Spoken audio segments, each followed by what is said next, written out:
Recorded Books presents Not Who We Expected by Lisa Black, narrated by Mia Barron. Chapter 1. It might not be the largest private home Rachel Davies had ever visited, but it definitely made the top 10.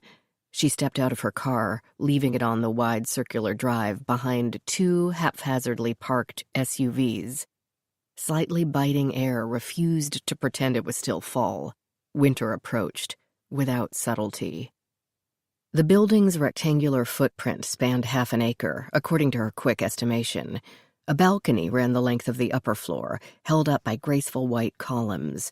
Dead leaves rustled along the brick porch under white-shuttered windows. More cars were scattered around a detached garage. The former pathologist wondered as she approached if the house had originally belonged to one of the founding fathers or some other wealthy colonialist. They were less than 50 miles outside D.C. It might have been a plantation. Either way, it was a place where someone like her would once have had to go around back to the servants or the delivery entrance. She marched up the brick steps to the front door and knocked. No one objected. No one answered at all. The door consisted of clear glass panes arranged in a looping, almost floral pattern, allowing her a broken-up view of a cavernous entryway. She found a doorbell set in brass, rang it, heard the peal inside, waited. Still no response. She checked her watch to see if she had arrived on time, neither too early nor too late. Not an easy task when she had to drive nearly 2 hours from the Locard Forensic Center on the Chesapeake Bay. Through D.C. traffic, always a nightmare, simply because rock legend Billy Diamond had asked her to. Billy Diamond had shredded his guitar on stage with the band Chimera from the time he was 15. He tended to be coy as to exactly how many decades had passed since then. The band's total record sales had waxed and waned over the years, but generally had fallen somewhere between Billy Joel's and Taylor Swift's. At least they had until their very public and acrimonious split several years ago. Rachel tried the knob, which turned easily. Sound escaped through the open crack, voices, music, clattering, as if someone in the kitchen had dropped an armful of metal pots. She pushed the door and stepped inside. The commute had been too many miles to simply turn around and leave. Besides, Rachel was as much a rocker as the next girl. Meeting Billy Diamond was not an opportunity to be passed up lightly. Sounds came from everywhere. Voices and shouts and laughter, the occasional snap of a snare drum. These echoed off the marbled floor, the high ceiling, and the stone steps leading up a curving staircase. An ornate round table had been centered under the chandelier. It held a vase of wilting roses and a Starbucks cup with lipstick on the rim. Hallways ran off to the right, left, and center. She began eeny-meeny-miny-moing her options. But then a wiry older man with a small snare drum tucked under one arm tripped down the steps, his sneakers squeaking with each riser. He noticed Rachel only when he nearly ran into her. "Oh, hey, Mama," he said. "Hello, I'm—" He continued past her without slowing. Lacking a better idea, she trotted to keep up, an Alice in business attire following the White Rabbit. They passed through a sitting room of sorts with white chiffon curtains and overstuffed settees. A woman of indeterminate age vaped on an ottoman while running her fingers through wild auburn hair. She didn't seem to notice either Rachel or the snare drum, directing her conversation to a gorgeous young man on a couch who appeared to be asleep. The wiry man and the drum came to a stop in a hexagon-shaped sunroom with band instruments set up in its center, guitars, drum set, a saxophone lying across a chair, music stands. It looked convincingly haphazard, but Rachel wondered if it was some kind of photo shoot rather than a practice or concert spot. No amplifiers and temporary-appearing heavy black curtains covered some of the windows. "Excuse me," she said to the man, who nearly dropped the drum while attaching it to a stand. "I'm here to see Billy." "Aren't we all?" he muttered, then seemed to remember his manners. "He's upstairs." "Could you be more specific? I'm guessing upstairs covers a lot of ground." He got the drum attached, straightened, and surveyed his handiwork. After moving a music stand 4 inches to the left, he continued, "Yeah, sorry. I'll help you find him. Who are you? All media requests need to go through me, but I can see you're not a reporter." His eyes swept her from top to toe and back again. "Besides, if you were, you'd have a photographer with you." Why her looks told him that, she couldn't guess, and she didn't bother trying. "I'm Rachel Davies from the Locard Institute." "Oh, yes. You're Isis's sister." She was, but she was still startled to hear it mentioned for the second time in as many days. Isis had been dead for, what, almost 2 years now? "I am, but come with me." And he was off again. She followed him through a kitchen, littered but not badly, with used plates and the detritus of takeout food, and up to a normal-sized elevator which rested in a corner. The rear of the house looked out over a short expanse of lawn that ended in a waist-high field that might be some kind of crop, or a very large English garden. "I hope you can help him," the man said as the electric doors closed and the cage began its ascent. "He's driving me nuts. I'm Newton Garcia, by the way. Don't call me Newt. I'm the manager for Billy Diamond. I used to be the manager for Chimera, but when they split, I stuck with Billy. Wasn't that a brilliant idea?" he finished, adding this last as if to himself. "Okay." She realized she had no idea how many people had made up Chimera or what their names were.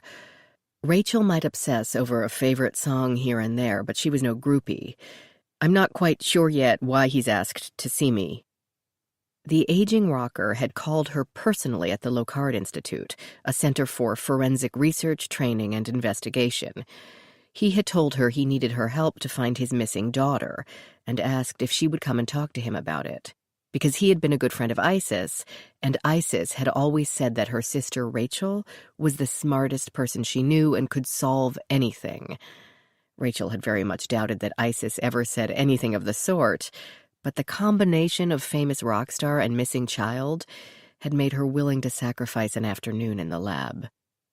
"It's about Devon," Newton said, and the elevator came to a stop. So the missing child wasn't a secret.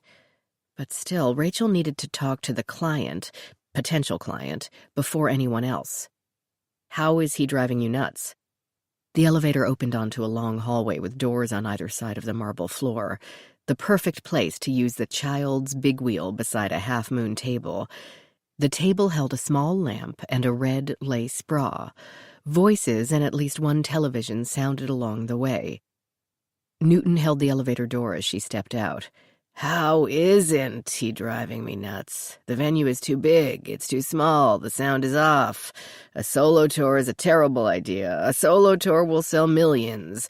And Samson is the worst drummer ever, so let's get Mitchell. Mitchell is a... It's just nerves, that's all." Rachel glanced in some of the rooms as they passed. Nothing outrageous, beds, pieces of classic furniture, the occasional pair of jeans on the floor, a canary in an ornate cage carefully monitored by a pensive tabby cat on the window seat. No beer can pyramids or smashed guitars. "If this touring as a solo act is a flop, it will be a financial and emotional disaster for all concerned, including me, very definitely including me. But it will be a body blow to the guy's ego. Of course it will be. How could it not? All that's at stake is his entire musical legacy. Did he make Chimera, or did Chimera make him? I didn't know Billy when he was younger, but I'll bet he's never handled stress very well." He waved her ahead of him into a room near the end of the hall. "That's not true," Billy Diamond said as they entered. "I handle stress excellently well." Chapter 2. Rachel had met a number of famous, semi-famous, and not at all famous people through her work at the Locard, but never a rock star, a genuine rock star, with 30 albums totaling well over 300 million in sales, a star on the Hollywood Walk of Fame, inclusion in the Rock and Roll Hall of Fame. Her nerves hummed, something that hadn't happened in a while. That he knew Isis did not surprise her. As DC's premier party planner, Isis had handled events for all sorts of people. That Isis had ever mentioned her, that surprised Rachel. The two sisters had never been enemies, but Rachel didn't think they'd ever truly been friends either. And now here was Billy Diamond. An amp cord caught his toe as he hastened to shake her hand. Even more wiry than his manager and dressed in a pair of plaid pajama pants and a t-shirt so faded she couldn't read the lettering, Billy Diamond first pumped her hand with a firm grasp and then held it in both of his. Thin black hair, liberally spiked with gray, had been gathered into a ponytail. He had tattoos on both arms, a collection of bracelets, and bare feet, which he now shook free of the amp wire. Given that most of the walls were covered in acoustic tiles and that a soundboard with enough electronics to run the International Space Station was on display, this had to be the actual practice space. A man in sweats and sporting a braided beard tuned a guitar. He gave Rachel a quick but friendly smile. A woman with seriously toned arms and a shock of pink hair didn't even glance up from the pile of electrical cords she seemed determined to untangle. Meanwhile, Billy was saying, "Thank you so much for coming out. I'm desperate, I'm telling you, really desperate. And Isis was such a friend to me. She said you were so sweet and soft-hearted, you'd never leave anyone in pain." Again, Isis said that? As if. "And I am in pain. Believe me, and I know you understand because you're raising her baby now, aren't you, Danny?" "Dantone," she corrected. "He's 2 and a—" "I saw that in a magazine or the paper. Does anyone read the paper anymore? Do I? I'm not even sure. But I need your help, please." He raised her knuckles to his lips. "Please." Who could resist such an awkwardly cheesy appeal, even spoken with breath smelling of orange juice and rum? "Why don't you tell me what the situation is, and we'll see if the Locard can help." Yes, of course." His head snapped in one direction, then the other. "Let's sit. Oh, there's nowhere to sit. This is where well, let's go to the parlor. It's actually called a parlor, do you believe that? The people who had this place before me, they called it that." "It's beautiful," Rachel said. A little small talk often helped to put clients at ease, and this one needed to come down a notch or two. "I had no idea you lived so close to the capital."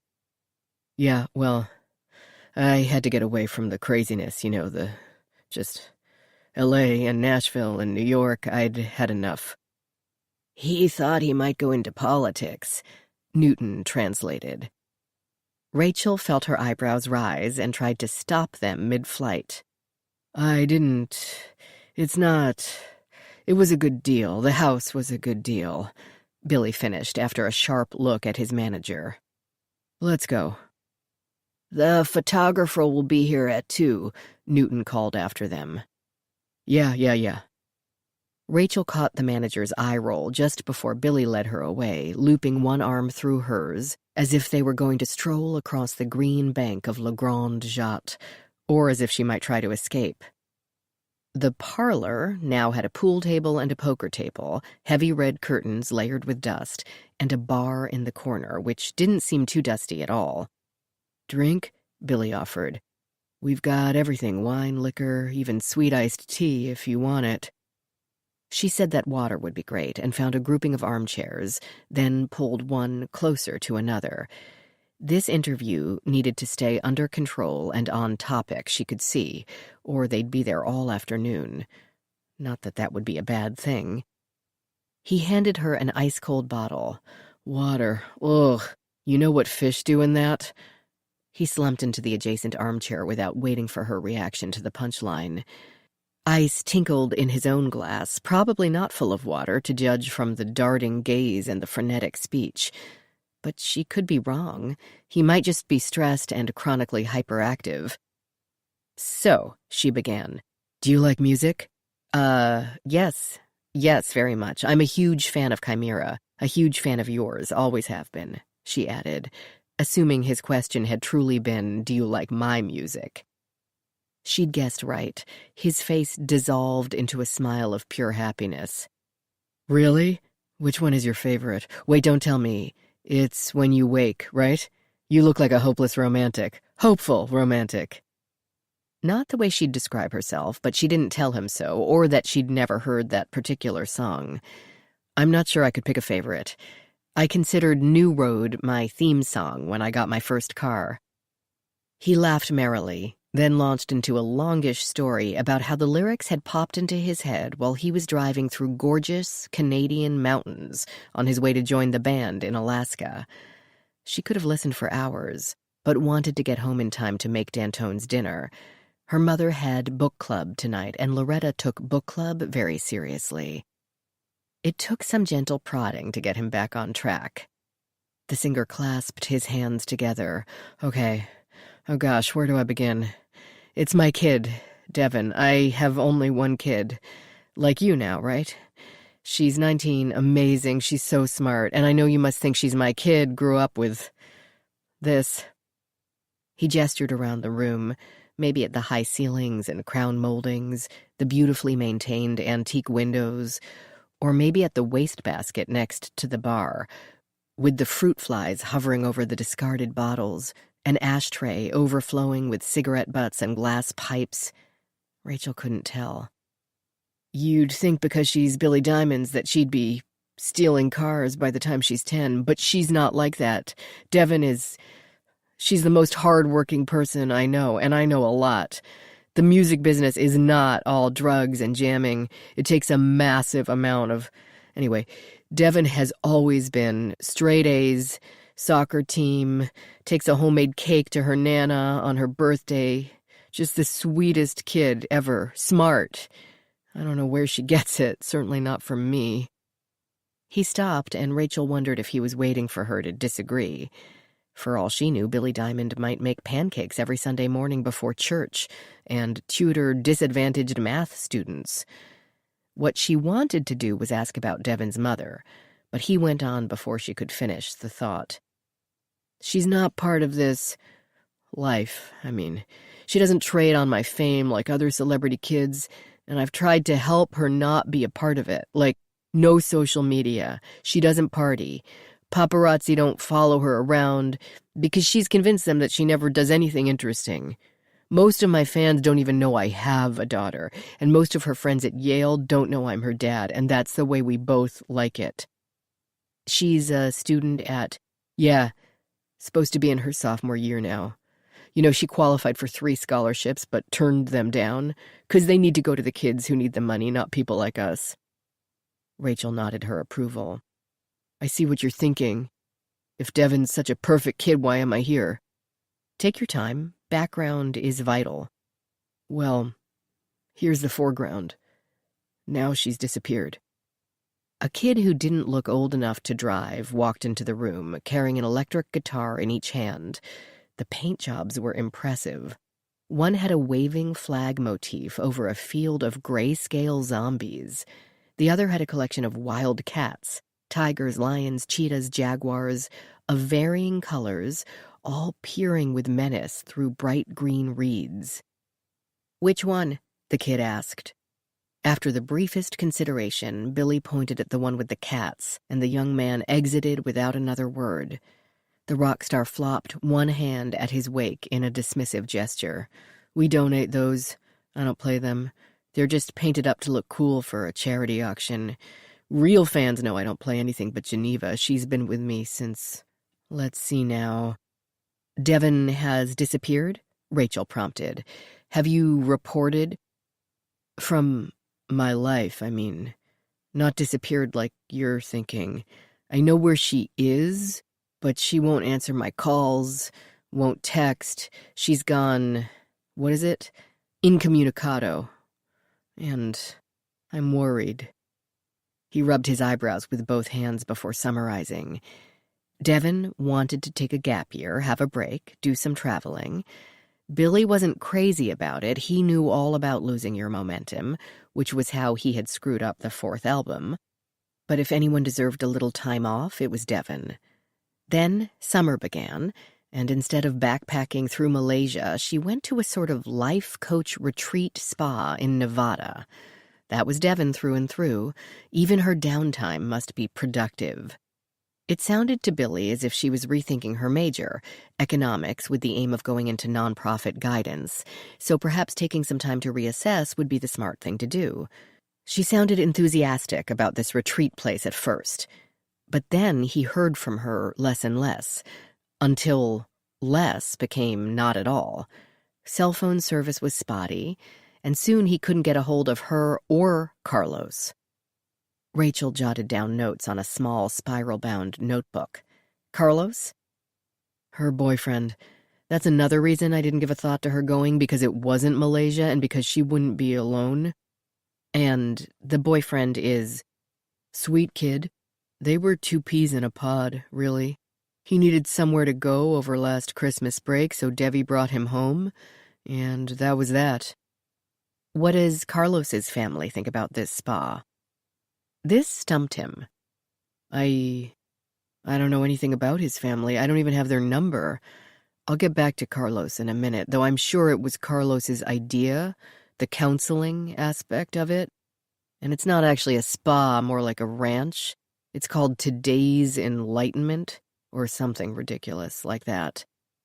And you've tried calling this ranch. For the first time, an expression of true annoyance crossed his face. Of course I did. I'm not stupid. No, of course not, Rachel soothed. I'm sorry if my questions sound a bit ridiculous at times, but I have to establish what has and has not been done. Oh, yeah, okay. Some chirpy girl in their office says, yes, Devon and Carlos are there, they're fine, but every time I called they're out picking beans or in motivation class or doing finger paintings or whatever and can't come to the phone. I'd leave a message and no call back. Finally, I told the chirpy girl that either she put Devon on the phone or I was going to show up at her door that night. She got a lot less chirpy after that, but I talked to Devon. That was 3 weeks ago, September 23rd. The flow of words stopped without warning. And? She said she was fine. But you had your doubts, Rachel asked, guessing that was the case. Yes and no, he said. She said that I shouldn't call her anymore, that I was interrupting her progress. She talked about that a lot. Progress. She said she was tired of defining herself by my standards and counting on unreliable people. She said my life revolved around myself and that was fine, but hers needed to revolve around herself and a bunch of other gobbledygook like that. Basically, she was ticked off because Carlos had bailed on her and I was a shit father. She put it more gently than that because she's Devi, but that's what she meant. Okay. I wasted a trip, Rachel thought. The Locard Institute could wow the world in many ways, training scientists, researching innovative new ways to solve crimes, explaining the inexplicable to private clients. But talking a daughter out of a delayed teenage rebellion fell outside those areas of expertise. What Billy needed was some family counseling. I appreciate your concern, Billy, but... Newton materialized next to the coffee table. Photographer will be here in 5. We have to get you into makeup. In a sec. Now. Talking about my kid here, Billy snapped. You can talk and get your face prettified at the same time. Newton said this lightly, jollying the great man along, but Billy wasn't having any. In a minute. They charge by the minute, Newton warned. They charge by the photo, and only the ones we purchase. Now get out of my face, Newton. His tone sufficed to make the manager turn and leave, though he muttered, No one says that anymore, as a last act of defiance. The man's shadow hadn't left the doorway before Billy said, No matter how this tour goes, when it's over, I'm firing that guy. I know what you're going to say after, but why don't I go myself if I'm that worried? Or send... She didn't know how to phrase it. A flunky? One of his minions? I can't. For one thing, you see what it's like here. I don't get time to pee without interruption. But most importantly, I don't want Devi to think I'm checking up on her. He leaned forward, staring into Rachel's eyes. Devi's a celebrity kid. It's hard on them. You don't know. No, Rachel admitted. They're expected to be a normal person after growing up in abnormal circumstances. There's no going to school with the same kids year after year, riding bikes in the driveway. It's all Dad's work, Dad's entourage, moving around and trying to do homework with a tutor on the road. They can't trust anyone. Either people try to be her friend because she's my kid, or they want to tell her why her dad is a bum who can't sing. Kids like her are in therapy by the time they're 10, in rehab by the time they're 14, and that doesn't come as a surprise to anybody, does it? He paused for a response here, so Rachel nodded. Devin's different than that. She's been so strong all these years, and this is the first time she's ever jumped out of her box to do something on her own. I can't let her think I don't have confidence in her. My dad did that to me. I won't do that to her. After she finally took a step on her own path, I can't go charging in, putting the whole place in an uproar, and it becomes all about me and autographing some chick's boob. See? Rachel tried to picture her son as a timid college sophomore. Timid didn't describe him, but things might change when he left the security of their home. The thought made her heart flutter. And I can't send anyone else. First, Devin knows everyone who works for me, probably better than I do. She was handling my schedule before she could drive. Second, he glanced at the open doorway, leaned closer, and lowered his voice a decibel or two. I can't trust anyone here. My new band is grumbling about their placement. The roadies don't want to be called roadies anymore. Both groups want a lot more money, and Newton is trying to kill me. I need someone neutral. I need the low card. As sympathetic as Rachel felt toward a parent in distress, and though Billy had already promised to pay the kind of fee that could launch a new research study, she had to make something clear. This is not the type of thing in which the low card has a lot of expertise, Mr. Diamond. Call me Billy.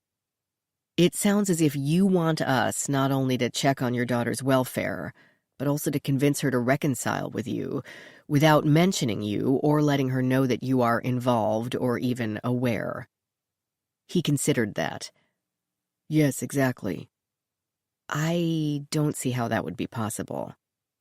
He brushed this away with a wave of one hand. Isis said you could figure out anything. Speaking of that, how did you know Isis? What she meant was, how well did you know Isis?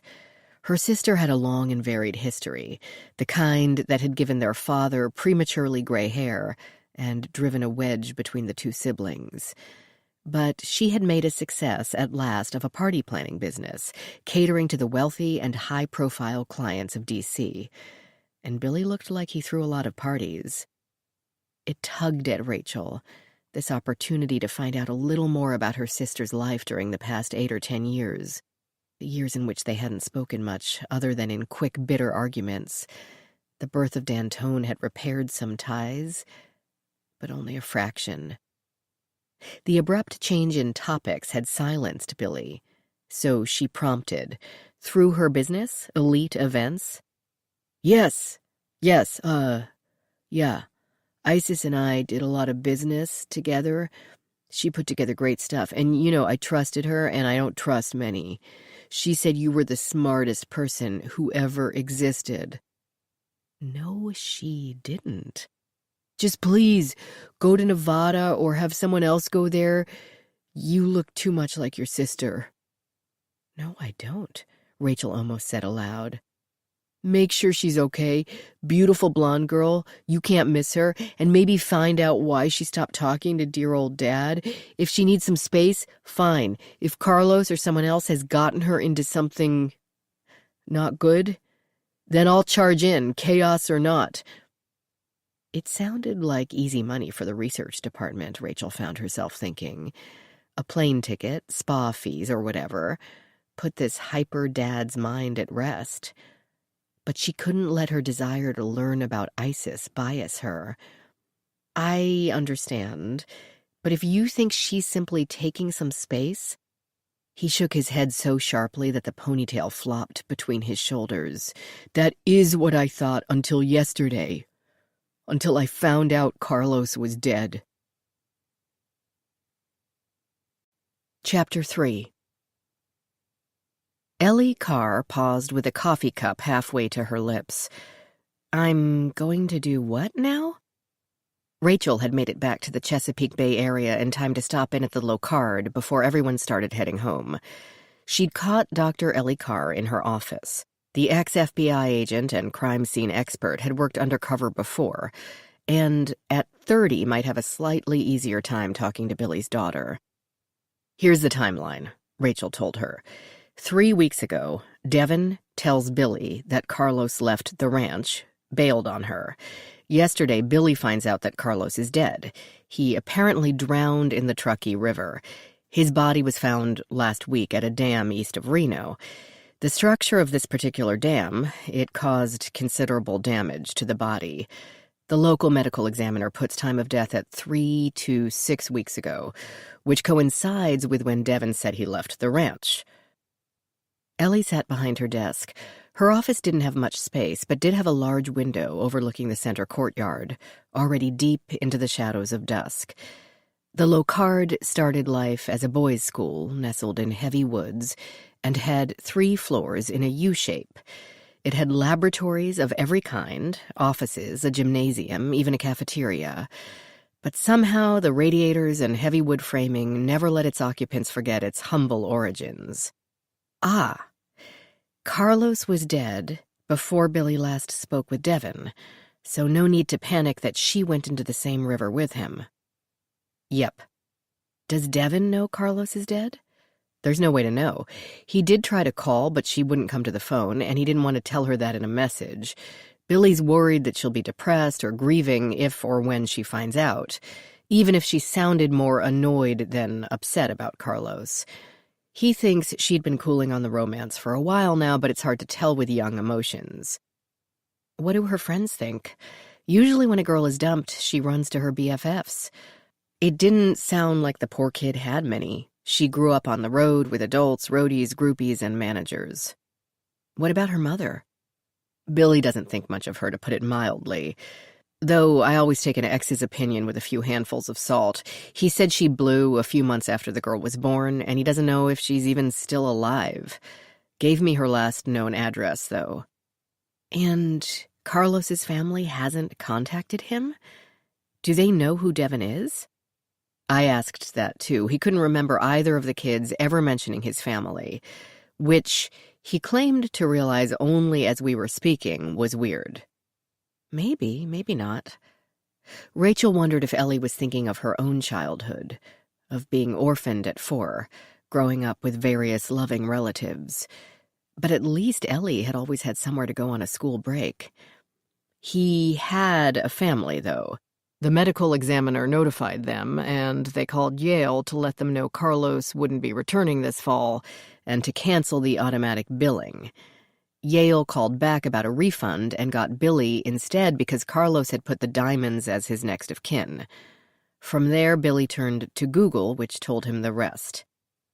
Without another word, Ellie woke up her computer and found a map of Nevada. Rachel stood to peer over her shoulder. They found the long Truckee River, which flowed from Lake Tahoe northeast through Reno, then continued into the desert through Derby Dam and up to Pyramid Lake. How did they identify him after all that time in the water? He have ID? Not on him, but again, considerable damage. If he wore a shirt, it had been completely ripped off, along with most of his chest. Nothing left but tattered khaki pants and one purple Air Jordan.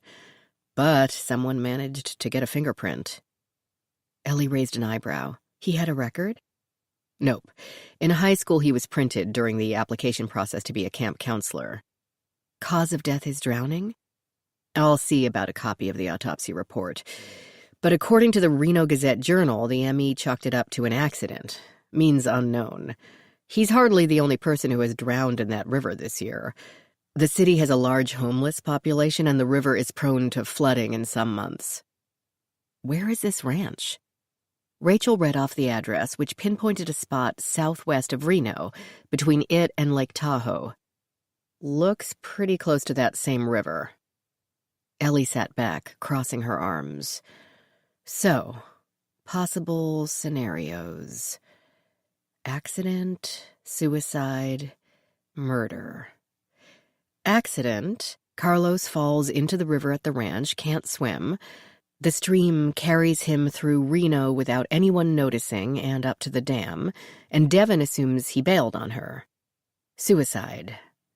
Devin breaks up with him, and Carlos heads for Reno, where he contemplates his broken heart, ponders how he gave up a Yale education to pursue a girl who doesn't want him, knows he's not going to get much sympathy from his disinterested family, then throws himself into the water. Seems extreme. Rachel had retaken her seat but now checked her watch. She should still make it home in time. Last, murder. Carlos broke up with Daddy's girl, Devin, and she didn't care for it, and brought a river rock down on his head, leaving him to float through Reno and so on, maybe all the above. Carlos sours on the whole self-help thing and/or Devin, heads to the nearest city with an airport, Reno. He gets good and drunk, or runs up some gambling debts with the wrong casino owners, and winds up in the water, either accidentally or on purpose. That's a lot of extrapolating, Rachel pointed out. Ellie thrived on forming scenarios, but Rachel had to admit that all the same ideas had run through her mind while stopping for red lights through D.C. I said possible. Ellie fell silent, then added, I don't blame Billy for his concern. His daughter goes out there with this guy, and now the guy is dead. Yeah, I don't love that either. Ellie finished the last of her coffee. But if it were my kid, you'd be on a plane right now instead of interviewing private investigators for the job. Me too. But not our client? Ellie said, her statement a question. My take? Billy wants to be a good father, but he wants to be a fabulous rock star more, and he can't be in two places at one time. Delegation is necessary. And priorities must be established. Ellie made a face, something between a deep frown and a pucker of distaste, as if she'd bitten into a rotten lemon. All right, I'm all in. Someone's got to look out for this girl. That's what I think, too. Rachel stood up, ready to go home to her own child, who, she thought with no little gratitude, was still too small to leave the house without her. Part of her wished he always would be. So, I have to go to Nevada and establish that Devin Diamond is physically and psychologically healthy, and maybe talk her into giving her dad a call, without letting her know that Dad is the one who sent us. You know that might be difficult, maybe even impossible. Rachel said, I have every confidence in you. Ellie made that face again. Part 1. The Welcome. People started around us. Welcome. Welcome, all of you. Glad you are with us. This was Jonestown. I was here at last, here with the people that love me without condition. It felt wonderful. Leslie Wagner Wilson, Slavery of Faith. Chapter 4. Ellie hired a car to drive her to the ranch. It was exorbitantly expensive, but would make it harder for the group to send her away if she dumped herself on their doorstep like the 30-year-old foundling she was. She and Rachel had thought that through. They had tried to think everything through. Google Maps had told them the ranch sat at the foot of an unnamed mountain. The nearest town on the other side of said mountain was a tiny burg with the pretty name of Topaz. As near as Ellie had been able to determine from the local topography, it appeared to be a relatively level 5-mile hike from the ranch to Topaz, if she went around the mountain, or 2 miles of much steeper terrain, if she went over the top of it. Closer than Reno at 10 miles away. One of the tenets of undercover work. Always be aware of your escape routes. Old habits died hard. Agnes, the Locard's amazing and slightly frightening digital forensics whiz, had helped her research today's Enlightenment and its director, Galen. No last name, just Galen. The Today's Enlightenment webpage provided his resume. One of the youngest to graduate from MIT, went on to Harvard, IQ measured at 166, studied meditation in Tibet and New Zealand before designing his own program. To Agnes's frustration, the man didn't seem to exist outside his own website. Galen wasn't the name his mother had given him. Of course, Devin Diamond didn't exist online either. Billy had given Rachel only one snapshot to pass along, and it wasn't a great one. Devin at a high school dance, her face partially turned. A slender white girl with blonde hair to her waist. In an age when nearly every young person plastered the internet with selfies, Devin didn't even have an Instagram account. Of course, it was also an age acutely aware of the dangers of releasing your personal information across the internet, for celebs most of all. But Agnes would keep looking. The ranch itself had pages across all major sites, with photos of beaming people arm in arm, an expanse of desert plus a mountain in the background. TripAdvisor reviews were resolutely positive, with comments along the lines of, "Best thing I ever did, really helped me out of a dark place, and I left with new meaning and direction in my life." The harshest criticism came from a Minnesotan who complained that living conditions were sort of roughing it, and that the dinner entrees could have used more flavor.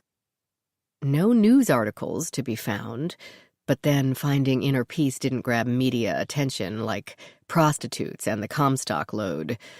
Nevada had been founded in gold and silver mining rushes, with many legal but still not super profitable brothels, as well as legal and quite profitable gambling. In fact, the world-famous Mustang Ranch brothel also sat along the Truckee River, between Reno and the dam where Carlos's body had turned up. Perhaps he'd gone there for some comfort after the break with Devin, found that physical pleasure could not soothe his troubled soul, and plunged into the Truckee's depths, or was tossed in by some angry working girls after he welched on his bill. Neither theory seemed particularly likely. She did find it interesting that the Nevada legislature met only every other year. Ellie couldn't decide if she found that enormously sensible or simply lazy, but either way it seemed to work for them. And too soon, she arrived. Not actually in the middle of nowhere, though it certainly appeared as such. The car ground to a halt at the graveled ribbon, the only visible drive branching from the road in either direction, and the guy at the wheel got out without a word.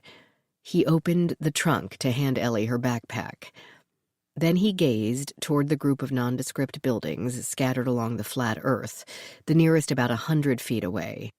No people in sight, the only movement that of a lone chicken pecking at a clump of weeds. "Are you sure this is where you want to be?"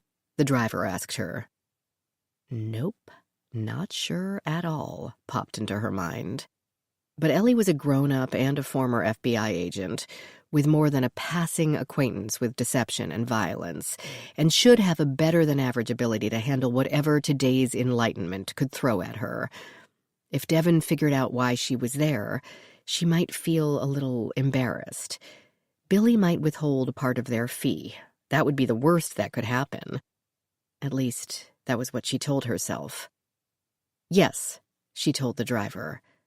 "I'm sure." Chapter 5. The sun warmed Ellie's shoulders, welcome after the air-conditioned vehicle, but with a firmness that told her she'd be seeking an escape from it before too long. The plains stretched in all directions until interrupted by mountains, with visibility for several miles. No fence, nothing like a guard shack or even a reception booth. If anyone there wanted to leave, like Carlos, they had only to walk away.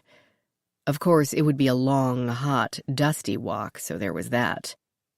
The gravel of the drive broke up here and there into tufts of malnourished weeds. It continued past several buildings, each about the size of a modest one-floor single-family home. Each painted a boring and uniform shade of light tan. A carved wooden sign off to the right read, "Today's Enlightenment," in sun-faded letters. She hitched the backpack over one shoulder and listened to the stones crunch under her newly purchased hiking boots. The chicken watched her approach. Ellie could hear nothing now, save the far-off droning of some humming machinery, and hoped it was an air conditioner. 3 rough buildings, each about the size of a high school gymnasium, were lined up on her left, and 2 were on her right, with another 2 or 3 irregularly spaced beyond them, forming a loose horseshoe around this central drive. A door opened in the most distant one, and 2 women and a man emerged. Ellie could just hear the murmur of their voices as they spoke to each other with cheery animation, and then they disappeared into the next building. One of the women had looked in her direction, but if she'd seen Ellie, she'd given no sign, her body language neither concerned nor startled. The chicken followed Ellie past the buildings. These bore placards, clearly delineating the first building as 1, so that the ones on her left were 1, 2, and 3, while the ones on the right were the meeting hall and then the gym. At the back, off to the left, Ellie spied a small sign reading "Office" and headed for it. A burst of laughter rumbled from inside the meeting hall, amid the unmistakable sound of cutlery tapping against porcelain. That and a whiff of tomato sauce in the air told her she'd arrived at lunchtime. Her stomach rumbled in response to the idea. Air travel hadn't been the same since they'd stopped serving meals during flights. The office consisted of a squarish aluminum trailer. A path of packed earth, perpendicular to the drive, led to 2 different 2-story buildings and a barn on the right. To the left, about 500 feet away, sat 2 small sheds without windows. Part of the vacant land between those and the office had been used as a campfire site, with a scorched oval of earth a good 5 feet in diameter beneath a tangle of blackened twigs. A second chicken pecked at the burnt branches, and somehow the sight of the second prompted some burst of envy or insanity in the first. It abruptly rushed at Ellie as if intending to take a chunk or 2 out of her calf, and she dashed up the 3 wooden steps to the office door with unseemly haste and flung it open, startling the young woman inside. "Well, hello," said the too slender woman. Her light brown hair appeared to have been hacked off with a pair of garden shears. Her T-shirt had lost its shape, and her only jewelry was a string of wooden beads around one wrist. She held a manila file folder in one hand and stood at a copy machine. The rest of the office had a construction trailer lack of decor, but seemed clean and bright with shiny folding chairs and clean carpeting. "Can I help you?" Ellie promptly forgot about the avenging chicken. It was showtime. "I'm Ellen Barr. I'm here to, join the program?" The woman blinked, then looked around as if Ellie might have brought someone along who could translate. "Where did you come from?" "Cleveland." "No, I mean, we usually pick groups up at the airport. Well, I guess it's not important." She seemed extremely unsure on this point. Not so much nervous as hapless. She put the folder in a filing basket, changed her mind, and set it on the desk outside the filing basket. Then she rummaged through every drawer in a filing cabinet before extracting a box of Winchester 12 gauge, number 9, and a sheaf of perhaps 5 papers stapled together. She dropped the box back into the cabinet and plunked the papers onto the desk surface. She ignored the dusty laptop beside them, its cords snaking across the floor to an outlet without a switch plate. Ellie waited. "Have a seat, please. I'm Angela. Sorry, I should have said, oh, would you like a water?" Ellie would, indeed.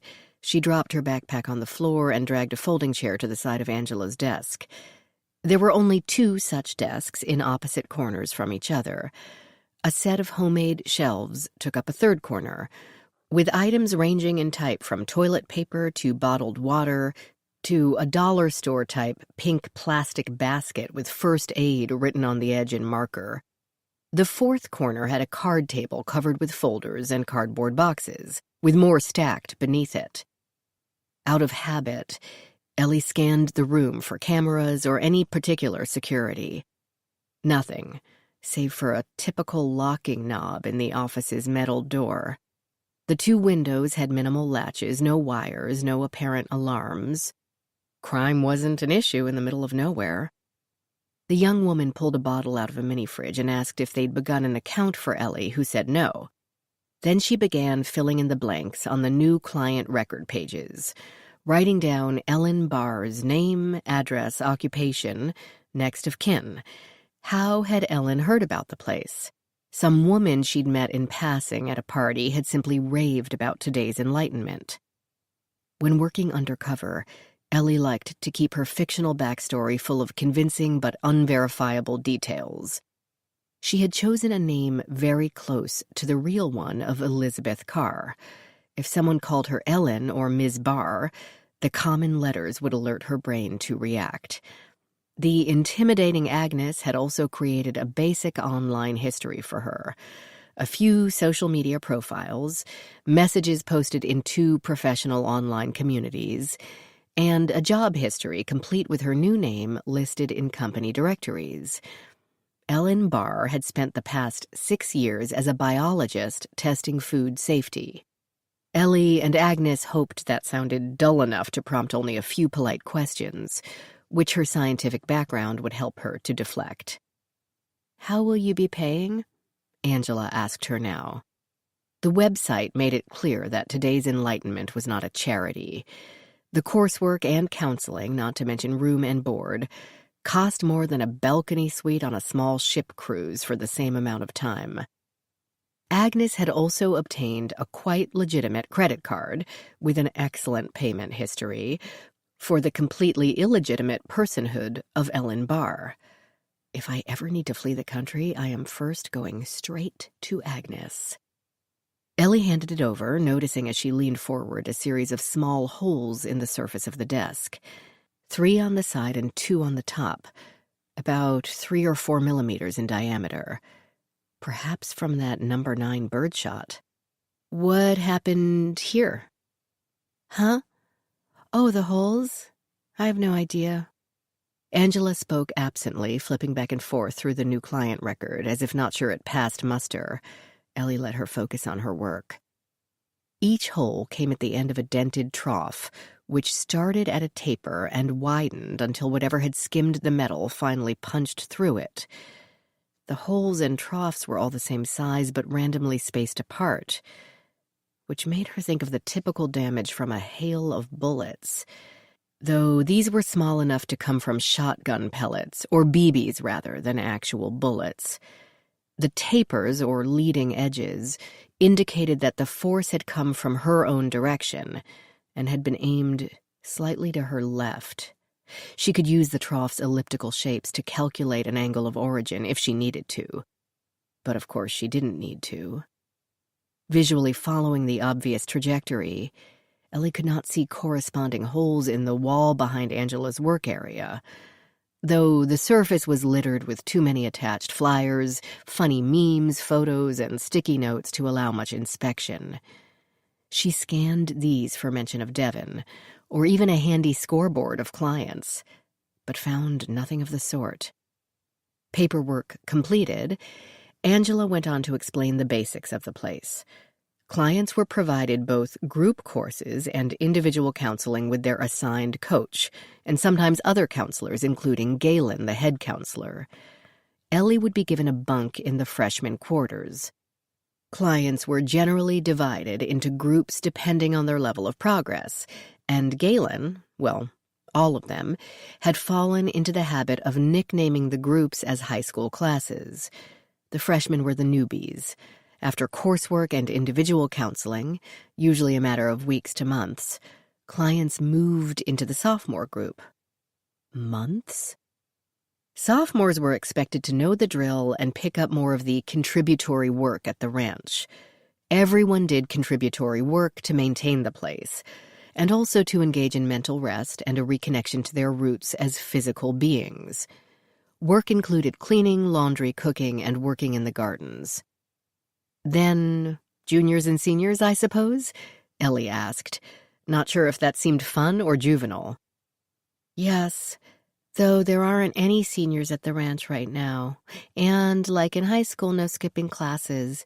If you're not properly devoted to this process, then it's not going to be able to affect any change in you.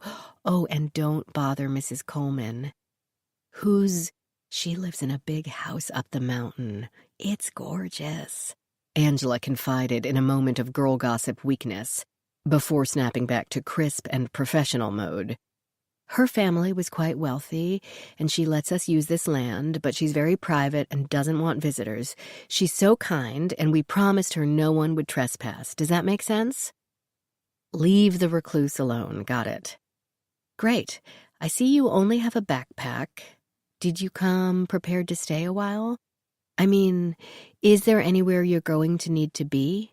Work, children, somebody's wedding? Because there's no set schedule. As long as it takes. I am completely free. Great. That's so exciting. Not the word I'd use, but I'm trying to see it that way. This led to Angela's next question. Leaning forward with her elbows on the worn desktop, elfin chin in one hand, as if Ellie's were the most fascinating story she'd heard in ages, she asked, "So why are you here?" Ellie told her the truth. Not about Billy Diamond and the Locard, of course, but about how her mother had been killed, supposedly in a car accident, and how her father hadn't cared to be a father and had left her in the care of her mother's family. Then she shaded out of the truth, letting Angela believe that growing up with various members of her extended family had been traumatizing, when it had really been loving and outrageously supportive. Now, Ellie told the young woman, Ellen Barr had been laid off for no good reason and thought perhaps these unresolved issues were holding her back from success at work, not to mention in interpersonal relationships. A self-help retreat felt like her last chance to get her life on track. This story made poor Angela produce more cold water and declare her personal happiness that Ellie had decided to join them. Then the young woman bundled her out to see her new home. The mountain air hit Ellie with fresh clarity despite its warmth as they stepped outside. The sunlight dazzled, making the buildings appear bleached of any color. Perhaps to combat this monochrome, someone had formed a small flower bed in front of the office. Green stalks with leaves, but no flowers, spotted its soil. Someone must water it daily because the rest of the ground seemed hard and absolutely dry. With lunch hour over, more people were outside, always in groups of 2 or 3 or more, and Ellie scanned them, searching for Devon. They seemed to range from early 20s to late 60s, and across all racial and body shape categories. Most appeared cheerful, no signs of discomfort, a tense face, turning away from others, fidgeting, flushed skin, but no sign of a young beauty with long blonde hair either. Angela ushered her into the building marked 1, the first one she'd passed on her way in from the road. This was the detail Ellie expected to be the roughest of the sort of roughing it part. The freshman bunkhouse consisted of one large room, with twin beds lined up along the 2 long walls, each bed with a wooden frame and a thick-looking mattress, a blanket, and pillow. The exterior door they'd entered by didn't even have a lock. Apparently, the honor system ruled. Each bunk had its own nightstand with a shelf, and a cubby underneath and a surface bare of clocks or reading lamps. The beds were all neatly made, and personal items on the stands immediately identified the occupied bunks. That was about it as far as decor went, but the windows made the place bright, and it smelled only of a faint disinfectant. Not bad, though Ellie had recently bought her first home and ached to spend every day renovating, not to return to Girl Scout camp living. Men and women in the same house. Angela watched Ellie's face for signs of a major freakout as they stood in the center of the floor. You saw that on the website, right? Yes, I did. She puffed out a breath of relief. Good. We simply don't have the facilities for different houses, and certainly not for private rooms. Some people are only here for a single course and check out in a day or two. Some go and come back. We needed the most flexible arrangement. That's the women's restroom and showers at that end, and the men's are at this end. Thought I should warn you since we never did put up a sign. Use whichever fits your identity. You say we? Have you been with the, program since it began? No, I wish. No, I came here looking for help like you have. I didn't know where to go or what to do with myself. I needed help to find my path, but now I love it so much here, I'm not sure I'll ever want to leave. So you graduated through the sophomore and junior and so forth? No! This time it came out as nearly a groan, and she ran her fingers through the cropped hair. I have so much farther to go. I'm hardly a poster child for anything. I haven't been able to... But I didn't want to give up on my future. I had to keep working harder on it. Then Galen needed help in the office, so now The wattage of her smile flickered, then came back brighter than ever. She turned it on Ellie full force. I can help people all day, every day. This is the perfect place for me. I know it will be for you, too. Ellie said. She hoped Angela wouldn't be too disappointed when Ellie didn't stay the course, literally. She needed only a private conversation with Devon, and then it would be back to D.C. and her new puppy, new house, and new job. But Angela smiled at her hesitation. I know it may all seem a bit overwhelming at first. The first few days after I got here, all I could think is, what am I doing? But you're taking the first step to make your life exactly what you want it to be, and you have to give yourself full credit for that. She laid one hand on Ellie's arm. So many people, most people really, never do that. Never even attempt to assess and repair their existence. They're afraid to even try. So by coming here, just by walking up that drive, you've taken the biggest step of all. It's so great. And I'm using the Queen Victoria and corporate we, are so glad you did. She stepped closer and wrapped her arms around Ellie in a brief but firm empowerment hug, while Ellie puzzled out whether the expression for Victoria was the imperial we and whether, in the collective sense, might be more accurate. But Ellie knew what she meant. Angela, not Victoria.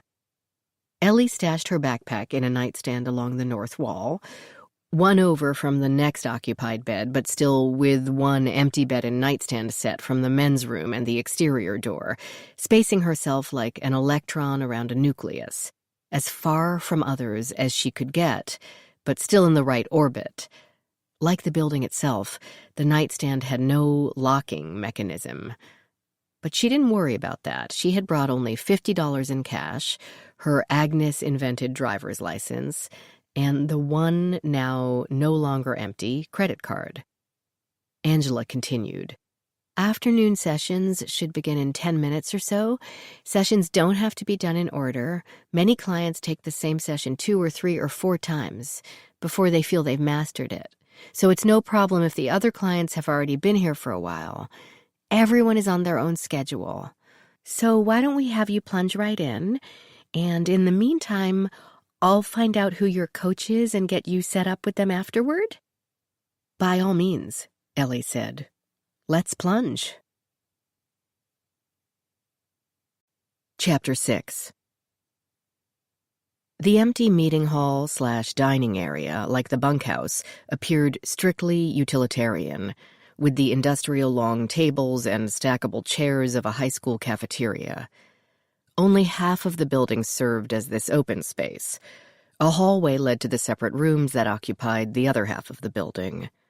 Ellie's nose again picked up faint smells of the lunch she hadn't had. She followed Angela into the other half of the building, past 2 closed doors and 3 large conference rooms, and entered the last. It held 3 rows of simple desks with chairs on only one side facing the front of the room. No windows to keep the majesty of nature from distracting the clients. About 15 people had already taken seats and hummed with smiles and enthusiasm. Angela spoke clearly, raising her voice over the bustle. "Hi, everyone. This is Ellen." As a group, they said hello as if at a 12-step meeting, turning their smiles and enthusiasm on Ellie. She summoned up a pretend amount of both, returned the greeting, and slid into an empty seat at the end of the second row. Angela bent at the waist to tell Ellie that she'd find her after class to finish getting her set up, and that she shouldn't worry about a thing. This made Ellie wonder if she should have figured out something to worry about. "The notepads and pens are here for you, so use as many as you need." She pulled one of the thin pads of lined paper and a pen imprinted with "Today's Enlightenment" from a scattered pile on an empty desk and positioned them in front of Ellie, note-taking clearly not optional. Then she patted Ellie's shoulder and walked away, the school aide dropping off the transfer kid. She paused in the doorway to chat with a blonde woman, this one only slightly older, with hair past her shoulder blades and an overfull manila folder in her hands. The man, seated next to Ellie, 30-ish, with a scar on his cleft chin, introduced himself as Barry and shook her hand, as did the rosy-cheeked woman in front. The older lady next to her glanced over her shoulder, stated her name as Margot, and went back to writing the date and emotional response at the top of her pad. The blonde woman shut the door. She gave Ellie a friendly smile, but then dove right into teacher mode. "Today is a very important step on your journey. All your days here are, yes, but today we're really going to focus on your inner responses to data. Maybe how you feel defines who you are, but let's face it, you're not really here to find yourself." She gave the last two words an exaggerated breathiness, and most of the class laughed. "You're here to figure out exactly what you want the rest of your life to look like, and how you are going to make that happen. Am I right?" The class murmured agreement in a low, unintelligible rumbling like distant thunder. She prompted someone to volunteer an explanation of what perception was. The rosy-cheeked woman did, and spoke of categories of perception. The first seemed to be general perception or learned information, such as chairs are for sitting, and to start a car you turn a key or push a button.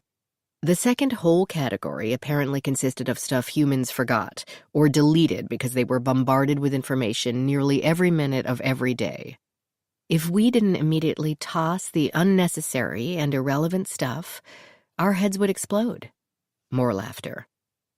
The third category was stuff humans perceived, but changed in their heads, improving it, rejecting it, mentally repainting our friend's room in a more suitable color, or picturing ourselves becoming an airline pilot and jetting off to Europe every week.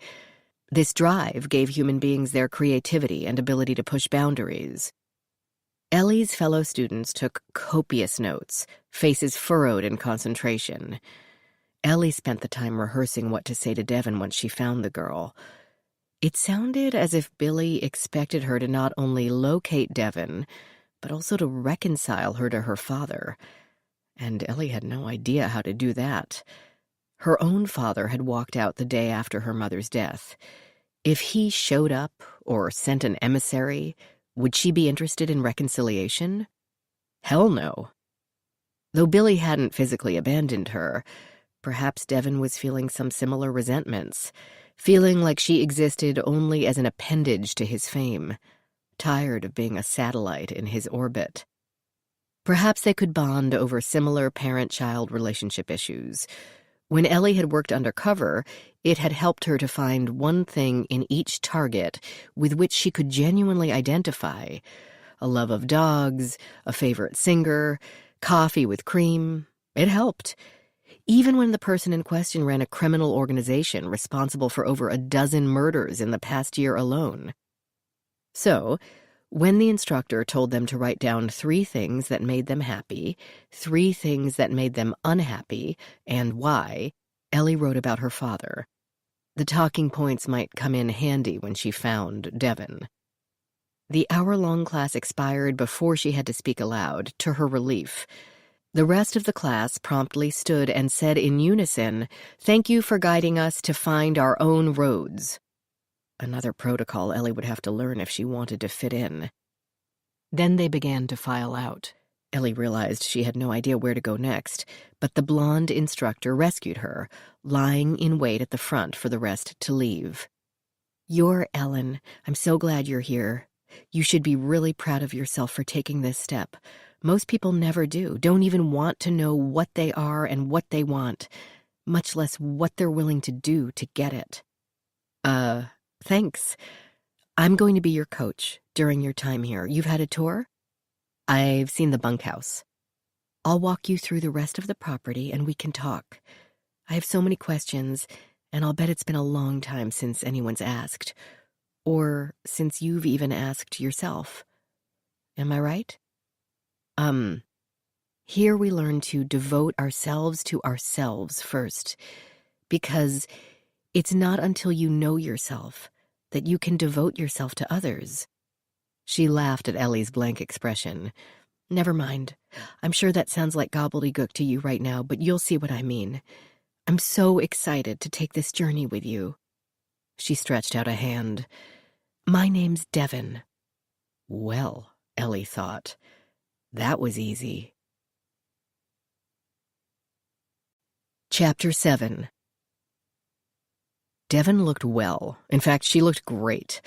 Her fair skin glowed, her trim shape hovered neither above nor below normal weight, and she seemed at ease in her position of some authority. Mature for her age, just as Billy had said. The first checkbox on the to-do list for this job had an X in it. The next 2 boxes were somewhat optional. Find out why Devon had frozen out her father, and where Carlos Freeman had gotten to. That might take longer, but this leisurely tour was a good way to start. They strolled up the packed dirt path while Ellie gave a condensed version of how her husband had left her for another woman, which was true, and how she'd lost her job, which was not. The fields turned out to be exactly that, rows of corn, beans, and soybeans. 30 or 40 people worked among the plants, picking the produce or pulling weeds or scattering something Ellie took to be plant food. She recognized a few of her new classmates. The sun felt warm, but a constant breeze kept it from getting too hot. Devon introduced a building tucked behind the gym as the publishing office, which printed up all the questionnaires and classroom worksheets. From what Ellie could see, the work included glossy brochures and what, in a glance, seemed to be direct mail advertisements. 9 people sat at a long table stuffing these into envelopes. It seemed an old-fashioned approach to advertising. But then a physical item that someone could hold, set down on their counter, and come back to later might have more of a click-through rate than an unsolicited email in a spam folder, easily deleted without a glance. Upon exiting the envelope-stuffing room, Ellie nearly collided with a dark-haired man who steadied her with one hand on her elbow. "Galen!" Devon nearly shouted. Then she recovered and turned to Ellie, the surprise giving way to a tense, bright excitement. "This is our head, the man who designed this ranch and its program." Ah, the amazing Galen. Child Cornell graduate and Tibetan meditator, Pied Piper of Daughters. Ellie took the time to study him before responding, and he did the same to her. He had brown hair with glints of chestnut throughout and eye color to match, high cheekbones over a hint of dimples, enough muscles rippling under the skin of his forearms and neck to keep him from being girly, but not enough to intimidate. He stood with his feet not together, but not splayed, not submissive but not intimidating either, completely comfortable with himself and his surroundings. "And you're Ellen," he said, holding out his hand. When she took it, instead of shaking her hand, he covered it with his other, pressing it between warm flesh. He leaned closer, never breaking eye contact. "But that's too formal. You've got a lot more Wild West pioneer stock in you than that. I'm going to call you Nell." "Actually, no one—" "I'm so glad you're here." "You and everyone else I've met," Ellie blurted. He laughed, and it lit up his face in a way that made her think whatever else might be going on in Devon's mind, her eyesight remained 20/20. "I'll let you finish settling in then. We'll talk later, maybe tomorrow. I want to make sure this program works for you, Nell, specifically, so that it changes the rest of your life until you can live every day to the maximum of your potential," Galen said. "I know there are parts of you," he added conspiratorially, gazing with great concentration into her eyes from a distance of perhaps 6 inches, "that have not yet been tapped." Good to know. He strode away, perhaps aware, perhaps not, of the way Devon stared after him. Then she moved briskly on. They walked past 2 buildings under construction, one a slab with 4 up-thrust beams of wood, and one just a slab, with teams of men and women hammering nails into studs with such professional attention that Ellie asked if they were contractors. Devon said one had been a construction manager and now supervised his fellow attendees. They were building a bunkhouse for seniors. Seniors in the grading system of the program, not an indication of age, and more classrooms. Very impressive. Amazing what one could accomplish with free labor. Ellie peeked into a cavernous barn that held the planting equipment, a chain hoist, and a rusting pickup. Outside its walls sat tables for sorting produce. Chickens scratched in a loosely fenced coop off to the side. Then a parking lot, with perhaps 15 cars tidily lined up on patchy weeds and earth. She couldn't tell if the plants had grown up around them or if the greenery predated the vehicles. Devon said they even had a few beehives farther up the path, but she needed to end the tour to give Ellie time to change for yoga. Though if you don't like yoga, you can study in the classrooms or spend extra time in the fields. It's fine. Actually, I'd been looking forward to the yoga. Devon gave her a hug, sinewy arms wrapping around Ellie's shoulders, but leaving space between the rest of their bodies. Good. It's so important to keep the body in line with the mind. But we have a lot more to talk about, you and I. Not just the job and the recent divorce, but your inner journey to this point. Ellie pretended enthusiasm and wondered when she'd have a chance to call Rachel. Devon left her at the bunkhouse to change and find her own way across the drive to the gym. The hollow building had plenty of floor space since the only workout equipment consisted of 2 treadmills, one of which had a handmade out-of-order sign taped to its console, and a weight bench without any weights. Netless basketball hoops had been mounted on opposite walls and had dark smudges on the wood behind them, but there were no balls that Ellie could see. But the yoga mats were piled high, and each person selected their own to form a tidy grid across the floor. Ellie calculated how many people were present, approximately 10 mats wide and 8 deep, less than the stated population. But, as Devon had said, there were alternative activities available. She really had been looking forward to the yoga, not only to stretch out after the plane trip and long car ride, but also to have 20 or 30 minutes without someone chattering at her for the first time since her arrival. This didn't pan out. Even yoga was co-opted to serve the mission because the instructor promptly said they were to focus on improving their observation skills. Unless they hurt, you probably haven't been aware of your toes or your kneecaps or the bones in your wrist all day. So much happens to us and around us every day, and we ignore it. Think how much more effective we'd be if we could open up to being aware of these things. In this way, we unlock that potential of our minds, the whip-thin older woman explained. In child's pose, Ellie murmured an apology to her neglected kneecaps, breathing deeply of air tinged with mildew-scented rubber. Dinner came after yoga, served buffet-style back in the meeting/dining hall. Bare bones salad, mac and cheese, and hot dogs. A lot of carbs and fat. But by then Ellie was hungry enough to blow off the food pyramid for one night. Ellie carted her tray toward a table in the middle, but a woman from the front row of her class appeared at her elbow, carrying her own tray. "Ellen, hi, I'm Audrey, this way." And since Ellie had no better ideas, she went that way. She took a seat across from the rosy-cheeked woman who asked how she liked yoga, and Margot, who, now that she didn't have to turn around to do it, fixed Ellie with the look third-grade teachers gave to girls suspected of passing notes. She asked what Ellie thought about everything so far. "I'm not sure yet," which was completely true. "You're going to love it here," Audrey stated, and a woman to her left backed her up. "It's already changed my life," a man next to her said. "I just wish they had better food." Having discovered the general mushiness of the mac and cheese noodles, Ellie agreed aloud. Audrey adjusted her tank top, showing off tightly toned biceps. "I used to manage a Kohl's, and I hated it, having to herd a bunch of 20-something cats. I'm meant for something much more important than that. Galen led me to see that, and I'm never going back. Not to my old job, my old bedroom, my old life, or my parents."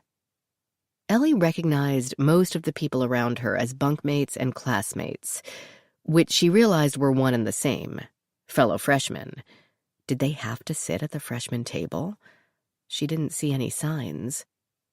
A woman mixed her salad in with her macaroni. "I wish my boyfriend would get it, but I don't think he ever will. He's too wrapped up in his friends and his games. It's as if he wants to stay in high school forever." "How did you come to be here?" Ellie asked Margot. She skewed a bit older than the rest of the group, well into her 50s. Graying curls hung in her eyes, and her shapeless T-shirt bore a picture of the Eiffel Tower. She stabbed shreds of iceberg with a listless fork. "Don't really know. The kids got married, they're off chasing careers, and friends of mine went on a cruise in Europe. I sat on my patio adding up how many toilets I've scrubbed, and it seemed like too damn many. Next thing I knew, I was telling my husband he can scrub his own toilets, write his own checks, wash his own laundry, and remember his own mother's birthday. Then I got in the car and drove out here." "Good for you," the rosy-cheeked woman said, but uncertainly, as if it might not be so good. She struck Ellie as chronically hesitant, but then she'd had enough backbone to break away and come to the ranch to work on it, so good for her, too. "We've left our pasts behind," Audrey said, which didn't seem to follow. But perhaps it did to her, because she reached across the table to grasp Ellie's hand, which had been resting next to her bowl. "We're all here to grow in ways we didn't think possible. I believe every one of us will unpack our vast and unique potential during our time here. I'm sure you will, too. You only have to believe it." She gave the hand a squeeze, and Ellie squeezed back, trusting her sincerity if not her assessment. Yet a term erupted in her mind. Love bombing. Ellie had had to infiltrate a somewhat inept cult one time and had learned something about the protocol. A new recruit was instantly surrounded by people who had only the recruit's best interest at heart and knew just how to serve it, unlike the nasty old world of clueless and uncaring friends and families. It was impossible to resist such a welcome when most everybody felt overworked, underappreciated, and miscast in the role of their lives at some point. At those points, one looked for answers, and this new group, with its charismatic leader, appeared to have them. She removed her hand from Audrey's, but gently. Today's enlightenment wasn't a cult. It was simply capitalizing on the American obsession with self-improvement and success. Devon had certainly not been kidnapped and brainwashed. It seemed she'd found a rewarding career outside her famous father's shadow. A man sitting a few seats from Ellie said he had managed a tech company in Silicon Valley, but had grown to hate it. "I'd gotten off track somehow, but didn't know what to do about it. Galen came out to do an in-service for the employees and said he was willing to take on investors. The company said no, but I said yes." He watched Ellie expectantly, as if this had been a punchline. "Investors?" "In the ranch," he explained. This made sense, Ellie supposed. The operation had probably grown over the years to its present capacity, getting too large for one man to run on a shoestring. "Is this a for-profit concern?" Today's Enlightenment? Profit is the last sort of concern around here. Audrey almost sounded angry at the insinuation, and two others repeated the same thing in different words. Margot said, "If he's making any money off us, he sure doesn't spend it on clothes." No one responded. A few squirmed uncomfortably as if she'd made an inappropriate joke. But if she felt censure, it didn't seem to bother her any. Finally, Audrey said in a resolutely cheery voice, "Time for evening sessions." Ellie and her fellow clients bussed their trays, made a trip to the bunkhouse to freshen up, and as a group plunged back into the all-consuming task of turning themselves into the best persons they could be. Chapter 8. Devon set her empty plate on top of the income sheets. She'd carry it over to the kitchen later. Only reusable tableware was used at the ranch, nothing disposable. Better to wash dishes than contribute to a landfill, even if it used a little water and energy to do so. There was very little waste generated at the ranch. No place for it to go, since they were too remote to have regular garbage pickup. Organics went into the compost, with the rest burned in the fire pit. She slid the income sheets from under the plate and prompted her computer back from sleep. Time to pay bills. Ranch bookkeeping stayed fairly simple. Income flowed in from the clients who paid for the courses, plus a bit extra for room and board, with only a tiny bit more variety in outgo. No staff member received wages, as she knew only too well. They were paid with a free place to live and more counseling. But, of course, there were utilities, taxes, and operating expenses, covered by client fees and deposits from their benefactor, the old lady on the hill, as Devon couldn't help but think of her. Francis Coleman's money came from gold, the Colemans having been one of the families that struck it rich in Bodie, California.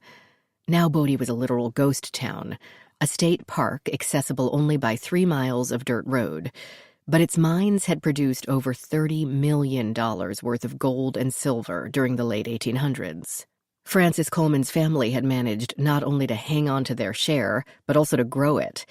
Mrs. Coleman had danced in Paris, scaled mountains in Argentina, snorkeled in Tahiti, and outlived 2 children and 3 husbands before pulling a Greta Garbo and withdrawing from the social whirl.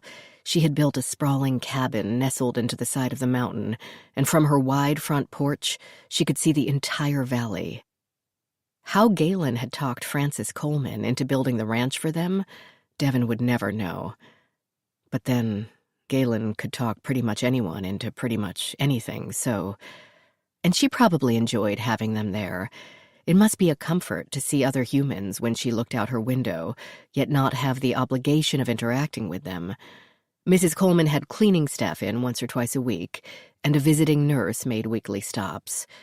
But otherwise, she seemed content to spend her days reading books and watching television, and sipping her way through her considerable wine cellar. At first, Mrs. Coleman had let Galen squat on her land while she slipped a few bucks into the Today account, as if he were a favored nephew. Later, however, she had decided to formalize the arrangement with some real money. Perhaps she had felt wings of mortality beating the air. Perhaps she had finally accepted that her missing daughter would never return. Her son was definitely dead and buried in a graveyard outside Reno. Mrs. Coleman kept a picture of the grave marker over her kitchen sink. Something Devon found either really sad or really sweet, or really, really odd. Devon had gotten to know the old woman pretty well by delivering jars of honey from their own bees. Mrs. Coleman always insisted she stay for tea, and even though Devon couldn't stand the stuff, she'd listen as Mrs. Coleman, Frances, she insisted, regaled her with tales of con festivals and corporate takeovers and Grand Canyon hikes. They'd sit at the kitchen table, a weak description for a slab of mahogany at least 4 inches thick and surrounded by a room that was a recreation of a kitchen in a French country inn. Devon craved these visits. Not the tea, but the peace, like Mrs. Coleman craved their honey. Being surrounded by the sturdy walls of your own space, satisfied with your own personal history, comfortable in your own skin. That was what she saw in the older woman, who had torn through her life with determination and appetite and a lack of regret. This is how I want to live. Who wouldn't? But Mrs. Coleman often wanted to know how the ranch fared and how the new building's construction had progressed. She had dropped a large lump of money into an IOTA, an interest on trust account. The lump belonged to her but could be accessed by Galen, acting as the ranch's attorney. He had gone to law school somewhere between studying medicine at Cornell and physics at MIT. Devin didn't know if he had ever actually practiced, though it didn't matter, as he must have taken and passed Nevada's notoriously difficult bar examination to get a state license. Having that license made the whole process okay with Mrs. Coleman's own lawyers and the state of Nevada. This backing enabled today's enlightenment to buy the land. The deposits from the trust provided the money to pay the mortgage and the new construction. If Mrs. Coleman decided to revoke the trust, they'd be screwed. Devin never saw any statements from the trust. As Galen had said, the statements went directly to Mrs. Coleman. That way she kept an eye on her own money. But those interest deposits had been dwindling, each amount less than the month before by about 6, sometimes 7% each month. Devin thought maybe Mrs. Coleman had backed off. Income off a trust, assuming the amount in the trust account didn't change, shouldn't vary. The prime rate didn't fluctuate that much. The only solid reason for the interest to decrease steadily was that the principal was decreasing. Mrs. Coleman might have the money invested with unscrupulous or uncaring financial advisors. Devin would suggest Galen have a gentle chat with the old lady, just to be sure no one was taking advantage of her. Galen was so good at finding the flaw in one's foundation. The door opened with a blast of warm air, and Tim came in, a bit grubby. He must have been working in the bean patch. "Morning," she said. "Afternoon now." "Yeah." She had no idea what that meant, but then her greeting hadn't exactly been a greeting, more like a statement of fact. She had to get better at saying what she meant. Galen always got on her about that. Tim, meanwhile, carefully wiped his shoes on the mat inside the door. All his actions appeared careful, as if he consciously chose and executed each one, no matter how small. Today's enlightenment, doctrines in action. No wonder Galen always had Tim somewhere close by. He appeared and vanished all over the ranch without warning. A human surveillance system. Devin had no idea how long Tim had been at today, or what his story might be, and had never asked. Perhaps he'd been with Galen since the leader's beginning at a student center at MIT. Or perhaps Galen had found him out here in the Wild West, working as a ranch hand or as Ms. Coleman's driver. Sometimes she wondered, but she never asked. Whatever his origins, Tim seemed to have no resume, no job title, no official duties, and no more salary than the rest of them. But one and all accepted him as the voice of Galen in Galen's absence. Now the towering young man, all wiry sinew and sandy blonde hair, approached her desk. "I need some petty cash. Galen wants me to go get more nails." Now what's he building? She pulled out the tin cash box, which was never locked, from her lower desk drawer, also never locked. They didn't worry over much about security at the ranch. Sure, some client could stroll in and root around until they found the cash stash, but then they'd have nowhere to go and nowhere to spend it. "Something for challenges," Tim said. Her hand froze over the bills. She remembered her own challenge all too well. "How much do you need?" She chose not to notice the tremble in her voice. Everything is a choice. We choose to give memories power over us. $10 ought to do it. His voice had slid from gravel into granite. Had he noticed her weakness? She handed him 2 5s. It hardly seemed worth the gas to drive to town for such a small purpose, but she didn't point that out. If Galen thought the nails were important, they were important. She buried herself behind the desk as she replaced the cash box and avoided looking at Tim until she heard the door close. Chapter 9. The air outside the dining hall hit Ellie like a slap. She hadn't realized how sharply the temperature dropped in this mountainous region, with no humidity to retain heat once the sun disappeared. Devon led the class again that night, with a lesson about bravery. Now, since we know here that the only thing holding you back is you need to recognize that we fail because we expect to fail. We see perfect, heroic people on TV, and we know that that's not us. So it's success and not failure that frightens us. If we do succeed, what then? How do we maintain it, grow it, deserve it? We're paralyzed, and we feel stupid for being paralyzed, and it's all because of fear. All negative emotions are a result of fear. Ellie checked out her fellow paralytics. Audrey not only took furious notes, but also stopped now and then to scowl at any neighbors who weren't. Margot ignored this and wrote nothing, staring straight ahead with her chin propped on one hand. Ellie couldn't tell from her blank expression whether she sniffed BS or felt stunned with insight. Barry's head nodded at the end of every sentence. Ellie wrote the date and fear at the top of the page, and inwardly admitted that the word had figured prominently in her life as of late. Sure, there had been a serial killer out to get her, and then the incident in the Gulf of Mexico, but physical fear didn't seem that important once it ended.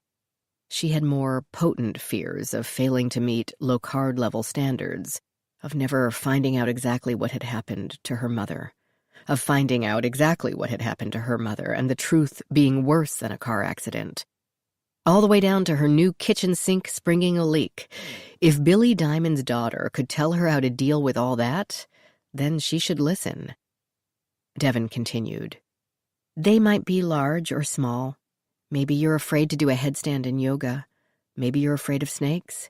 Maybe you're afraid you're losing your mind. But large or small, only by facing and conquering them will you recognize your own strength. You have your worksheets in front of you. I want you to list your 3 biggest fears. Then list why they're your biggest fears. She paced between the desks as people began to write. And I'm not talking about vague universal fears like getting old or something happening to your children. I mean concrete physical things or events that trigger your fight or flight response, that make your brain freeze and your heart go into triple time. Ellie thought, then wrote in clear block letters, 1, claustrophobia, 2, public speaking, 3, heights. Then she realized that the first should be enclosed spaces instead of claustrophobia, but figured Devon wouldn't ding her for inconsistent word usage. After a short couple of minutes, Devon picked people at random to read their answers. A young man with too much facial hair balked when she said his name. Do I have to? It's kind of personal. Gently but firmly, perhaps she'd learned to handle bulky males by keeping her father functioning all these years, Devon said, Personal is why we're here. If you can't share yourself in an intimate group of people who are in the same lifeboat as you, who are here to accomplish the same goal, then you're never going to be able to do it out there in the world. Other students nodded encouragingly. He hesitated so long that Ellie thought he might refuse, but with the weight of the group on his shoulders, he gave it up. I'm afraid I may be a cross-dresser. Devon said, Oh.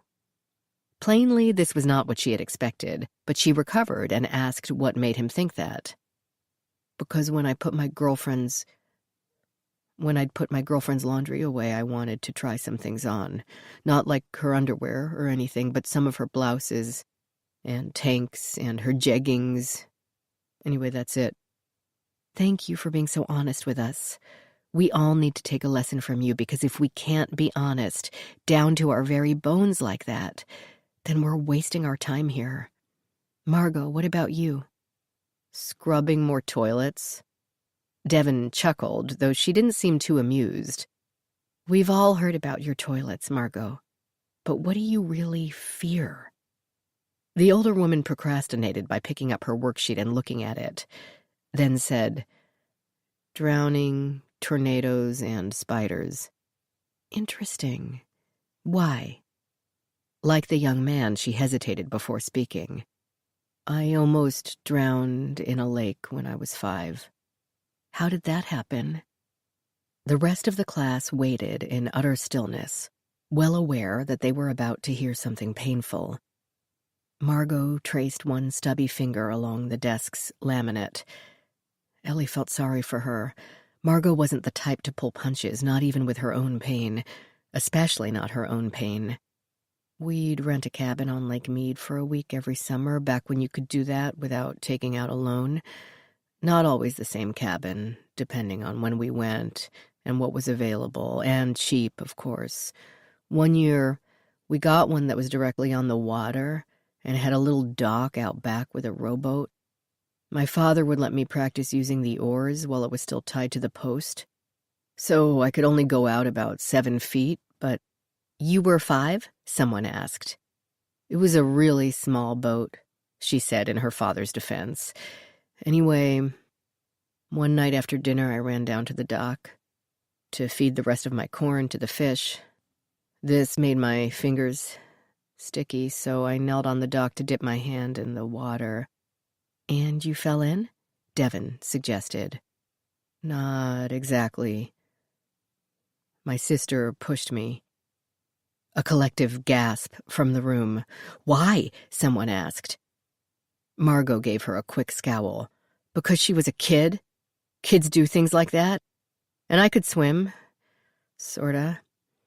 Problem was I hit my head on the boat on the way down." She fingered her scalp and gave an unconvincing chuckle. "Still have a little scar." She stopped there. "So who pulled you out?" Barry asked. "My dad. He'd been smoking on the back porch anyway. He said I just coughed and woke up. It wasn't like I'd stopped breathing or anything." "Maybe you didn't, but I just did," Devon said, earning nervous laughter from some of the students. "How awful. It would have been impossible to forgive your sister for that. She might have killed you." "Of course I forgave her," Margot said, the scowl flashing again. "She was 7 years old, and I was halfway over the edge. It would have been impossible for any little kid to resist. I wouldn't have." Devon spoke gently. Even as a child, she knew what she was doing and made her own choice. We all have to take responsibility for our actions, and that means holding other people responsible for theirs as well. Did your parents often leave you unattended like that? "I wasn't unattended. My father was right on the porch." "But you were knocked out by the boat. You don't know how long you were in the water." "It didn't hurt me." Margot squirmed in her chair at the memory, as if struggling to hold on to it under the flood of this fresh perspective. "I got a mouthful, that's all." "Are you sure? You were quite little to be at a water's edge all alone." "I wasn't." Devon didn't pause. "That's the biggest betrayal of all. When someone we're counting on isn't there for us. That's even worse than the direct betrayal by your sister." Margot opened her mouth in another protest, but Audrey spoke first. "So her sister—" Devon's tone silenced both of them when she said, "Everything we learn as a child is the foundation of our thoughts as adults, but we learn those things through a child's perspective." Apparently, no one other than Devon was to comment on Margot's experiences, including Margot herself. Ellie watched her for signs of chafing. Unfortunately, that perception continues to filter incoming information, so we're absorbing an adult world through the foundation of a child. We have to acknowledge our past, shed it, drop it in the dust behind us, along with anyone and anything that keeps us there. But where did this leave Margot? Stuck in the mold the adults at the time had created, when they no doubt demanded she forgive the sister who had nearly killed her? Or was she reasonably assuaging any lingering resentment with the knowledge that all children do foolish things? And which did Devon think preferable? Ellie had no idea what their takeaway should be. Devon did not seem as sweet and malleable as Billy Diamond had implied. Perhaps he didn't know his daughter as well as he thought, but perhaps the young woman had blossomed, gained a warehouse of confidence since striking out from D.C. Margot said nothing. She stared straight ahead again, her mouth set in a straight line, neither agreeing nor disagreeing. But under her desk, Ellie could see one foot jiggling in agitation. The feet, Ellie had learned in Rachel's course on deception detection, were the least schooled part of the body. We spent a lifetime training our faces not to betray us, and maybe to keep our hands still, but the more we traveled downward on the human form, the more honest our flesh gets. Meanwhile, Devon moved on to Barry, who feared heights. His face paled when he even mentioned the subject, and a middle-aged woman named Ling, who hated fire. Ellen. What? She had been lulled by the soft cascade of words and had been hoping that the class would again run out of time before Devon got to her. No such luck. Apparently, evening sessions could go longer than afternoon slots. Devon asked, "What is your biggest fear, and why?" As always, the class listened, each person's complete attention focused on the speaker, in this case Ellie. It's, enclosed places? I'm sorry, I don't usually talk to a group, but, Ellie cleared her throat and pushed on. Like Margot, it's a childhood thing. My grandmother's house had this closet in her bedroom that had a second door opening to the living room. Heavy wood doors with glass doorknobs and those little wingnut deadbolts in each one. Why, I can't imagine. Maybe to hang coats from guests who came in through the front door without having to build a second closet. I don't know, but it fascinated my cousin Maureen and me. We'd walk through it, through the living room, the dining room, back up the hallway, and into the bedroom, and through it again, over and over. She went on. One day, I was about 7, during one of our circuits, when I went out into the living room, Maureen shut and bolted the door behind us, but I didn't notice. When we circled around again, I went into the closet from the bedroom, and she shut and locked that door as well. So I was in the pitch dark with my grandmother's clothes and coats pressing in on me on all sides, but I didn't know what anything was because I couldn't see it, and I couldn't breathe. It all smelled like mothballs. I still gag at the scent of mothballs. "How long were you in there?" Devon breathed. It felt like forever. My grandmother was out working in her garden. I don't even remember who opened the door and let me out. I only remember a vague light and crawling and then finally reaching fresh air. "Wow," Devon said. "So now you have a problem with closets? Enclosed spaces?" "Small spaces," Ellie agreed. "Airplane bathrooms?" a woman toward the front asked. "Won't touch them," Ellie admitted. "I hold it." "Must make overseas flights uncomfortable," someone joked. "I had a therapist," a woman next to Audrey began, and Audrey frowned her disapproval. "That's a good point," Devon said firmly, though no one had made one. "The problem with therapy is it dwells on the past, and that changes our perception of the past, and therefore might change our future in ways we didn't expect and don't want.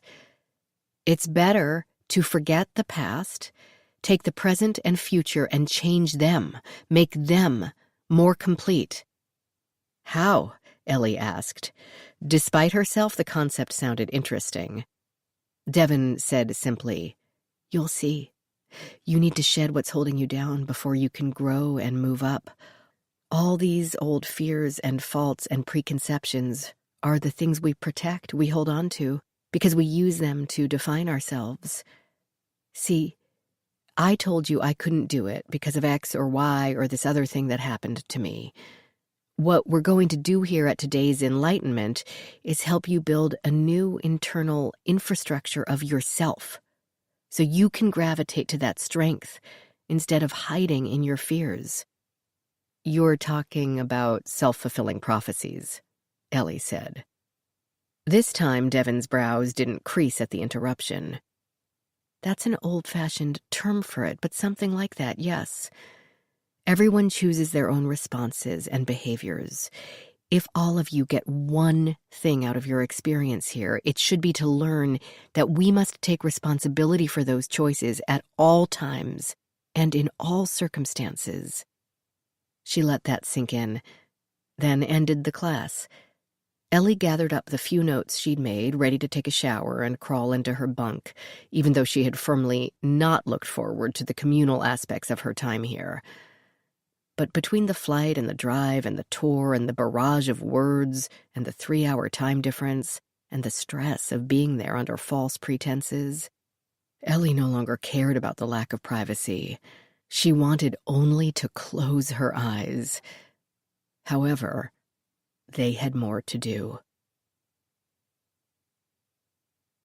Chapter 10. Rachel was standing at her kitchen sink, washing up a few things she didn't want to put in the dishwasher, when her mother bustled in, full of enthusiasm for a book by Grady Hendrix and a new wine that book club host Maisie had discovered. "Mama," Rachel asked after the detailed description of hunting a southern vampire had run its course, "do you remember a lot of Isis's clients?" Loretta grew quieter at the thought of her younger daughter, now dead for nearly 2 years. She cracked open the wine bottle. Maisie had gifted her the half-empty bottle and poured a glass. She'd tell me about some of her jobs when she'd come by. I know they had money because some of their ideas were plumb crazy, but she'd say, "Hey, if they want to pay for it, I'll find mini lights in the shape of aardvarks and a band willing to dress like zombies." Rachel had heard similar comments when the two women intersected, but she hadn't paid much attention. Resentment had continued to linger over Isis and her wild days, staying out all night, returning drunk, skipping classes, flunking classes, totaling cars, abandoning college, getting picked up by the police on admittedly minor charges like public intoxication, and displaying rampant hostility toward everyone with whom she shared blood. Her excuses had skirted the edge of plausibility, with just enough detail to convince, provided one didn't look too closely. Rachel believed ISIS-related stress had ushered in the cancer that took her father's life. Maybe the pain would have faded away in the bright light that was Dantone. Rachel had spent more time with Isis during the month of his birth than she had in all the previous year. However casually Isis might have taken her own life, she'd been dead serious when it came to her son. Once back on her feet, the baby sleeping through the night, she threw herself back into her work, but never failed to make a doctor's checkup or a play date. For Dantone's first birthday, the premier party planner celebrated at Rachel's home. Just the 3 women and an exquisitely decorated cake, which the baby dug into with both hands. Rachel's husband was, of course, working, and Isis didn't bother to bring one of her many boyfriends. Rachel thought her sister had finally learned what to cherish. By Dantone's second birthday, Isis was dead. A knock on the door at 3 a.m. was never a good thing, and this one proved no exception. Cops had found Isis's identification in her purse and had gone to her home, where, true to form, she had left Dantone in the care of a sweet, capable college student certified in first aid. The student had shown them Rachel's business card, taped to the refrigerator, with the number to call in case of emergency. Cops couldn't afford the kind of parties Isis threw, but every officer in the city knew Rachel, the district M.E. A team had made a beeline to her house to break the news as gently as possible, which had never been possible.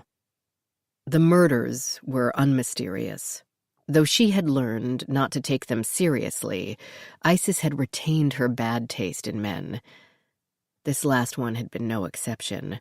A mountain of a guy with a history of small drug charges. He had stopped at an ordinary convenience store in a non-sketchy part of town, a place to which cops paid little attention because they didn't expect to need to. With Isis waiting on the sidewalk, an altercation occurred over what they never learned. The seller shot both the buyer and the witness, Isis, then ran inside, presumably to shoot the only other witness, the store cashier. The cashier had seen the entire drama unfolding through the store windows and had pulled the owner's Beretta from beneath the counter. He shot the seller point-blank in the chest, a lucky shot, since he was trembling from head to toenails at the time. Even luckier, the drug seller was so discombobulated that his own shot went awry and passed well over the cashier's right shoulder. Video cameras both inside and outside the store verified this version of events, according to police. Rachel could have demanded a viewing if she chose to. She didn't. Rachel often wondered if she should have wanted the killer to stay alive. She would have liked to look him in the face, to hear his paltry explanation for why he had been forced to defend his honor or his turf or his street cred at that particular moment. She'd like to know if he knew the man with Isis that night, if their beef had been long established or they'd only just met. Nothing had yet changed hands. The boyfriend's wallet remained in his pants. The baggie of fentanyl-laced heroin was found in the seller's back pocket. So it must have been a haggle over price. Maybe it was better this way. She didn't have to waste time plotting to get her hands around his neck. The case was closed, over, done, and there was nothing to do but look forward. All that mattered now was D'Antone. It seemed pointless to get interested belatedly in her sister's career, but she couldn't help a small fire of curiosity, fanned by the irresistible oxygen of celebrity. Did she ever mention Billy Diamond? Loretta thought hard, one palm covering her forehead, but said only, "Isn't he a singer?" "Yes." "No, why?" Rachel explained about the rock star's daughter. "No, don't remember Isis talking about him. But she only came by once in a while, until D'Antone was born. I can remember she told me about a birthday party for a Supreme Court Justice's 11-year-old granddaughter that required 4 horse trailers and a guy with a shovel to follow them around to take care of the poop. Manure. Which is poop. And an anniversary party for a director of the Smithsonian. She tried to talk him into doing it at the Smithsonian, but he said he worked there all day, didn't want to play there too. And I remember she did a wedding for a congressman and said she'd never do another one, because he wanted it on a barge sailing down the Potomac. The weather was bad enough, but the bride's idea of romantic couldn't be done without CGI. Rachel laughed. Isis and her whip-smart humor.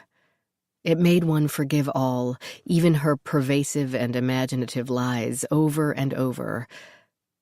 Until it didn't. But no rock stars. Like I said, Loretta repeated. She only came by once in a while. Chapter 11. Devon guided the class to the publishing office so they could stuff envelopes for what turned out to be 2 hours. More activity meant to be therapeutic as well as productive.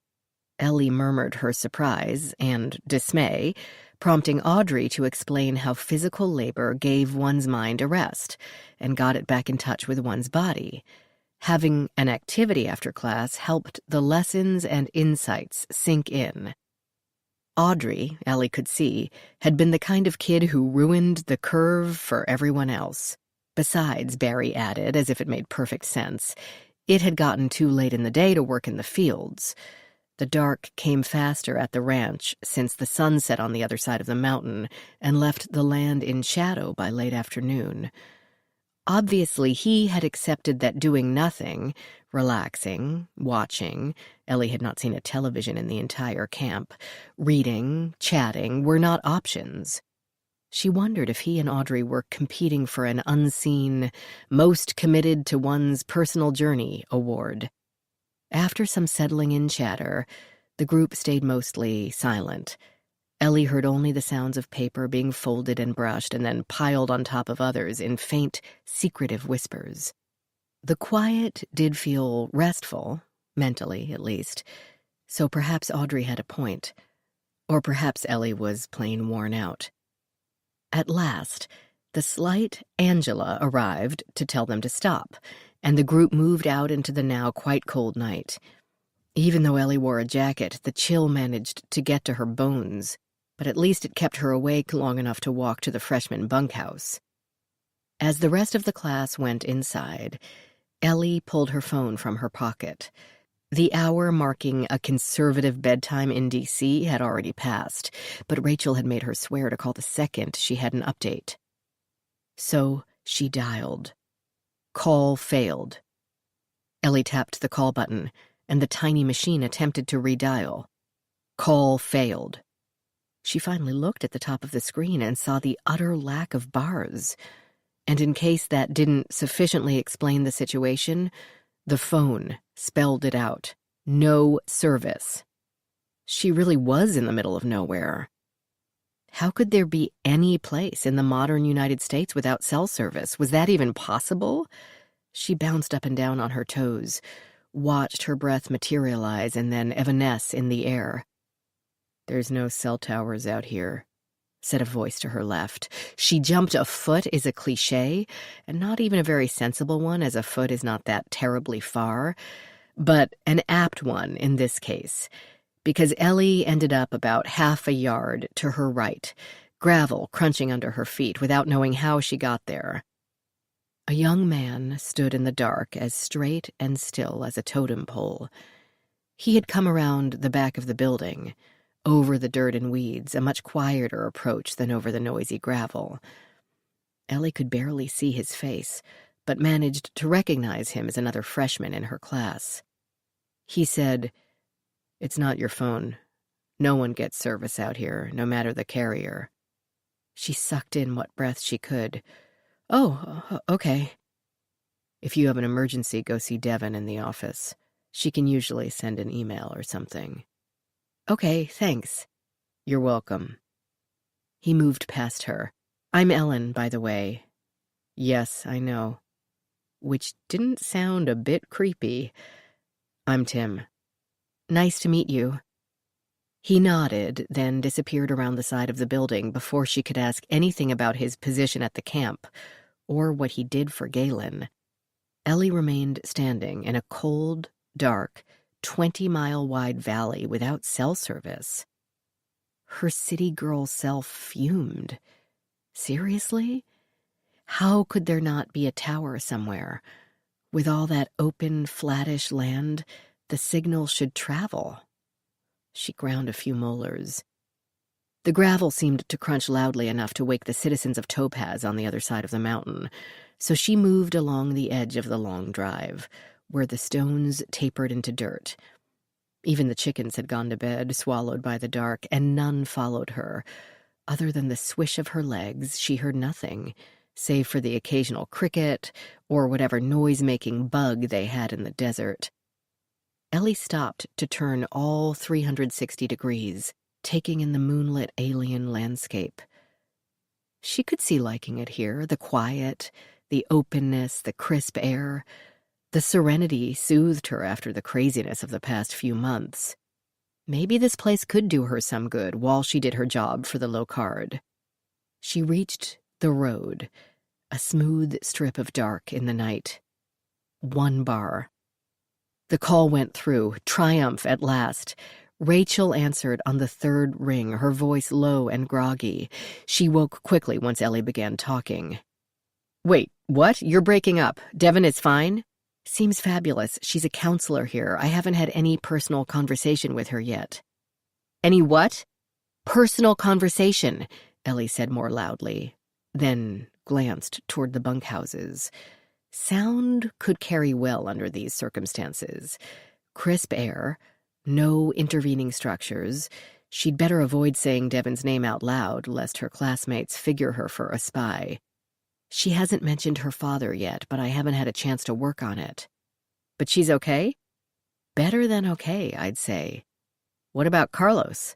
At least Ellie assumed that was the question, since all she heard was Carlos. No one's mentioned him yet. What? Ellie turned her back on the buildings and cupped her hand over the receiver. No one's mentioned him yet. Did Agnes find some more pics for me? I'd like to confirm. Okay, just, Rachel began, as if she hadn't heard Ellie's question. Then nothing. The screen kept ticking off seconds, showing the call as continuing, but Ellie could hear nothing but the crickets. She said the standard things people did when they were left with empty air. Just, what? Are you there? Can you hear me? If you can hear me, I can't hear you. Call lost. She dialed to reconnect, but nothing happened. The phone rang, then showed a connection but without ringing, and then the connection was erased without explanation. It even stopped reporting call lost, assuming she could figure that out on her own. Oh well. She had gotten all the information she had so far over to Rachel, and that was the important thing. Ellie hiked back to the freshman bunkhouse and kept going, veering off the main drag and around the other side of the building to the outer edge of the ranch. Tomorrow she would chat up Devon and assess her current state of mind vis-a-vis family members and ex-boyfriends. Ellie enjoyed working undercover. It gave her a chance to be someone else, someone who hadn't been orphaned at 4 and then passed from household to household. She loved her life and her past, but she also loved plotting out a new persona, giving herself the parents and childhood friends and experiences that she wished she'd had. As long as the case didn't involve kiddie porn or biker gangs, she could have a little fun with it. And maybe this one would teach her something useful about efficient time management or well-defined career goals. So far, however, the ranch underwhelmed. The freshman bunkhouse still had its lights on, and they ruined the moonglow view of the valley beyond the north wall of the bunkhouse, which looked exactly like the south wall. Beyond it, a field of some kind of crop. All the buildings crouched a couple of feet off the ground, elevated with blocks of concrete. Within the gap underneath lurked vague shapes, which Ellie took to be plumbing, electricity, and heating elements. Sophomore bunkhouse, same view, building crops. From her angle on the ground, she could see only the ceilings inside and caught the occasional glimpse of a person near a window. She didn't try to see any more, since Ellie didn't intend to add voyeur to her resume. Junior bunkhouse, same setup. She noticed they had already passed lights out and wondered how many people there were in each group. At dinner, the occupancy of the tables had seemed roughly equal. But no seniors? Did no one ever graduate from this program? At the end of that row, Ellie came to the office. Past that, to her right, would be the publishing office, the construction site, the house where the staff lived, and the large barn. The door of the office opened, and Angela stepped out. Lit by the open doorway, she stood there talking quietly with Galen.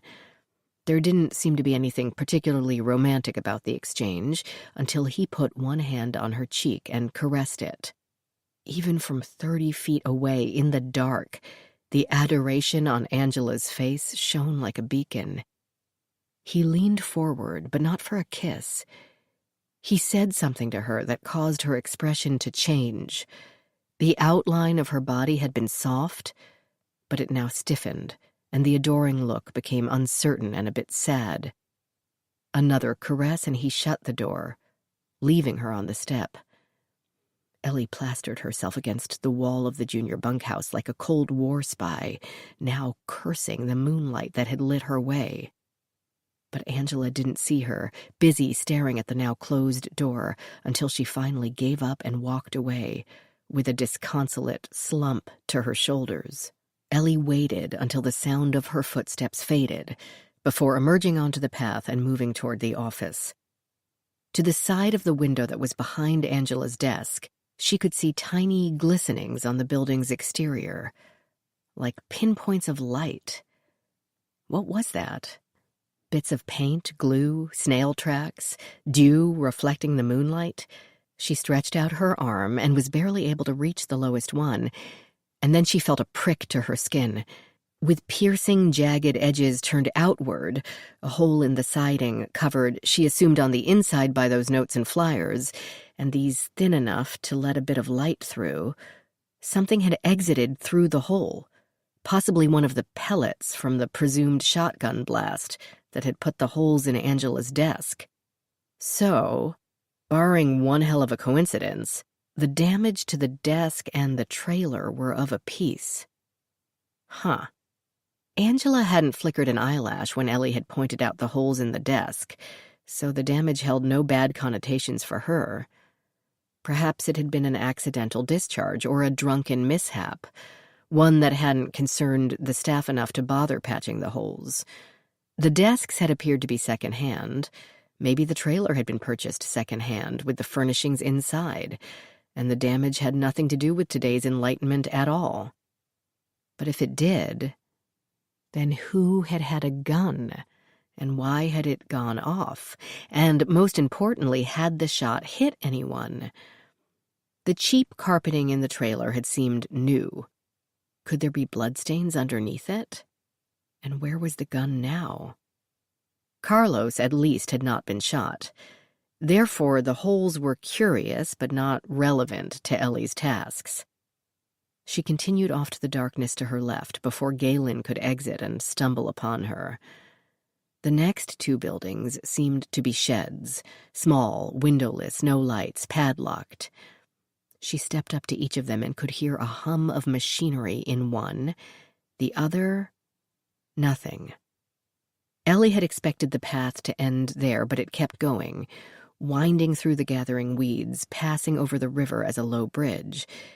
It moved up into the mountain, barely distinguishable from the deepness of the trees around it, and there it disappeared, into the waiting maw of the forest, a trap of blackest black.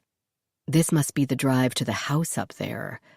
Ellie wasn't crazy enough to tackle mountain climbing in the dark, or to surprise a recluse who didn't want visitors, so she turned around and returned to the freshman living quarters.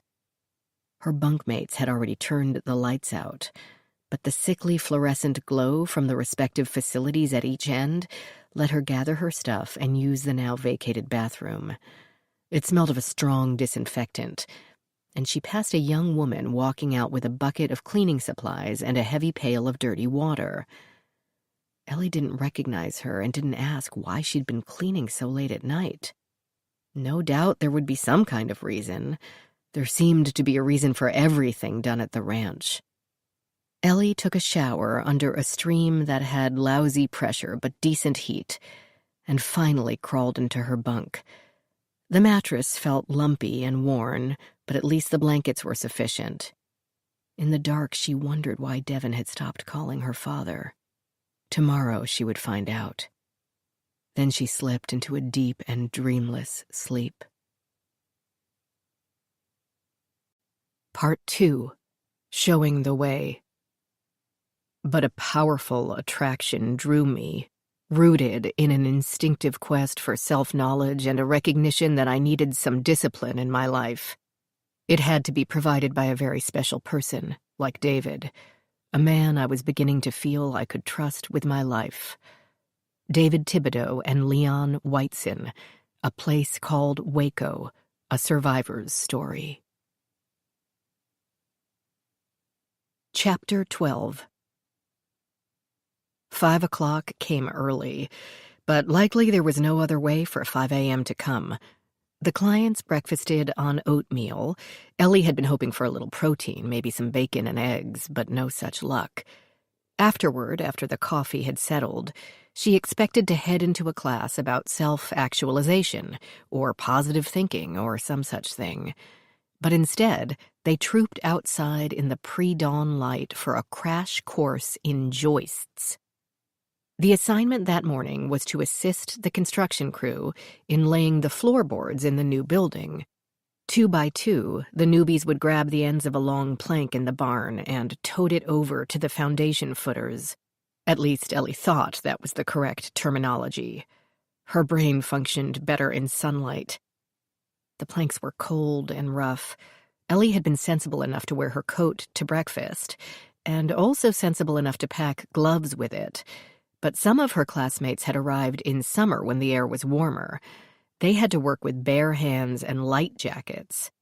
Terse Margot, the 50-ish toilet cleaning hater, cursed at every splinter. Ellie asked Devin what construction activities had to do with life planning. Of course, a child raised by musicians had a somewhat new-agey answer. Hard physical work reconnects us with our bodies. There's so much distraction in the world today that we lose touch, literally, with our flesh and blood selves. And it's a way to see results from effort. Effort doesn't have value. Only results do. Concrete results are a boost to your self-esteem. I always considered my self-esteem pretty healthy. Even in the dim morning light, Ellie could see the young woman mentally raising an eyebrow.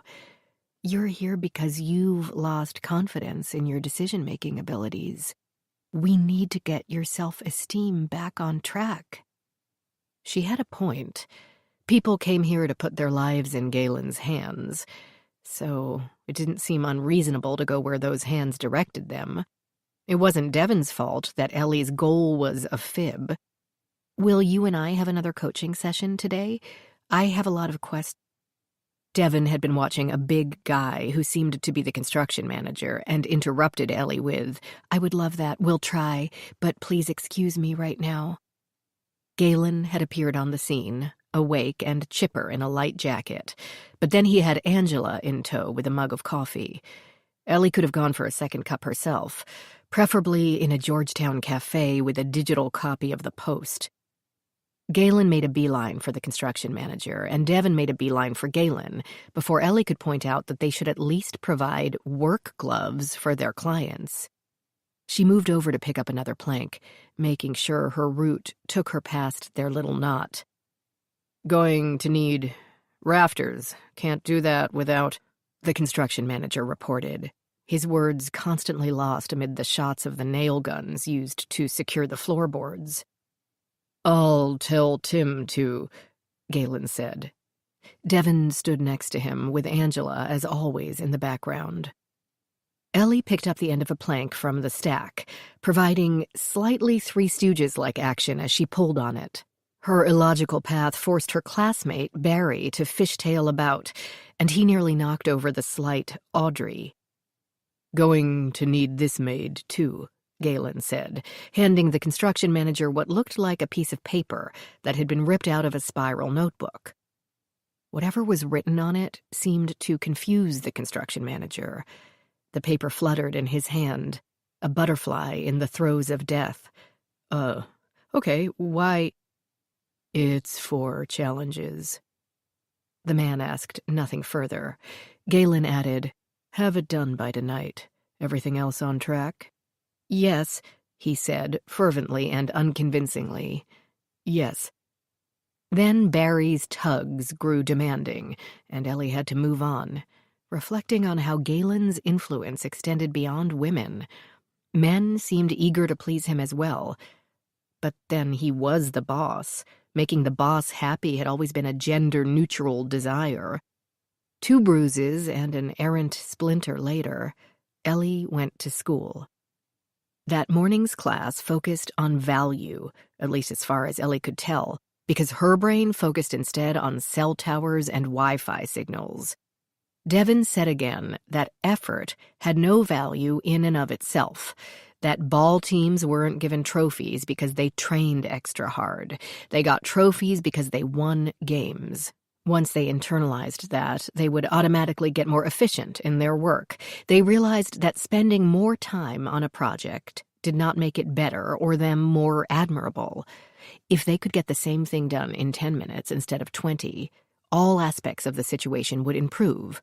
So they needed to stop multitasking themselves into complete incompetency and get in the habit of doing one thing at a time, as if their lives depended on it. Start small, Devin told them. Practice drawing as many squares as you can for a 10-minute period, but neatly, with even sides. Or toss up a marble and catch it. Anything so long as it requires concentration. Then make the periods longer. You'll soon find yourself in the focus habit. On her notepad, Ellie doodled arrows piercing the dark centers of their targets and reassessed her own secret focus. She had established that Devon was fine and healthy and even thriving, and had conveyed the same to Rachel to pass on to Billy. Number 2, if she could convince Devon to contact her father, open up communication even in some small way, or at least let him know that she hadn't called only because of substandard cell service, then Ellie's work there would truly be done. Carlos's death remained a mystery, but it was not one for Ellie to solve, officially. As no one had mentioned him, she had no way to segue into the topic of a man she shouldn't know of, a common problem in undercover operations. She had begun to draw question marks instead of arrows when the door opened and Galen strode in. A charge crackled through the room like static electricity, stirring hair follicles and knocking Devon off the desk she'd been half sitting on. The headmaster had come to grace the class with his personal guidance, though the headmaster looked more like a mischievous boy with locks of dark hair falling in his eyes and a smile hinting at dimples, come to share not a lesson but a really delicious prank. He asked what they'd been talking about, then told the group to pull their little desks into a circle.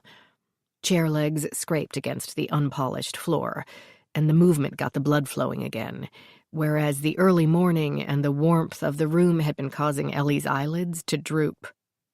If this abrupt usurping of her class annoyed Devon at all, she didn't show it. Instead, she hustled to Galen's side and spoke quietly to him, though he did not appear to listen. When the circle had been completed and the circumference tidied as much as they could engineer in the small room, he sat in an empty chair. Devon had no seat. In order to fit, the circle extended to both sides of the room, and she couldn't get to the few empty chairs at the back of the room without climbing over desks and people. She opted to stand, her back against the blank whiteboard. "I'm sure Devon has been telling you all about setting your goals and making sure your work has value, right?" Most of the clients nodded.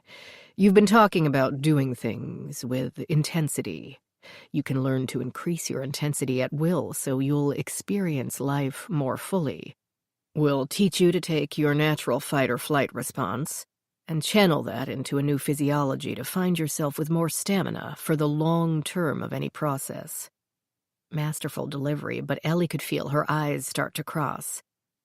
As if he'd heard her thoughts, he said, "But I'm jumping ahead. Let's go a bit slower.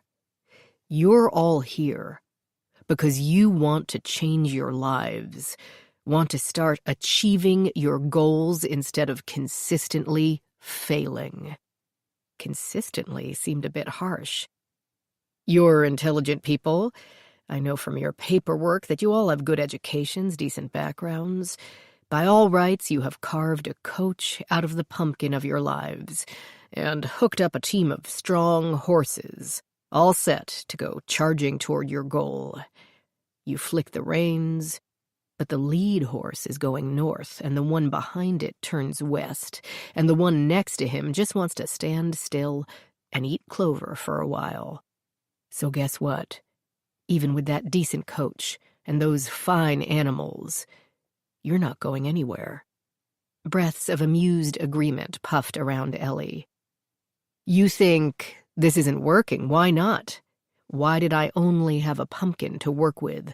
Why do these horses suck? I did everything right, and still..." At that point, you're halfway to being a remora. A parasite, depending on other people to take care of you and help you out. You deserve to be helped out because you did everything right. I hate to use cliches like self-fulfilling prophecy, but things become cliches because they're true.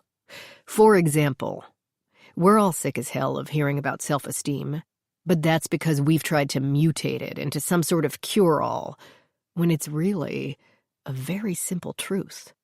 Self-esteem grows from producing a result in this world. As when you laid part of the floor of the new building this morning, you put forth work, and you produced a result. You feel good, even if a bit sore. More chuckles. Devon stood as still as a statue, her gaze boring into the back of Galen's head. Ellie couldn't be sure she even breathed. Divorcing her from this place wouldn't be easy. So far, Ellie didn't see a strong reason why Billy should even try.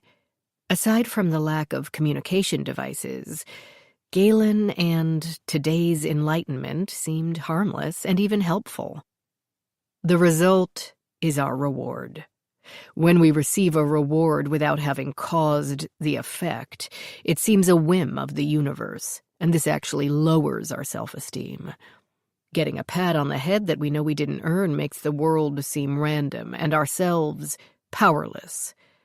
This is why the whole self-esteem movement with children has backfired, why constantly heaping praise on kids only makes them more insecure. Children aren't stupid. They know when they've produced value and when they haven't. We're not stupid either, and we have to stop treating ourselves as if we are. Ellie felt a little ping of recognition, as when someone put into words what one had known all along. So here's the secret, people. Here's what we're all about. He ducked his head an inch, conspiring to share this holy grail.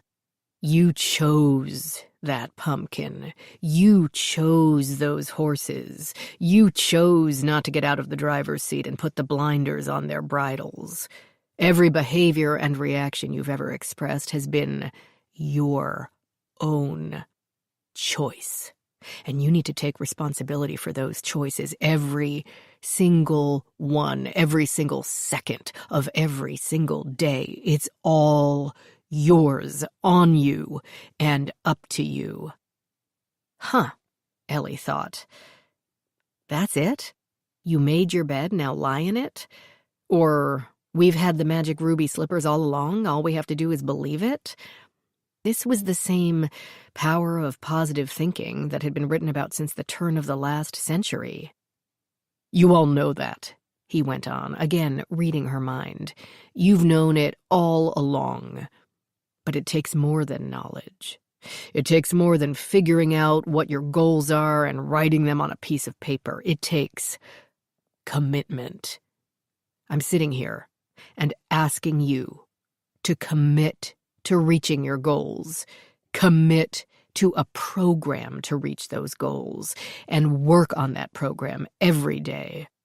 It's a big step, one that you can't take lightly. If you're not all in, then you're wasting your time here, and mine as well. He spoke quite solemnly, but a lump of worry coalesced in the pit of Ellie's stomach. What exactly constituted a commitment, if an internal promise or even a pinky swear did not? His commitment sounded more specific and more ominous. But then he veered off into a discussion of choices again, and the importance of surrounding oneself with helpful people, and not more remoras. Remoras are the parasites. They're all warm and fuzzy and great pals when things are going badly for them because they want your help.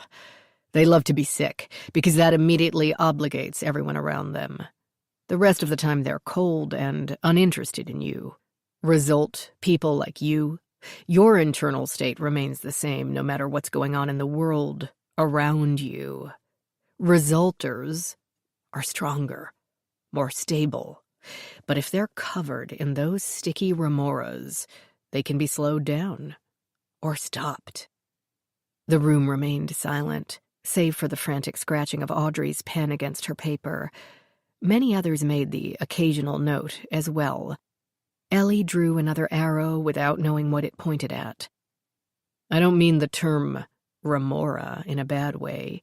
We have all sucked up to someone we don't like because they have something we need, or exaggerated our sniffles into a cold to get our spouse to leave us alone to watch the game. Amused noises around the room. But when a person makes it a consistent habit, you need to get out from under them. The biggest remoras in our lives tend to be our family and friends. Your significant other treats you like the maid. Your parents are positive you'll never amount to much. And the kids focus on your wallet. Friends only want you to pick them up from the airport and retweet their selfies. If you express a goal or a desire, they will leap up with reasons why it can't be done. If you want to grow even the littlest bit, you need to shut the door on them and set the bolt. In a mild form, this seemed a valid self-help point. Say you announce at the kitchen table that you've put in for a management position. Your aunt may declare you're not management material because she still sees you as a 10-year-old who always left their bike out in the rain. There could be good reasons to ignore your friends and family, all of whom have their own hang-ups and ideas and don't even know what your company does anyway. Or have been using you as a personal assistant / all-around gopher to your rock star father since you could walk. But Ellie had been trained to look for threats and couldn't stop her mind from going there. Anything good could be taken to an unhealthy extreme. Without the stability of a network of family and friends, these clients had no choice but to depend upon their new friends, the established members of the group like Devon. Those members' actions were lauded and accepted. So the recruit's frame of reference was replaced by new mores and standards. Then, no matter how destructive these new standards became, there were no others to go back to. The bridges had been not just passed over, but also dynamited. Worst case scenario. Best case, a client ignored his aunt and put in for the management position anyway. Galen's advice sounded mild and valid and reasonable, but Ellie's cell phone wouldn't work, and neither would anyone else's. Galen had gone on to combine these two ideas and say that they needed to make their commitment to each other, to people who understood what they wanted to do and would support their decision to do so, and to him. "I truly want you to succeed," he told the group, making eye contact with each person in the circle one by one. "So if you won't do it for yourselves, if you can't muster the discipline to take what we're teaching you here and follow it to the letter, then do it for me." "Absolutely," blurted Audrey. "I will," Barry said. "I've had it with my life up to now. I'm going to be CEO no matter what." He repeated the last 3 words with enough intensity to give Ellie a chill. These people weren't casually reading, "I'm okay, you're okay" on a beach somewhere. They hummed with an intensity of purpose that should have warmed her. Should have. Galen said, "Today is your commitment ceremony. You're going to restate your goals and declare the date by which you intend to accomplish them. We're going to go around this circle. We'll start to my left here with Drew." He clapped one hand on the shoulder of the very young man next to him, who paled so sharply Ellie thought he might faint. "Each of you will publicly commit yourselves to that goal. Then you will tell us the worst thing you've ever done, the biggest secret you've kept. It has to be something that no one else knows, and something that will significantly hurt you if revealed, either legally, financially, or emotionally. Because this is serious, people. This will only work if you go all in 100%. If you can't, then you are not committed. You are not serious about changing your life, and you will never reach your goals, and you can leave now." A tiny gasp escaped someone. Ellie couldn't tell who. But around the circle, eyes had widened, and faces had gone still. A dark-skinned man to her right began chewing on a nail. A young woman with unnaturally red hair twirled her pen through her fingers and visibly started when it slipped and made a clink against the desktop. "Devon," Galen went on. "We'll take a video. Everything you say will be recorded and saved." Devon straightened, but casually, the only person in the room not concerned by this turn of events. She had seen it before. "This," Galen intoned, "is not a drill." Nervous chuckles. Ellie had missed the goal-setting class, so she scribbled a short list among her arrows as unobtrusively as she could.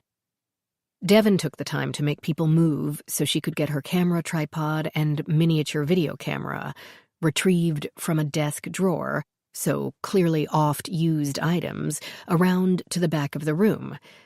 Ellie could hear her behind the row of desks, no doubt making sure the young man's face showed clearly in the video. Thrown onto the hot seat without warning, Drew's voice cracked as he spoke about cheating on his college entrance exam. He had gone to a small religious college, and it would probably revoke his diploma if it knew. His parents would be horrified, and many friends would turn their backs, friends he would need to open a bank in his town. Owning a bank, he confided in an aside, was the only way to make money in banking. When Drew finished, Galen patted his hand and congratulated him for having the courage to take this step, not only for himself but for all of them as well. The young woman next to him, whose name Ellie didn't catch, told of a one-night stand with her sister's boyfriend, the same one her sister later married. "She'd never forgive me, and my parents would be devastated. I think they think I'm still a virgin." The confessions continued. One had driven drunk and taken out a few mailboxes only a block from his own home, then had slunk out of the neighborhood during the wee hours of the following morning and driven the car 100 miles away to get it fixed. Margot had been the executor of her mother's estate. The will had specified that it be divided evenly between Margot and her sister. But instead, Margot had invented receipts and looted jewelry to boost her share to more than 3/4. She was living with some bum and feeding a serious Jack Daniels habit. I knew giving her money would only speed up the cirrhosis. "But it's not your place to make your sister's decisions for her, and you betrayed your mother's trust to do so," Galen pointed out. He didn't ask if this might have been revenge for the pushing into the lake incident. But then he might not have known about it, and Devon didn't make a peep. Plus, it was completely illegal. "Yes," she said. Though, true to what seemed to be her form, she didn't sound sorry or even concerned. "And your goal is?" "To get a divorce." "When?" "Filed by New Year's Eve." "Of this year?" He watched for every loophole. After a slight hesitation, "Yes." "And you know if you do not accomplish that, a copy of this video will be sent to the Maricopa County District Attorney?" Her face seemed carved from steel, but Ellie saw her throat move in a gulp. She was among 100 or so clients at the ranch, yet he had managed to name from memory the place where she lived. "Yes," Margot said. Barry told of smashing a door on the loading dock one morning when he'd left his keyring on his desk and locked himself out. Then, saying nothing and letting the supervisor think it had been the cleaning crew or maybe a vandal. He could kiss the CEO slot goodbye if his company ever found out. Barry, Ellie thought, had the determination to achieve his career goals. Now, if he only had the talent, she didn't think Galen could teach him that. The woman next to Ellie told of a brief affair with her child's 4th-grade teacher. Then Galen turned to her. "Nell?" Chapter 13. Sure, Rachel could have accomplished the same thing with a phone call. She hadn't really needed to make a return visit to the rock star's mansion with its eclectic cast of characters. But to be fair, she had tried, And the great man hadn't answered his phone, and neither had anyone else. She hadn't wanted to leave a message, with no idea where Billy's phone might be or who might pick it up.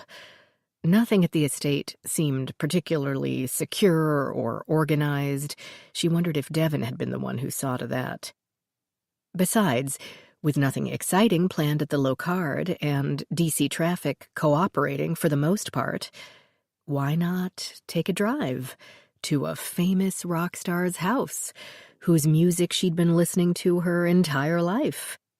Well, hell, if one couldn't go a bit fangirl over Billy Diamond.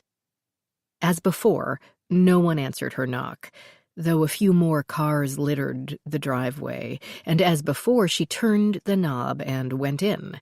But this time she found her way blocked by a man the size of Mount Olympus, but without the visage to match. Apparently Rachel had been wrong about not particularly secure. "Who are you?" he demanded, arms crossed, his back to the ornate center table where the roses had lost many more petals. She gave her name. "I'm here to see Billy." His scowl cleared up. "Ah, you're the forensics lady." Yes." "Good. Come with me." He turned and started up the wide marble steps. "Sorry about checking. With this new tour coming up, a lot of his fans have been, what's the word? Rejuvenated. Like you add water to something that's dehydrated and it puffs up and comes back to life. Know what I mean?" Rachel hustled to keep pace with him. "Not really." "Well, he's been living the quiet life out here in the middle of nowhere." The nation's capital was the middle of nowhere? Granted, when it came to the music industry, it wasn't New York or L.A. "But with all the recent attention, now we've got people hopping the fence to ask for an autograph, and girls leaving their panties on the porch. Found a guy trying to climb into a second-floor window last night. He says he wanted an autograph, but I'm not so sure. I think he thought he'd be some kind of cat burglar, until he couldn't get the window open, and fell off the ledge." The memory made him chuckle. "Have you worked for Billy a long time?" He hit the top step, his large foot slapping against the marble hard enough to echo across the lobby below. They seemed to be in a different wing than before, in a shorter hallway with more elaborate decor, including a 6-foot-tall marble statue of a griffin in one corner. All doors but one stood open, with various conversations emanating from some, or all, voices murmured and sometimes raised. Someone, somewhere, sang a heartfelt rendition of Hallelujah. He said, "I don't work for Billy. Newton hired me." Newton, the Don't Call Me Newt manager. Recently? She didn't even know why she asked, but regardless, he didn't seem inclined to answer. He stopped outside a closed door and turned to size her up, his gaze sweeping her from head to toe, which might have felt creepy if it wasn't done with such professional disinterest.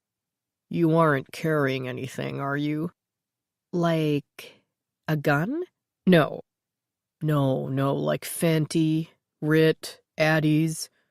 He searched her face and apparently saw nothing but slight confusion. "Pills, bottles, even pot. Especially anything with an alcohol content. Newton's trying to straighten him up and not having much luck. This is a big house, and he's got hidey holes all over it." "No," she assured him, "not carrying anything." "Good."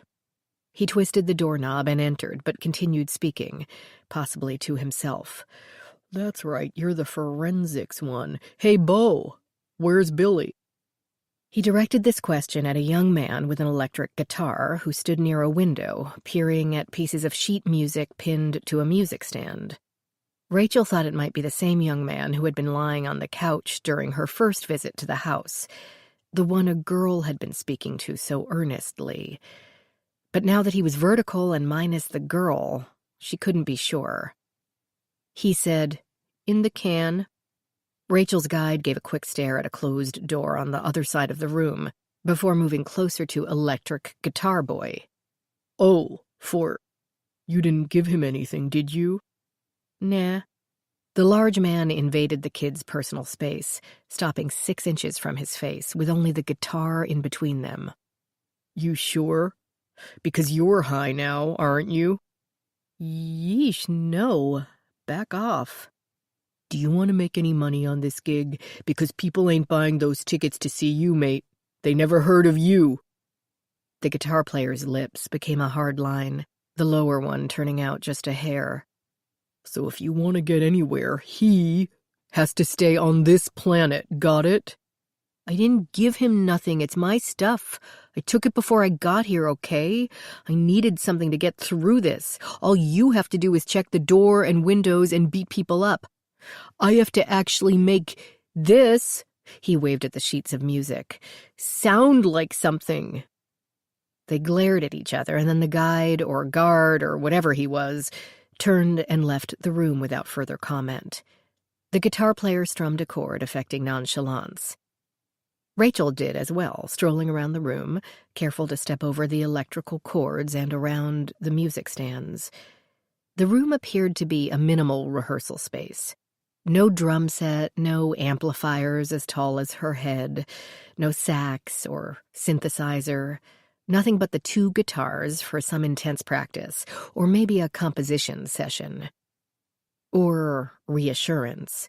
The walls were ringed with professionally framed concert posters. So many they seemed at first glance to be a colorful wallpaper. Upon closer inspection, she found they moved from left to right in chronological order. A faded rectangle in the northwest corner proclaimed Sonic Age at the First Ave, Minneapolis. A small line at the bottom read, with special guest Chimera.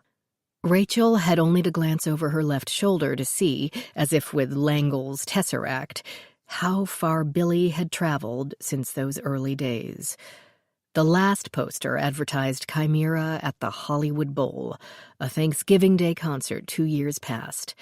The band's logo, a stylized beast with the body of a lion and the tail of a snake, and some extra animal heads thrown in for good measure, was depicted about to chow down on a terrified turkey. If they'd had a special guest band to open the show, the poster didn't mention it. They should never have broken up, the guitar player said. She turned. Why did they? He plucked another string. I don't know. I wasn't there. But Farr told Rolling Stone that he finally got fed up with Billy's shit, and Terry told BuzzFeed that Farr had been trying to steal his wife for 15 years and finally succeeded, and then Farr told People that Terry was delusional, and... What does Billy say? Perhaps miffed at being interrupted, he twisted a tuning peg 1 nanometer more before answering. He says they all got old and fat. Then he confided, I did give him 1 snort, just so he could work. He needs it to work. She moved closer and could see what had alerted the guard. Though standing near a bright window, the young man's pupils remained dilated. Of course, Rachel had long been familiar with the sex, drugs, rock and roll mantra of being a musician. A boyfriend had once insisted she watch Long Strange Trip, and she remembered thinking that the dozens of lovable members, crew, and friends of the Grateful Dead must have been consistently unsober for 20 or 30 years. But by now, she thought, that stereotype had to be more myth than reality, especially for one who'd managed to make it to Billy's age. Or maybe myth became reality in Billy's house. Is he having trouble working? Kinda. She had no idea what that meant. How long have you been in the band? This band? About a year. How long have you known Billy? He threw her a look as if she might be stupid. About a year. Before that I was with Best March. You've heard the bass line in Killer Food? That was me. They were okay guys, except the drummer. He couldn't keep time worth shit, so the label finally cut off our studio hours. Label never gave us any support at all. That's why The bathroom door opened, and Billy emerged, wiping his hands on skin-tight jeans. Isis, Oh, no. Sorry. You're Rachel, right? The other sister? She didn't know what to say to that. Fortunately, she didn't have to. Billy stopped, stared at her, shook his head so hard his ponytail flicked from side to side, and regrouped. What's up? Did you find her? Since he didn't seem concerned about discussing the matter in front of his bass player, and being a parent, she knew reassurance would be his top priority at this point. She did not hesitate. Yes, she's fine. Relief caused him to deflate like a soccer ball with a rip in it, and the skinny man didn't have that much bulk to lose. And for one moment, he was still and calm. Whatever else Billy Diamond might be, self-absorbed star, wild man of rock, possible alcoholic, possible drug addict, he did love his daughter. Who's fine? The guitar player demanded. None ya, Billy snapped. None your business. Go away. Yeah, beat it for a bit. Just give me 10 minutes. 20. The young man gave one massive eye roll, hiked the neck strap over his head, stalked over to a formerly white velvet divan, and then set the electric bass down with elaborate care, laying it to rest as if it were a china doll of sleeping beauty. Then he walked out. Billy let out a little groan. Oh my God. Bass players, they are so sensitive. Is she still at that spa or ranch or whatever? Rachel passed on what little Ellie had been able to tell her. Billy paced as he listened, nodding vigorously. What about the boyfriend? What happened there? No one's mentioned him, and Ellie couldn't ask without alerting Devon. What? Oh, like then she'd know I sent you. Yes, you cannot let her figure that out. Do not. That's so important. Clearly, the sensitive bass player was a model of sobriety compared to Billy. Rachel watched his eyes quiver in repetitive, uncontrolled flickers from side to side. Nystagmus. The condition could result from many ophthalmological and other physical conditions. It could also result from intoxication, though whether the cause might be drugs or alcohol she couldn't immediately tell. It's too bad about Carlos. He was a nice kid. But nothing I can do about that. He plopped down on the divan, narrowly missing the bass guitar as if suddenly tired. As long as Devon's all right. Did she say when she's going to come home? I can't believe she'd missed the kickoff concert. Rachel repeated the very limited information. I'll let you know what else Ellie can establish. Good, good. Are you coming tomorrow? I can get you a ticket. I'll get you a backstage pass. Isis used to love coming backstage. She did some of her best business there. Hardly surprising. The slight slur made Rachel wonder if Billy would even remember this conversation tomorrow. 4 parties? Absolutely. So many parties. Isis got us the best stuff. Never stiffed me. So many people like that you can't trust, you know? Like, what kind of people? Asked the black woman.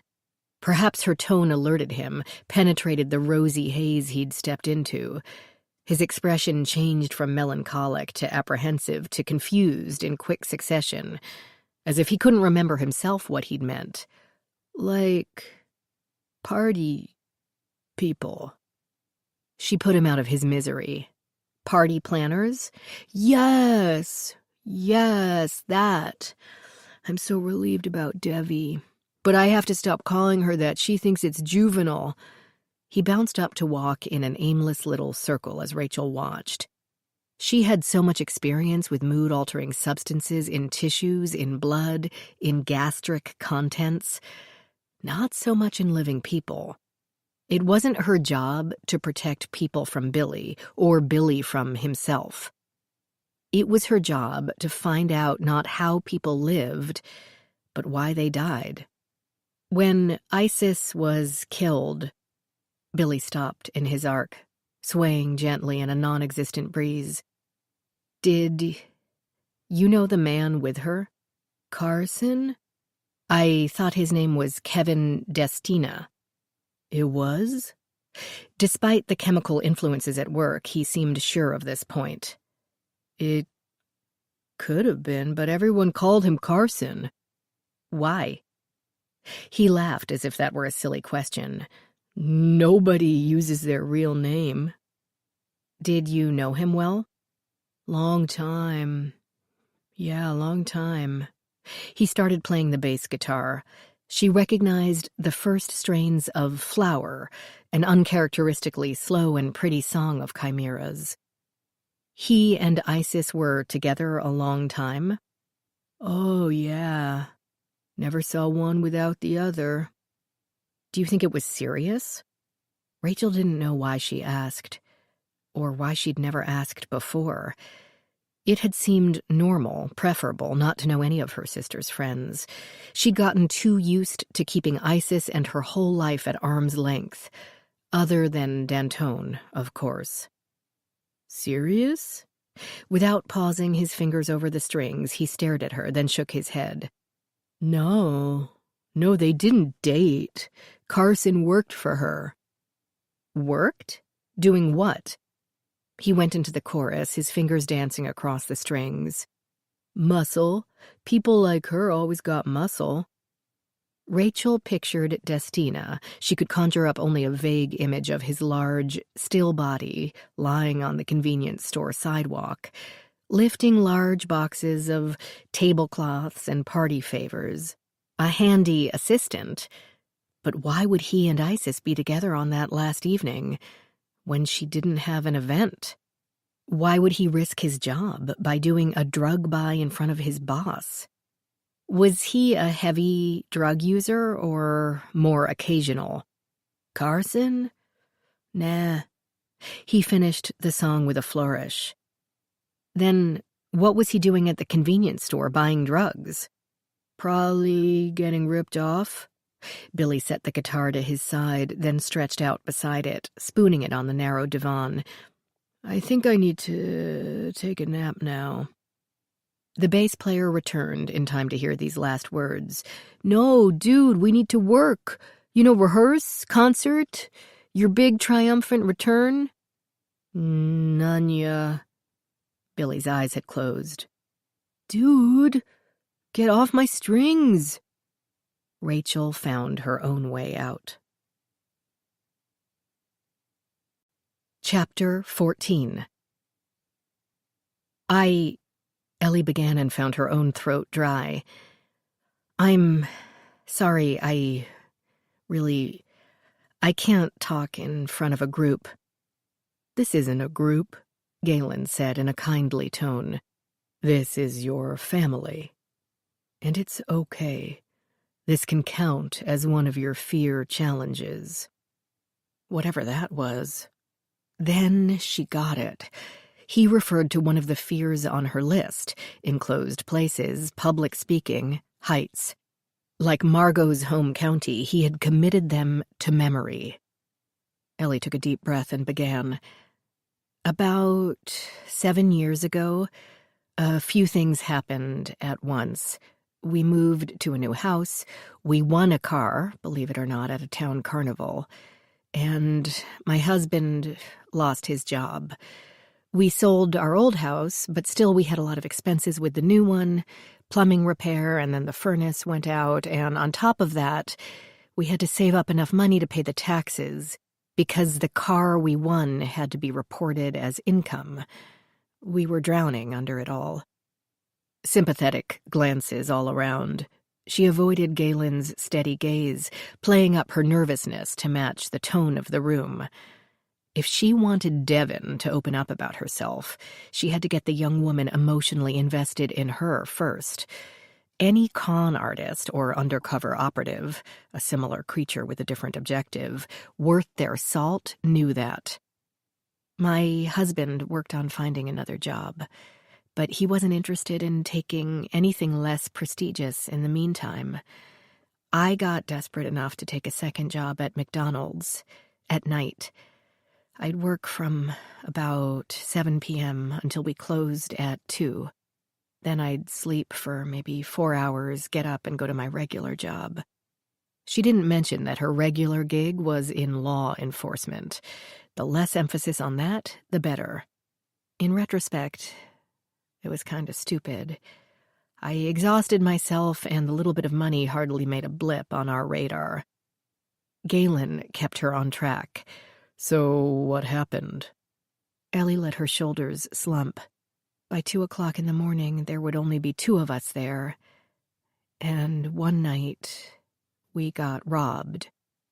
She felt, rather than heard, the small but collective gasp among her classmates. He couldn't have been more than 18, some kid. They never did catch him. Came in with a scarf around his face like Jesse James. The gun in his hand shook like he had palsy, but the gun itself was very real, so I opened up the cash register. I'd been closing that night with a little girl named Serena who had immediately yelped and run into the back to shut herself in the cooler and dial 911. As I pulled out the money, I heard a siren close right up the street. The kid got so scared that he screamed and ran out the door. But I knew that siren had nothing to do with us. Serena couldn't have even dialed the phone that fast, so I'm standing there with these bills in my hand, completely alone, in the middle of the night. "Ah," Galen said, guessing where she'd go with this. Yes. I emptied the cash register drawer into my pocket. Then I stepped over to the other register and did the same. I buried it all at the bottom of my purse. I was into the big tote bag style then, so it wasn't hard. Got Serena out of the cooler, told her everything would be okay, and waited for the cops to show up. Ellie glanced up from under her lashes, surveying the circle of her classmates. Barry stared with something like horror. Even the rosy-cheeked woman didn't look too sympathetic. The young man who had started them off wanted to know how much she'd gotten. Devon continued to film, her face impassive. "Tough crowd. And you never got caught," Galen said. "No, never even suspected. Management was terribly kind, offered follow-up counseling and everything, which only made me feel worse. I didn't get much," she told the young man who'd asked. "About $320. It paid a couple of bills that month." "What about cameras?" Margot asked. "You ever tell your husband?" They hadn't worked for months, and no. The question made her wonder if the ranch had any cameras. She hadn't seen any, but that didn't mean they weren't there. "What would happen to you now?" Galen asked, "if this came to light?" Ellie thought. Legally, nothing. The statute of limitations on theft would have passed years ago. My husband has already dumped me, so his opinion doesn't matter. But I'd never get another job that involved any level of trust. "I see." Satisfied that the consequences were dire enough to ensure Ellie's dedication to the program, he moved on to the man next to her. Confession was cathartic. Everyone showed relief when they finished their tales, and a sort of peace as they sat back and listened to others. Their secrets had been carried for years, sometimes decades, and a burden shared was a burden lifted. That each of them had just handed someone a loaded gun and told them to point it didn't seem scary. It was only a simple, direct way to cement them to the straight and narrow path to their goals. Confession would be the blinders on their bridles, and the room hummed with the energy of hooves warming to the race. Ellie wasn't so sure. When everyone was done, except for Tim, who was not present that morning, Galen thanked them all for their honesty. "You've taken a huge step on the road to your new lives. I can promise this is a turning point for every one of you. Now that you've committed, truly dug in and invested in yourselves, you have only to learn the system, conquer your fears, and define your steps before getting everything you could possibly want." That seemed a tall order, but Ellie could feel the confidence of her classmates, a magnetic field of determination. "Now," Galen said, A little bit of labor to get the blood flowing again, and then we'll break for lunch." That field stayed intact, and no one groaned. They were more than ready to harvest crops or carry planks until the sun set on the other side of the mountain. Galen waited at the door as they filed out, with a word of encouragement for each and every client, greeting them by name, touching their shoulder or their elbow.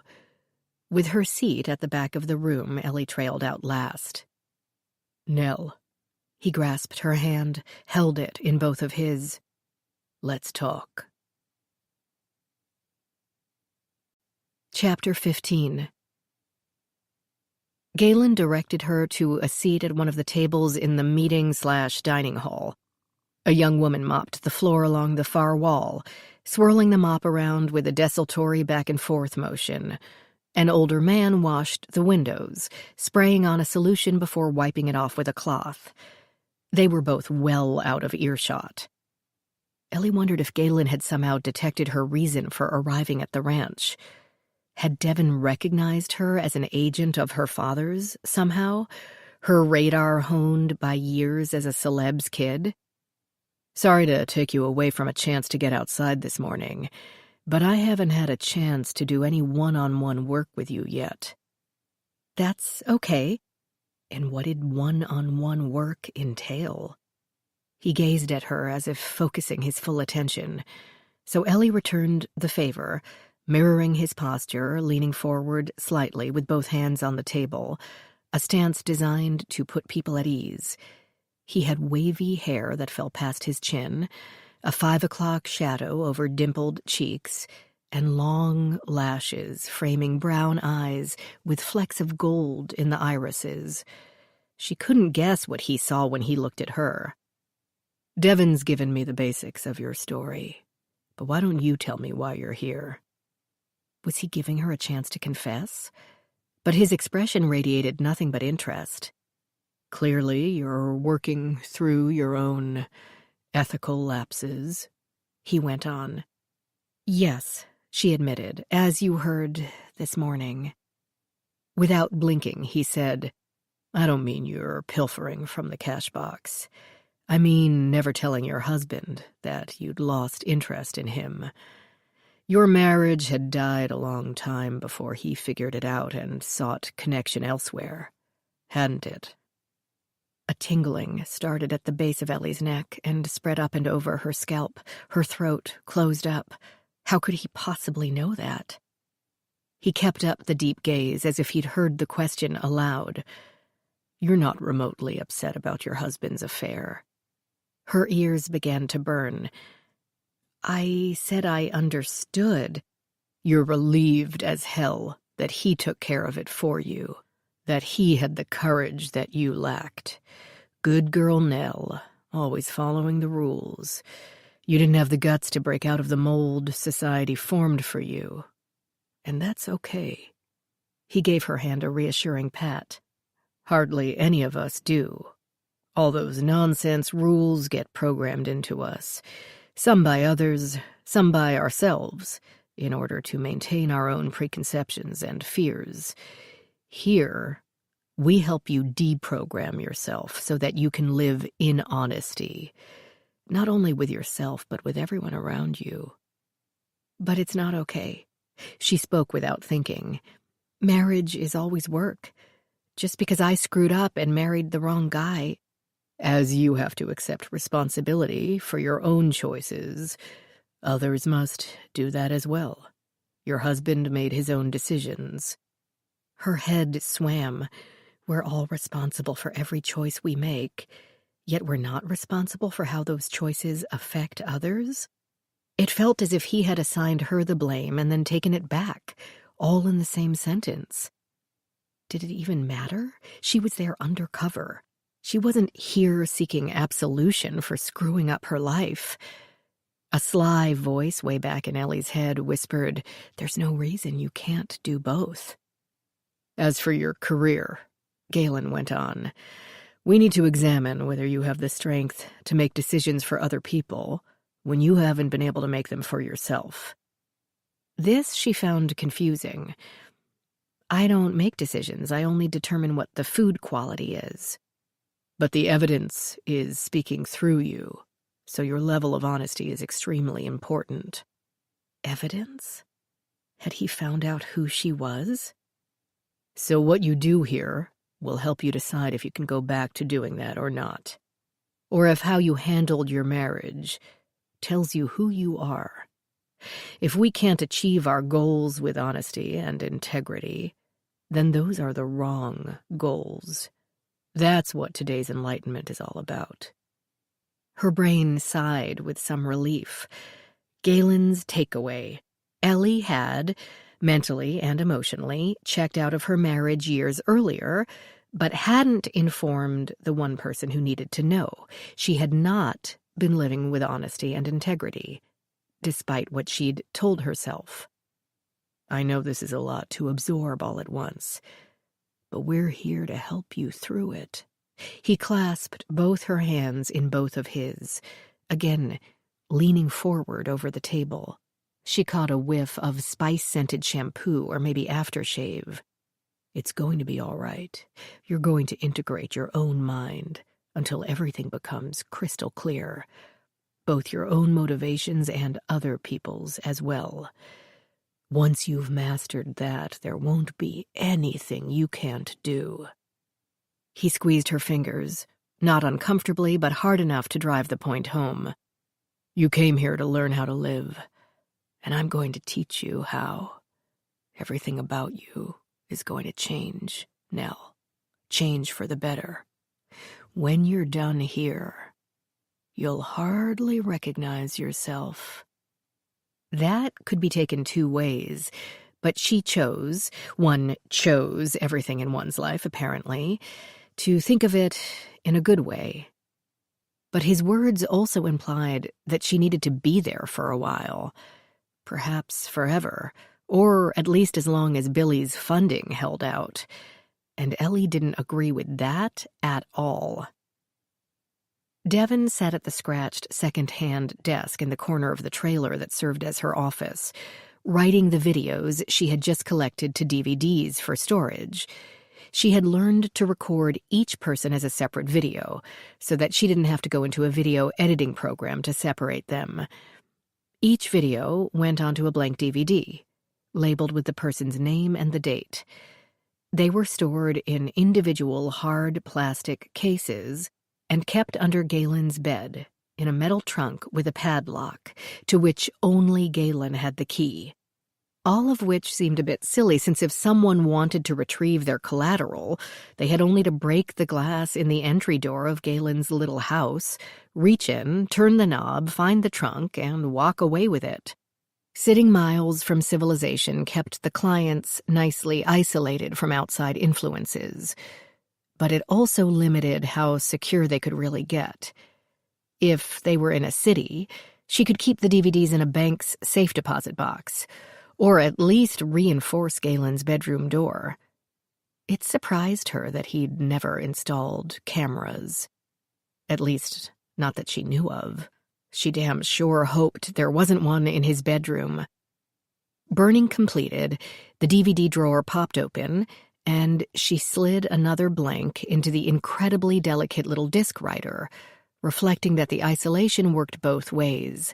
Someone might abscond with the trunk, but then they would have to carry it for miles along the road, or strap it to their back for a steep hike over the mountain, at least until they could pry the padlock off and collect their own item. She wouldn't want to be weighed down by such an object when Galen turned Tim loose on the trail. The idea made her shudder.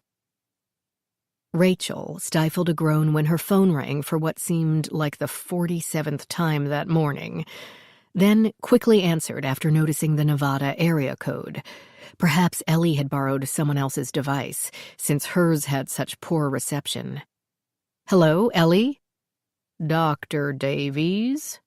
A man's voice, tired and with the tinge of an accent she couldn't place. "Yes." "Dr. Rachel Davies?" "Yes, who is this?" "Well, hi there." Unhurried but not unfriendly. "This is Peter Steinberg. I'm the ME over here at the Washoe County Regional Office. You called me about Carlos Freeman? Yes, thank you so much for getting back to me. Welcome. A slight pause. What's your interest, if you don't mind my asking? Rachel told him everything, minus Billy's actual name. She told him about the low card, he knew it, of course, and trying to locate a client's daughter at today's Enlightenment. Steinberg had never heard of the place, which Rachel took as a good sign. It meant deaths at the ranch were not a common thing. She could hear the soft clicks of a keyboard in the background as she talked. He might be calling up Carlos's file, or ordering lunch from DoorDash. Or perhaps Dr. Steinberg was searching her name as he spoke, checking up on her background. If so, whatever he found made him willing to discuss the case over the phone. I haven't quite settled on a cause of death yet, Steinberg admitted. He spoke in a relaxed manner, pausing now and then to smoke, sip coffee. Rachel didn't know and didn't care as she jotted down notes. Most likely drowning, plenty of water in the lungs, but I've still got tissue sections coming and tox. Good job getting usable fingerprints. That couldn't have been easy after all that time. That was a fluke. We got lucky, and we've had a cool summer. So the water temp stayed pretty low coming from Tahoe. His body got chewed up in all sorts of ways, but in spots. Know what I mean? He still had a shoe on his right foot, but his left foot, well, fish are eating that somewhere. You know much about dams? Let's assume I don't, Rachel said, because I don't. Steinberg chuckled. Yeah, me neither. Derby is a diversion dam, meaning it don't generate electricity. It's just there to siphon off water from the Truckee River that otherwise would have gone into Pyramid Lake, so that there's more water in the river for the farmers. See? Okay. But lowering the level of Pyramid messed up the population of cutthroat trout, and they almost went extinct. So in addition to the diversion, there's a fish ladder installed, just past the dam proper. A fish ladder, the city girl repeated. It slows the water down and has sections so the trout can make it upstream without completely exhausting themselves. The cutthroats are stream spawners, see? Like salmon. Oh, salmon leaping upstream she got. She'd seen beer commercials. What this means for your young man is, first, he shot through the barriers at the diversion point and then got caught up in fast water going to the fish ladders, and then the ladders themselves. Of course, he can't jump from box to box like a trout, so he just stayed in the first box, with his body repeatedly slammed against a concrete wall. Scraped off a lot of skin. Yep, lot of skin. I see. Is he missing any parts?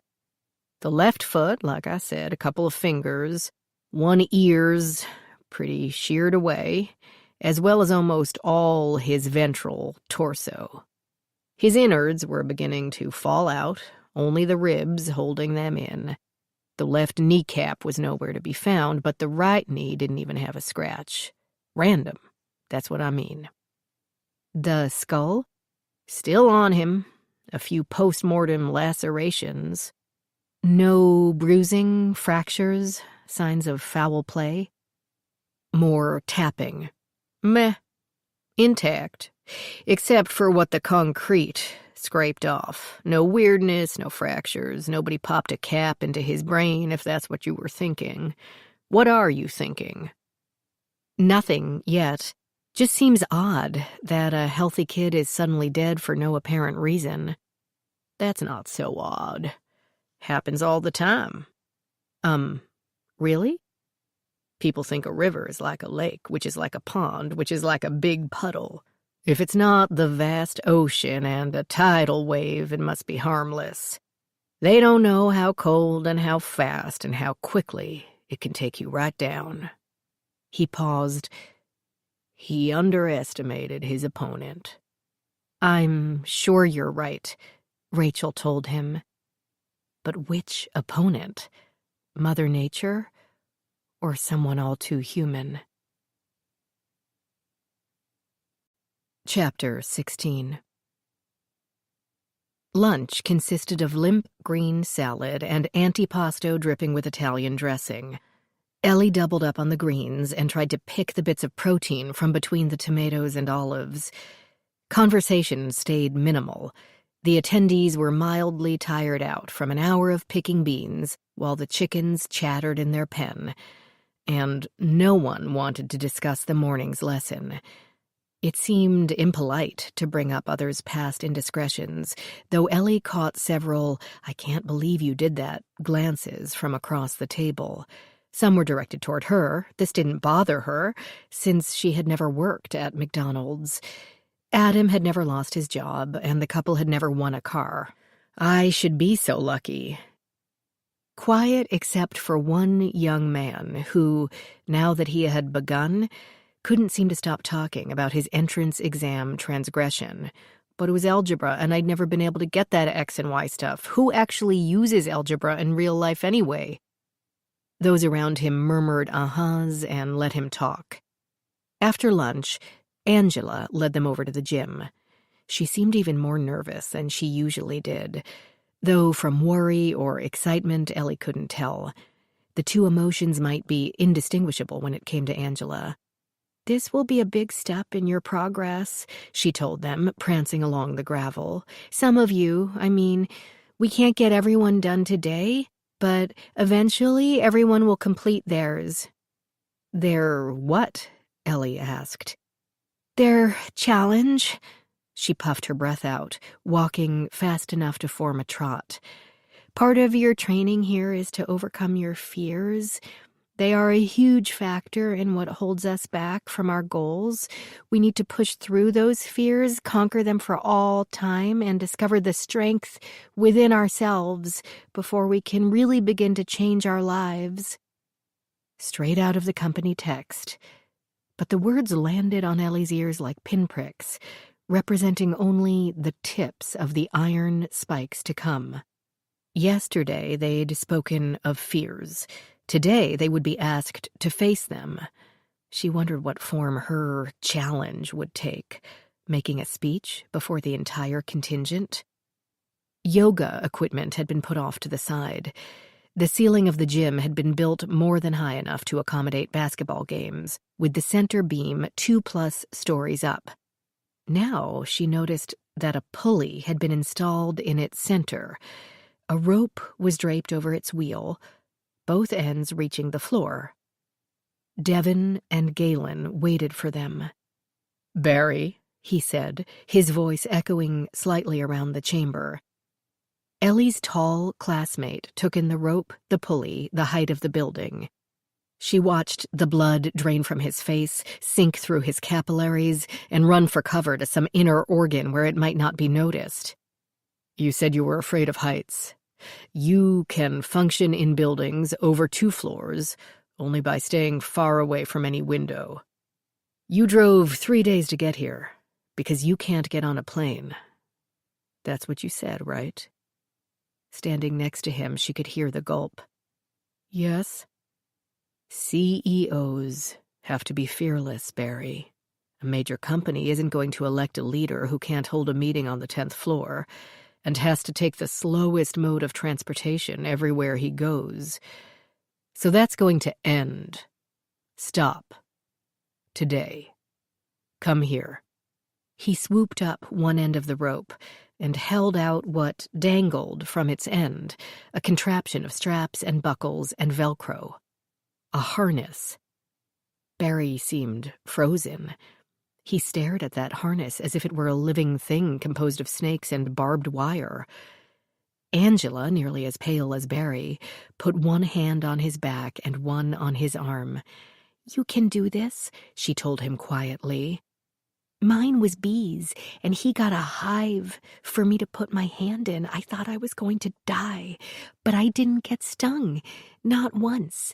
Galen will keep you safe, and you'll see that there's nothing to be afraid of after all." Ellie took a few steps forward, the better to see the loose half of the rope, which trailed along the wooden floor and ended near their group. It seemed new and in good condition.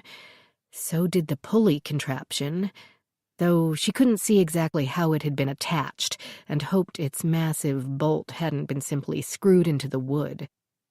The beam held up the lid of this cavernous building, she told herself. Surely it could support the weight of the average grown male. Perhaps they wouldn't hoist him at all. Maybe his simply agreeing to the trial would be enough. Ellie doubted it. Barry had moved to the center and was holding his arms out stiffly, as if he were a live totem pole. Galen personally strapped him into the harness, pulling the buckles tight and carefully lining up the Velcro closures. Barry gave a shudder at each one, his skin shrinking from the nylon belts as if they burned. Ellie doubted Galen could teach Barry what he needed to achieve his career goals, but clearly, as long as the possibility existed, Barry would do anything Galen asked. Anything.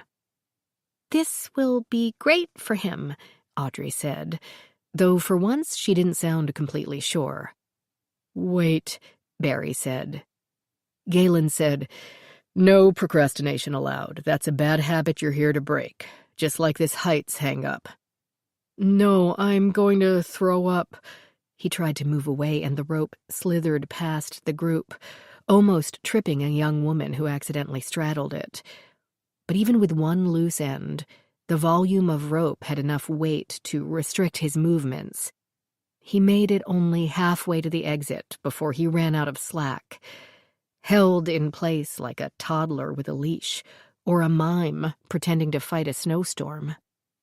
But he had been heading not for the exit, but rather for a large garbage can positioned just inside the doorway. Devin hustled past him and grabbed its handle, then scraped it along the floor to bring it to him at the precise instant he could hold back no longer. He bent forward and lost what sounded like his entire meal into its depths. "Maybe it wasn't a good idea to do this right after lunch," Ellie said aloud. "Better he get it out now than up there," Galen said with satisfaction. Driving a grown man to puke in fear did not bother him.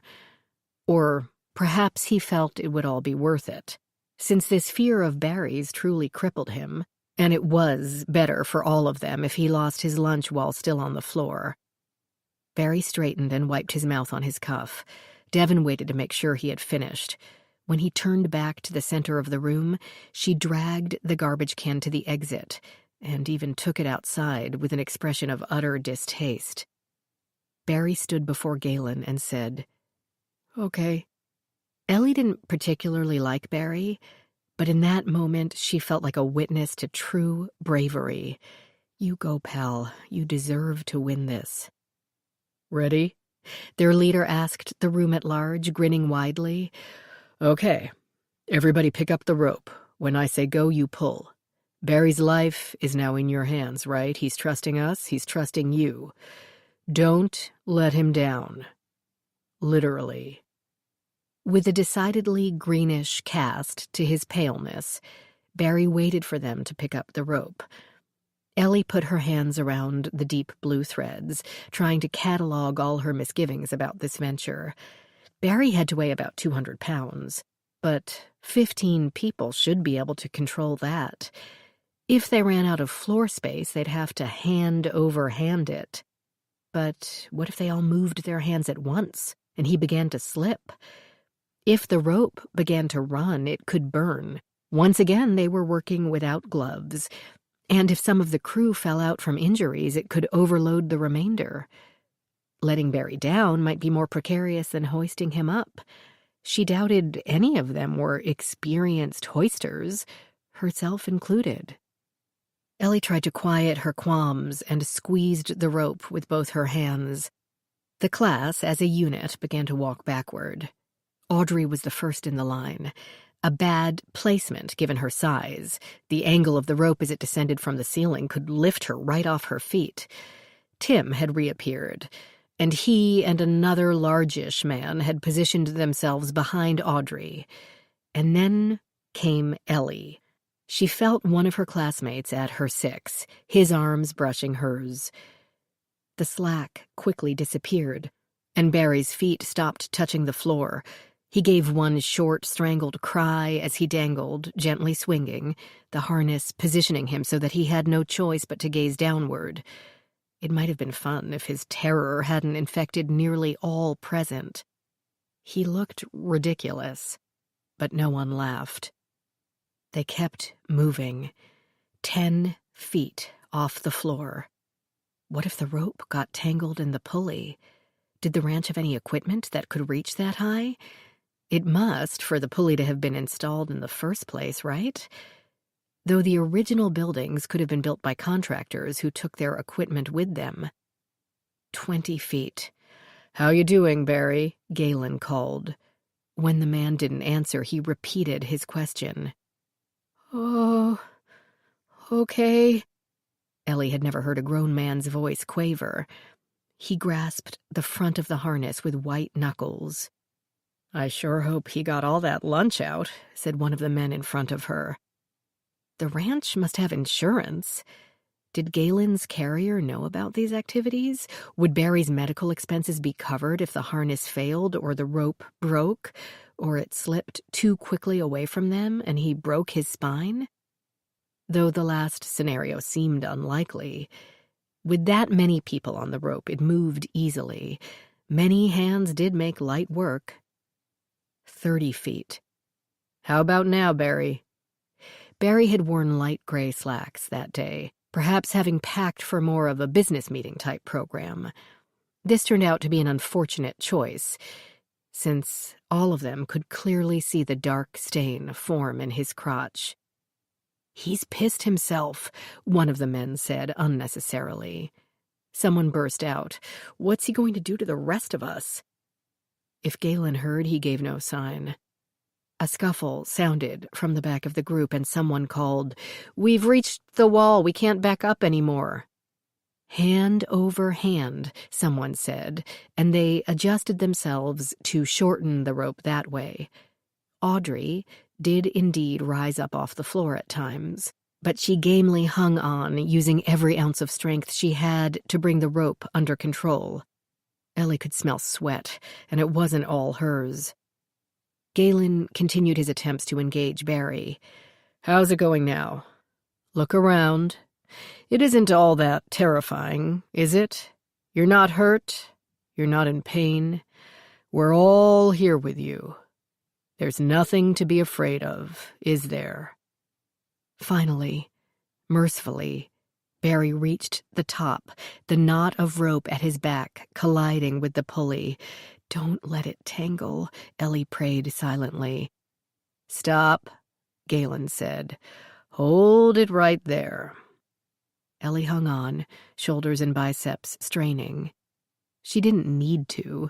The group had more than enough weight to hold him in place. But despite her mind's analysis, her body completely believed that the man would fall to his death if she let the threads slip even a millimeter. Her fingers began to tingle. What would happen if they went numb? "Open your eyes, Barry," Galen demanded, voice more strident than before. "Look at the floor beneath you. Look at us. Look at me. You're staying up there until you talk to me." Ellie watched the man dangling from the ceiling over the broad shoulders of the man in front of her. A few glistening drops fell through the air. Ellie couldn't tell if they were saliva or urine or sweat.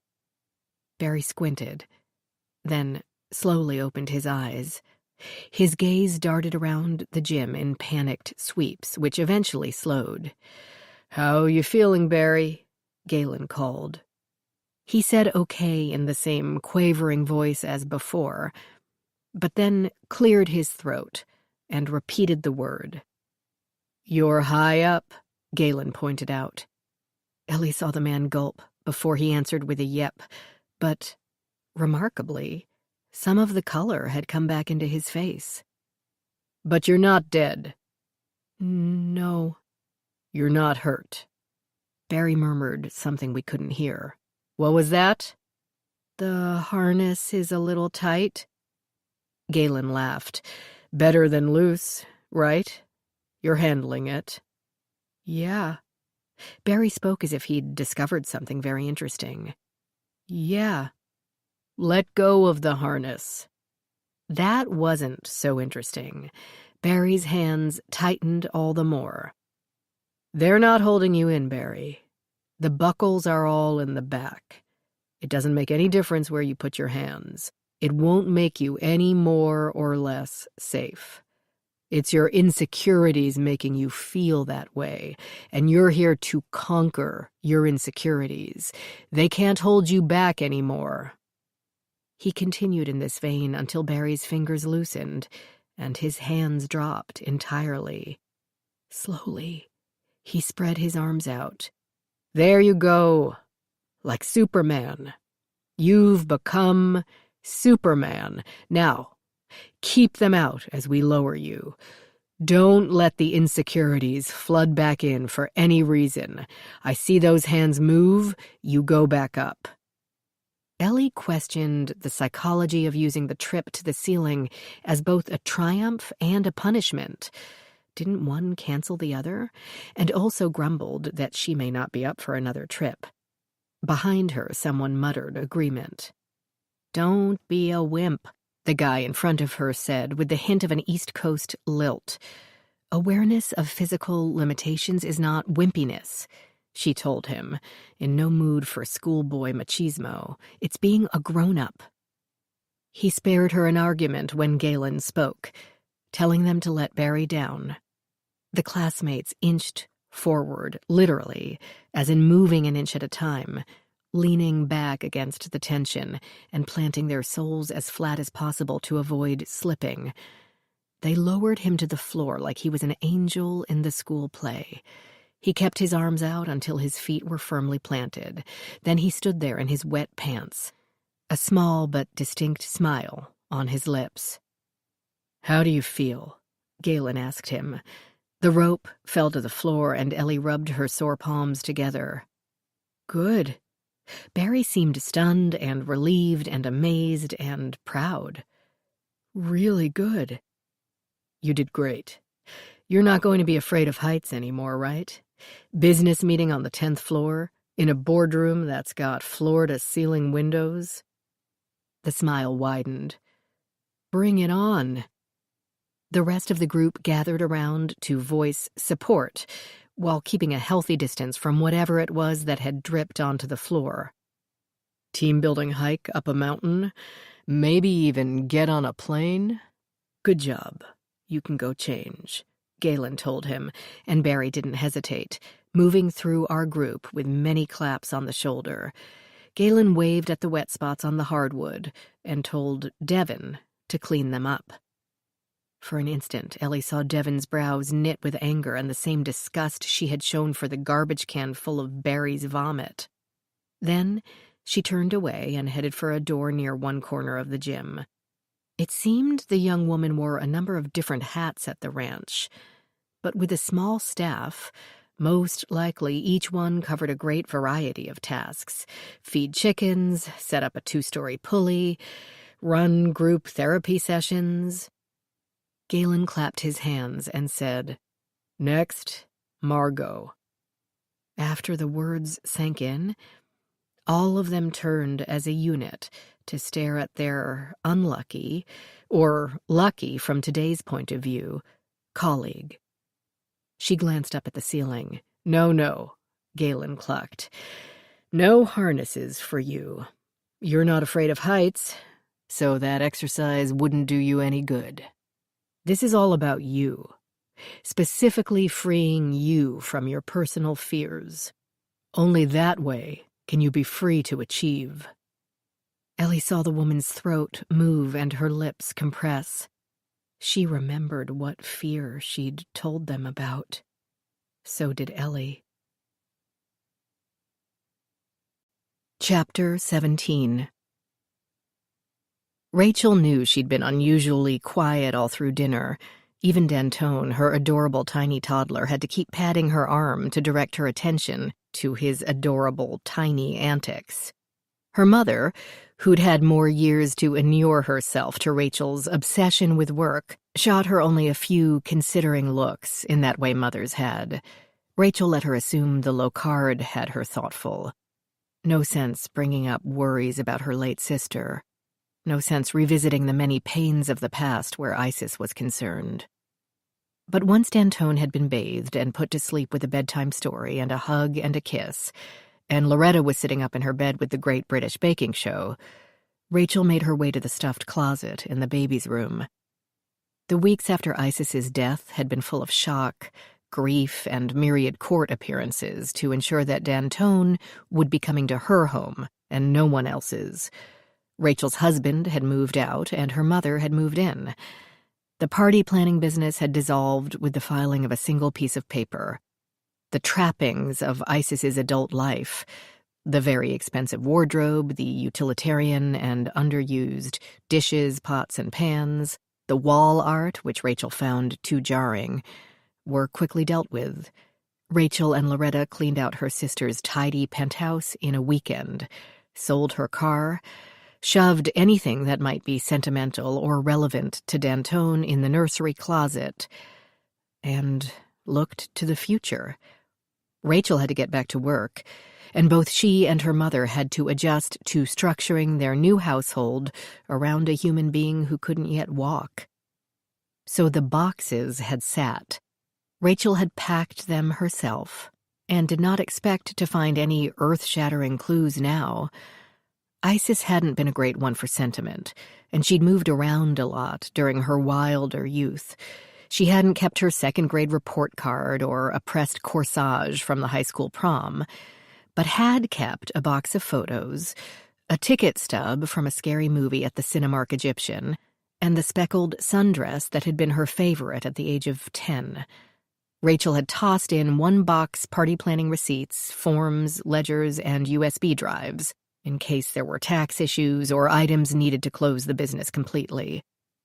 Now she pulled this box out, hefting the bins around it in a near-silent version of a Jenga giant game, always alert for a hitch in D'Antone's breathing.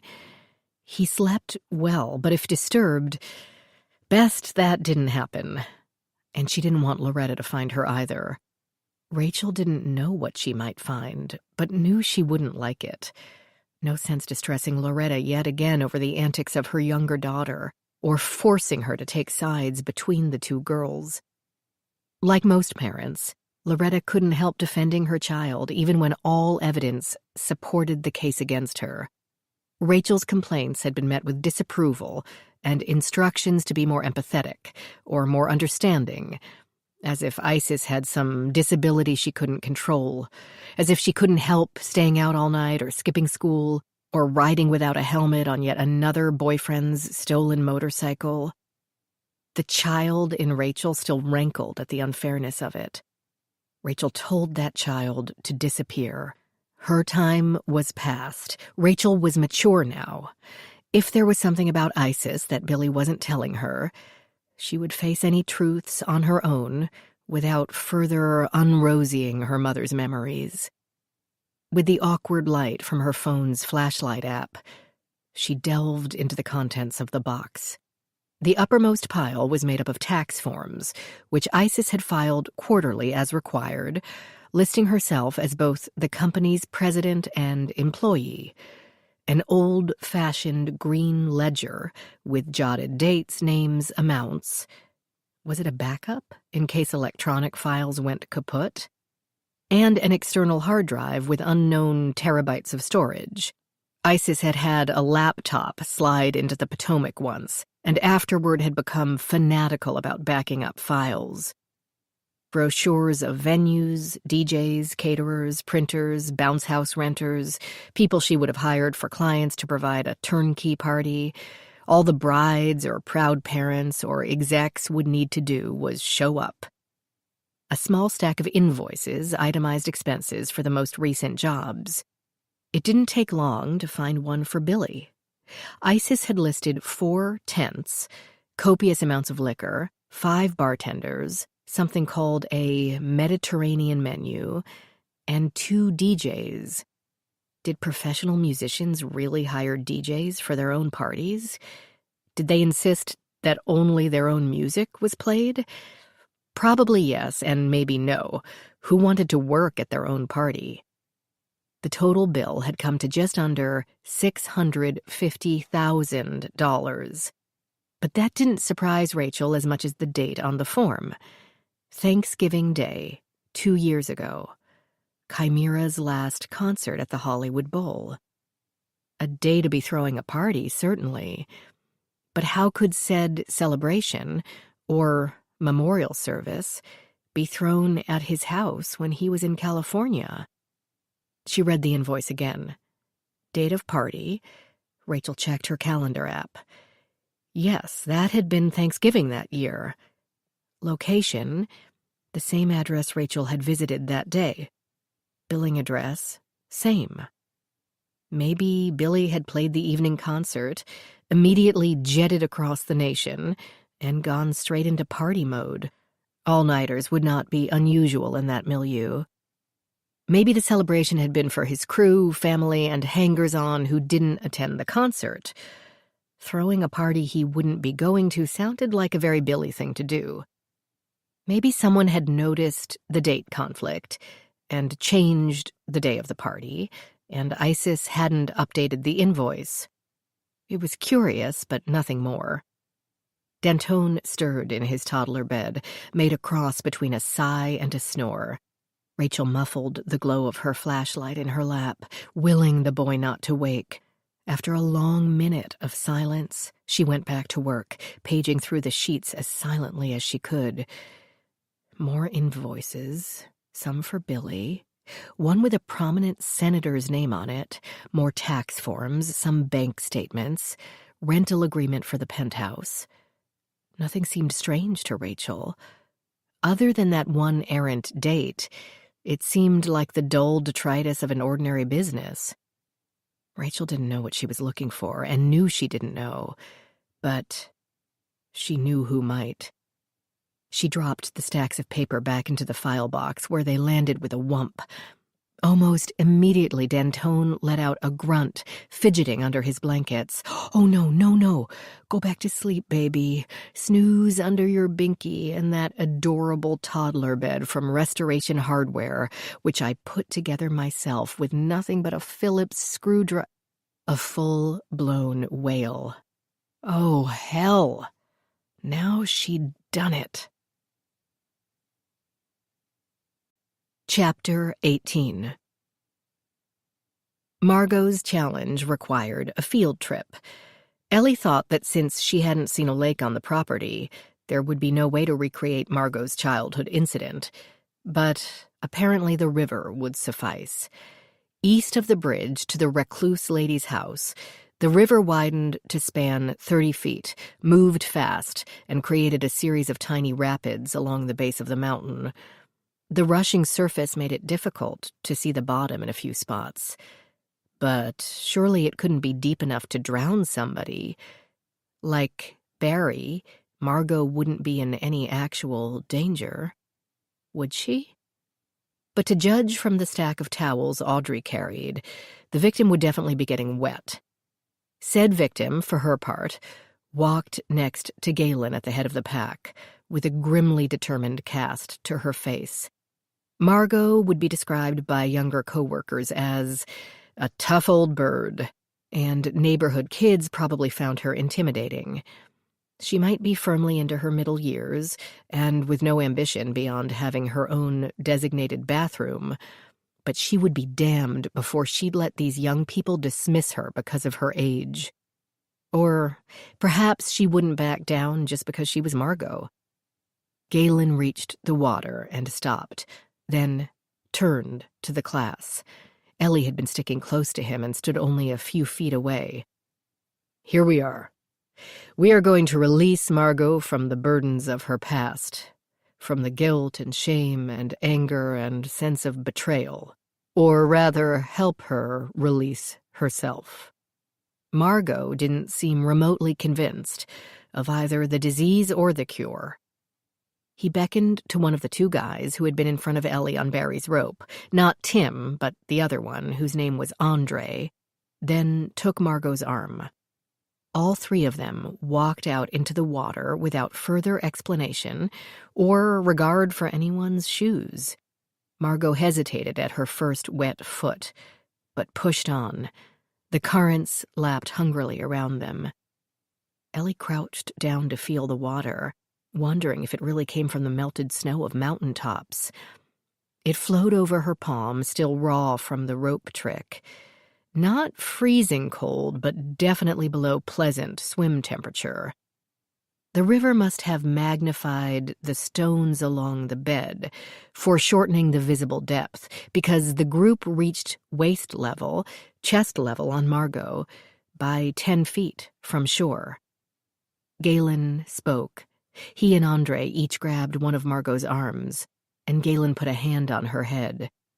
Then they pushed her under the water. It happened so quickly that Ellie gasped, along with a few others. She could only hope Margot had sucked in a deep breath just before the plunge. But that could be hard to do when the body was still reeling from the shock of cold water. Then they stood and watched Galen drown a woman. Ellie began to count. How long could someone hold their breath? The average person, maybe 2 minutes at best. More to the point, how long could Margot hold her breath? 10, 11. Her hands came out of the water, grabbing at the forearms that held her. Grabbed and held. Not quite struggling, more like steadying herself. The knuckles were white, but that could be due to the cold. Or so Ellie told herself. 15. Her feet kicked, the splashes blending with those of the water as it churned past her. 20. As Ellie's lips were forming the words, Galen spoke them. "Let her up." They hauled her upper torso into the air, and she coughed, hair soaked, mascara running. Ellie breathed again herself, as deeply as if she'd been the one under the river's surface. Then Galen shoved the woman's shoulders down, and they submerged her once more. Ellie didn't even have time to take a breath first, and she hadn't been coughing. This time the hands fought, yanking on the arms of her captors, her feet kicking hard enough to muffle the rapids. 10. 15. This time Ellie did shout, "Let her up!" "She has to do this," Audrey said with dead certainty. Ellie snapped, "How would you know?" The class seemed to agree with Audrey. "This will be freeing," someone behind Ellie said. "It will take away the fear forever." The water chilled Ellie's kneecaps before she realized she had waded into it. Her feet felt as if she'd stepped into a vat of ice cubes, and even in her haste she thought, "I'll regret this later," since she had brought only one other pair of shoes. But she didn't slow more than the water demanded as it covered her thighs, her crotch. The icy water kept her from drawing breath. Yet she managed to scream, "Let her go!" as Margot's arms became lethargic, and her hands slipped from her captor's forearms. Her wrists, her fingers collapsed into the water and sank. Ellie had nearly reached them when two arms grasped her from behind, then lifted her until her feet struggled as uselessly as Margot's had. The submersion also slowed her kicks as she tried to take out his knee. Without a pause, her shouts switched from demanding Margot's release to demanding her own. Ellie had watched Margot drown, and now she would be next. But the man did not dunk her in the river, and Galen and his henchmen then pulled their victim upward. Margot appeared limp and lifeless, for one horrible moment devoid of any life. Then she shuddered and gasped and coughed again. Ellie stopped screaming. The men who only a moment before, to all intents and purposes, had been trying to kill Margot, now held her gently upright, and Galen patted her back with a firm hand.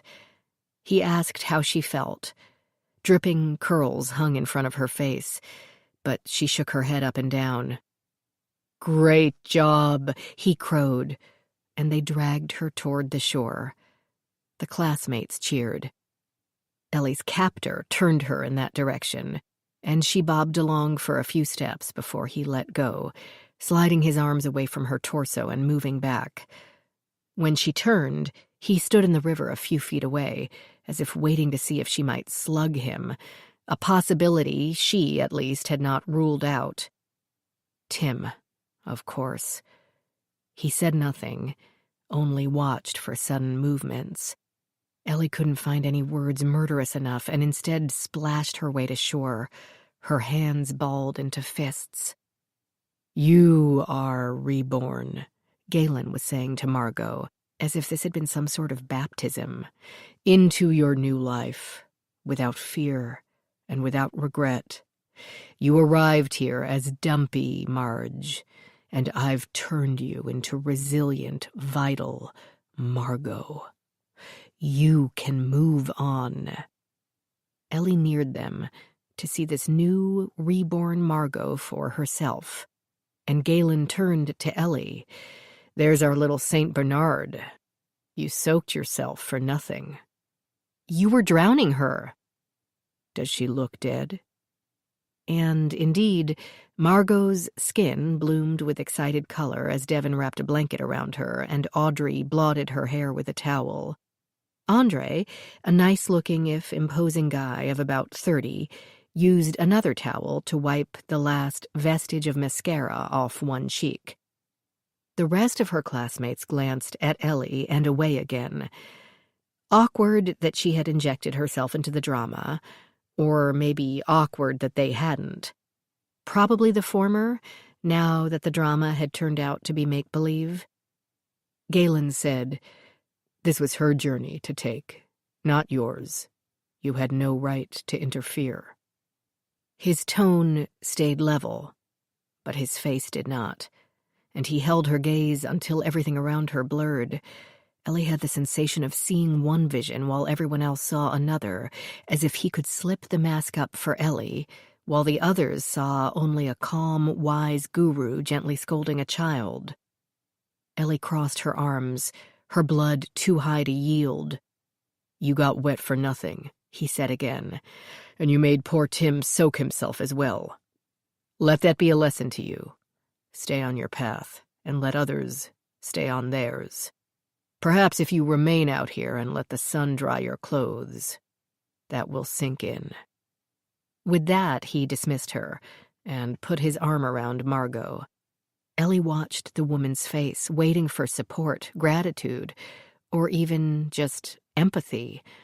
But Margot's expression remained shocked and slightly grim and utterly blank. Ellie had gone to bat for her, but Margot hadn't needed or apparently wanted her to.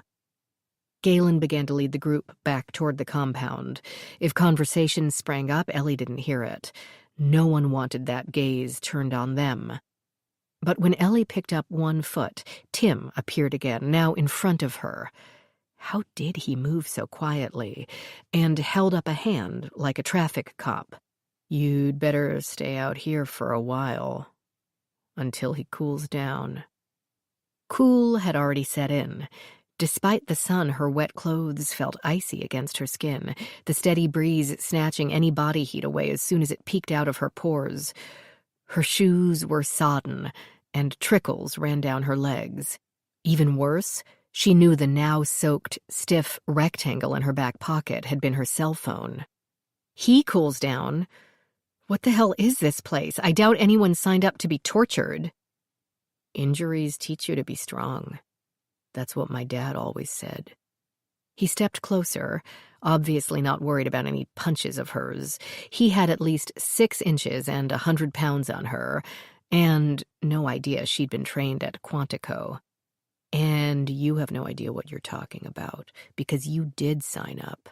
So you're going to want to bury that attitude 6 feet under if you don't want to wind up floating face down in this same river." Is that a threat? It's a piece of advice, and you should take it, because it won't be Galen holding you under. It will be me, and you don't want that. Ellie could only stare. amazed he could issue a prosecutable threat in such a matter-of-fact tone, in broad daylight, in an open exposed place. Horror movie dialogue on a stage set for touching sagas. "Look," he added, as if he were the reasonable one, "give them about 20 minutes for the wet people to change. Then they'll all go back to the classrooms, and you can sneak into the bunkhouse and get some dry clothes." Then he walked away as well. He had threatened her life and then advised her not to catch cold. Ellie felt dizzy. "You don't know what you're talking about." Was he right? She shivered from more than the chill. Did she have this all figured wrong? Galen wasn't a sadistic control freak. He was a counselor, utilizing the same face your fear thought process that had been around for a century, expressed as exposure therapy, reframing techniques, the Outward Bound program.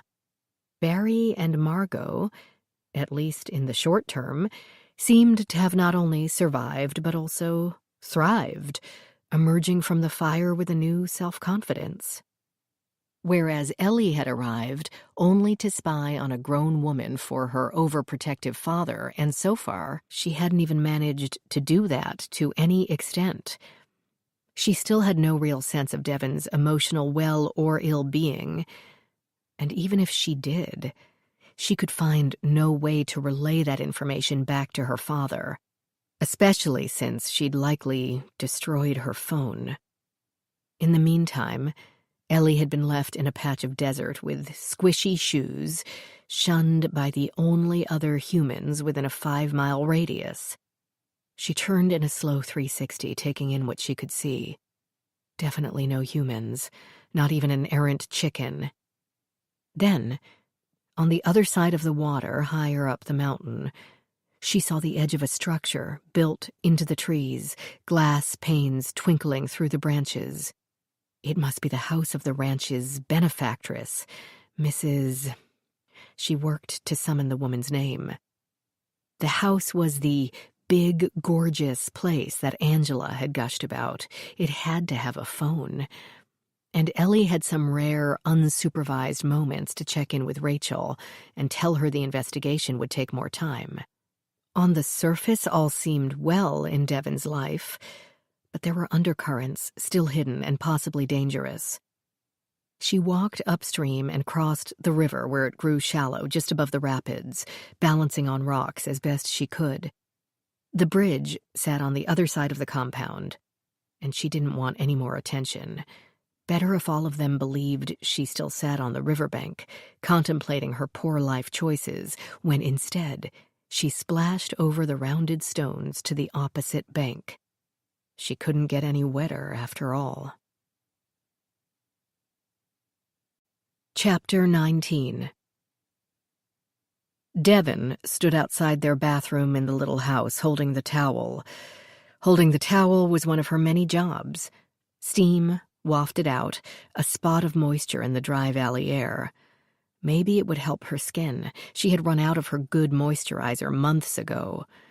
If only she could talk Galen into giving her internet access just long enough for her to order a few things from Amazon.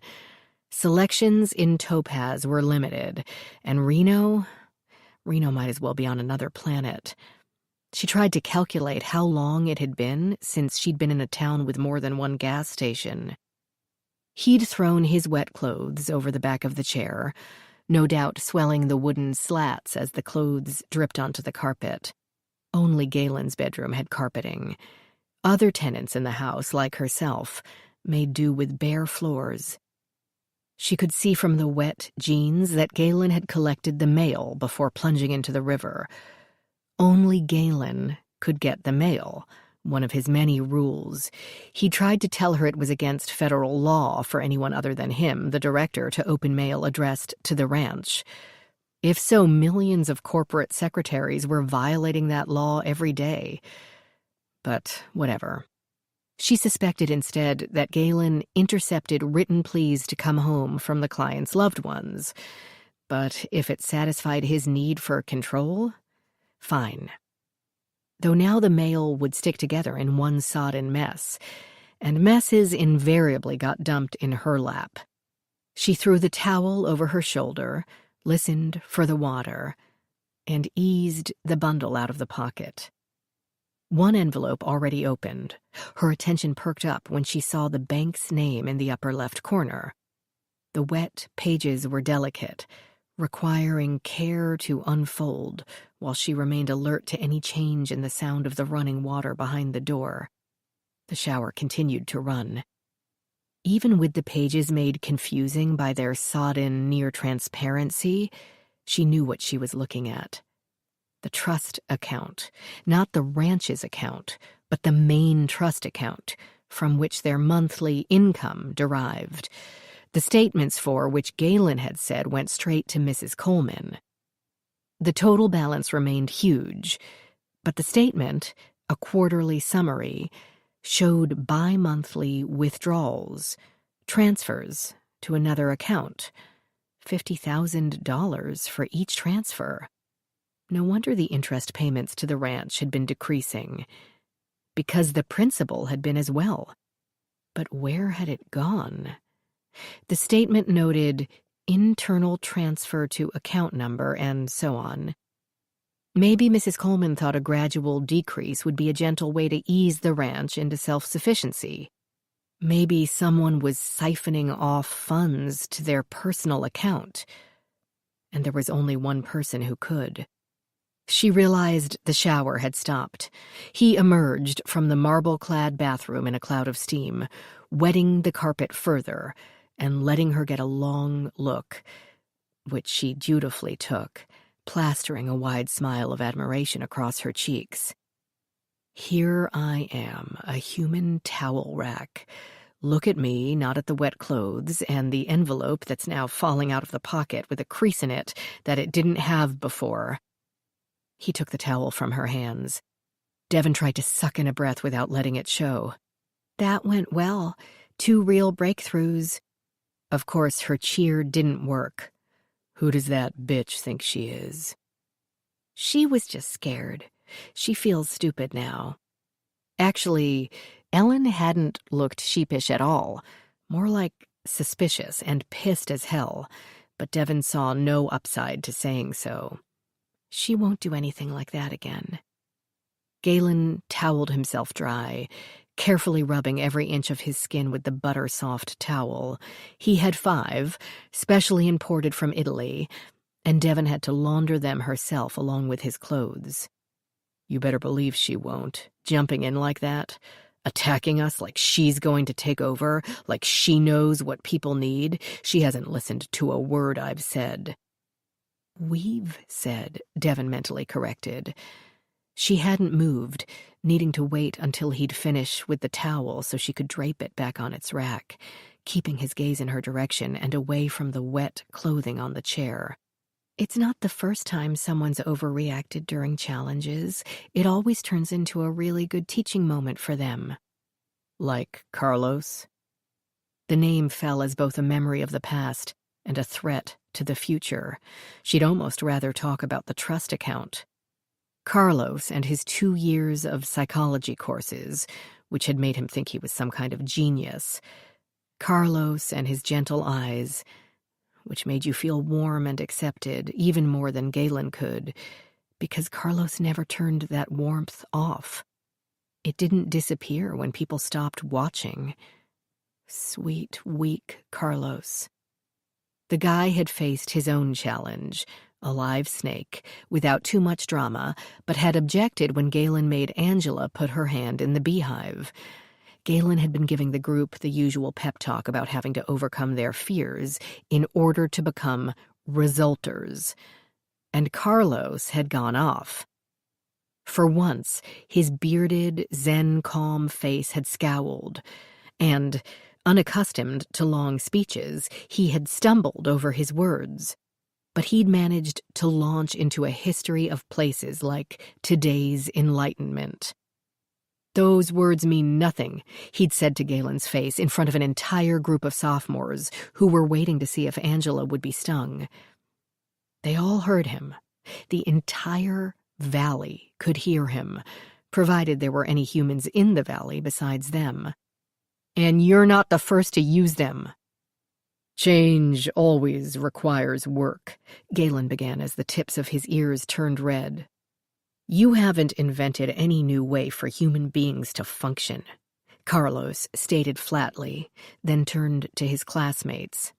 He's simply repeating what people before him have been talking about for a couple of centuries now. Jose Silva came up with Silva mind control in the 1940s. It was supposed to teach you to be more energized, need less sleep, have more intuition, and heal yourself of any ailment. Galen kept his voice level, but Devon could read between the lines of his tightened jaw. You're not the first to resist change. You won't be the last. Angela, there's the hive. You can't progress with your goals if you don't integrate all the parts of your personality. That includes your fears. The young woman took a step closer to the buzzing insects, but hesitated as some curious bees danced around her face. The rest of the group watched without, it seemed, breathing. Devon thought the air had been sucked out of the valley. Carlos didn't stop. This isn't change. That's my point. L. Ron Hubbard said he'd cured himself of blindness. He hadn't, and talked about suppressives and clears. Keith Ranieri's Nexium had a bunch of modules like these classes and talked about parasites and producers, like Galen's remoras and resulters. The young man took a deep breath and spoke in a more reasonable tone. I'm not saying you've done anything wrong, Galen, but you certainly haven't produced anything new. Galen's voice fell like marshmallows on a sundae. Angela, you realize that if you don't complete all sections of the program, you forfeit your collateral. This prodded her into motion, and she moved up to the white beehive. The insects had lost interest in her looming form, but the amount of them grew denser the closer she got. Her face turned deathly pale, and maybe she forgot about Carlos and Galen as the hive and its occupants became the only thing in her sight. Collateral is another sick little game you learned from Nexium, Carlos spat out. Devon felt herself go as pale as Angela, each word like a punch to her solar plexus. OMG, will there ever be hell to pay for this later? It would take days to calm him down. But except for the ears, Galen remained the very picture of serenity. He slipped into damage control without further ado. Rebellions spread like wildfire.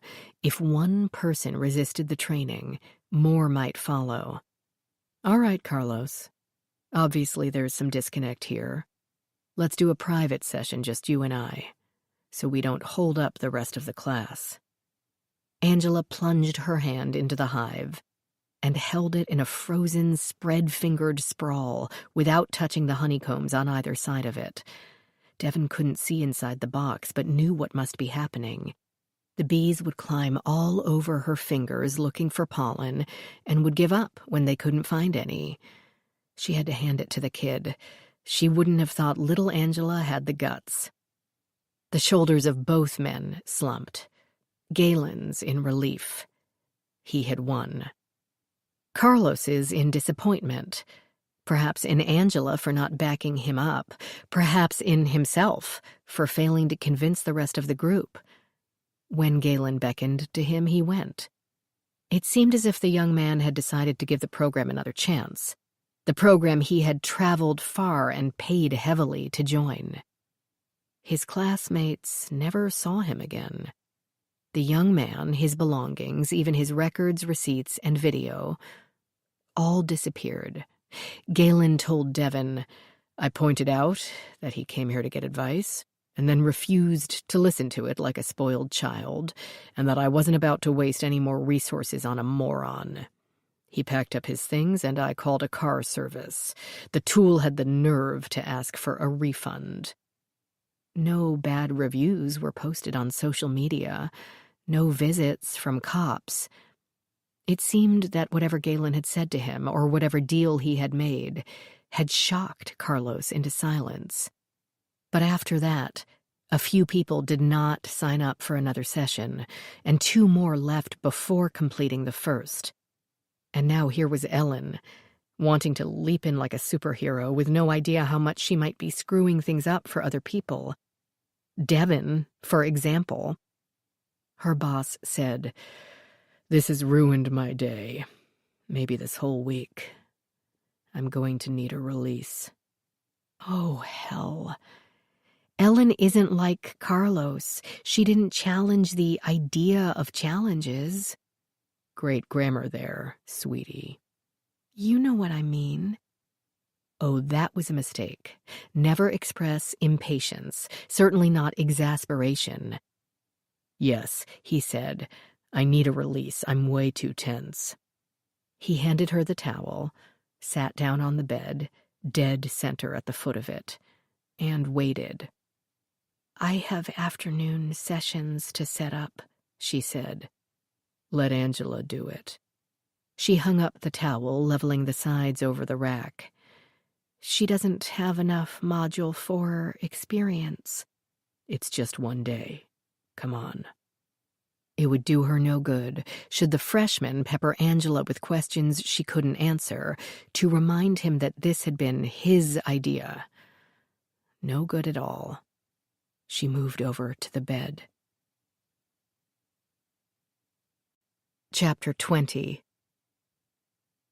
Ellie reached the other side of the river, but only by re-soaking both legs.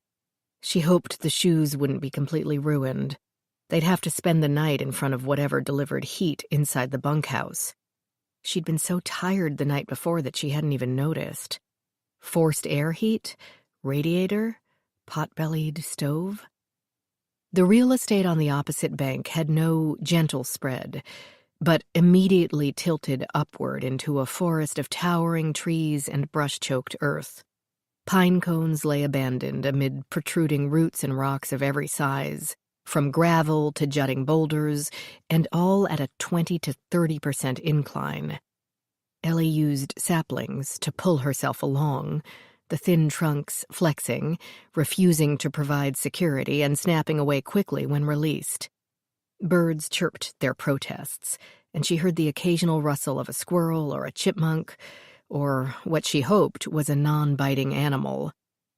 Once out of the sunshine, her wet clothes sucked away body heat with a vengeance, and the clammy chill became more noticeable. At least the movement kept her blood moving. A lot of movement. Walking up the practically vertical side of a mountain turned out to require a lot more exertion than she'd expected. But soon she happened on a trail of sorts and followed that off to her left. Trail, however, overstated it. More of a narrow sliver of hard-packed dirt, no more than 6 inches across at its widest spots, snaking around the trunks and over the roots of the mountain's occupants. But as the only sign of human habitation, she devoured it hungrily. At one point, it dead-ended into another, equally narrow line of dirt, with a wooden post denoting that the trail she had been on was called HY and the other JP. This information seemed less than helpful. The marker also told her that the elevation was 4,120 feet. Ellie had spent a lot of time among the trees as a child, exploring their many secrets in quiet peace, but not while soaking wet and working a secret mission to rescue an aging rock star's child. She turned to her left, taking JP down the mountain instead of up, and in no time at all, the trail took her close enough to glimpse her goal through the trees. The house didn't look like a city dweller's image of a mansion. 2 stories of rough, dark wood, a sprawling porch along the entire front of the house. No yard to speak of, no grass to cut. Only the same leaf and needle-covered dirt that she'd been traversing for 30 minutes. This made the house appear as an extension of the forest, part of the trees and earth, instead of a human invasion of this wild kingdom. It also saved a great deal in landscaping costs. The home and its small clearing were deadly silent. Ellie couldn't see a light or hear any sound of movement or activity or life. She approached a back corner of the house, where she found a door level with the ground, a lovely construction of burnished wood and glass panels. It seemed very elegant, old-world, and utterly insecure for a woman living alone so far from help. Break one small panel and you could reach through and turn the knob in perhaps 2 seconds. She wondered if the owner had had visits from the clients before. The woman must feel kindly toward the ranch if she let them use her land. And it was the middle of the day, business hours, when a knock at the door shouldn't seem either threatening or too intensely annoying. Show up pre-bedtime, like during her previous night's ramble, and Ellie wouldn't blame the owner a bit for greeting her with a shotgun blast. A nacre button was recessed into the doorframe. After running through what she planned to say, "So sorry to intrude, but I'm staying at the ranch and I really need to borrow your phone for one brief call because mine would not work, and it'll take 60 seconds and I'll be out of your hair, promise." She pressed it.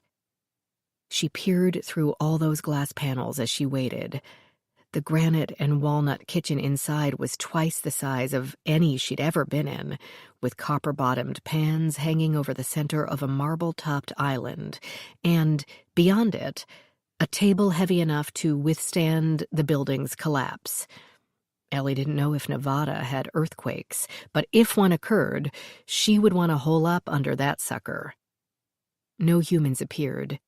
Ellie heard only the whispering rustle of the leaves overhead in the slight breeze, and lots of birds.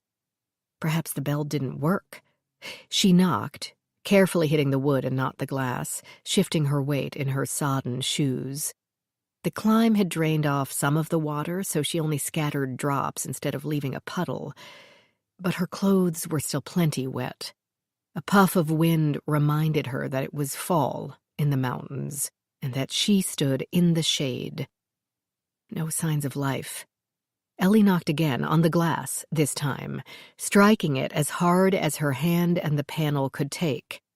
Maybe the rich woman had gone on a tour of Europe.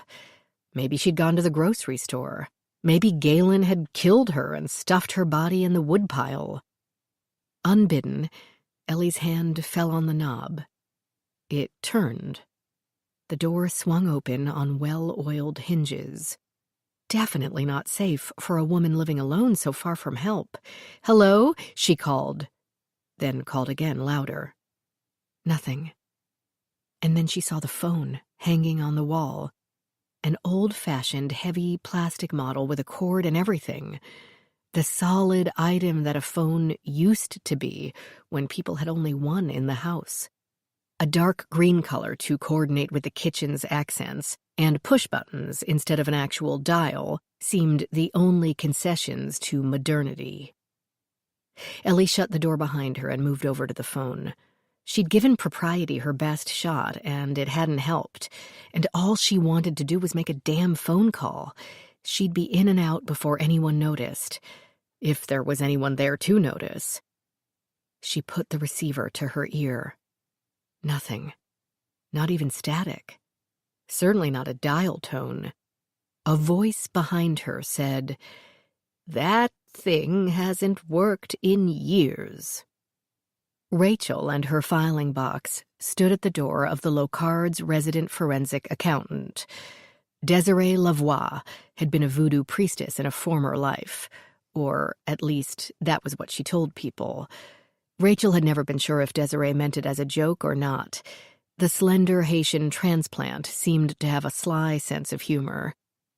Desiree looked up from her desk and the papers scattered across it, where she'd been jotting notes on a legal pad. "Yes, boss. What can I do for you today? Grenadilla?" Rachel turned down the fruit juice with some reluctance. She needed to make this meeting as efficient as possible. She had never before used the Locard's resources for her private business, and needed to get this done before she changed her mind. "No, thank you. I actually have a personal favor to ask." Desiree blinked in surprise, but said only, "Of course, please sit." Instead, Rachel came around behind the old wooden desk, one of the holdovers from the Locard's former life, when it had been a private boys' school, and, after a moment's hesitation, set the box on the floor. Invoices and statements and handwritten summaries covered Desiree's desktop from end to end, and it would be rude to plop her box atop the legit work. This is a little hard to explain. Take your time. Rachel took a seat in one of the 3 guest chairs that she and the director had personally shopped for. Forensic accounting represented one of the Locard's steadiest sources of private clients, as there would never be a shortage of embezzling executives and heirs disgruntled with their share of the estate. Such well-heeled guests should be made comfortable during the hours they would need to spend with Desiree, going over each fact and figure. As concisely as she could, which wasn't very, Rachel told the woman about Isis, the business, Billy, his habits, the concert date, the party invoice. She showed Desiree the party invoice, told her about the poster. Desiree fixed that clear-eyed gaze upon her and asked in her lilting accent, "What is it that you are looking for?" "I don't know. That's the problem. I just see an inconsistency which needs to be explained." "Why?" Desiree asked unexpectedly. Why indeed? What difference did it make? Isis was dead and gone. Let her lie in her grave in peace. What was Rachel trying to prove? That her largely estranged sibling had never stopped being the bad sister? That Rachel had been justified in not forgiving and forgetting? Can you tell if this was a legitimate business? The forensic accountant had perfected her poker face over the years. You don't believe it is? I don't know. I don't have any reason not to think. Looking back, I don't. It wasn't a brick-and-mortar business, of course. She didn't have inventory or supplies other than a few brochures. All services, printing, catering, venues would be contracted out. Isis only put all those things together, so physically. But there would be paper, at least, wouldn't you think? Not just invoices, but also estimates, communications, the bride's requested colors and songs. I didn't think about it at the time. We weren't thinking of much at the time, only grief and Dantone. Her voice had grown agitated, so Desiree's came as a calming balm. Perhaps she kept only electronic copies, shredding all others once the event ended. Rachel grasped at this. That's exactly something Isis would do. Her laptop and drives are in that box as well. You may need Agnes's help if she encrypted her files. Of course. Leave it with me. Thank you, Desiree. They exchanged a few rounds of Desiree saying it was no problem, and Rachel expressing her discomfort at asking for such a favor, and on company time, no less, until Rachel realized that if she really cared about company time, she had better get back to the work she'd been paid to do, and rose to leave. Halfway to the door, Desiree called after her with the question Rachel had been studiously avoiding. Are you sure you want to know what there is to find? Perhaps she wasn't kidding about that voodoo priestess thing. No, not sure at all. Chapter 21. Ellie whirled around in a most ungainly way. The lady of the house stood next to her kitchen table, as slender and frail as the table was thick and heavy. She wore wool slacks and a satin blouse topped with 2 different cardigan sweaters.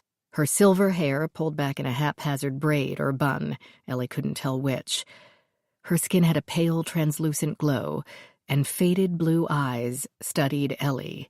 She did not, Ellie saw with relief, carry a shotgun. But Ellie would be expelled from the premises even without firearms, because she was déclassée, because she was rude enough to enter the house uninvited, or because any grown woman tramping through the woods in soaking wet clothing had to be completely deranged. I'm so sorry. I'm from the ranch. I rang the bell and then I knocked. I knocked twice.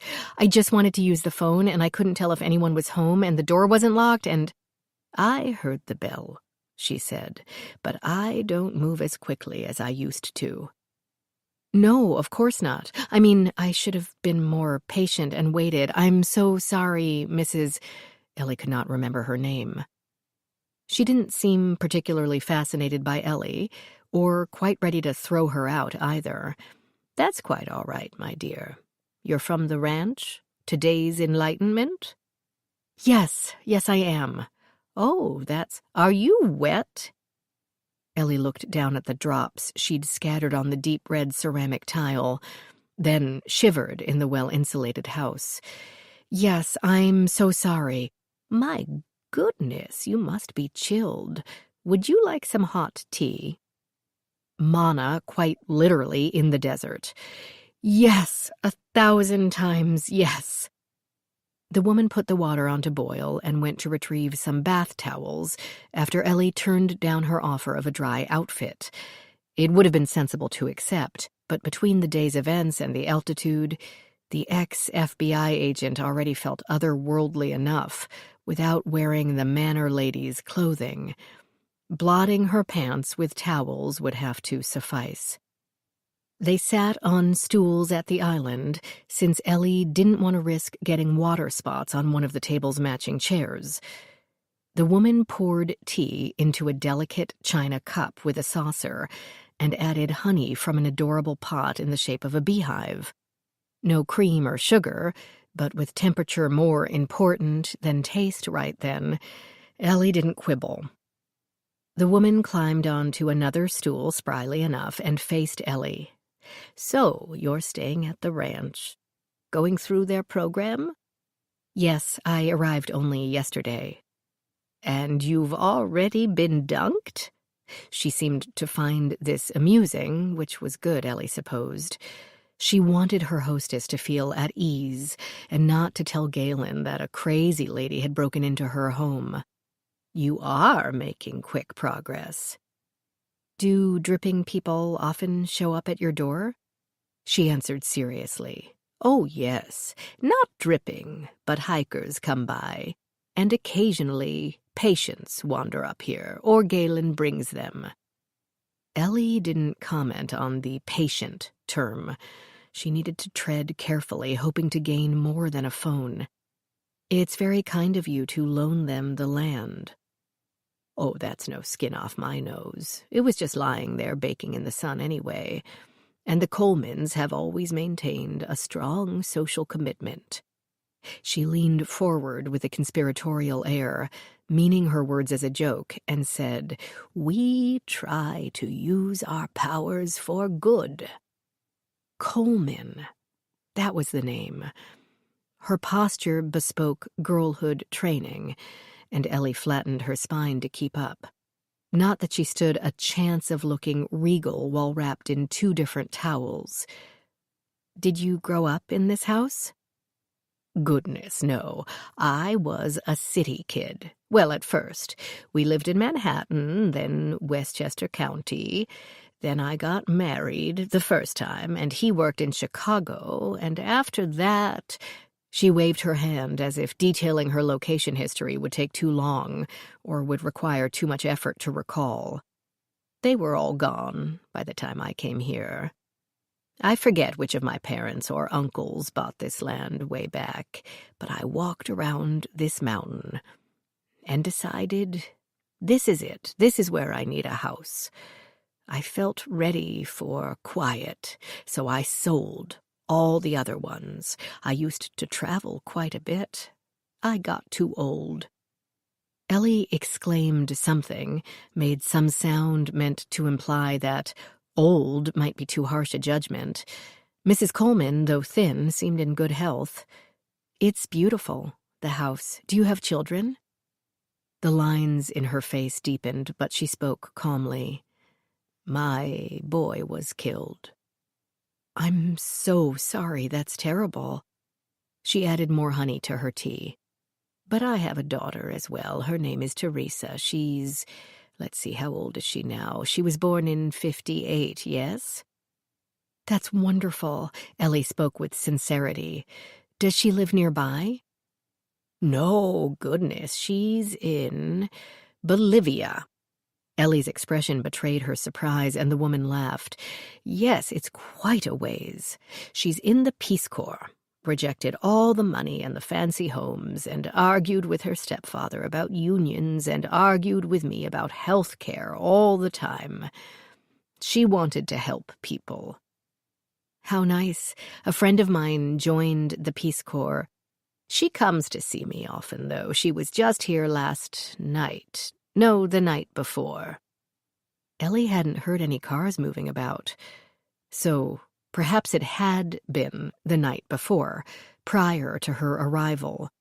The only roads in or out of the ranch went past the bunkhouses. But then she'd been occupied in the classrooms and dining hall and publishing office. For all she knew, a major convoy had passed through. That's quite a trip from Bolivia. I suppose, yes, but we've always been great travelers. That's why my great-great-grandfather trekked all the way out here to Nevada. Have you been to Bodie? It's exactly in the middle of nowhere. I've heard of it. Ellie got down to her purpose for the visit. I did need the phone to check in with my job. Your landline doesn't work at all? More tea? Ellie didn't really want the Today crew to come looking for her. They might, once they felt she'd stewed long enough. They might think she fell in the river and launch a search party. Or they might find her at Mrs. Coleman's, annoying Galen further. She'd gotten the impression from Angela that keeping the clients off Mrs. Coleman's doorstep was a requirement, though the old woman had certainly welcomed Ellie right in. Either way, she wanted to keep this visit on the QT. But she also needed a way to communicate with the outside world. Now. Yes, I'd love another cup if you don't mind. I'm not keeping you from anything, am I? Not at all. She puttered with the boiling water, then added fresh tea bags to the cups. I'm completely retired from any real work these days. I still have my charities and keep an eye on the accounts, keep in touch with the few friends still alive. Ellie tried again. Your landline? Mrs. Coleman paused on the way back to the table, carrying a full cup and saucer in each hand, concentrating hard to keep from sloshing any tea. Ellie felt guilty for distracting her. My what? Your telephone. She glanced over at the corded telephone on the wall as if she'd forgotten its existence. Oh, yes. It hasn't worked in years. Ellie let her set the cups down before speaking again, then thanked her for the hot liquid. The towels had blotted away much of the water, and she felt almost partially dry, the damp fabrics not as plastered to her skin as they had been. Do you have a cell phone or a satellite phone? Filmy blue eyes gazed at her over the rim of the china cup. Surely a daughter, savvy enough to be still working in the Peace Corps at 63? Perhaps she was an administrator, worked in D.C., and oversaw Bolivia, or, Ellie chided herself for her ageism, was still building aqueducts in the Peace Corps at 63. Surely, such an intrepid child would have a way to stay in touch with her physically isolated mother. A sat phone wasn't out of the question. Dial-up VoIP access wasn't out of the question. A signal booster on the roof wasn't out of the question. Please tell me something isn't out of the question. How does your daughter call you? Call me? Yes. Teresa was never much for talking on the phone. Even when she was a girl, she didn't spend hours yakking like other girls. When I was in high school, oh my lord, I used to... Ellie leaned forward, sloshing the cooling tea in her cup. Do you have a way to get in touch with her? She found this understandably odd. You want to talk to Teresa? Ellie made herself set the cup down, afraid that she might absently use it to gesture with and soak them both. Then she forced a smile she didn't feel. I'm sorry, no, I want to talk to my family, but I don't have a phone. Do you have a computer I could use, internet access? If I could even send an email. Oh, yes, I have one of those things. Ellie gasped with relief. Could I possibly use it for a minute, just send one email? It doesn't do that. Ellie blinked. Do what?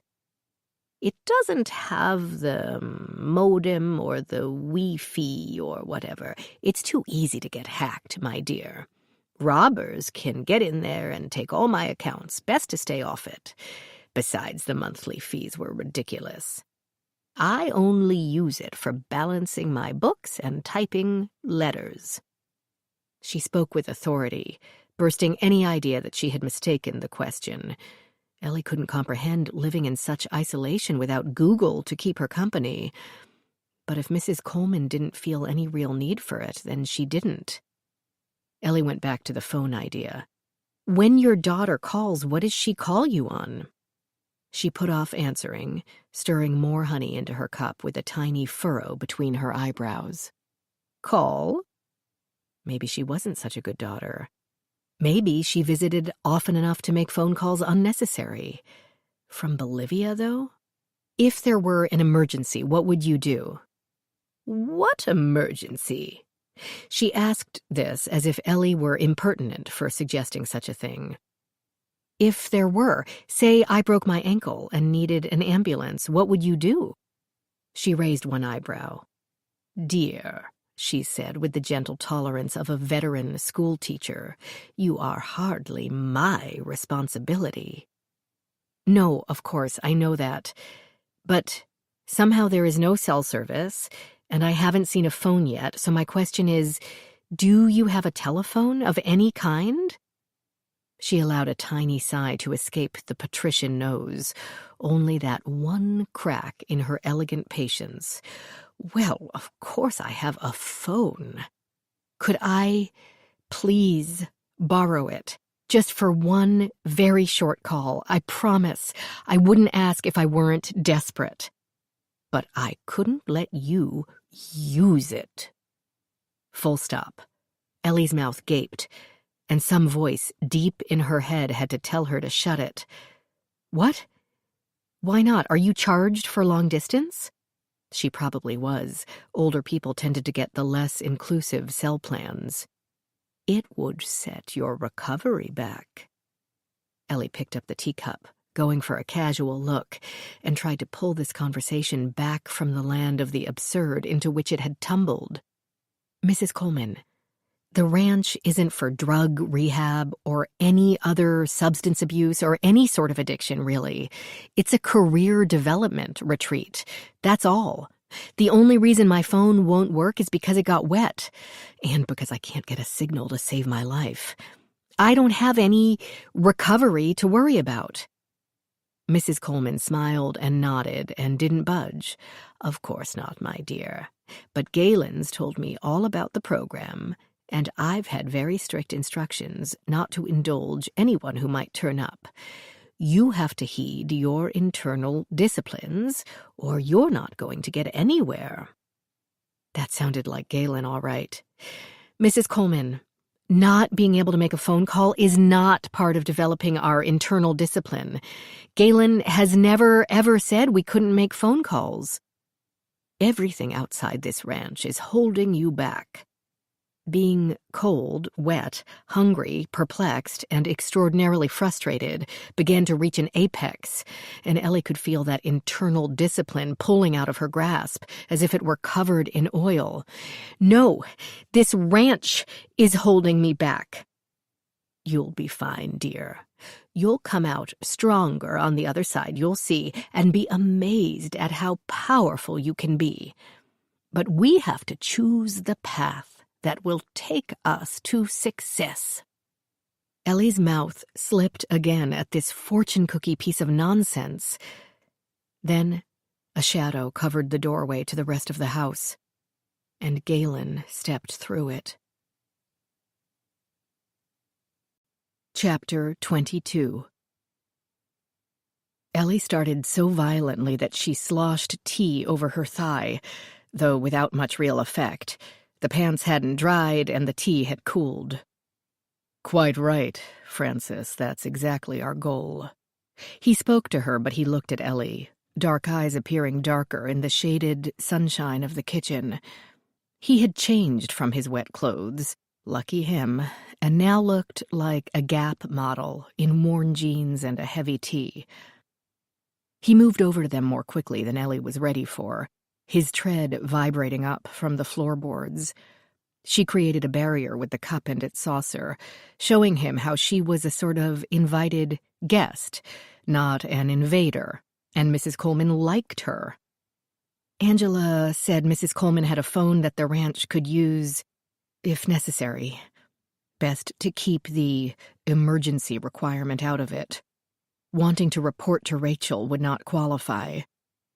His hand landed gently on the old woman's shoulder. Frances is so committed to the success of every client that she has trusted us the land we're on. We really can't abuse her goodwill. It's very rude. He had to hear Ellie's teeth grind. Using a phone for a few minutes is hardly abusive. She's been so kind. This she directed at Mrs. Coleman, who smiled and patted her hand. And I'm not comfortable with being kept here incommunicado. He showed his dimples, grinning as he shook his head in patent disbelief. No one is keeping you here. The ranch doesn't even have a fence. And it's not my fault your cell phone doesn't work. It's a common problem in these remote areas. Come on, let's go. You've taken up enough of Mrs. Coleman's time for one day. Oh, I don't mind, the old lady began. His voice firmed, a hint of the iron under the velvet. Nell isn't here to have chatty visits, or to take advantage of your hospitality. She's here to reshape her life, and that's hard work. As he spoke, he wrapped one hand around Ellie's upper arm and pulled her off the stool with a mild tug. She half expected him to crush her bicep, make her gasp in pain to teach her the errors of disobeying, but he didn't. Only a slow, inexorable drawing forth, until she set the teacup back on the counter and finally gave up. A good side kick would take out his knee, or a chop to the throat to crush the windpipe. But that seemed a bit extreme, and besides, curiosity had overtaken anger. How had Carlos come to drown in that very wet river? Was Devon conspiring, brainwashed, or simply in love? Besides, an unexpected demonstration of mixed martial arts would startle Mrs. Coleman. Ellie thanked the woman for the tea and allowed Galen to guide her out the same door she'd entered. The servants' entrance, perhaps, but then her old shoes were still a bit muddy. Once outside, Galen allowed a suppressed irritation to show as he stomped along the drive. Mrs. Coleman is our benefactor. She's done great things for this program, and in return, I make sure she's not pestered by our group. If clients constantly bang on her door wanting things, she might decide to throw us out for good. Angela said, "Leave Angela out of it. This was your choice, not hers." Ellie stopped and pivoted, made her stand under the trees, curious to see how sensitive to disobedience he might be. "I simply want to make one phone call. You have, over 100 people here? You mean to tell me they're all going without phones, texts, and emails? That you have no way to call an ambulance if, say, Barry slipped his harness and broke an ankle? Your insurance would never allow it. You do have insurance, don't you?" Seen from a distance, he would appear completely relaxed, hands at his sides, legs loose. But up close, every tendon in his face had tensed like a rod under the skin, and Ellie could smell something sour on his breath as he leaned in. They stood alone in a vault of tree trunks and foliage. Ellie couldn't even see the ranch from there, and they couldn't see her. She might never leave these woods. Her body might be left only a few yards off the path, never to be found. No one would even know where to start looking. But she refused to step back even an inch. For all the good it did, because Galen went on. Barry didn't fall. Margot didn't drown. Cell phone reception is not the problem, Nell. It's only one more way for you to avoid the fact that you have no one to call. Your husband dumped you. Your mother died on you. Your father dumped you. Your job dumped you. Stop looking to them for validation, because they've stamped you reject. This would have been harsher had it not been true. Ellie's chest felt as if she'd taken a blow to her diaphragm. 10 years of marriage, and Adam had left it on the curb for pickup like a set of worn-out clothes. His leaving didn't disturb her nearly as much as how easy that leaving had been for him. Once an orphan, always an orphan. Looking to a job to replace her family, fulfill a function mere employment wasn't designed to do. This is why you're resisting, Nell. You want a reason to disregard everything we say or do in this camp. I see it on your face during the training sessions. You don't want to admit that you need our help to change, because you don't want to admit that you need to change, because you don't want to admit that your choice of paths has led you to a dead end. Then, suddenly, any tension had left him, and his voice wrapped her in its warmth. With all that to process, it's not surprising that you're acting out. Believe me, you're not the first, and won't be the last. It's okay. I'm going to guide you through it. We'll do this together. Unexpected tears pricked her eyes. Was she really feeling this? Had this ridiculous, bad cop, good cop, all rolled into one mind trick really gotten to her? There you are. Devon emerged from the tunnel of leaves, panting a bit from the long walk. She said to Galen, "I'm glad you found her." To Ellie, she said, "We're ready."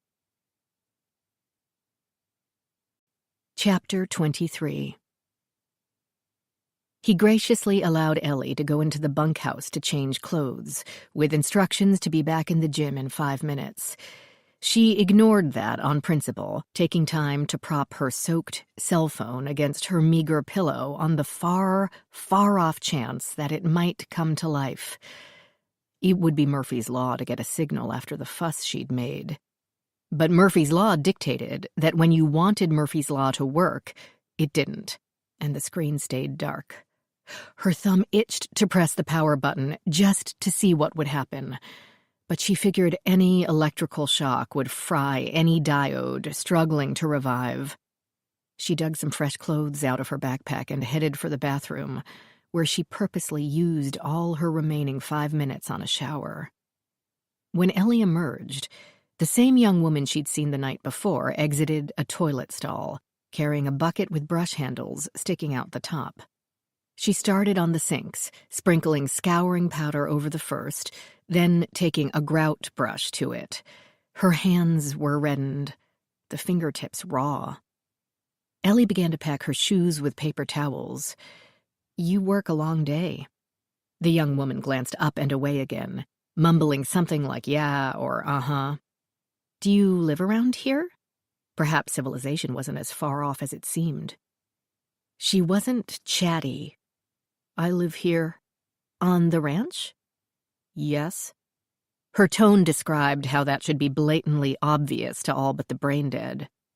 "Oh, do you work for the ranch, or are you a client here, if you don't mind me asking?" She clearly did mind, but answered anyway. "I'm a sophomore." "Oh, you're in the program here." "Yes." She started on the second sink, possibly to hide an eye roll. But Ellie wasn't done. "I just got here yesterday morning, so I'm still figuring out the system. Why are you on cleaning duty? Is that routine?" It probably was. Ellie had already been put to work on mailing, construction, and farming, so why not janitorial and housekeeping services? All part of the cleansing aspects of physical labor. "It's sanction." Ellie gave that word a moment to make sense, to no avail, while the young woman rinsed scouring powder down the drain. "What do you mean, sanction?" Either she felt embarrassed to talk about it, or she wanted Ellie to get out of her way so she could finish, and the words came out in a rush. "I didn't complete my tasks, and I took one of Isai's cigarettes." "You stole a cigarette?" "Okay, pilfering, but..." "No, he gave it to me, but I'm supposed to be quitting smoking. I did quit, so I can't backslide." "I see. A new kind of smoking cessation program. Not that strange." Ellie pointed at her hands. The young woman probably thought rubber gloves were too old ladyish. But when you were scrubbing other people's toilets, don't you want to wear gloves when you do that? All the soap can be really hard on your skin. I know, I worked as a hotel maid during college. Dark locks fell over her eyes as she shook her head. It's not allowed. Not allowed? Anti-smoking or no, this went too far.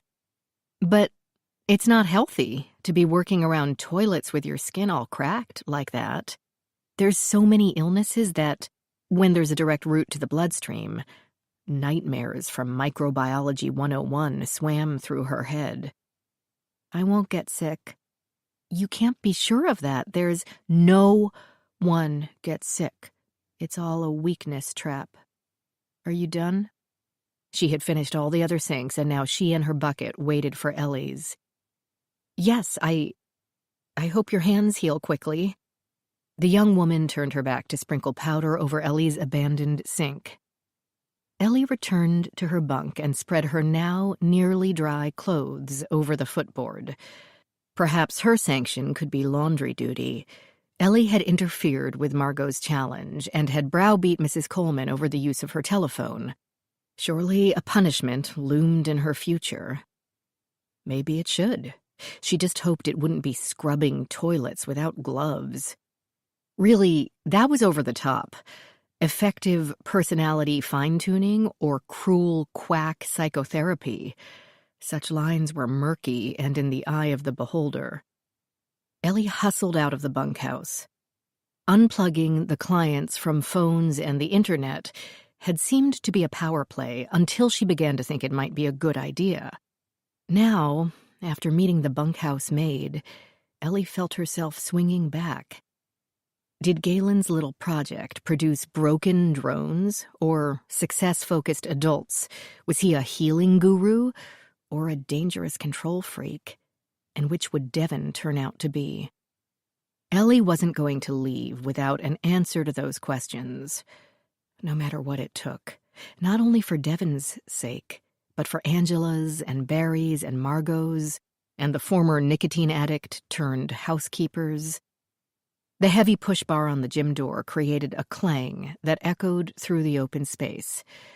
Ellie's classmates had gathered in the center, and each one turned at the sound to watch her walk in. Disconcerting scrutiny that instantly set her heart pounding. This felt like being called to the principal's office multiplied about 100 times. It didn't matter that she was a trained agent and had grappled with killers on more than one occasion. She still squirmed in embarrassment and, yes, fear. As she got closer, she could see the expressions of worry, nervousness, somber concern, and one or two narrow-eyed, oddly satisfied leers of anticipation, most notably on Audrey. Tim and the other muscle-bound one, Andre, waited with arms crossed. But before Ellie could interpret all this information, her gaze fell to the object behind them. On the floor seemed to be a platform of some kind, made of unfinished plywood, perhaps a foot high and rectangular, the ends disappearing behind people's legs. "Ah, Nell," Galen said, greeting Ellie as if he hadn't seen her all day. If her tardiness annoyed him, he gave no sign. "It's time for your challenge. You're obviously having a hard time adjusting to the goals you've set for yourself and the means to achieve them. I think this will jumpstart your mindset.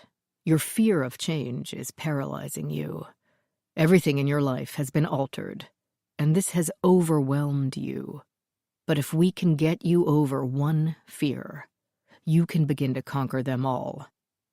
His words, calm and reassuring and terrifying all at once, ran together in her head. A light arm went around her to guide her forward, and his other hand held hers. He pushed Ellie more or less, but so softly that she didn't resist. And there would be no point, anyway. Where would she run? Her strangely quiet classmates parted like a silent sea. and the linoleum angled the sunlight from the windows into her eyes. It took some squinting to notice the shape of the pine box on the floor. It was a coffin. An Ellie-sized coffin. A few pieces of cloth had been tossed inside, and a lid was propped against its far side. Her heart began to thud against her ribs. Her claustrophobia. To cure her claustrophobia, Galen intended to put her in a coffin. Devon stood behind it, watching her with sober eyes. Ellie's feet stopped again. She couldn't help it. "You don't have a closet in this place?" "If we're going to do it, we're going to do it right," Galen said. His arm slipped from her shoulders, but he kept holding her hand. "We have to go to the extreme end if you're going to remake your life. Half-hearted measures won't do." Ellie ordered her face to conceal any terror. Whether it obeyed, she couldn't be sure. "What's the plan?" "You get in and you stay in until you're no longer afraid. Think of it, Nell. Right now, you can't even stomach airplane restrooms. If you can handle a coffin, then you can do anything. You can handle getting a new job. You can handle saying goodbye to your husband. You can wake up every day knowing you're as strong as you'll ever need to be." Ellie failed to see how conquering claustrophobia would solve every other problem in her life, but by now she knew not to bother arguing. Still, she wasn't really worried until Barry, wearing a malicious grin he didn't even try to hide, held up a nail gun, an oversized, rounded thing of hardened black and yellow plastic. They weren't going to just close the lid and let her go the honor system route of staying inside the coffin. Galen intended to make sure.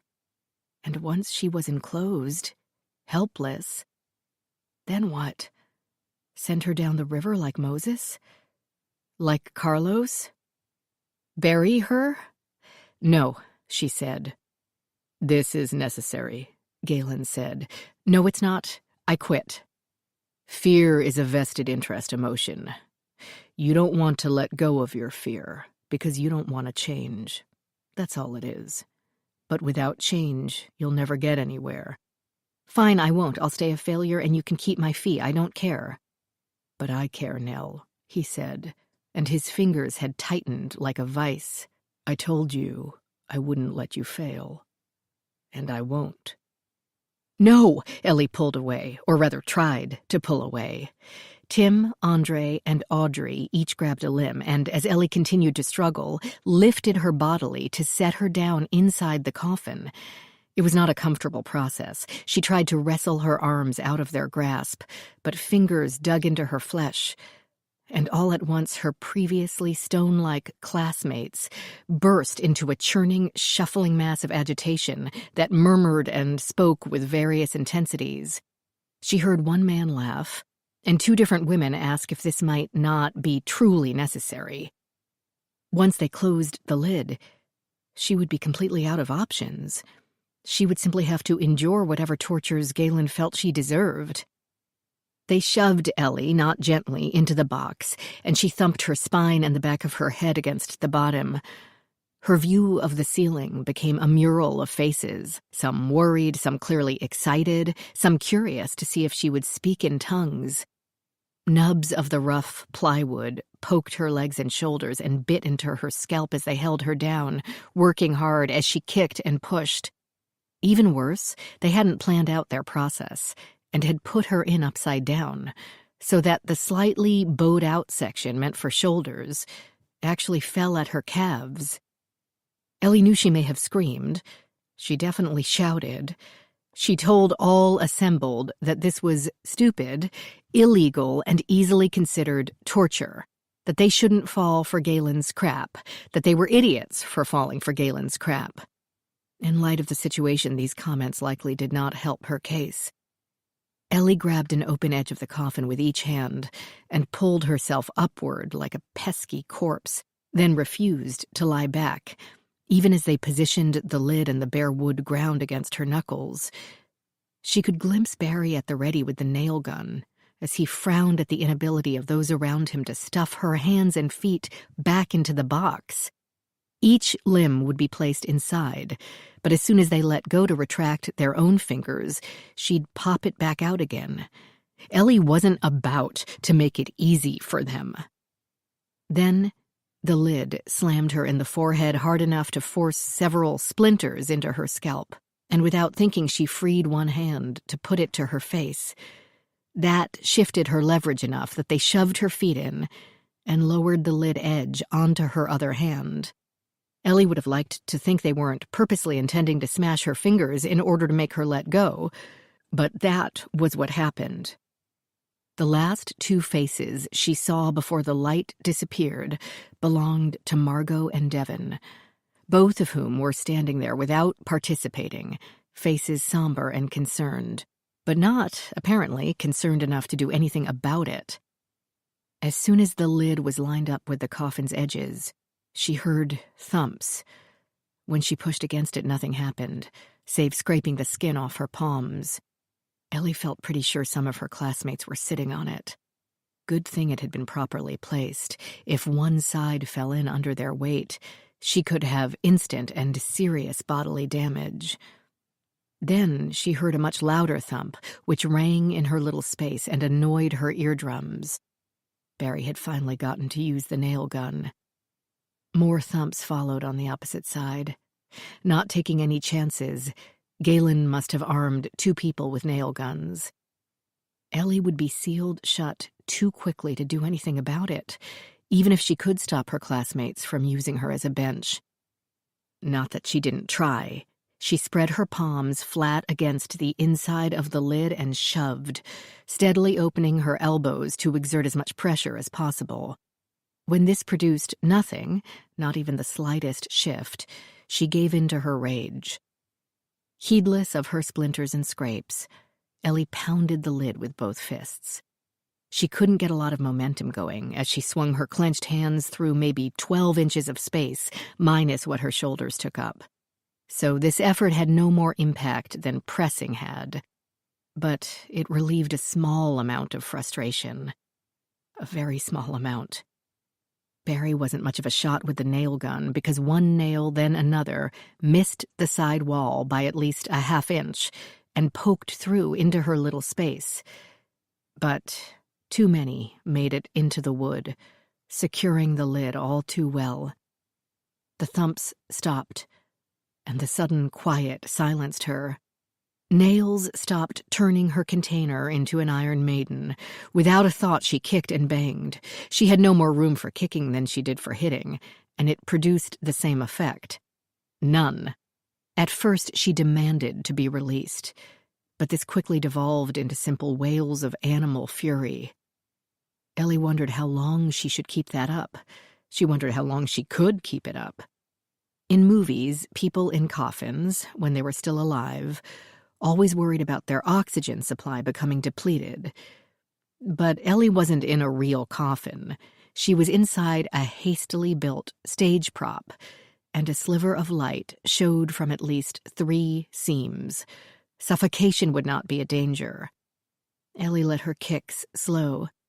If she rolled over, perhaps she could turn the whole thing on its side, though the not perfectly rectangular shape might make that harder, and the result questionable. She had the wild image of rolling herself down a staircase so that the box broke apart, though her skull might break as well. And, in any case, there were only 3 steps outside the distant door, which she'd never fit through. Her movements slowed, and now Ellie noticed the smell. The rags or cloths in the box were tangled around her feet. Perhaps they were meant to cushion her head, but her head had wound up at the wrong end, as if he'd pulled them from a corner of the barn or a supply closet. The cloths had sort of a musty, dusty smell, that stale smell that cloth got when it rested too long in one place. Exactly as the old dresses and fur-edged coats in one's grandmother's closet might smell. He had even thought of that. Ellie gave up. She stopped moving, stopped yelling, and waited. What if they did throw her in the river? What if they did bury her? That Ellie believed she would not be able to handle. That would be truly terrifying, not to mention potentially, fatal. That would really scare her. Because so far, Ellie was not really scared. Angry, yes, but not scared. Because she was not really claustrophobic. Chapter 24. The story Ellie had told about her grandmother's closet was true in essence. She and her cousins had played in it, and occasionally had locked each other inside, until the one outside got bored, but never as a frightening thing. The closet was a delicious feast of the senses, a delight of touch and smell awakened in the absence of sight, a place to confide secrets and whisper plans. Ellie had invented her terror, knowing a damn sight better than to tell Galen any real fear of hers. It had seemed a good bet that some experience like this could be lurking up the road in the name of therapy. Ellie might not be an expert in cults, but the research done for an earlier undercover job had warned her that gathering information about a convert to be used against them later on was a standard cult technique. Of course, it was also a standard therapy technique, examining your childhood traumas and working through them. The possibility remained that Galen was, in a perhaps misguided way, trying to help her. She was not yet sure of that. But Ellie had decided one thing. If she wanted to get close enough for Devon to confide in her, Ellie had to get with the program. She had to stop arguing, stop resisting. She had to become the damn poster child for the success of today's enlightenment, and she had to make it convincing. One more series of pounds and kicks hurt her toes and scraped the edges of her fists. One fist felt wet.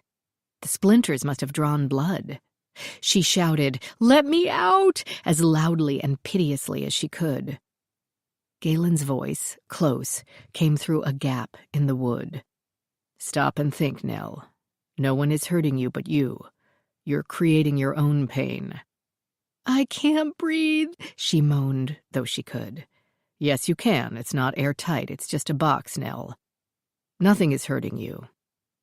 Except the splinters and the bruises on her arms where his goons had grabbed her, and the scrape on her head where a piece of plywood had slammed into it. But yes, other than that, she was perfectly comfortable nail-gunned into a coffin. It's only your thoughts that are harming you. It's your thoughts that are keeping you locked into your fears like a jail cell. It's a silly childhood experience that is curtailing your adult life. Do you want to keep giving it that power?" His voice mesmerized with its soothing, steady cadence. And if Ellie really were claustrophobic, everything he said would make perfect sense. She stayed still and listened, wondering how long to wait before capitulating and what she could say to make him, all of them, believe it. "Tell me, Nell, do you want to give the memory of your cousin's betrayal power over you?"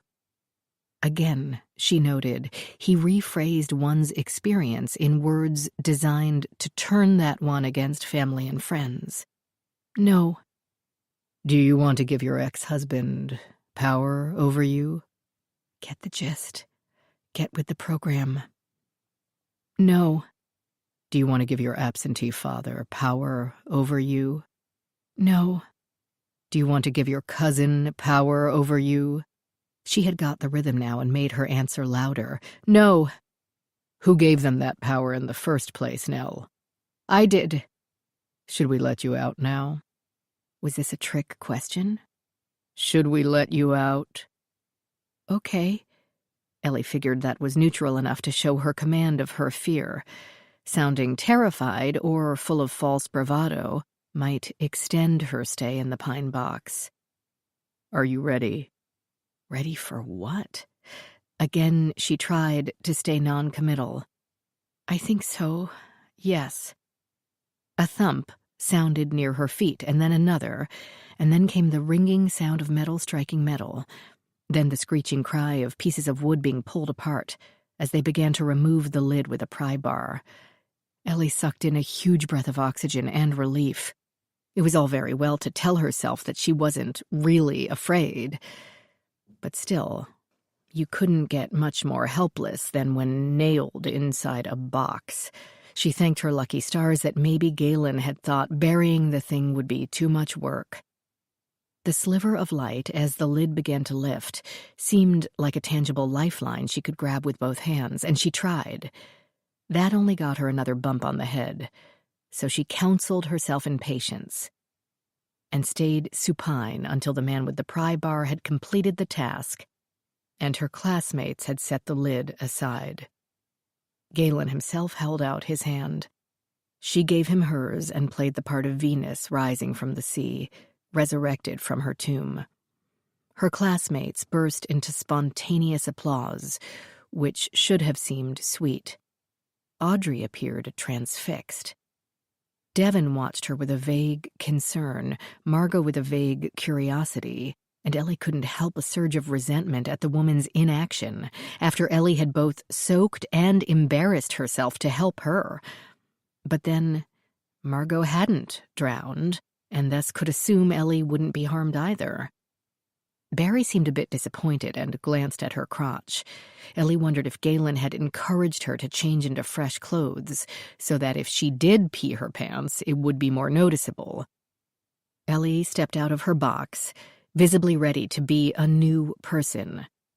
You see now that fears are illogical, boogeymen invented by others to keep us in our place, and by ourselves to keep from having to change and grow, Galen said.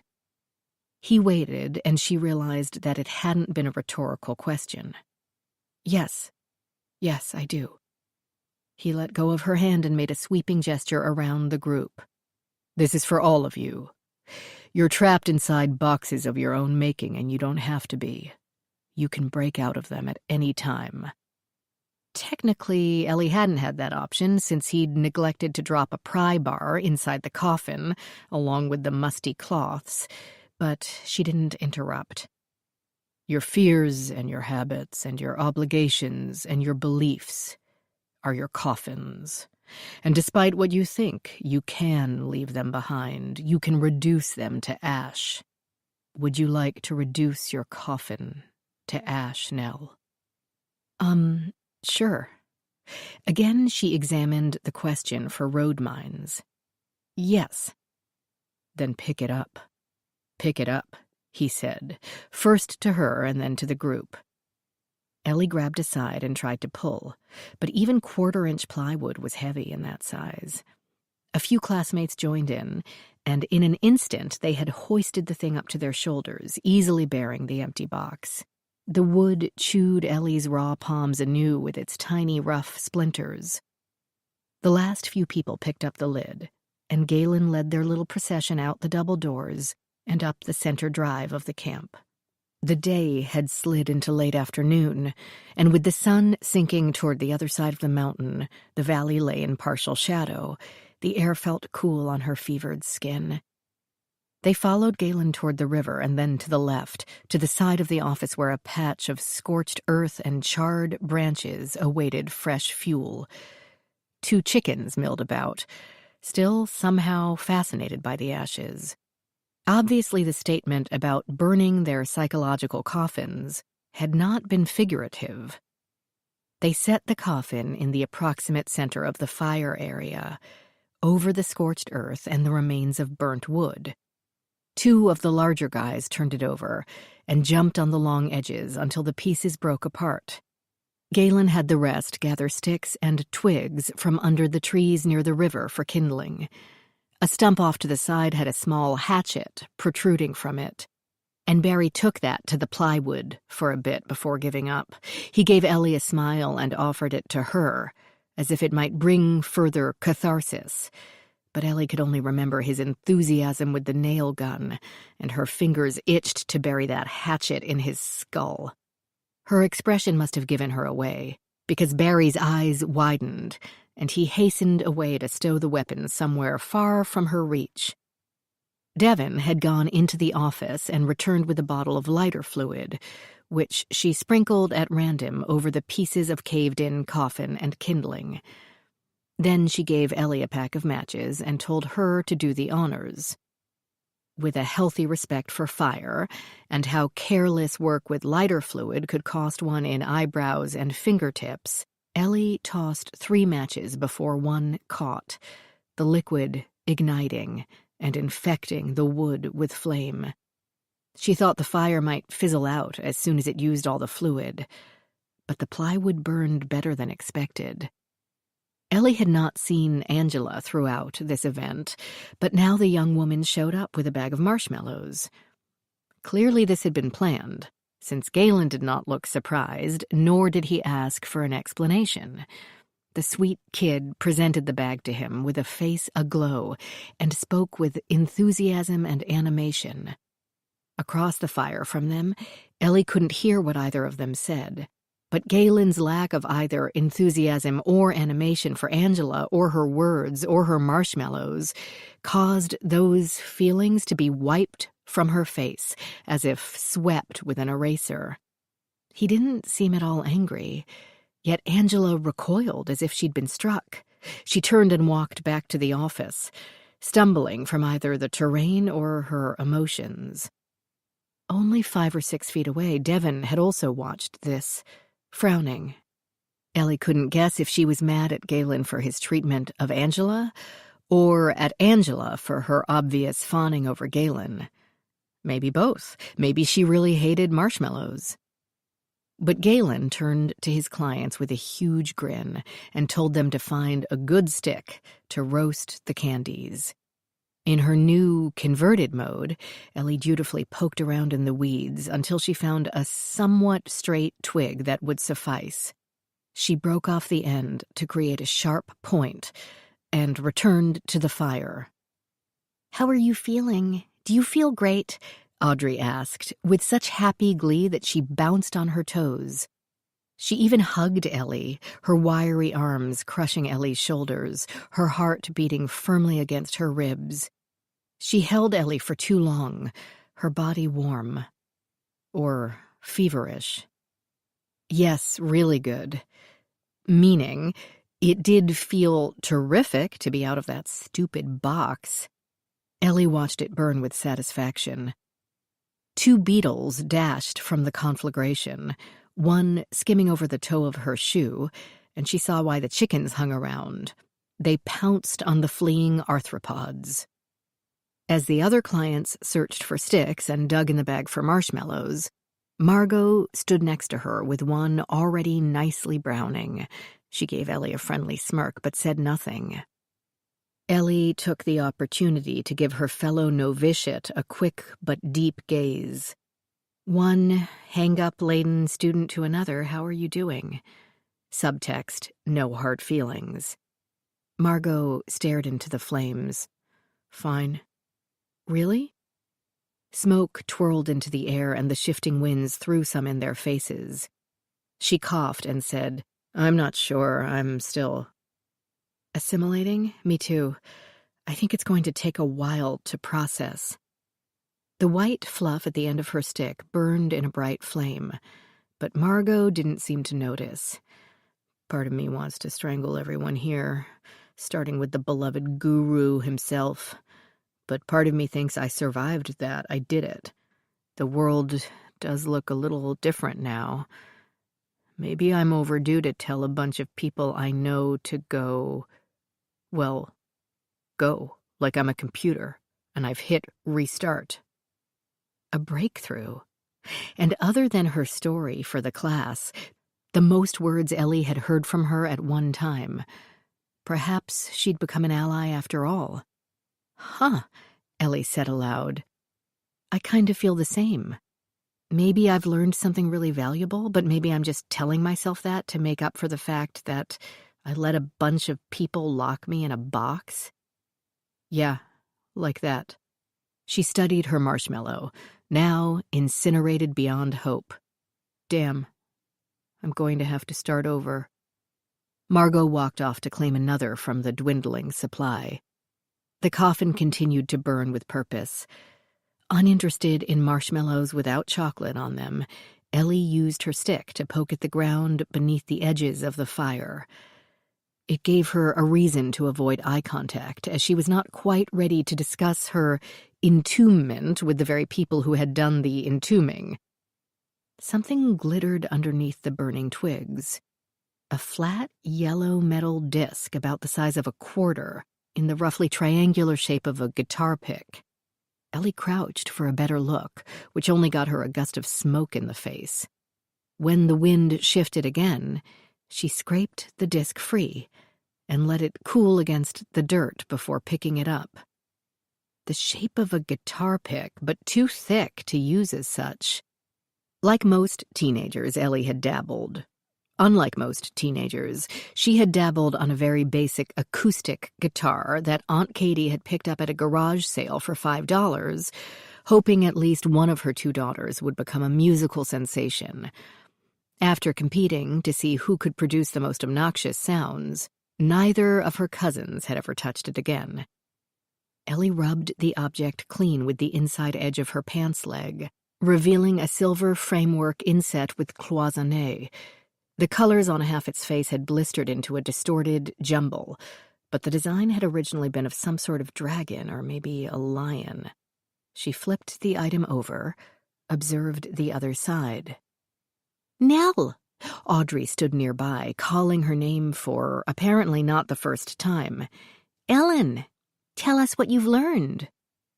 Ellie straightened up, dropped the trinket in her pocket, and blinked the smoke out of her eyes. "Learned?"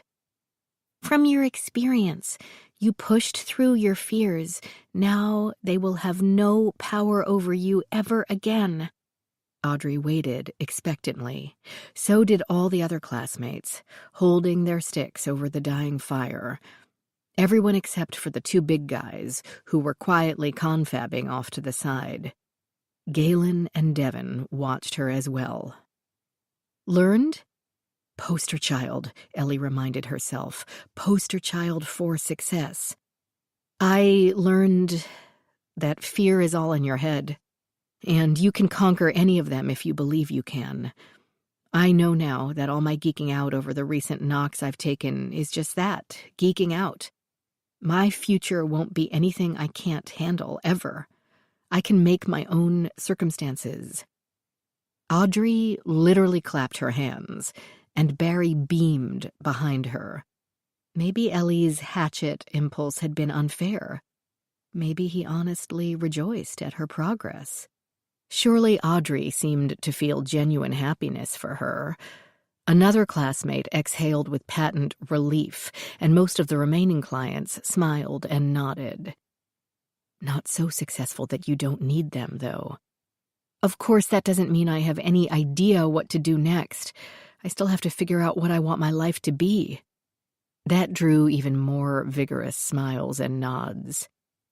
"To that end," Galen said, "time to get back to work on yourselves. Celebration time is over, and we're out of marshmallows." Assorted chuckling, and they moved back to the main walkways. No one seemed particularly concerned about the fire and the last bits of burning coffin. But unless the wind really picked up, the weeds should be safe. At least Ellie hoped so. Obviously, many campfires had been held there without incinerating the place. They went into dinner, yet more pasta with a bland tomato sauce and limp salad. Ellie wondered if these choices were made to be cheap, or if the cooks were working off a sanction and noodles represented the extent of their repertoire. No one complained, however. Her classmates were either too hungry or had eaten too many toasted marshmallows and weren't hungry at all. Ellie wasn't either, but for different reasons. Chapter 25. That evening's class dwelled on ethics. Ethics, Devon explained, she and Angela handled the lecture, Galen having disappeared before dinner, meant living with honesty and consistency. They should treat everyone around them the same, with the same expectations and the same responses. True that, Ellie thought. provided one left room for kindness. To live in and be 100% effective in the present, they had to divorce themselves entirely from blame, lies, and justifications. Those were the ways one manipulated oneself into believing what one wanted to believe, instead of what was real. Angela passed out worksheets so each client could write down someone they had blamed. And for what? A lie or exaggeration they had told, and why, and a behavior that they practiced that they knew was unhealthy but didn't want to change. Listing someone to blame was easy for Ellie. Her ex-husband. For the lie, she wrote of deducting a haircut as a business expense, since it had been just before doing a series of training lectures for new staff. No one in the class would know that both the job and the salon bill had never existed, and her answer filled in the blank spot on the worksheet. Maybe some of Galen's techniques were legit, but that didn't mean she felt ready to give them any real piece of her life. As before, they were prompted to read their answers out loud. Devon asked Angela to set an example, and though the young woman didn't seem too happy with the idea, she dutifully produced a ready smile.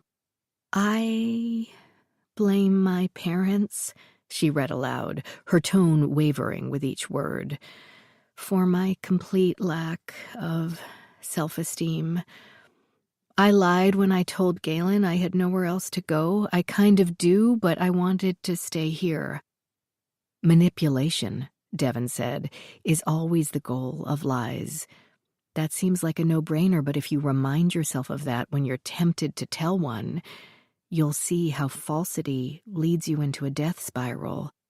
She paced at the front of the room, languidly stepping back and forth, reminding Ellie of a lioness on a very hot day. Their chairs were still in a circle, making it difficult to walk toward the back. Devon stopped to drape one loose hand on Angela's shoulder. "Go on." "My persistent behavior is..." Ellie expected her to say, "chasing unavailable men," since they were being so honest, but she didn't. "I use my weakness as an excuse to fail at my goals." "Such as?" Devon prompted. I didn't get my reports written up because I didn't, but I said that I didn't because I had to stack boxes in the publishing office until midnight. I also didn't get the grocery list written because I spent too much time on my hair." These sounded like very venial sins to Ellie, though, on the other hand, did they have Angela to blame for all the carbs at mealtime? Devon cut her off with a pat on the shoulder. "We have to forgive each other for failure. But forgiveness with integrity means the punishment is fitting, appropriate, and consistent." "Punishment? For a late report?" "You're frowning, Evelyn. What are you confused about?" "I'm not confused. It's just... punishment sounds so condescending, like treating people like children." "Because we act like children," Devon insisted. "That's the point. The attitudes and habits and assumptions we formed as children are still controlling us every day, even though we lacked knowledge and perspective when we formed them. But fine, call it consequences instead of punishment. Every action triggers a reaction, right?" Ellie agreed half-heartedly. "Good." Devon began pacing again, as if energized by her progress. "We need to put our motivation front and center and discourage procrastination. Nothing keeps us moving forward like a knife at our back." That sounded a bit harsh, though, again, true. Next, a young man blamed his brother for wrecking his motorcycle. The brother had borrowed it without permission and gotten in an accident. The brother had been thrown clear onto the grass with only scratches and bruises to show for it, but the bike had been totaled. Forgiveness, Devon and the class decided for the young man, included taking precautions, such as never letting his brother near his possessions again and, in fact, keeping contact with such an irresponsible remora to a minimum. Solutions or other plans never seemed to involve family or friends. No matter the issue, they were mentioned only as something to avoid, like Margot's sister or her ex and Barry's mother, who had suggested that he try a different company. Ellie would have thought, if this were some sort of 12-step program to a better person, that making peace with loved ones would be part of the process. Forgiving past grievances, apologizing for past mistakes, that sort of thing. But instead, the focus stayed with laser beam intensity on themselves. Perhaps that was the point of taking full responsibility, and perhaps it was an acknowledgement that there could be quite valid reasons for cutting someone out of your life. But Ellie remembered again that isolation was the #1 priority of any cult-like group. The last thing they wanted was one's mother or best friend pointing out that that group of people you had joined sounded kinda crazy. Every time Ellie began to think Galen and his group might actually be onto a way to help people, a detail like this gave her pause. Nothing, not all the plywood coffins or mountain ranges in the world would keep her from her aunts, uncles, cousins, dog, or the Locard. All very well, but Ellie needed a plan. So, while Audrey spoke of telling a fiancé she was a virgin, Ellie figured out what she would do as soon as the lights went out. By the end of the day, Rachel had nearly talked herself into believing that her concerns about the business records had simply resulted from a late-night flight of overactive imagination, and that she shouldn't have bothered Desiree with it. She barely knew the woman, really. Desiree had always been brilliant and kind and reliable, without exhibiting any real openness. Whatever she had gone through to reach and establish herself in the United States, whatever or whomever she had had to leave behind, she didn't say, and she didn't encourage Rachel to ask. If Desiree needed to keep people at arm's length for her own reasons, Rachel would not argue with that, even if it precluded any deep friendship. But she didn't call the woman and tell her to forget the whole thing. Besides, Rachel had been neatly distracted with class rosters for the following week's training sessions, organizing the notoriously absent-minded ballistics instructor, finishing the next year's budget proposal, setting up the next stage in her own research project to determine the signs of skeletal remains exposed to copper pipe, and trying to get Ellie on the phone. Honestly, how could any place on the planet not have cell service in this day and age? And was that all it was? The distance from cell towers or mountains blocking the signal? Or could there be a more worrisome reason? On cue, her phone rang. Not Ellie, but Desiree, who said she had completed her examination. Rachel trotted upstairs to the woman's office with unseemly haste. Agnes, their digital forensics whiz, sat in one of the guest chairs. The file box from Dantone's closet rested on the edge of Desiree's desk, which had been cleared of its previous flurry of work, and that flurry was replaced with small, perfectly spaced stacks of papers. This frightened Rachel. Such effort seemed to indicate bad news. The organized rationality needed to convince a family member of a very uncomfortable truth. "I did need Agnes's help," Desiree began without preamble. "As we had thought, your sister kept nearly all her records electronically. She had her receipts, client forms, invoices, and the like in folders by date and client name." "Oh," Rachel said, taking a seat. Exactly what they had suspected. The corset squeezing her lungs loosened a few laces. "And the bank statements? The ledger?" "They are consistent with each other." "And there's nothing that appears unbusinesslike?" Rachel asked, feeling silly about her wording. "There is nothing to indicate that your sister's income was not legitimate." Rachel's shoulders relaxed for the first time in days, something she hadn't noticed until now. Then Desiree ruined it by continuing. "Simply looking at the ledger and statements will not tell you whether the activity is legitimate or not." Rachel stopped relaxing. One major indication is if personal and business funds are commingled. That is a red flag. And are they? No. ISIS charged her clients a flat 8% of the party's overall costs. Deposits to her bank accounts varied but were not unusually large. She most likely collected some as cash and deposited the rest. Okay. A lot of cash, Desiree added.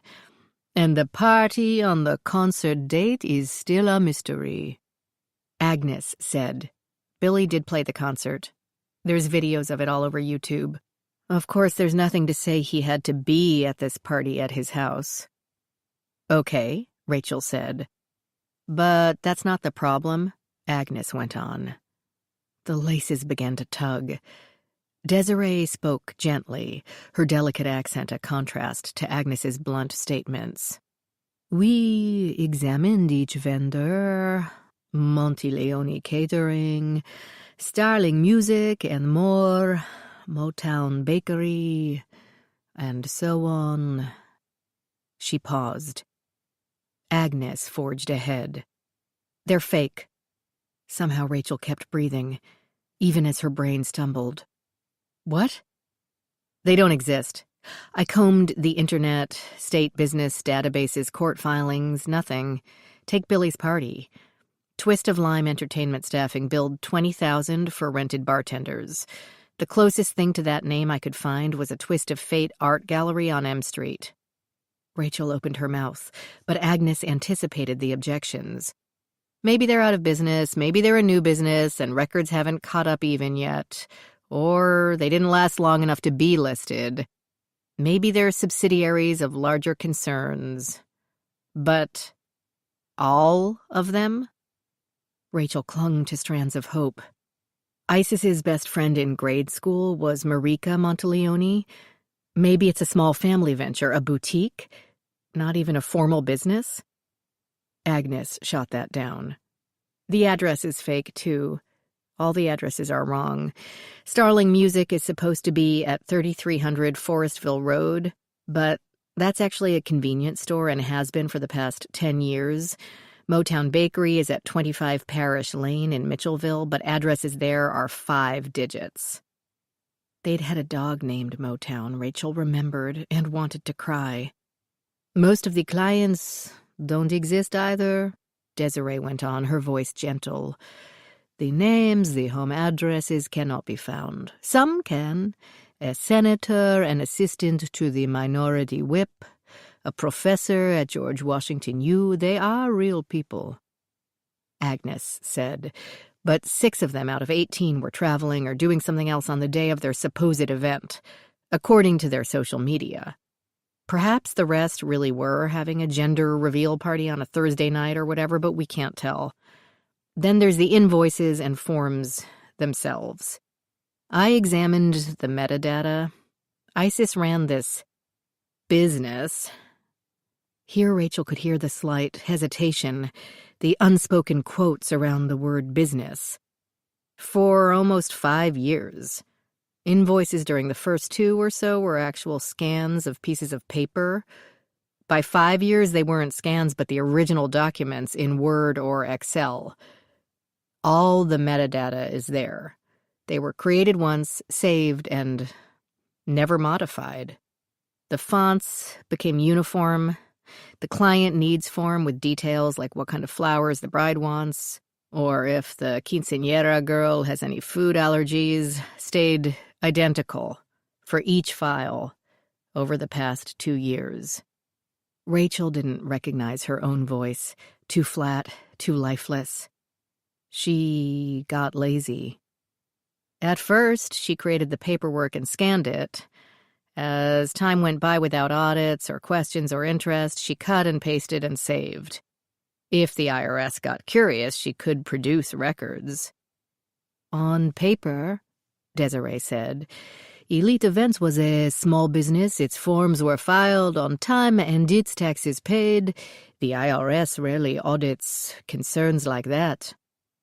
Rachel's insides no longer felt tight. They had relaxed from a different kind of relief. one born of hopelessness. Desiree had asked her if she really wanted to know, and now she did. A can of worms had been opened, and the worms would now spread as far and wide as they could crawl. But she could not stop that. All she could do was protect her mother and Dantone from the scourge. "There doesn't seem to be a real party-planning business," Desiree said, stating the obvious in a deeply empathetic voice. "But we can't tell you where her money did come from." "I can make a guess," Rachel said. Chapter 26. Work that night entailed 2 hours in the publishing office, and then another hour processing vegetables by cutting green beans and shelling peas. Ellie kind of liked shelling the peas, enjoying the feel of the crisp pods bursting open to reveal the round green things full of living cells, even as the humans all lingered on the edge of flat-out exhaustion. Talk stayed minimal. No one had the energy. Finally, at midnight, they were allowed to turn in. The temperature had fallen into the 40s, but on the plus side, her phone teased her with occasional flashes of life. Could it have survived its immersion in the river? Ellie tried to calculate exactly how long her back pocket had been underwater, and not just damp. As her classmates/bunkmates showered and got into bed with deep sighs, Ellie pulled on her coat and gathered her scarf and gloves as well. Lastly, she retrieved some cash and a mini flashlight from the side pocket of her pack, but the flash wouldn't turn on. She had loaded it with brand new batteries, but now the glass was splintered and the bulb was dead. The flight must have been rougher than she'd noticed. Ellie had no illusions about how dark the desert would be once she was away from the lights of the ranch. But she'd already checked the moon, nearly full, and that should at least keep her from falling off the road. She wouldn't try the hike over the mountain to the town of Topaz. Even if she stuck to the cleared wide path under the power lines, it seemed foolhardy. Though her stomach perked up at the thought of nachos or fresh fruit or whatever that bastion of civilization had to offer. No, Ellie planned simply to walk until she reached a signal. That might be all the way to the town, hence the cash, just in case. Even a vending machine would be welcome at this point. She slipped out the door with a single glance behind her. Her classmates took no notice. With luck, they would think she went out for a smoke or some such vice, and would fall asleep before they realized she had never come back. Assuming they'd even care. Ellie crunched over the gravel to the drive, checking the ranch for signs of activity, anyone prowling, checking faces, remembering names. If anyone caught her, she could say, well, the truth. They couldn't stop her. Though they had managed to do so for roughly 36 hours so far, a voice in her head pointed out. Had it really been only that long? Ellie thought back. Yesterday I arrived, joined my class, met Devin, got a tour, did yoga, had dinner, talked about fears, worked in the publishing office, and tried, unsuccessfully, to find a cell phone signal by walking around the ranch in the dark. Today I worked on the new building, confessed to sins and crimes in class, had lunch, hoisted Barry, drowned Margot, met Mrs. Coleman, was shut in a coffin, had dinner, talked about ethics, shelled peas. Yep, 36 hours. Lights in the gym distracted her. It hadn't been lit during her midnight ramble the evening before. She wondered if Galen was working in there, devising new challenges for her fellow classmates. Was she truly in the clear, or did they each have to do more than one challenge? Would she have to be strapped into Barry's harness or give a speech to an assembly to combat the other two fears she'd listed? No problem if so, because she'd lied about them too. Ellie detoured, drawn by the portent of the glowing gym windows. Forewarned is forearmed. She tried to make her footsteps light as she approached, no easy task on gravel. Since each building sat on a raised platform, the windows were too high for her to peek inside. She climbed 3 steps, where the door's glass revealed the empty but well-lit room and Angela, alone. Barry's harness still dangled from its rope and pulley, and Angela was struggling with the carabiner that secured it. She had probably been assigned this cleanup task, to neaten up the place for the next day. Had anyone else mentioned a fear of heights? Ellie thought a woman had, perhaps Audrey, or the girl with the maraschino red hair. Angela freed the harness and let it slip to the floor, the thick, empty carabiner swinging free. Then she took the other end of the rope and dragged it over to the broken treadmill. Ellie meant to turn away, leave her to her task, and get on with her own, but couldn't take her gaze from that nylon snake twining around the young woman's ankles. Angela looped the loose end around the front post of the treadmill, under the monitor and handrails. She pulled and adjusted the rope until both lengths of it descending from the pulley appeared taut, and the carabiner swayed gently through its arc about 7 feet off the floor. She tied several knots to secure the anchored end. This seemed odd.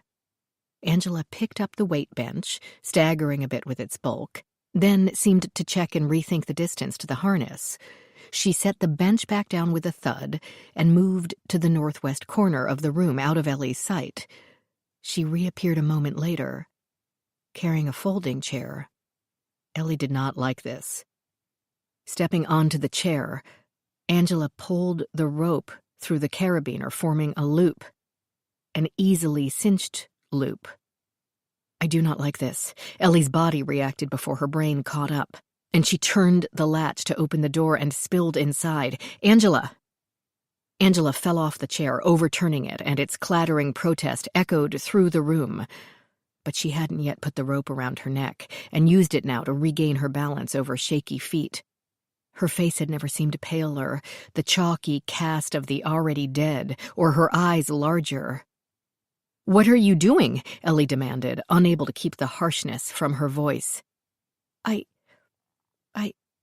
Ellie reached her before she even figured out what to say. Calm. Sound calm and soothing. "Angela, what are you doing?" The young woman stared at Ellie. Then her face screwed up like a baby's and disintegrated into sobs. She sank to the floor in a puddle, crying wretchedly into both hands.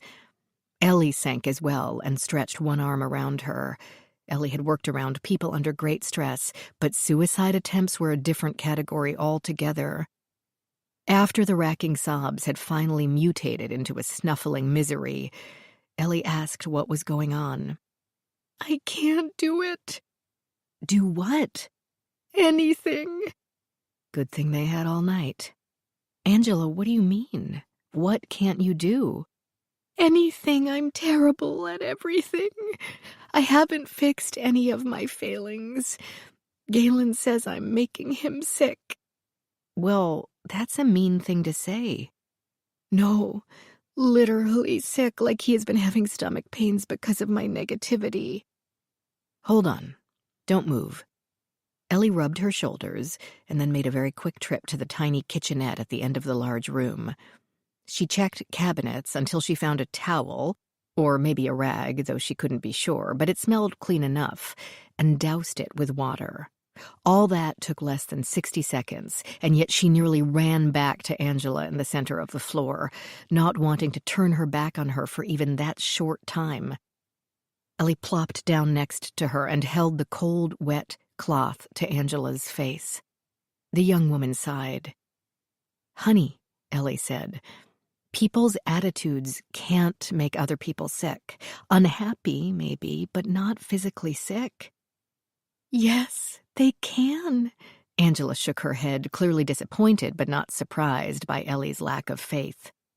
"That's why we have to avoid remoras, because they'll drag us down into their habits and failures every chance they get so they won't be lonely. But that's just it." The agitation had ebbed, but now it flowed anew. She rubbed the wooden beads around her wrist as if they were talismans. I keep doing everything wrong. I'm the remora, and I'm dragging Galen down. Ellie shifted her weight on the unforgiving floor. The gym had few seating options. The weight bench, some folding chairs, bitter and uncaring sentries. A battered futon had been pushed into one corner, but Ellie didn't want to break Angela's confessional mood by suggesting they move. She patted the young woman's back and rethought her approach. She would not win a direct argument here. Honey, I'm new here. I don't quite understand a lot of things, so you need to spell it out for me. Because you are undoubtedly the most enthusiastic person I've met at this ranch. What exactly did you do wrong? She pushed tear-dampened hair out of her face. Okay, I ate some of the noodles at dinner and I was supposed to eat only salad. I yawned during class this morning.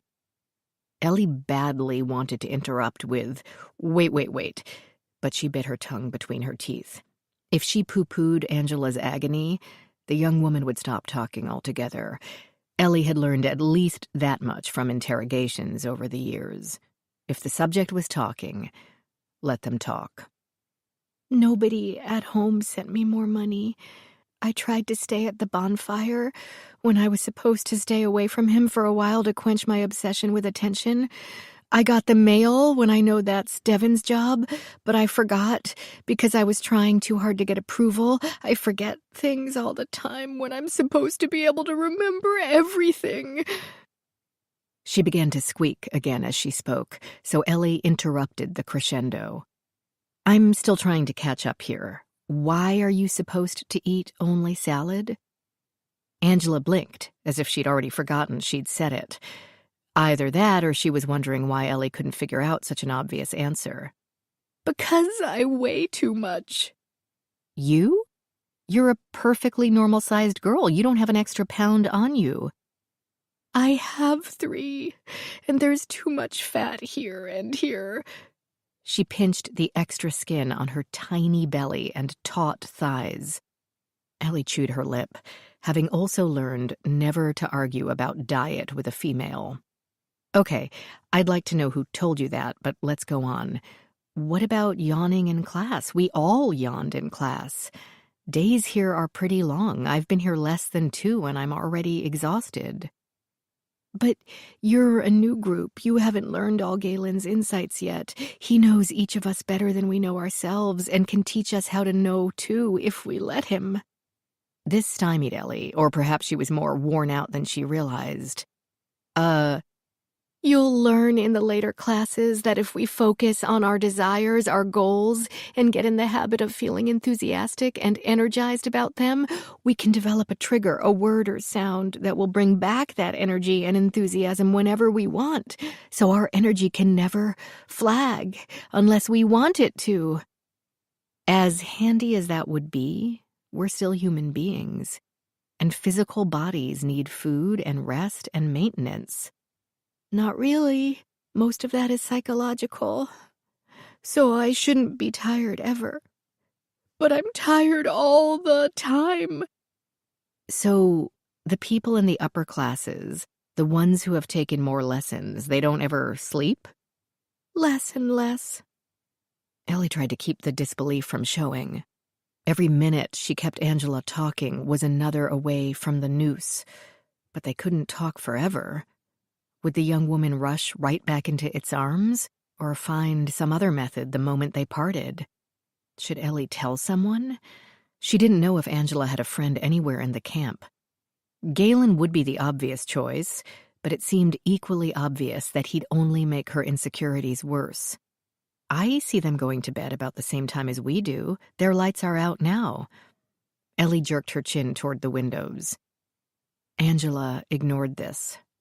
If my dad would only send me some more money, that might make it okay.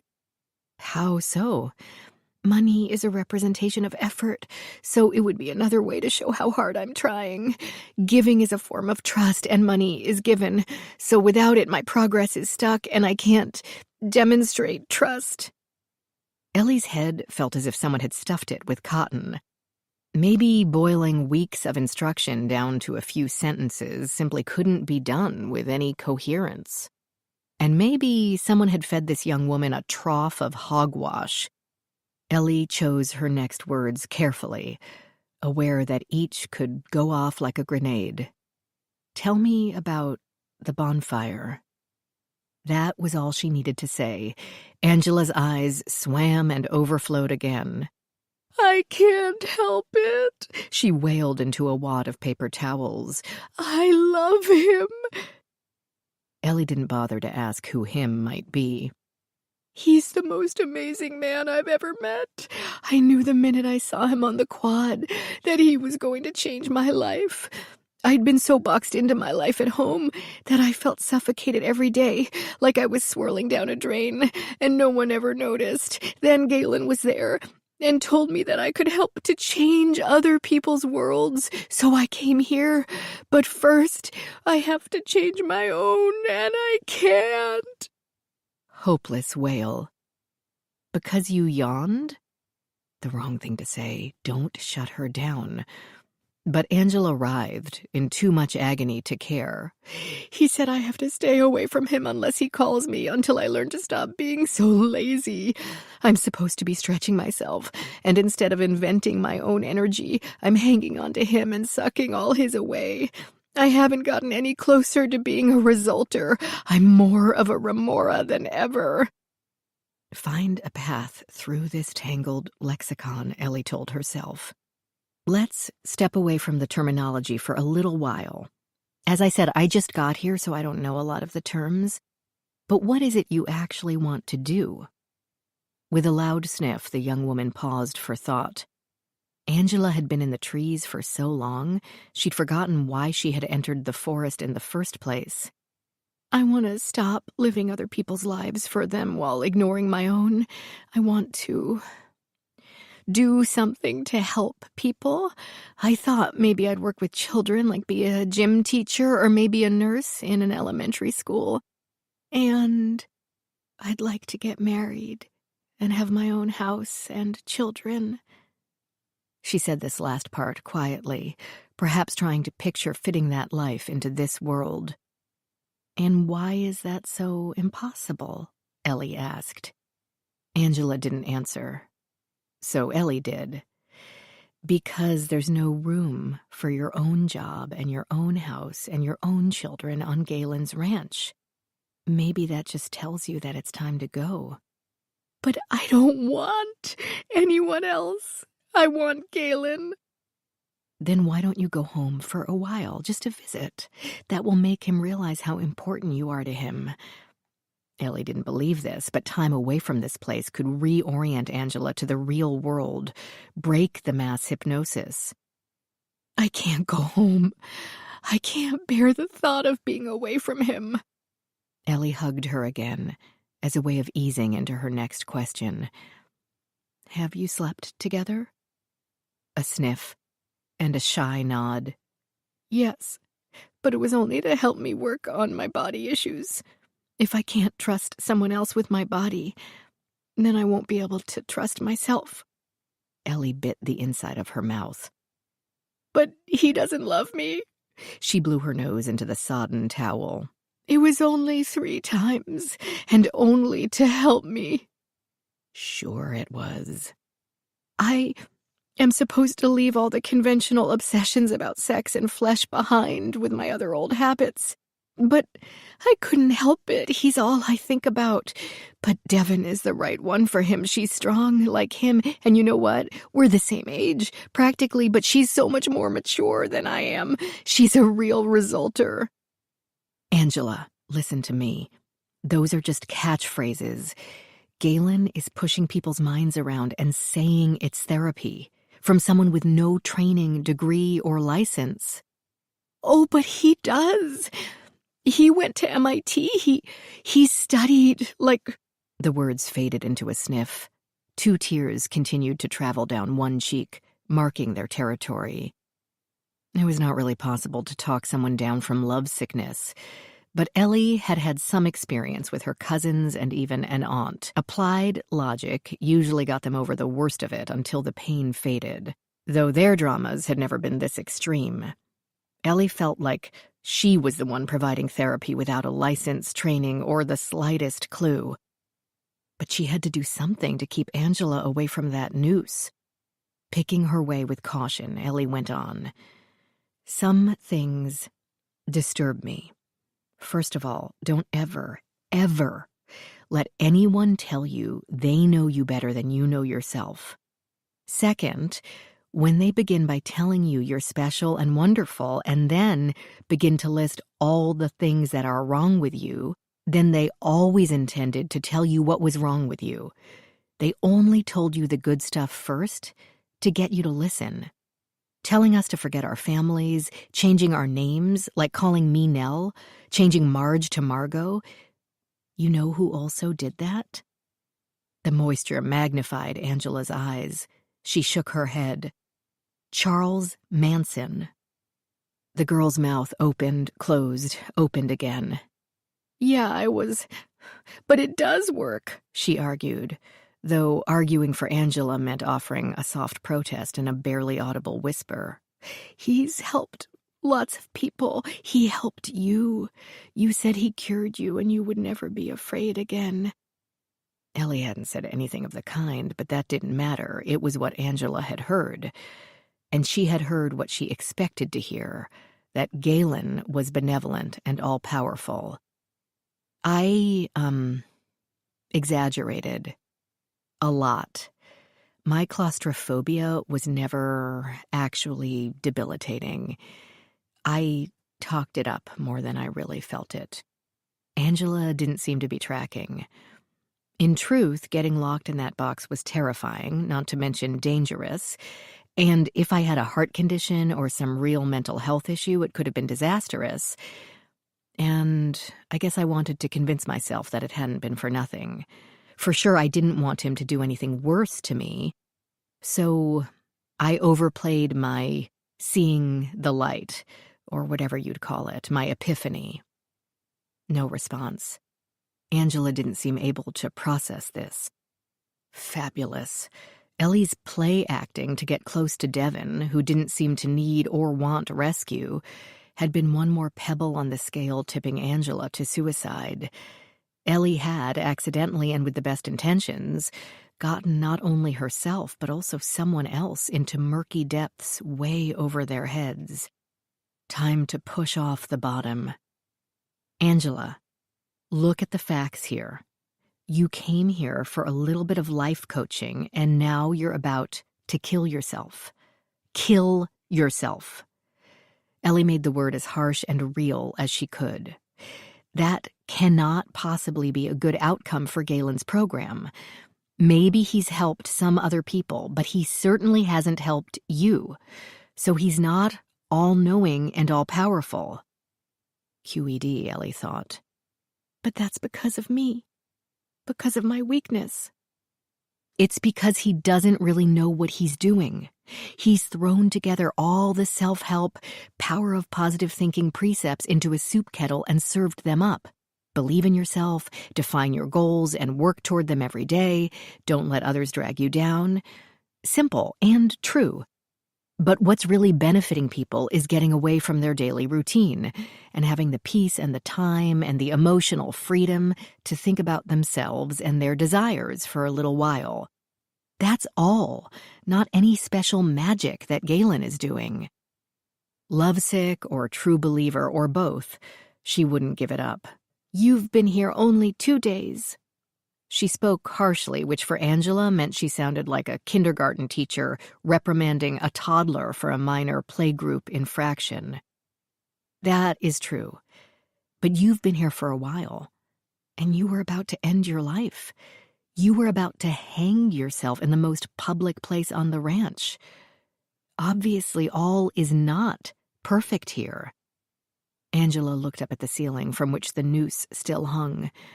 Her eyes swelled with water once more as she thought this through, picturing the scene. Her body would have commanded the instant attention of anyone who stepped inside the gym. It would have been visible through the windows to any person walking by. She hadn't even turned out the lights. To the contrary, every one of them blazed, making the gym a beacon for miles across the valley. She hadn't wanted to die. She had wanted only to give Galen and his program the ultimate finger. It was still all about me. Her voice seemed like an echo, devoid of hope or even life. I was still just trying to get attention. The people whose attention you want aren't worth this pain. They certainly aren't worth your death. But logic, Ellie's default position, neither comforted nor interested. I haven't grown at all. Angela no longer had the strength even to cry. Ellie gave up the talk therapy, at which she clearly sucked, and pulled the young woman to her feet. Then Ellie guided her over to the worn futon in the corner, walking her slowly there like she was a sick child. The young woman collapsed onto the threadbare upholstery in a semi-fetal position, facing away from Ellie, eyes staring at nothing. Ellie perched on the edge of the futon to stroke her hair. Angela, do you have any friends here at the ranch you'd like me to get? Any you'd like to talk to? The tiniest shake of her head, not easily accomplished in that position. Would you like me to call your parents? Okay. Ellie hadn't completely forgotten her goal of a working phone, or her suspicion that the staff had some method of communication with the outside world. A whisper, but a firm one. No. Do you want to go to bed? Where do you sleep, Angela? With the sophomores. Oh. Why the middle bunkhouse? She couldn't even graduate to the juniors. Because she was a basket case? Or because the hope of a promotion made her work harder? Angela answered the question Ellie hadn't finished. I'm supposed to help them like Audrey with you, but I haven't helped anyone. What about Audrey? She's a junior, Angela murmured, eyes closed. She's with you guys to help you. I was supposed to get her bed, but Galen gave it to Marie. Well, well. Not only had her oh-so-helpful classmate drunk the flavor aid, but she'd also bought stock in the factory. How long has she been here? Don't know. 2-3 years. Years? For a career development program? And those two big guys, are they in my class to help us too? She yawned, having resigned herself to hopeless cause status. Next, she'd be eating carbs. Andre and Tim? Yeah. Very interesting. When half asleep, Angela turned into a fount of information. But in the next instant, her breathing slowed and the fount went dry. Sheer exhaustion had finally caught up to her. Ellie stood. She didn't dare leave the young woman alone. She might have staved off suicide for the present, but she had no way to know how determined Angela might be. If she woke alone, she could easily talk herself back into it. Ellie untied the loose end of the rope from the broken treadmill, then pulled on the harness/noose end until the other end snaked over the pulley and fell to the floor as Ellie jumped out of its way. One loop caught her on the shoulder with a slap, but nothing too painful. Now Angela could not possibly string the rope up again without help. Neither could Galen.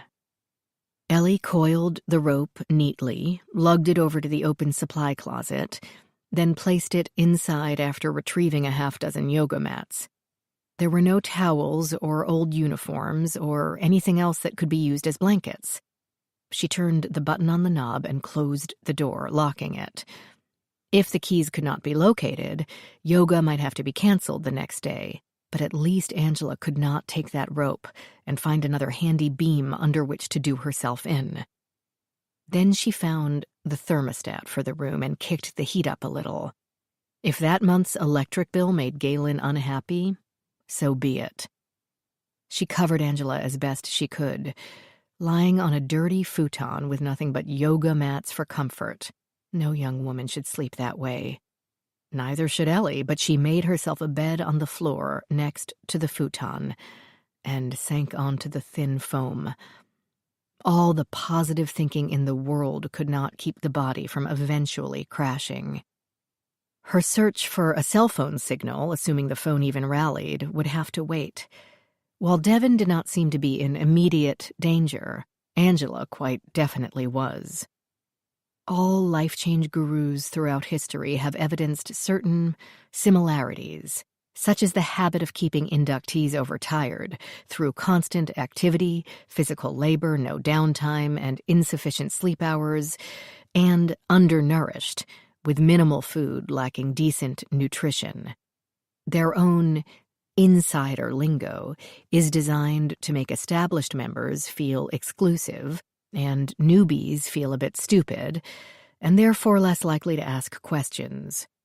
Newbies are kept in line by established members, who act as the eyes and ears of the leader. A leader whose word is law can make or break any member who falls out of favor. Interfere with him, oppose him in any way, and you might find yourself nail-gunned into a coffin. Angela, my dear, you and I are inside a cult, with no way to tell anyone, and no easy way out. Chapter 27. Devon undressed and went into the bedroom. She had a bed in the small building meant for staff, but no one dared to ask why she rarely used it. She flicked out the light as she walked in. Some nights she put on a cute teddy, or at least a silk nightshirt, but tonight she was naked, too tired to bother. It didn't matter anyway. The end result would stay the same. Galen lay under the blankets. He stirred slightly at her approach, to her complete lack of surprise. She no longer bothered to hope that he might be asleep any more than she bothered to put on mascara before entering the room. She slid in next to him and briefly pressed against him at every point to warm up, making a comment about how cold the nights were getting. Then she got to work, running her hand around his chest, making a large circle down to his thighs, across, back up again. This was as subtle as foreplay got or needed to be. She suppressed a sigh, expressed discontent or, worse, boredom to a man once, and he'd never forget, never forgive. Nothing in Galen's philosophy spoke of forgiveness, quite the opposite. People with unhelpful attitudes were to be put out and forgotten. She thought about that sodden bank statement. If Galen was embezzling the trust account funds, since Galen was embezzling the trust account funds, her schedule needed to keep pace. The very delicate dance needed its tempo updated. She'd stopped paying the slightest attention to what she was doing, but it didn't matter. Routine in this context reigned. No kinks, no fetishes, no threesomes, nothing out of the most ordinary. Quantity definitely trumped quality in his estimation, and for that she had always been grateful. Knowing when to be grateful for the status quo and when to push for a change had always been one of her better qualities. Along with patience. She had lots of patience. For her plan to work, it had to be unbreakable. And if Galen's greed had foreshortened his future as a guru, it had put a knife to the throat of hers as well. She needed to act quickly. But before she could do anything, she needed him to go to sleep. She climbed on top of him, kissing his oily face and neck. His hair smelled of a strange perfume, and she wondered what Angela did for him, whether her desperation might be a turn-off or a turn-on. Devon had done her best to suggest without suggesting that Angela was too soft, too unstable, that she could be a problem. But Galen clearly enjoyed poking the kid to watch her jump. The job got done. She didn't bother faking enjoyment. He didn't care, and she had never been a great actress. She wondered idly why men took offense at that idea. If some chick cared enough to go through all that effort just to salve your ego, why would you complain? Count your blessings, jerk. Know when to be grateful. Know when to push for more. She slid off and rested beside him, one hand lightly on his chest, making herself count to 30. Just because she didn't fake a climax didn't mean she'd risk the insult of bolting for the shower the minute he let go. 1020, 1021. Who's got challenges tomorrow? You didn't schedule any for tomorrow. You wanted to raise the walls on the new bunkhouse, remember? Go to sleep. Yeah. Sleep. 1028. But we should do some tough ones. Ones that will put the fear of God into Nell, so she learns not to question me. He really meant the fear of Galen. Devon almost giggled and bit the inside of her cheek. Go back over their questionnaires, get some ideas. Now? She tried to sound reluctant about it, having to put on clothes and boots and dig the key to the office out of his pants pocket. Yes, now. As if that should be obvious. And it was. Okay. She summoned a bright tone. That's a great idea, and I only wish I'd thought of it myself. If she ran those words through her brain, it got easier to put them in her voice. But this time she didn't have to fake it. Instead, she couldn't believe her luck. She threw on clothes, boots, brushed her hair, and found the key. Then she got a flashlight from the tiny kitchen counter. She didn't need to reread the client's fears answers. She remembered them well, and had already thought of a few ideas that would satisfy Galen's bloodlust. Right now, she had a different task in mind. She flicked on the office lights. Devon moving around the office during the last few hours of the day would not be remotely unusual, but Devon skulking around the office using only a pen light would be very much so. Inside the top drawer of her desk rested a plastic pencil tray. She ran her fingers along the underside until they encountered a key secured with a square of duct tape. She plucked this out without spilling the pens and pencils. Then, tape back in place, tray back in place, drawer back in place. She did a visual sweep of the office to see if there might be anything else she should do. She saw nothing and left the light on in case Galen glanced out his windows. Unlikely, since he would have been asleep before she left the house, but the precaution couldn't hurt. The night had turned cold, as they all did at this time of the year, and she used the walk along the path to smell the night air and mentally practice responses to any questions that might arise. She would have them ready, and they would sound natural. Consistency, as Galen often reminded them, constituted honesty. Devon continued past the outbuildings and crossed the river. The woods at night used to freak her out, an East Coast city girl, but by now she'd gotten accustomed to them and even appreciated the deep darkness under the trees, the tiny rustling sounds of animals on their nocturnal jaunts, the whisper of each leaf as it wondered who dared to walk among them. But she didn't look at it either, that darkness. Stare into the shadows between the trunks and shrubs, and you could see all sorts of things. Weird shapes, wavering movements, formations that almost looked like something or someone, a threat, a devouring entity. She kept her gaze on the gravel, the path to the Coleman house, using the penlight once the forest canopy blotted out the moon. The old lady didn't have motion-sensitive lights, afraid that animal activity would keep them flashing on and off all night long. But she did have two small, not very effective, floodlights mounted on opposite corners of the house. Devon didn't want to wake Frances if she'd already retired.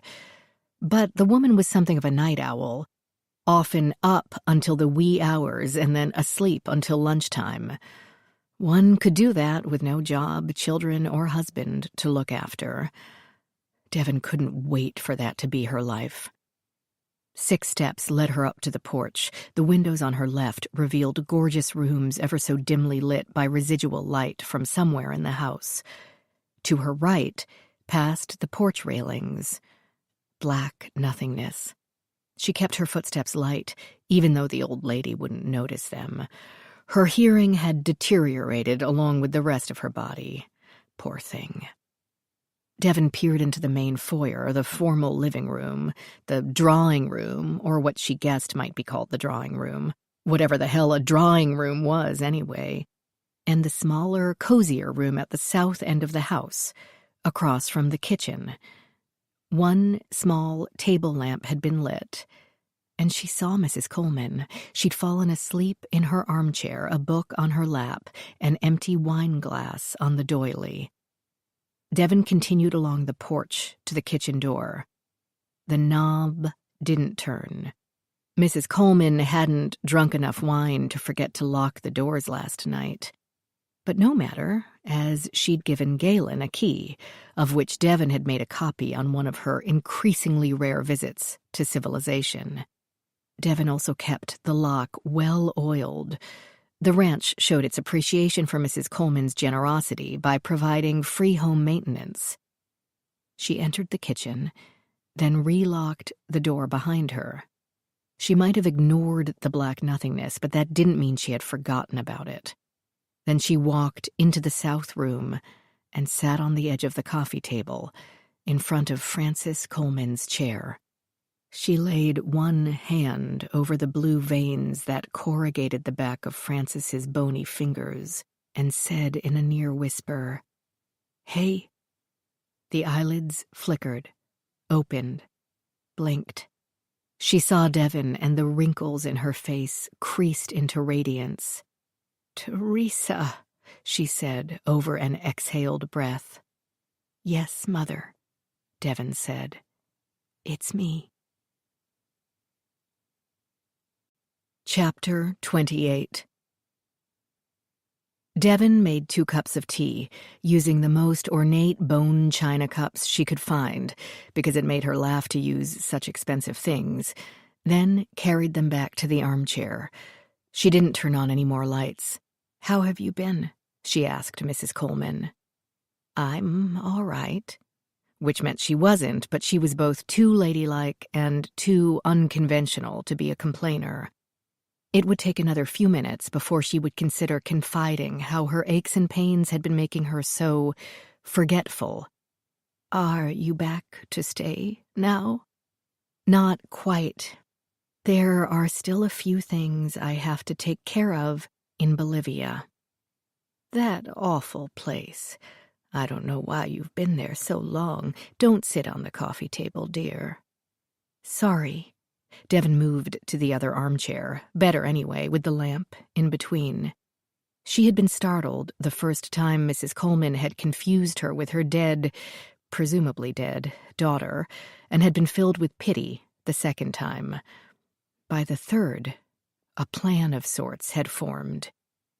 It happened usually at night, when the older woman was tired and the past crowded in around her brain's defenses. Sundowning, the experts called it, or late-day confusion, which often affected those with Alzheimer's or other forms of dementia. It seemed to be Mrs. Coleman's only symptom of any infirmity. Tomorrow morning she might meet Devon on the path and know exactly who she was. She often told Galen to tell Devon and that nice Angela I said hello. But late at night, different story. A bizarre story, since Devon looked nothing like stodgy, dark-haired, plus 30 years older Teresa. Devon had found a photo of her in Mrs. Coleman's bedroom and had promptly hidden it between books in the spare room. Best to let Frances's mother love and wishful thinking rule without distraction. "You always put so much honey in it, darling," Mrs. Coleman said of the tea and laughed. "You're going to rot my teeth." "I'm sorry. Anyway, I'll be back here soon. You know I have to see to my husband's legacy, the orphanage he built there." "Yes, of course." Such a pity he— She stopped, not quite able to remember what the pity was. Was killed by the rebels, Devon supplied. Oh, yes. I remember when your father died. I felt as if the floor had collapsed under me. Devon made her voice as sweet and thick as the honey. I know. A tiny furrow appeared between Mrs. Coleman's brows. You were only a tiny baby when— Devon gently interrupted. Because of my husband, I mean, being married. That's why my last name is different now. You did remember to tell the lawyer that when you changed the will, right? Yes. Spoken immediately, but not with conviction. The expression in her eyes worried. Can I see it? Devon asked. You did change it, right? A long pause. Devon stifled an impatient breath. Mother, you had the lawyer come 3 days ago. She almost said I saw him, but stopped herself in time, since she couldn't have if she had been deep in a South American forest. The small, stuffy attorney had driven up and disappeared into the house for an hour. Devon had watched from her office, peering from the window behind her desk. Her stomach had churned with the agony of not knowing whether Frances Coleman told him that her errant daughter, Teresa, once expelled from any heiress-ship by her willful absence, had returned with a new name and a contrite manner, or if Frances forgot all about it. Devon hadn't been able to do anything to guide the process, of course, in the fear that even during the day, Mrs. Coleman might jump to introduce the lawyer to her daughter, Teresa, when the lawyer knew Devon on sight. And she had not had a chance to check on the outcome of this vague, variable plan until now. For all she knew, Mrs. Coleman could have declared Galen her damn beneficiary. So now she kept her voice low but insistent. Mother, I have to have something to come back to. Where is your will? The cup rattled against its saucer. I know I put that somewhere. Where, Mother? Oh, with the pearls, that's right. Pearls? In the safe. That made sense. Where else would one keep a last will and testament? And why wouldn't a house this grand have its own vault? Let's look at it. Right now? I have to show that I have a secure situation to come to, Devon said, or they won't let me be discharged from Bolivia. It didn't matter that this made no sense. Reality had long since ceased to be of concern. All right. Devon grabbed the cup and saucer before Mrs. Coleman could drop them. She'd wash them and return them to their designated spots in the cabinet before she left. Or perhaps it would be best to leave them on the counter, to convince the daytime Frances that the nighttime Frances really had had a visit from Teresa, that her daughter really had been resurrected. Or would it confuse matters to cross the two worlds? She'd wait to see if the will had really been changed, if Frances's nighttime visitor had survived the harsh light of day. She followed Mrs. Coleman, who was now moving with more purpose, up the wide staircase to a bedroom larger than the entire one-floor house Devon shared with Galen. Mrs. Coleman had a safe in her bedroom, of course, because where else would rich people keep their valuables but close by, to cuddle like a teddy bear? Devon half expected a painting to swing out and reveal a built-in combination lock, but the safe turned out to be a freestanding tower, only a bit skinnier than the average refrigerator. It was nestled in the closet, next to the old ball gowns, denim shirts, boots, and a full-length fur coat, and had been bolted to the floor, Devon noticed. The combination might cause a problem. If Mrs. Coleman couldn't even remember that her daughter had died, though whether she had died or simply had never returned, no one seemed quite sure, how on earth would she remember a 3 or 4 number combo? The chicken bone-like fingers with the perfectly shaped nails twirled the dial as if she'd never mentioned arthritis. clicking through first this way and then that so quickly that Devon kicked herself for not paying closer attention to the stops. Then she pulled up on the handle, a heavy-looking bronze latch. Nothing happened. Devon let the air out of her lungs. Undeterred, Mrs. Coleman twisted the dial again. Somewhere inside the door, a shift occurred and the door swung open. "Wow," Devon couldn't help saying. Mrs. Coleman gave that devilish grin. "It's your grandmother's birthday."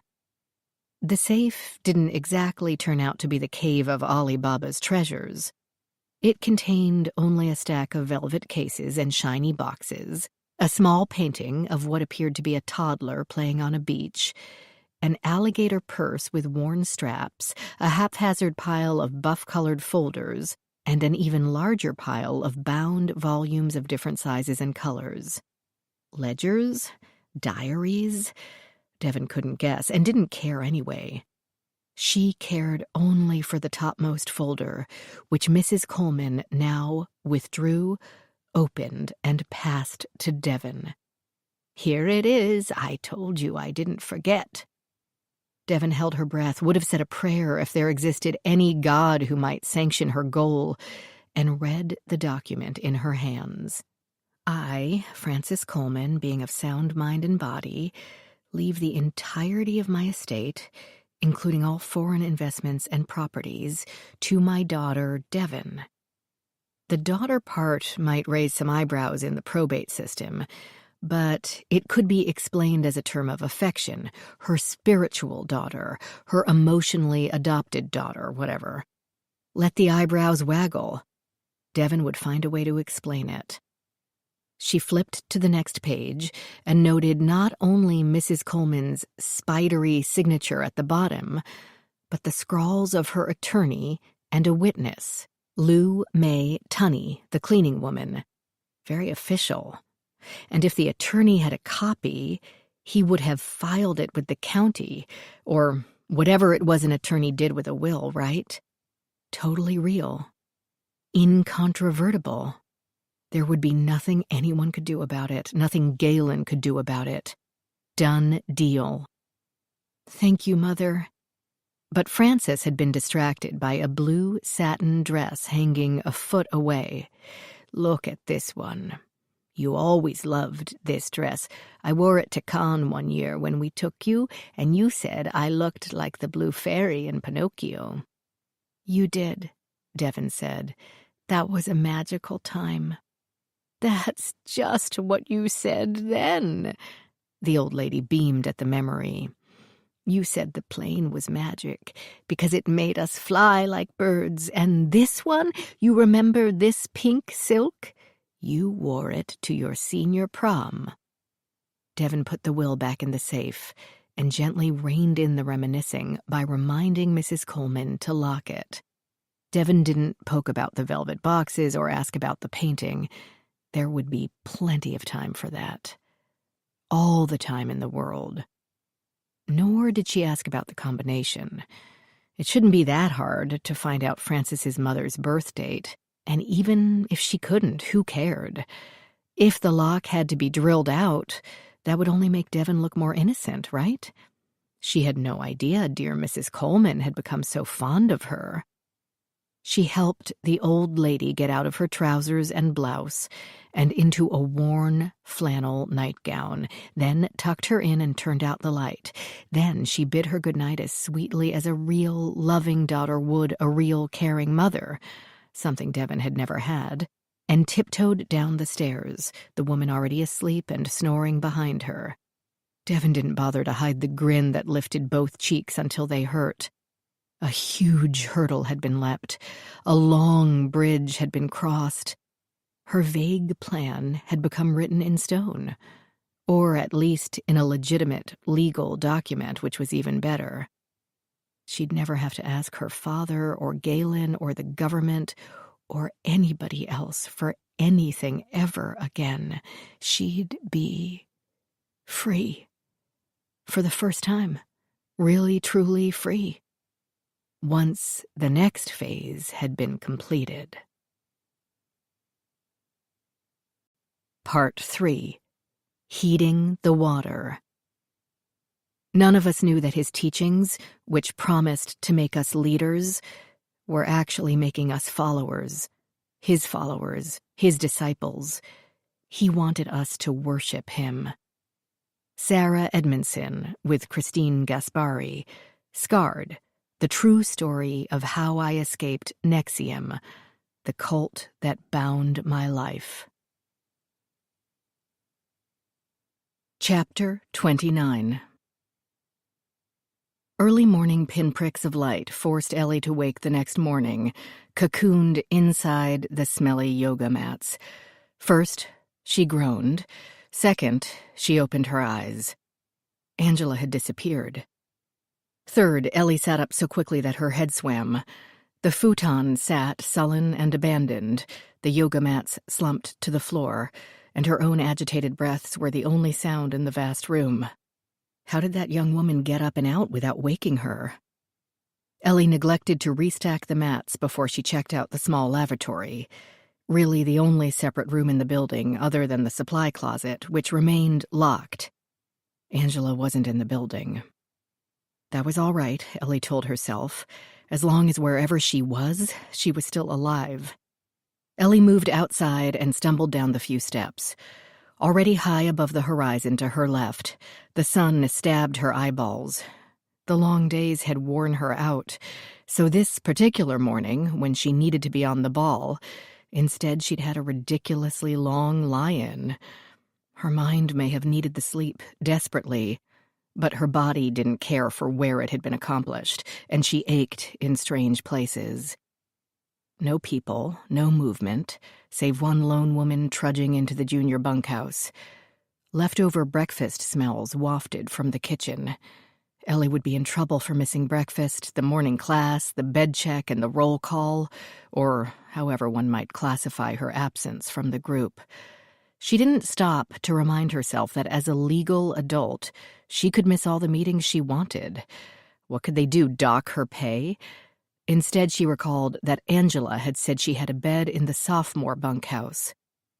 Ellie hustled across the way, refusing to think about how much her stomach really did care about food, and the consequences of missing the narrow window in which meals were served, and how much her brain cared about sanctions, and what she'd do if Galen insisted she scrub toilets without gloves. Probably walk over the mountain to Topaz if necessary, and tell Rachel to tell Billy that his daughter was fine, and that if he wanted more, he could fly to Nevada himself. The sophomore bunkhouse, like all the buildings, had no lock on its door. The furniture was arranged exactly like in the freshman version. Each bunk with its assigned nightstand, rinsed-out clothes drying over the footboards. It also seemed more crowded than the freshman quarters, as every bunk area was lined with possessions. The occupants moved without pause and with a barely constrained hurry in and out of the bathrooms, stowing toothbrushes and hair clips and legal pads full of notes. No one noticed Ellie at first, but as she passed the men's room and a few beds, a tall woman with very close-cropped hair peered at her face and said, "You're not supposed to be in here." "I'm looking for Angela," Ellie told her. In the absence of posted and announced rules about other people's bunkhouses, and with no security and no door locks, they were all one big happy family, right? "She's not here." "Have you seen her this morning?" She squinted at Ellie and frowned to show how baffling she found this inquiry. A man at the next bunk stopped to listen to this exchange before dropping his 2 cents. "You're not supposed to be in here."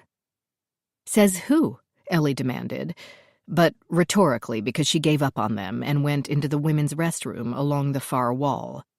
2 older ladies bustled past her. One did a double-take at her unfamiliar face, but apparently decided not to pile on. The sinks were empty, and 1 toilet and 1 shower were occupied. Ellie leaned her hips against a basin and waited, pondering her next move should neither occupant turn out to be Angela. Where would the young woman have gone? Where could a determined suicide find the means? There were plenty of trees in the forest, but would there be rope? Of course, she could use a belt or an electrical cord from among her own items, or could scrounge around for something suitable in the barn. Ellie should probably check the barn next. Would there be firearms anywhere on the property? She had no idea what Nevada's gun control laws entailed, but such a remote property would probably have long guns, in case of rattlesnakes or bears or coyotes. The toilet flushed, and a 30-ish heavy-set woman with a lazy eye and an unflattering bob emerged. Like some of her bunkmates, she gave Ellie one piercing glance before deciding not to ask. But Ellie did. "I'm looking for Angela. Have you seen her this morning?" The woman washed her hands, keeping an eye on Ellie in the mirror during the process, then finally consented to say no. The shower stopped. Ellie switched her gaze to its curtain, while the woman used the cover to scamper out the door. Ellie continued to wait. If Angela had pills or access to pills, she could have used them the night before. But she had wanted the theater of the rope and pulley, had wanted to be outrageously visible to all and sundry. But today she might want to deny herself the drama as an act of self-discipline and slip away quietly in her bed. Razor blades and knives. Very few people used anything other than safety razors to shave, but the kitchen had to have at least a few sharp knives, and the barn would have box cutters. Lots of blood would be equally dramatic, more painful, however. The door unlatched, and she really hoped Angela would exit. No such luck. A petite fairy of a woman with wet black hair came out, took one look at her, and fled into the main room before Ellie could even part her lips. Ellie followed, panic settling in her throat. Where was she? The bunkhouse restrooms had no doors. Each of them had only a gap. Then a short wall beyond that blocked this center gap from the view of the bunk room. Still, inside the restroom and hidden by the barrier wall, she heard Galen's voice. "Stand." An agent's instinct to avoid detection froze Ellie in place. She didn't move. She didn't even breathe. Stand? What did that mean? "Are you listening?" he demanded from somewhere in the outer room. He hadn't sounded that harsh even while trying to drown Margot or while nailing Ellie into the coffin. She set one silent foot in front of its partner to peek a wary eye at the only section of space she could see from that angle, pressing her face against the rough divider wall so hard that her cheek began to go numb. The sophomores stood at attention, ramrod straight. Only 4 were visible from her location, but they seemed to be standing in rows, equally spaced from each other. Backs to her, they faced the wall with the entrance, the east wall, so she guessed Galen stood there. Tim, the young man who had startled her the first night, wandered into view, pacing about and keeping an eye on the formation. Ellie snapped her head back out of sight. It was a ladies' room. He wouldn't violate the universal rule and enter a ladies' room, would he? Ellie berated herself for even thinking it. Universal rules didn't apply on this property. There were no rules except Galen's. What to do? She felt 95% certain that she could take Galen to the floor without breaking a sweat. He had a few muscles, but nothing in his movements suggested any real training. But she wasn't there to take Galen down. She had come to find Devon, had found her, and now owed it to Billy to at least try to get her the hell out of there, now that she suspected just how malignant Galen was. But cult-busting had to be done carefully. If she openly opposed Galen, his followers would rise up. If she tried to drag Devon away that very morning, the rock star's daughter would dig her heels into the desert dirt and refuse to budge. Devon would have to see the truth for herself. Maybe Ellie could help guide her to the exit. Maybe she couldn't, but she had to give it a try. Which was all very well and good, but at the moment it left her hiding in a ladies' room. She set this extreme internal embarrassment aside to listen. Galen continued, "I know what you've been doing. I know what you've been thinking. You're getting tired. You're getting weary. You're sick of the food and you want to go home and watch TV and stay in your pajamas all day. His voice developed a sing-song cadence, cutting and slashing with violent mockery. It's too hard to change, Galen. I can't handle it. I'll just stay a parasite and blame it all on genes or mommy or because the boss doesn't like me. He doesn't like you because you're a loser. If he meant this speech to be motivating, Ellie wasn't feeling it. And it didn't seem to perk up the few people she could see. All of them kept their unwavering gaze on the floorboards. You, Jeremy, Galen boomed. You've been here 8 months and you're still a sophomore. You know why? Because you're not progressing. You're not growing. Do you know what growth is? The unseen Jeremy mumbled something Ellie couldn't catch. What is it? More mumbling. Louder. Jeremy raised his voice and enunciated when he said, growth is an increase in self-esteem that involves expansion and work. And? Expansion and work and, increased possibilities. What does that mean? Mumbling. Pain to create expansion and an increased range of possibilities. All this time and you can't even handle a basic definition. What am I supposed to do? When you can't even get that down, are you trying at all? Or are you just coasting? The way you've been doing your entire life. You can't coast through this, Jeremy. Work is pain to increase expansion? What did that even mean? And why did these intelligent adults, who had come here for career development, put up with being screamed at as if this were their first day at Camp Lejeune? Why didn't anyone protest? Ellie fought the urge to walk out, look Galen straight in the eye, and tell him he was very much full of shit. The temptation was overwhelming, but every undercover operation got to a similar point. Interfere and blow your cover, or let the chips of violence fall where they may. Since you're not expanding in any way, shape, or brain cell, we'll go back to the basics, Jeremy. Delia, what does basics mean? A woman spoke softly, hesitantly. I can't hear you. She spoke louder, but Ellie still couldn't make out the words. No, he's not going to work on the flooring. That's what he's been doing and apparently learning nothing. Time to get the walls up.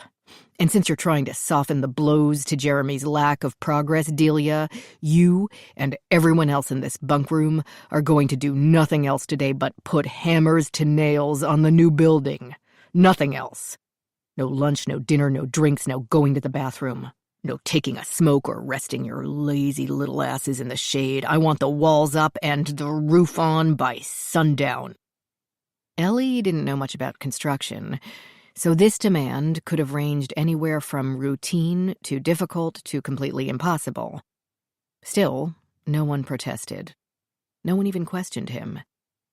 And neither did Ellie. She focused only on how to get out of that building without attracting Galen's notice. No back entrance existed, so she would have to wait until they left. But Angela was out there somewhere. She couldn't have gotten far. She couldn't have woken up that much earlier than Ellie, as exhausted as she'd been. Could she have? Do you think you can disrespect me like this? Just ignore everything I'm trying to teach you?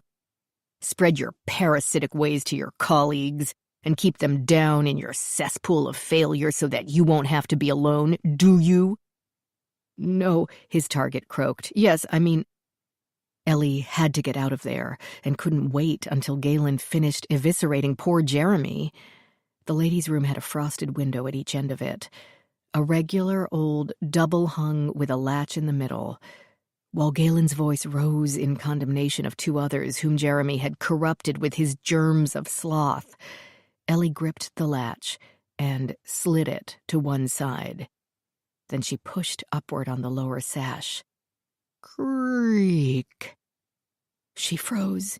certain that like a character in a trite, madcap comedy, she would turn and find the entire sophomore class crowding into the ladies' room to see who on earth was trying to escape out the window. Nothing about her situation felt remotely comedic. Utter silence from the next room. Then a sound came, like the flapping of one relatively soft surface against another, a broom on a rug, a flag in the wind, a hand across a face. More silence. Then it came again. Slap. What the hell was going on? A more solid sound, followed by what had to be the expulsion of breath after getting sucker punched. Someone was getting hit. Then the soft movement of dozens of feet as the group shuffled, and without thinking, Ellie used the noise as cover to shove the window sash up all the way. A gust of desert air tumbled in, with wisps of cool left over from the night and wafts warming up for the day ahead. The sill sat at about chest level. Ellie spread both palms over it and pushed off the floor with her toes. The sound in the main room didn't pause. Scuffling, grunts, and, above it all, Galen's voice, proclaiming that he didn't have time to waste on time wasters. None of them did. And that if Jeremy and his ilk didn't shape up, they'd be doomed, were probably already doomed, to a lifetime of Remora-ism. But it wasn't Galen's message that made Ellie turn away from the window and return to her post at the wall to the ladies' room. What if they actually killed him? When last she'd checked, the sophomores had been lined up with their backs to her, and she assumed with Galen facing them. If Ellie showed even a lock of hair, he'd see her. It sounded like there was too much activity for anyone to look in her direction, but it would take only one less violent type standing on the sidelines to notice a shadow by the wall to the ladies' room and sound the alarm like a possessed victim from Invasion of the Body Snatchers. An apt analogy, because these were pod people if ever there had been.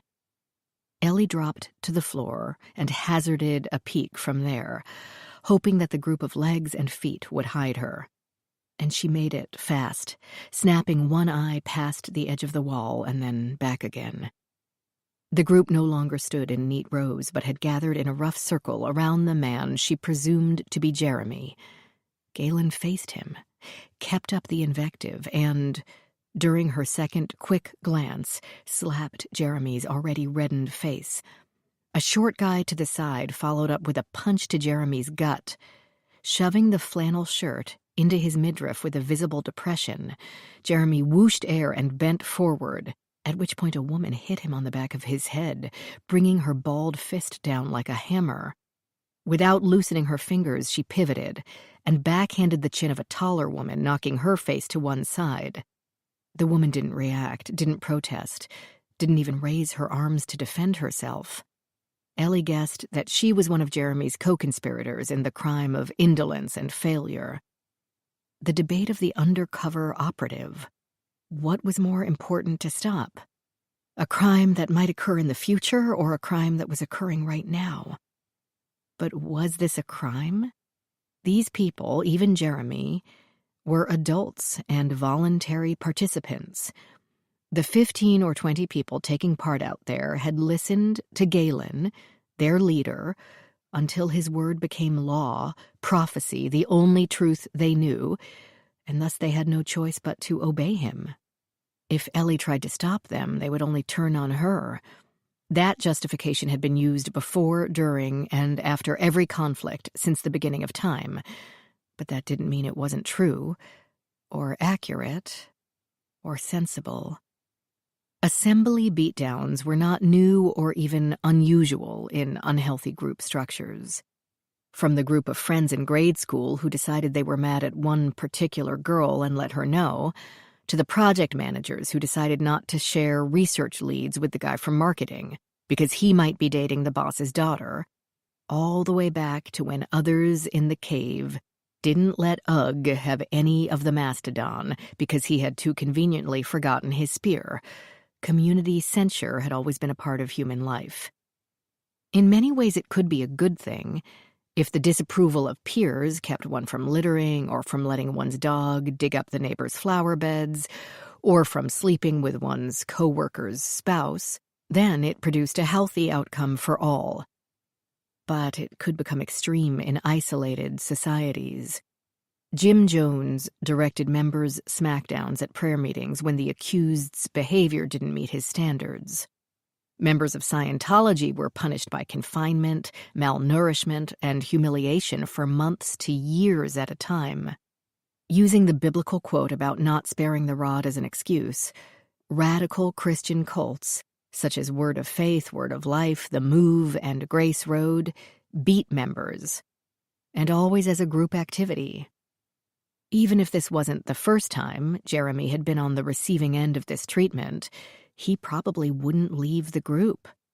He had been led to... Thank you for your kind attention. Take time to rest, enjoy the music, and return to this story with a lighter heart.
reject his family and friends in favor of the new family, and he no longer had any place else to go for social companionship, support, or even education or income. So he'd stay. They'd all stay. It made sense from a cult leader's point of view. The ability to command such beatings cemented the leader's authority. Getting the members to join in made them co-conspirators, and so they would be unable to spill the beans to outsiders without implicating themselves. And above all, the beatings made the remaining members more motivated than ever to obey, concede, fly under the radar, lest they become the ones standing alone in the middle of the room. Galen's activity was, sadly, nothing new. Disgusting, but not new. Ellie got up, went back to the window, and pushed herself up onto the windowsill. She twisted around until her hips were outside the window, and then slumped until her legs and feet slithered out as well, still hanging on to the sill. She no longer worried about the gang inside hearing her or discovering the open window.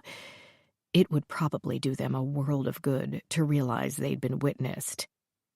Might not do Ellie any good, but she no longer cared. She was going to get Billy's daughter out of this place. If Ellie couldn't convince her to leave, she'd grab her phone, and maybe Angela for good measure, and hit the road to Topaz, or as far as it took her to get a cell phone signal.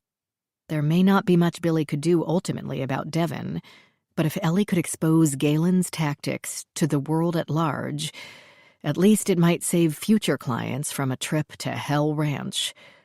Only light could take down a guy like Galen. Only brilliant, streaming illumination that burned and exposed. She dropped to the ground only a few feet down, straightened, and felt a hand clasp her shoulder. Chapter 30. "What were you doing in there?" Devon demanded.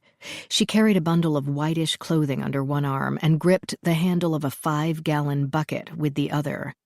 Ellie had run fresh out of plausible explanations. "I was looking for Angela." "Angela? She said she has a bunk there?" "Oh, yes, but why aren't you in class?" Ellie ignored the question. "Do you know where she is?" "Angela?" "Yes, Angela. Have you seen her this morning?" A small line appeared between Devon's perfect eyebrows. "Yeah, I believe she's teaching your class. If you were working on the proper module, you'd know exactly where she is. We choose our progress, and we choose our lack of it. What do you need Angela for anyway?"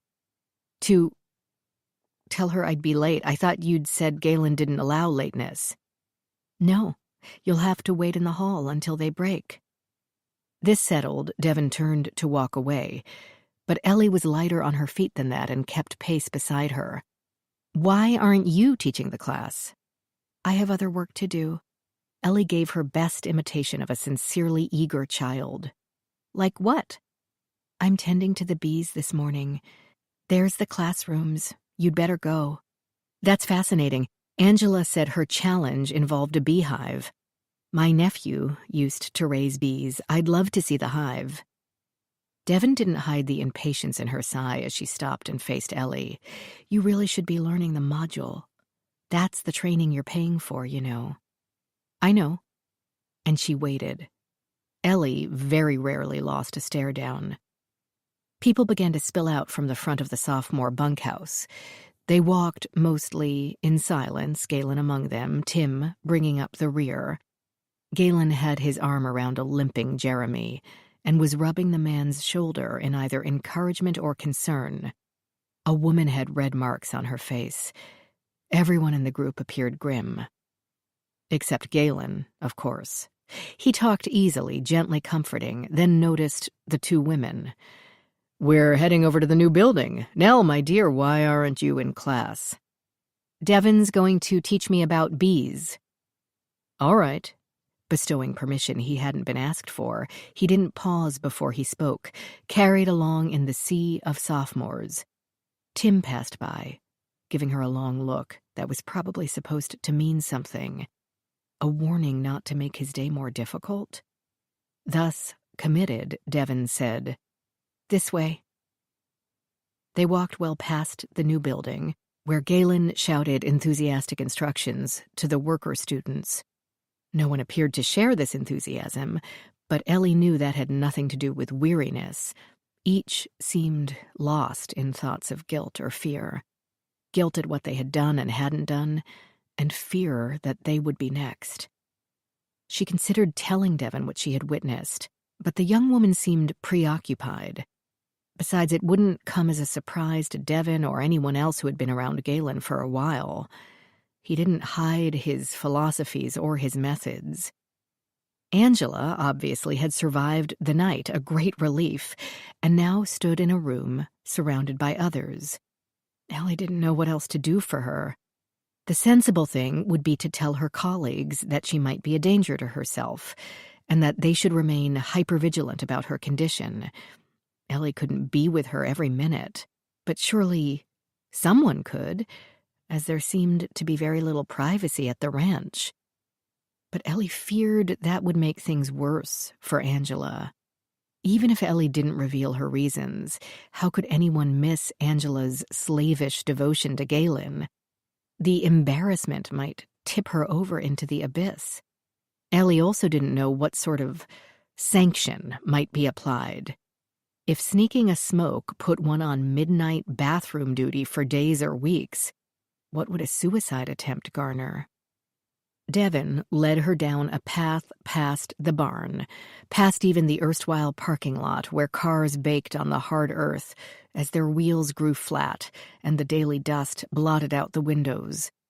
To her left, the mountains shot upward, and Ellie could hear birds tweeting from inside the dense foliage, competing with the sound of the river. To her right, the crops grew silently, no one working between the rows right then.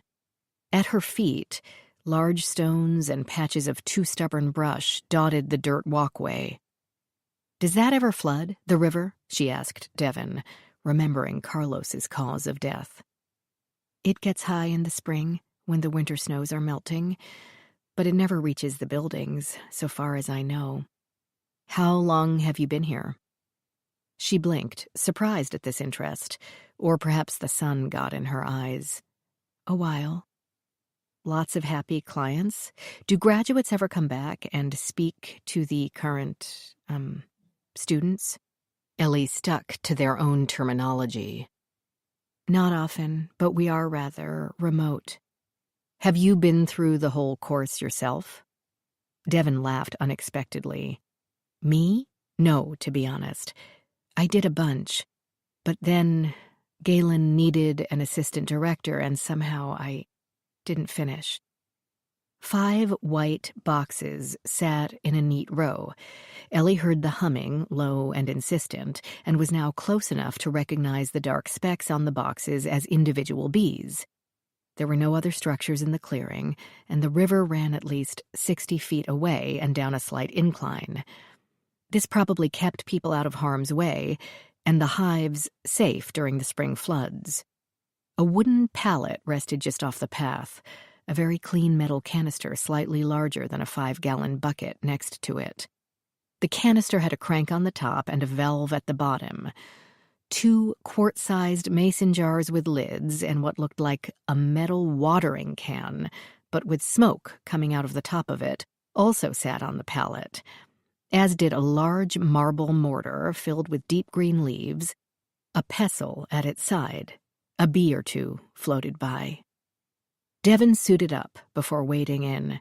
The whitish bundle of clothing became baggy pants and a coat, thick gloves and a wide-brimmed hat with netting that covered her face and neck. She opened the top of one box and pulled out what looked like a furnace filter, but Ellie could see the waxy honeycomb inside. The bees buzzed around Devon, but didn't seem particularly upset. She selected 3 of these filters and placed them in a 5-gallon bucket at her feet. Then she picked up the bucket and began to walk back toward Ellie. The bees stayed with her, wanting their comb back. Ellie waited with no desire to get any closer to those teeming hives. When discussing fears, she had totally lied about claustrophobia and, in fact, rather liked heights. Public speaking didn't bother her a bit either. Lecturing to groups of new police officers, nurses, forensic science students, and other scientists had happened to be among her other duties as assigned, and was the first one to be dumped on the new guy. She'd had to learn, and quickly. Then, of course, there had been years of courtroom testimony, where she not only had had to speak in front of a room full of individuals highly invested in the proceeding, but also had had to respond to attorneys who felt it their job to make you look incompetent at best and corrupt at worst. Compared to that, any public speaking engagement seemed a cakewalk. No, Ellie's real fear had always been bees. It wasn't a phobia or anything, but as a child, she had lived barefoot during the warm months and would invariably step on a bee at some point. Her life had been idyllic enough that a bee sting seemed the absolute worst. As an adult, she knew to avoid bothering bees, and they'd avoid bothering her. But still. So Ellie stayed where she was. I have some concerns. Devon brought her bucket to the pallet. Bees flew past Ellie's face, no longer in a lazy, floating way. They seemed to have a few concerns themselves. She did not move. Devon ignored this opener, pulling off her hat. She took one of the honeycombs out of her bucket and began to pry away the wax coating with a wide-toothed metal comb and scrape the gunk on the side of the bucket. I just witnessed something very strange in the sophomore bunkhouse. Really? A group smackdown? Galen and the group of clients actually beat someone named Jeremy, and maybe a few other people, but mostly Jeremy. Ellie found her hands were still trembling with fury and frustration, and so she stuffed them into her pockets. Like a mob. An angry mob. Devon appeared unshocked. Physical sanction. It is part of the program. Beating people? Seriously, that falls under the category of career development? Yes. Galen says it reestablishes the mind-body connection and creates new awareness. I know it sounds strange. Ellie's hands curled into fists, one closing over something hard in her pocket. Strange? It sounds bizarre. Not to mention illegal. Still unimpressed, Devon said, "Physical sanction is mentioned in the admitting paperwork you signed." But who reads the fine print? Assault is a crime, and a contract to commit it is invalid. Then how is boxing legal? This, Ellie had to admit, seemed like an excellent question. She took her hands out of her pockets. So this is actually part of the therapy or program or training or whatever you want to call it? No, only as a sanction for people who are truly resistant to change. I'm sure you won't. Galen tailors everything to the client's personal circumstances. Meaning, he probably won't beat up a girl like you. Allie did not find that comforting. She fingered the guitar pick-shaped metal disc still in her pocket, since she'd had the pleasure of sleeping in her clothes. Then she held it out to Devon. "What's this? I found it at the edge of the fire pit yesterday." Devon's expression, which hadn't been pleasant to begin with, darkened to a deep scowl. If Ellie had planned for the item to bring back memories of her father on stage and the kindly roadies and maybe the thrill of being on the road, clearly it did not. The memories evoked were not happy at all. And when Ellie turned the metal piece over, revealing Chimera engraved on the back, Devon's frown only deepened. Not from sentiment or melancholy, but from anger. At the father who had used her? Or the boyfriend who had abandoned her? Either way, she didn't feel the need to confide. "I have no idea." With that, she seemed to dismiss Ellie and turned her full attention to the bees and their honey. With the pale wax cleaned off, the combs gleamed with heavy dark honey, and each fit into a frame, which propped them upright in the metal canister. The 3 frames were evenly spaced, and when she fitted the top with the crank on the canister, Ellie saw why. Devon spun them inside this centrifuge, pumping hard enough to explain her toned biceps. The work seemed to calm her, and in a calm, rational tone, she delivered the party line. Physical sanctions were part of the program where appropriate. The possibility of sanctions was mentioned in the entrance paperwork. Jeremy chose to be here and could leave at any time. Devon finished up the spinning and turned to the mortar and pestle. With the pestle, she began macerating the deep green leaves, along with their stems and a few bud-like growths. "I don't know what you want me to tell you, Ellen. Do you want to get your life on track or not?" The salesman's spin. Don't you want to make more money? Don't you want to get your clothes cleaner, your children healthier, your spouse happier? Phrased to make it seem as if you had free choice, when there was only one rational answer. What Ellie wanted was for Devon to wake up and leave this place with her. Galen had a propensity for violence, and if Ellie rocked the boat, he might take it out on Devon, her counselor. Therefore, Ellie had her own reasons for wanting Devon out, quite aside from her father's worry. Margot and Barry and Angela would have to figure things out on their own. Ellie sidestepped her question, instead asking what the mortar contained. "What are you doing? Was it some kind of food for bees? What did bees eat, other than pollen?" "This? I'm infusing some honey with basil. You know you're free to leave anytime you like, Ellen, if you don't feel this program is for you, but you've only been here a few days. You have a problem with commitment, don't you? Bailing on things when they get hard." As she spoke, she scraped the mashed leaves into one of the mason jars. Ellie thought they might be from the flower bed in front of the office, because she hadn't noticed an herb garden anywhere. "I've never had a commitment issue before," Ellie couldn't help pointing out, thinking Devon should try the latent print examiner certification test if she wanted to see hard. "Are you okay with Galen's methods?" "They work." Ellie couldn't tell if the younger woman avoided her gaze because she didn't really believe her own words, or because Ellie and her philosophical objections didn't truly warrant great attention. She wiggled the heavy metal canister over to the edge of the pallet so she could fit the glass mason jar with the crushed greenery under the valve. So far, there did not seem to be penalties, sanctions in ranch lingo, for being blunt. So, Ellie was blunt.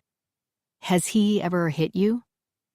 "Once or twice, when I was dithering," Devon admitted with a complete lack of concern as she opened the valve and let the thick golden liquid slither into the mason jar.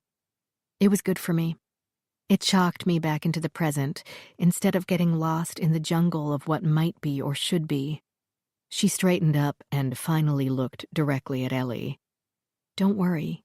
Nobody's going to beat you up. All your fears are puppets of your old habits and preconceptions because they don't want you to become aware of them and change them.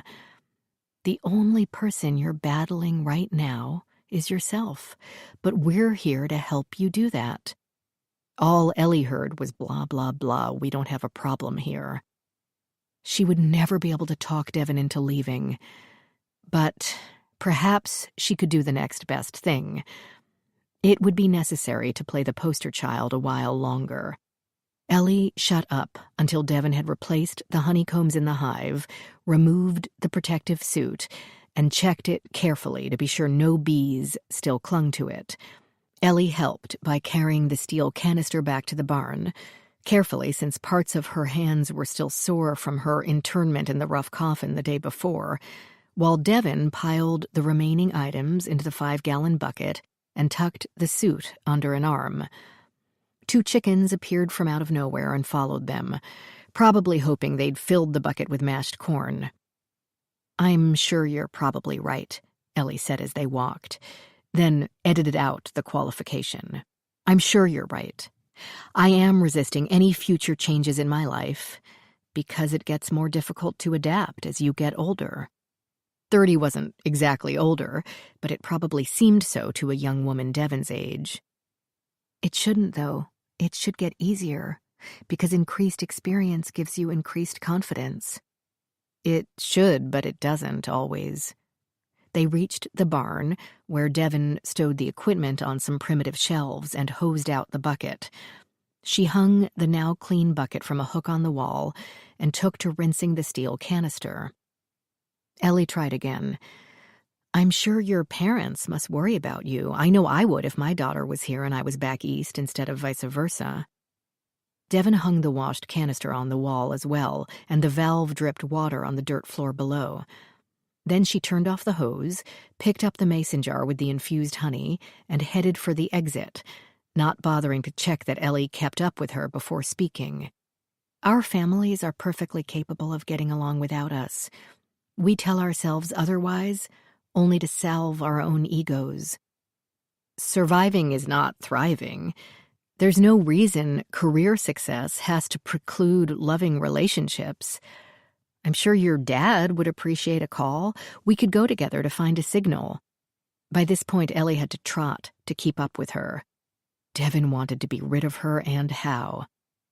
Devin marched past the staff quarters and turned up the main drive. If you walk up the road far enough, you should reach a cell tower. But there has to be a way. Here's the classrooms. You'd better wait in the hall until they have a break. You're not allowed in once class has started. I know, but now she did gaze at Ellie directly. Blue eyes narrowed in a face as harsh as a human Barbie doll's could appear. You're showing a surprising lack of commitment, Ellen. I expected more from a professional woman like you. With a firm grip on her jar of honey, she turned on one heel and walked away. After going 20 feet or so, she glanced back over her shoulder, and Ellie dutifully bounded up the 3 steps to pull the meeting hall door open. A murmur came from the classrooms down the side hall, but the main chamber stood empty. She darted to a window, pressing her temple to the wall. She was able to catch a sideways glimpse of Devin's form moving at a brisk walk. When it disappeared around the junior bunkhouse, Ellie went out the door again. The ranch wasn't a place where one could sneak around, bathed as it was in blinding sunlight and lacking any handy fences, shrubs, or even vehicles to hide behind. But she did the best she could, moving past the bunkhouses while making her footfalls over the gravel as light as possible. Ellie didn't know where they were headed or why, only that Devin's little craft project had waved a blood-red flag at her subconscious. Chapter 31.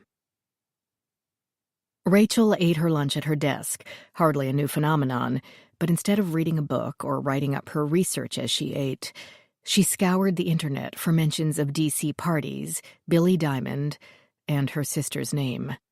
She didn't know exactly what to look for, and it felt a lot like procrastination. Her phone rang. A robust "Good morning" spilled out of the device, and she recognized the voice of Peter Steinberg, the Reno area medical examiner.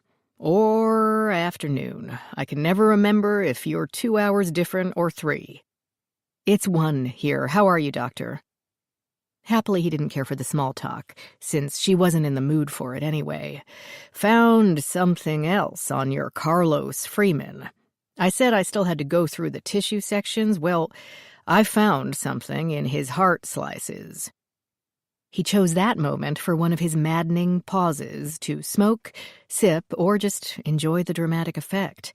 She opened her mouth to prompt him, but he went on. Piece of lead. It got wedged behind the papillary muscles. That's why I didn't see it at first. A bullet? He was shot? Nah, it's barely 2 millimeters round. It's bird shot, if anything. So he was shot. Nope, the heart was intact. The pericardium was intact. Was it an old injury? No scar, at least on the heart. I'm thinking the thing was bouncing around in his bloodstream from an injury someplace else. Maybe in that left leg, which is largely missing. Up the femoral vein to the inferior vena. So he was shot, she repeated. He paused again, but maybe to form his summary. That pellet got into his heart somehow, but it didn't kill him. I didn't find any non-fish and non-river-related injury. Maybe he was shot in the leg or some other spot which the river ripped apart before we found him, or maybe some neighbor peppered him with birdshot for picking his apples when he was 10, and this thing's been swimming through his system ever since.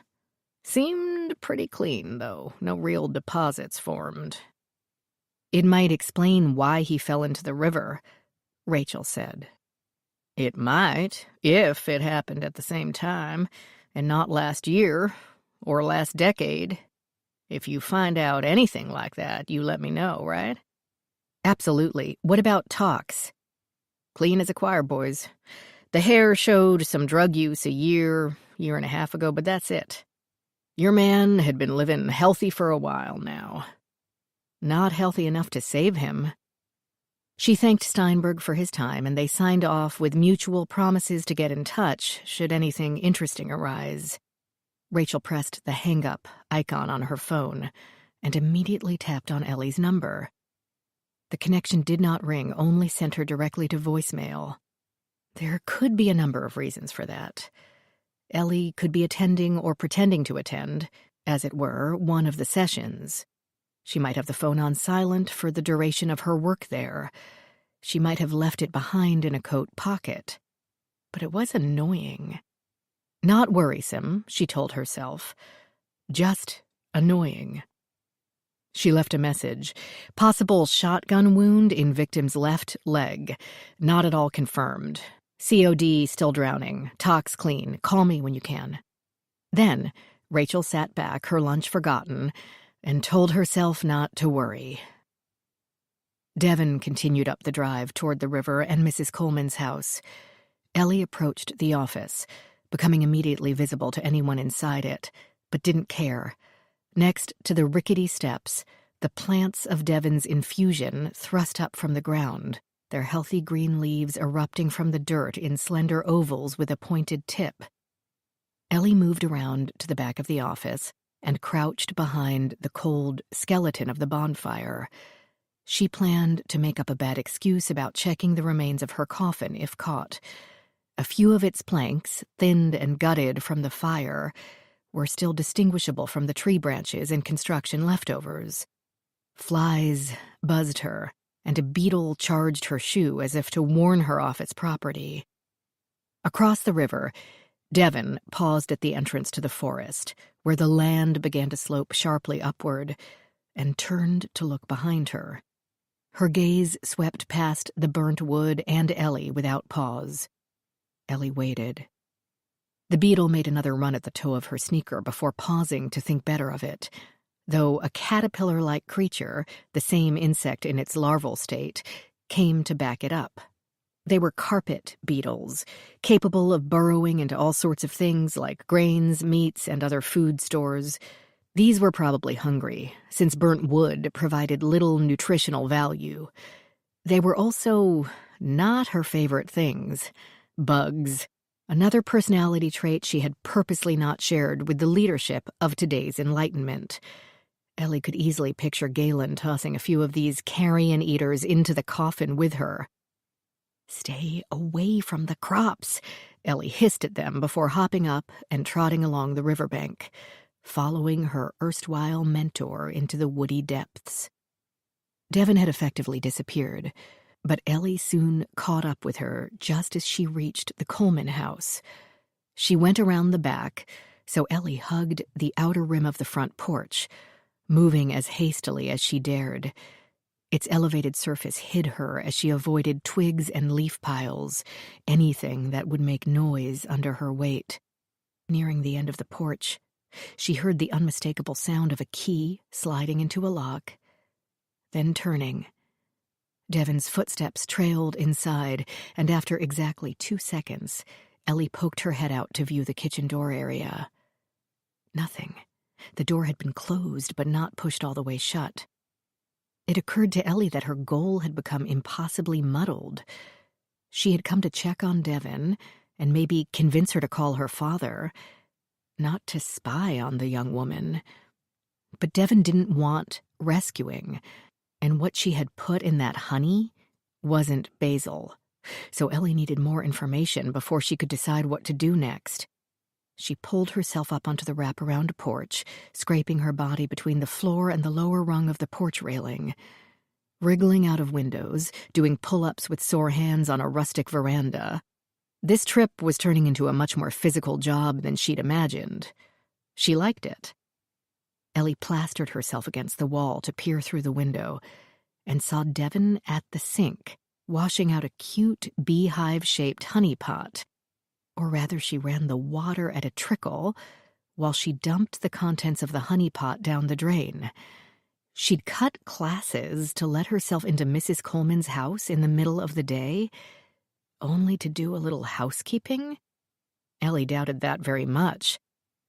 Devon glanced toward the inner doorways every 10 or 20 seconds, probably checking to see if the homeowner had heard her activity and come to investigate, but not in Ellie's direction.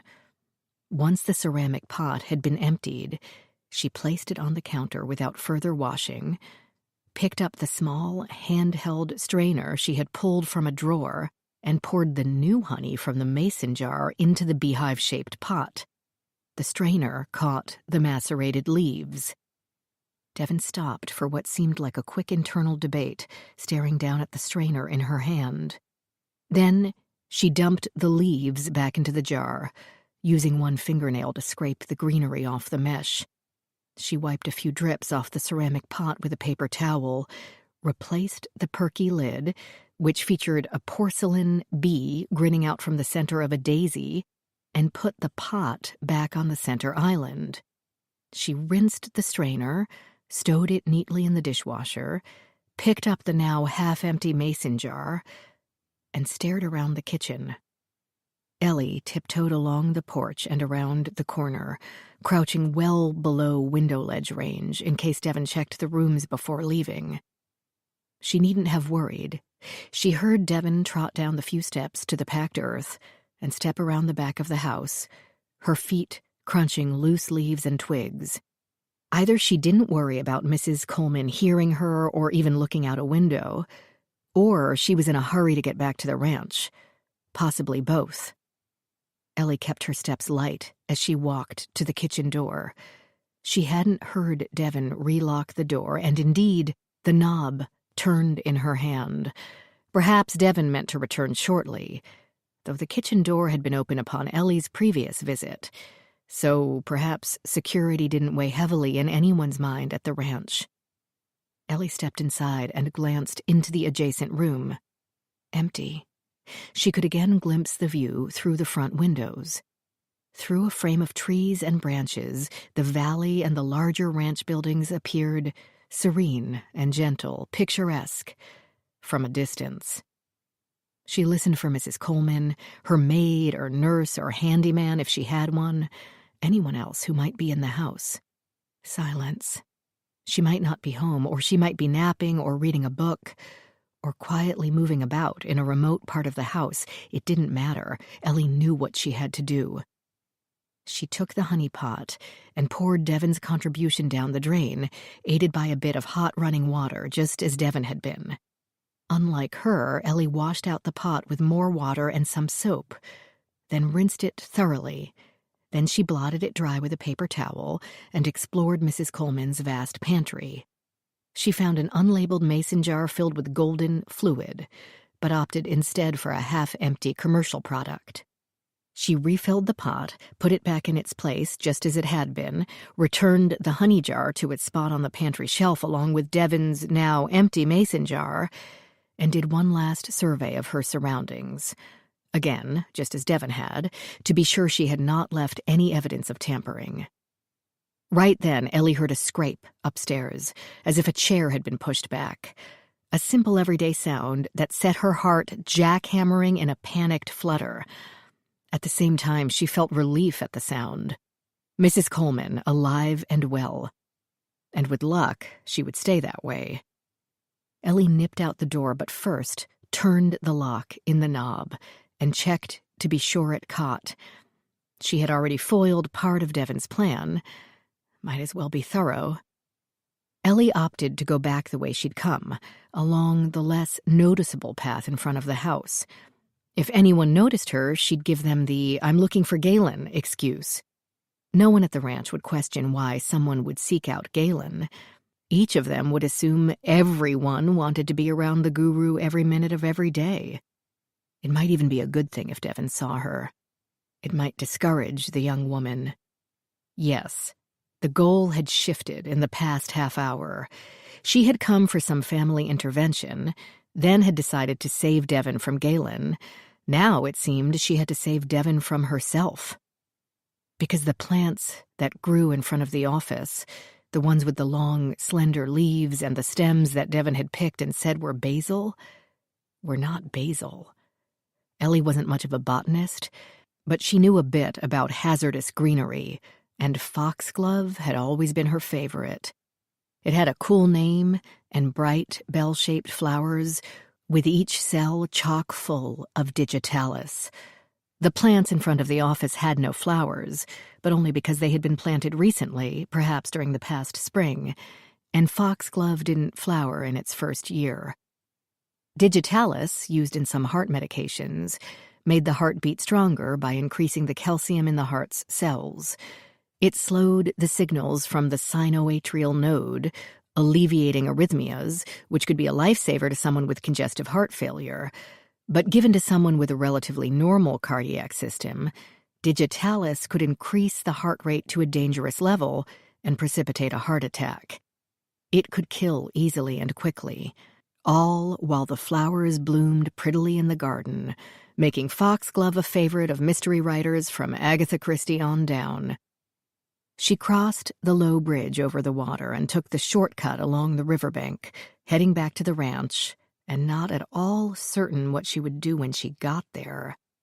Ellie could be wrong, again botany not her forte. Maybe the basil leaves were an exotic form of basil or some other herb, and Devon regularly supplied Mrs. Coleman with infused honey. Though, in that case, why throw out an almost full jar? Maybe the leaves were foxglove and Devon thought they were basil and wanted to leave Mrs. Coleman a surprise and was planning to ask the older woman later if she had noticed anything new in her tea. Maybe Devon had experimented with the infused honey in her own tea, found it to be a mild energy drink, and thought the older woman could use a pick-me-up, Devon being young enough to disregard complaints about the frailty of old age and ready to believe that it really was just a frame of mind. Mrs. Coleman hadn't seemed all that robust to Ellie, in decent health, certainly, but not so strong that a dose of digitalis could be taken without consequences.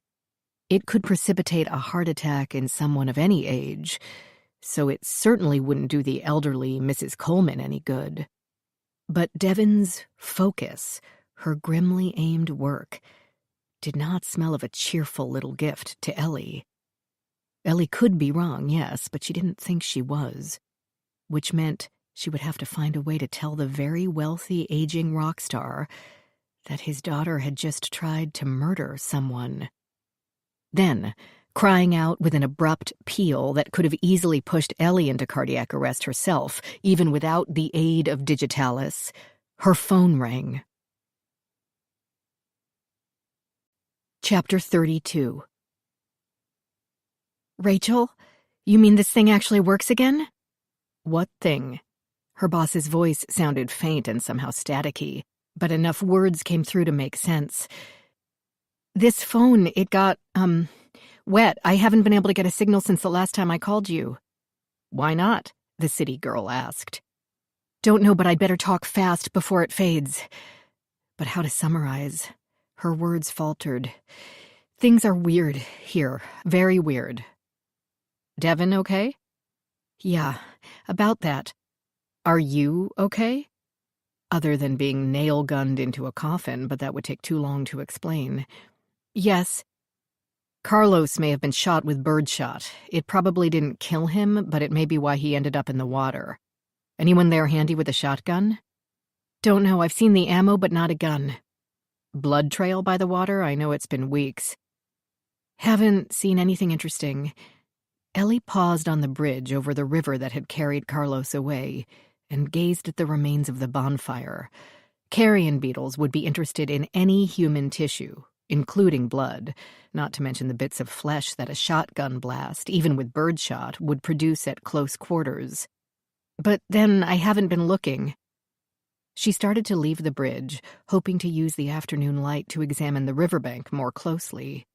But the phone gave a sharp crackle, and she stayed where she was. Trading information took priority. Still may be nothing, Rachel admitted. What were you saying about Devon? Ellie took a breath. That I think she's trying to kill Mrs. Coleman, the benefactress here, elderly, very rich. A long pause. No doubt Rachel was rearranging those words in her head, waiting for them to make sense. But, of course, they didn't. Coleman. She's a somewhat reclusive woman who supports the ranch. Why would Devon want to murder her? She's Billy Diamond's daughter. Why would she care about money? She wouldn't, but Galen would. Galen, that's the, leader there? The guru. This is a cult, and Devon's been converted up to the roots of her hair. Kinda makes sense. She broke away from her father's influence only to replace him with another high-maintenance man. She will do anything he asks, and clearly that includes murder. I think I've managed to foil her for now, but I have no way to know what other booby traps she might have set up for this lady. Coleman is her name. We may need Billy to come out here. Do you think you could get him on a plane? Like right now? No response. Not even the hissing, staticky sound. Rachel? Call lost. Fabulous. Ellie redialed several times without effect. She had no idea how much Rachel had heard. She could only hope it was enough. In the meantime, Ellie remained solo, unarmed, and incommunicado. The brush and roots and stones snatched at her shoes with every step along the riverbank. Ellie had just witnessed an attempted murder and was legally obligated to report same. She should call the local police, even if it took a hike over a mountain to do so. But what would she tell them? She had already destroyed all the evidence. Devon could just say, "Oops, I thought this was chamomile," or some such thing. If Devon had already gotten rid of any remaining murder weapon, it would be only Ellie's word against hers. She could confront Devon. Best case scenario, the young woman had honestly mistaken Foxglove for Basil and had the oops defense. Worst case, she gave the oops defense and then found another way to get the poison into Mrs. Coleman, and maybe cooked up some extra for Ellie as well. Even worse case, she and Galen might decide that Ellie hadn't made progress with her emotional issues and that they needed to nail her inside a box again, this time for good. Finding physical evidence of the attempted murder seemed unlikely, and evidence of the possible murder of Carlos even more so. He had been gone for weeks, and perhaps the carrion-eating carpet beetles had developed a taste for marshmallows. The area around the bonfire could not seem less suspicious. The ranch had no grass to speak of, only a sparse covering of weedy plants. No ripped-up drag trails or freshly dug hollows that might be a grave. The river lapped at the stones and dirt along the bank, reminding her of childhood days in Ohio and West Virginia. She saw nothing that another beetle down by the bank, and a tuft of green with rather pretty blue flowers pushed to its side. But then the whole freshman class had been milling about the fire only yesterday, so those things meant nothing. Until she glanced to her left and saw a wavering flash of purple under the water. Careful not to wet her only pair of dry shoes, she stooped for a better look. A left Air Jordan, deep purple, was wedged under a flat stone, one lace drifting back and forth with the current. Carlos had been wearing purple shoes, an uncommon color for footwear. Certainly 2 people at the ranch could have the same taste in footwear. Or perhaps it hadn't been the fish ladder that ripped Carlos's left leg to shreds. Hardly conclusive, she told herself. The young man could have walked into the water there at the ranch and disappeared under its waves, despondent after Devon switched her considerable devotion from him to Galen. Or he'd simply decided to go wading on a hot day and misjudged the current. An expensive pair of shoes to ruin, but he'd hardly been poor. Regardless, she needed to collect that. She needed to photograph it in place and then collect it. She snapped a photo with her phone, but she had no paper bag or secure storage area in which to put the shoe after recovery. She would have to leave it in place. consoling herself that if it had stayed there for 3 to 6 weeks already, it wouldn't go anywhere soon. She hoped. Meanwhile, if Carlos had gone into the water here, almost directly behind the office, it made Ellie very curious about the tiny holes in the tin building's wall. She needed to get inside that trailer. For once, the tendency of cults to keep their members busy worked to her advantage. She could hear voices and the ringing of the nail guns from the construction site, and her own colleagues were almost certainly boxed up in the classroom, learning how to focus on their goals. She moved up the side of the office trailer, head bobbing up and down as she both kept an eye out for other people and checked the ground for clues to Carlos's fate. But she saw only another beetle. The minuscule holes in the siding of the front exterior wall were visible in the bright sun, but still there were only 4, with perhaps a 5th too high for her to touch. Around 2 millimeters, the same size as number 9 shotgun pellets. And the same size as plenty of other items, right? Though why any of these would have punched through the office trailer, she could not guess. She climbed the few steps and opened the door, praying, "Don't let anyone be in here." Anyone wasn't. The one-room office sat silent and empty. It hardly appeared to be the scene of a bloody confrontation. Ellie got to work. Now that her phone had returned to life, she photographed the desk, the damage to its surface inside, the wall beyond it. She located the holes, then gently removed some of the taped-up notices, reminders, and calendar. Sunlight streamed through the tiny perforations, illuminating them well. So, okay, Ellie thought. My theory is that someone shot off the still unlocated shotgun with the birdshot shells from the file cabinet. But did that shooter hit more than the desk and wall? At close range, and the tight quarters made it impossible to be anything but, even birdshot would do considerable damage to human flesh. Carlos would have bled. Maybe not much if only a few pellets hit him, profusely if the shots were direct. From the shape of the indentations on the desktop, she could tell in which direction the pellets would have traveled, from somewhere between the door and the desk, toward the wall. She dropped to her knees and studied the floor. She had noted the cleanliness of the industrial indoor-outdoor carpeting on her first visit. Now, the pristine fibers could have a more worrisome history. She needed to find out what lay beneath the fresh decor. At the junction of floor and wall, she pulled up on its fibers. The bare floor of the office was metal like the walls. The carpet had not been tacked or glued down. She pulled it back to get a look, but the backing was both stiff and weighed down on both sides by the desk chair and the filing cabinets. She got her fingers under the edge and yanked. It caused a wrinkle in the carpeting, but exposed about 4 inches of metal floor. It looked completely clean. No dried blood pools or handprints. She could smell nothing but new synthetic fibers. Ellie crawled over to the desk on her knees and snatched a banker-like desk lamp off its surface. Pulling its chain, she took a moment to angle it toward the exposed floor without blinding herself, and could soon see the clean metal. Mostly clean metal. If she looked very closely, she could see what seemed to be swirl marks where someone had cleaned up something dark. It could be blood, and she felt a pang at the thought of brainwashed little Devin mopping up her ex-boyfriend's blood while Galen stood and watched.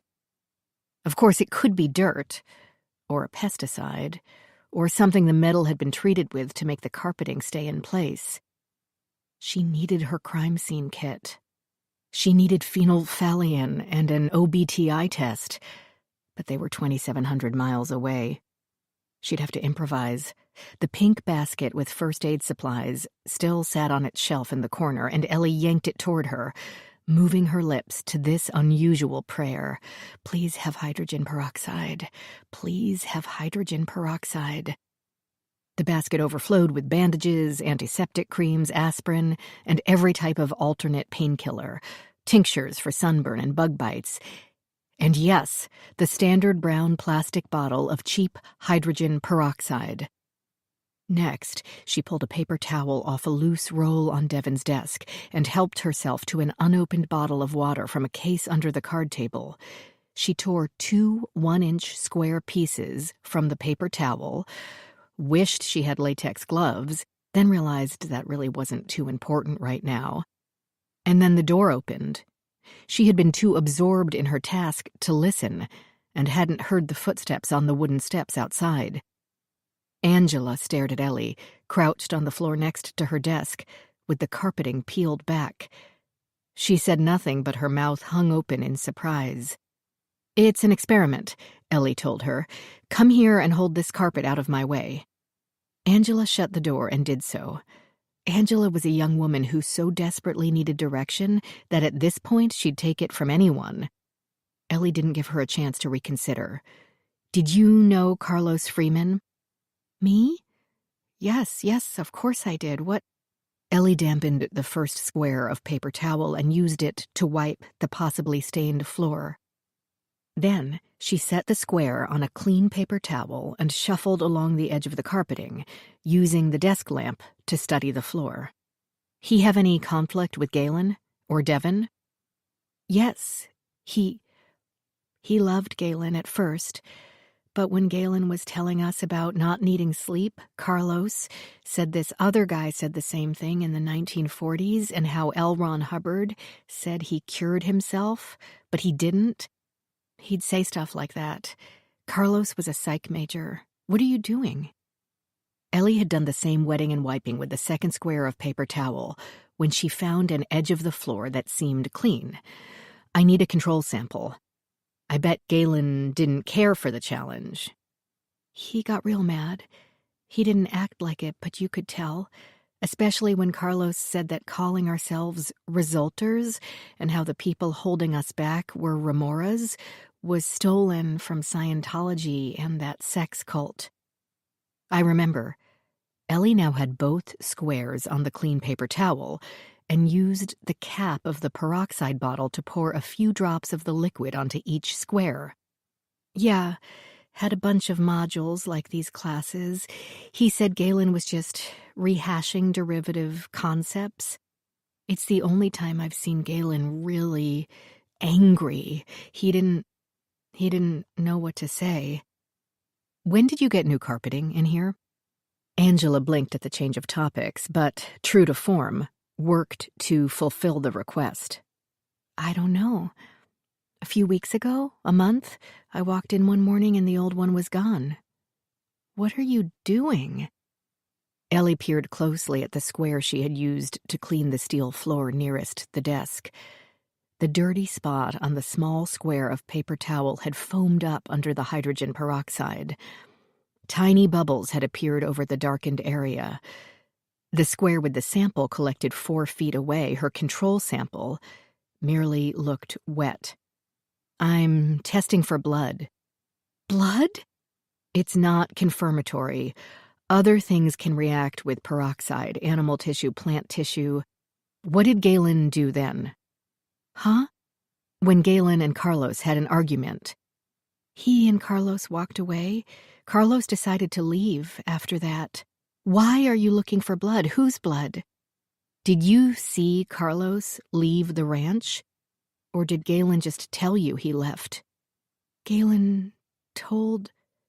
A look crossed her face, bafflement slowly turning to horror. "You think this is Carlos's blood?" Then the door opened again, and the man himself entered, Devon on his heels. They both stopped short to gaze at Ellie and Angela on the floor. The edge of the carpet slipped from Angela's fingers. "Oh, shit," Devon said, more to herself than to Galen. "She knows." Part 4. All In. You would say to yourself, "Why didn't you do anything? Why didn't you speak out?" Eltringham later remarked. "You see, I was a true believer. None of us did anything."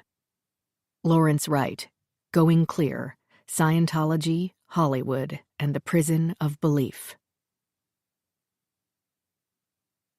Chapter 33.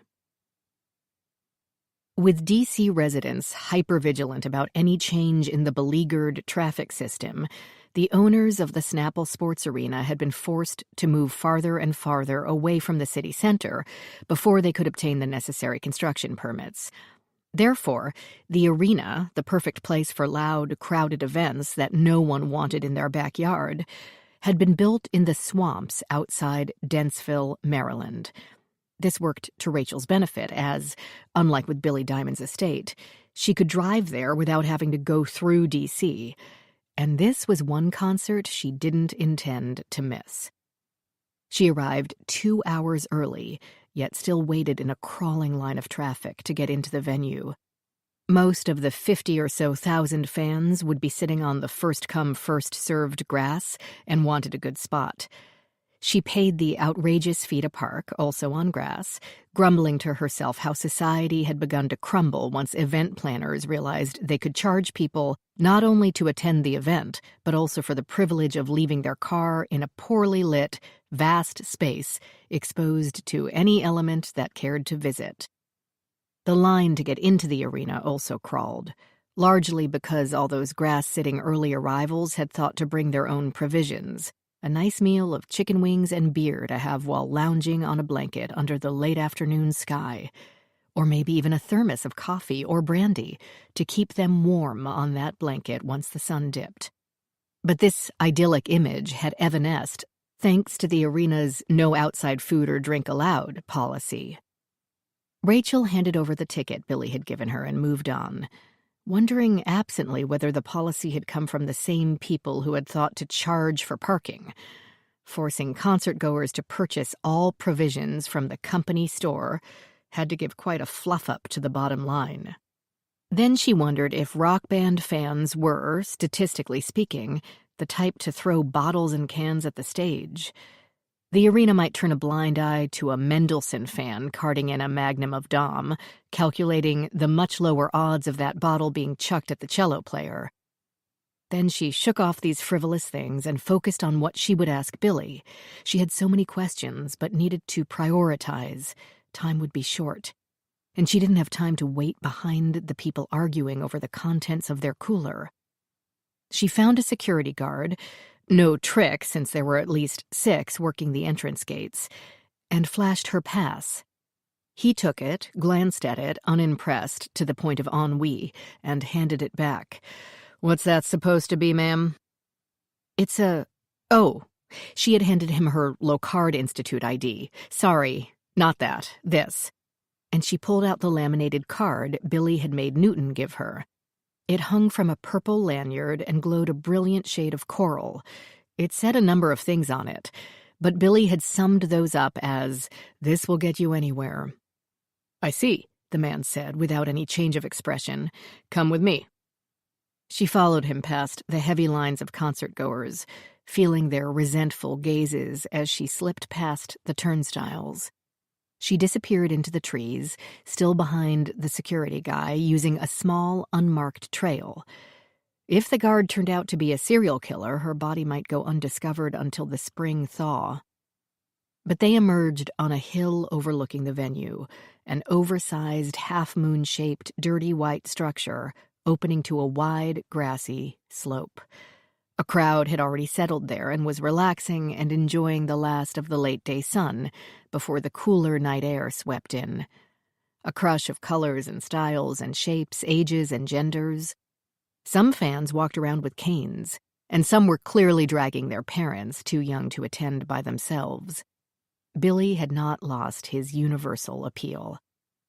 The stage loomed as they drew closer. Roadies wheeled amplifiers larger than themselves around, and an unseen crane lifted one on top of the other. 3 men on a suspended catwalk, which didn't look sturdy enough to hold them, twisted, adjusted, and banged on blinding lights while screeching commands to an unseen engineer to test B4, C6, and the like. A woman with a clipboard argued with a man with a clipboard. Among the chaos, a man and a woman in jeans and t-shirts sat on folding chairs near the middle of the stage, plunking one note after another on two acoustic guitars.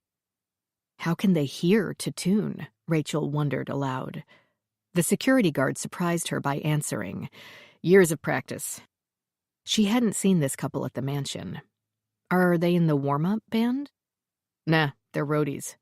They reached the side of the structure where a well-worn brick path led to a single door in the wall. Part of their job is to tune all the instruments before every show. Most roadies are better musicians than the guys they work for. But for whatever reason, personality, life choices, they're not on stage, and Billy is. Are you a fan? Of Chimera? Yeah, who wasn't? It'll be interesting to see what kind of stuff he does by himself. Two separate sheds in the back were protected by chain-link fences topped with barbed wire, probably electrical and plumbing stations. The grass had long been flattened into dirt, with only a few stubborn blades here and there. Cigarette stubs and two abandoned water bottles completed the look.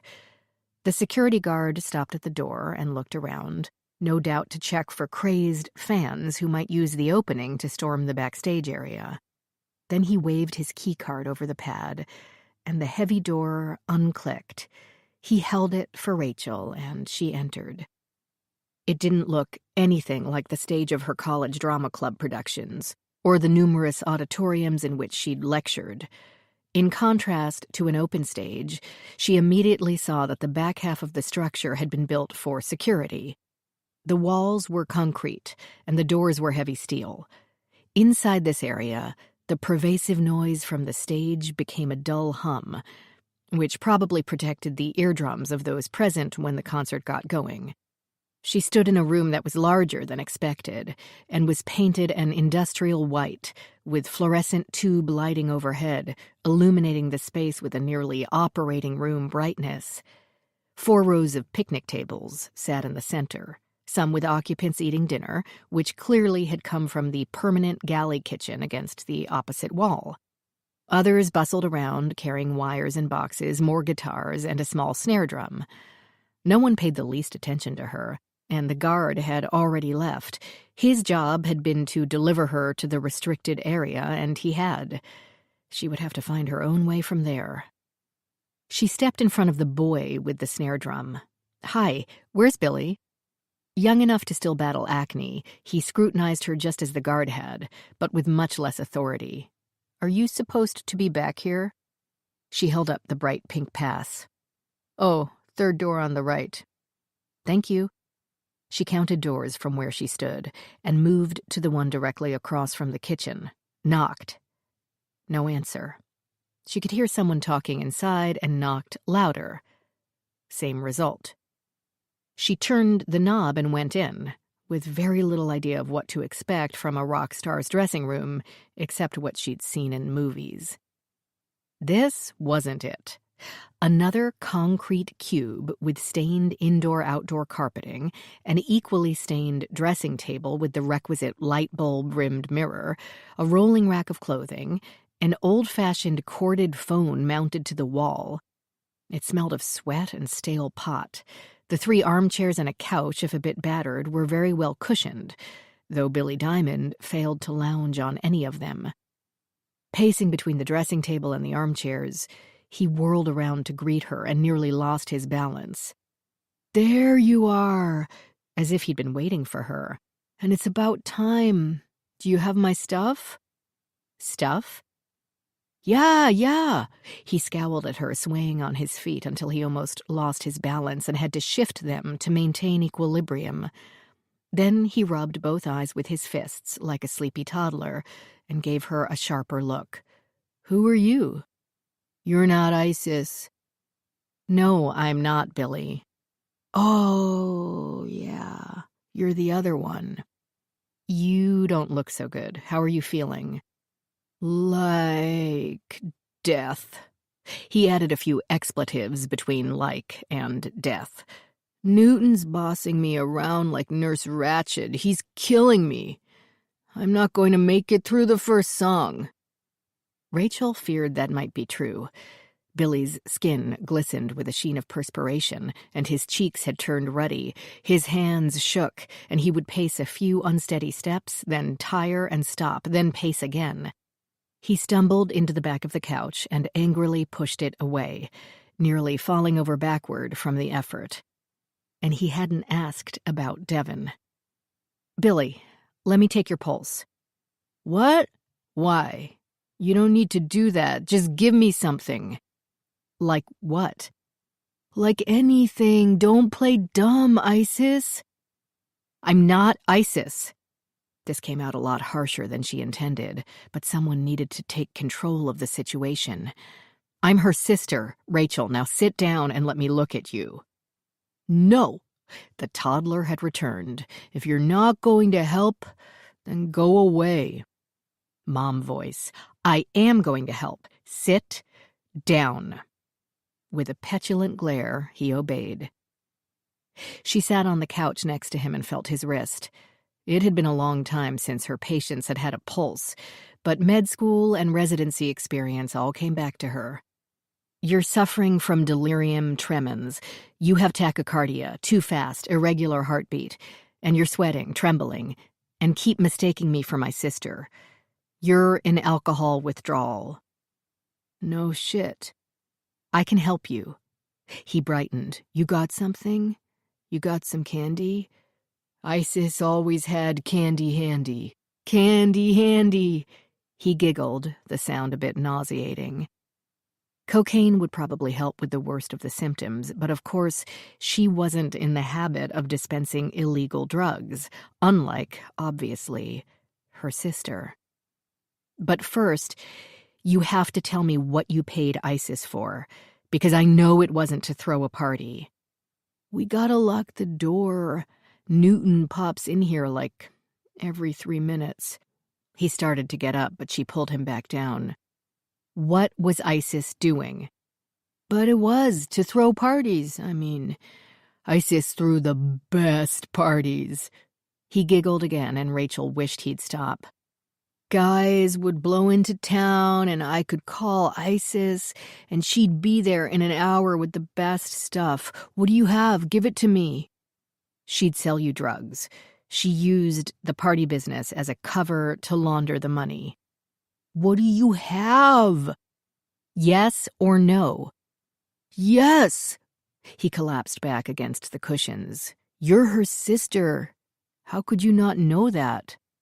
Rachel stood up and went to the dressing table, where, among the unopened makeup containers and a box of tissues and a short stack of styrofoam cups, her gaze fell on a photo in a dented metal frame.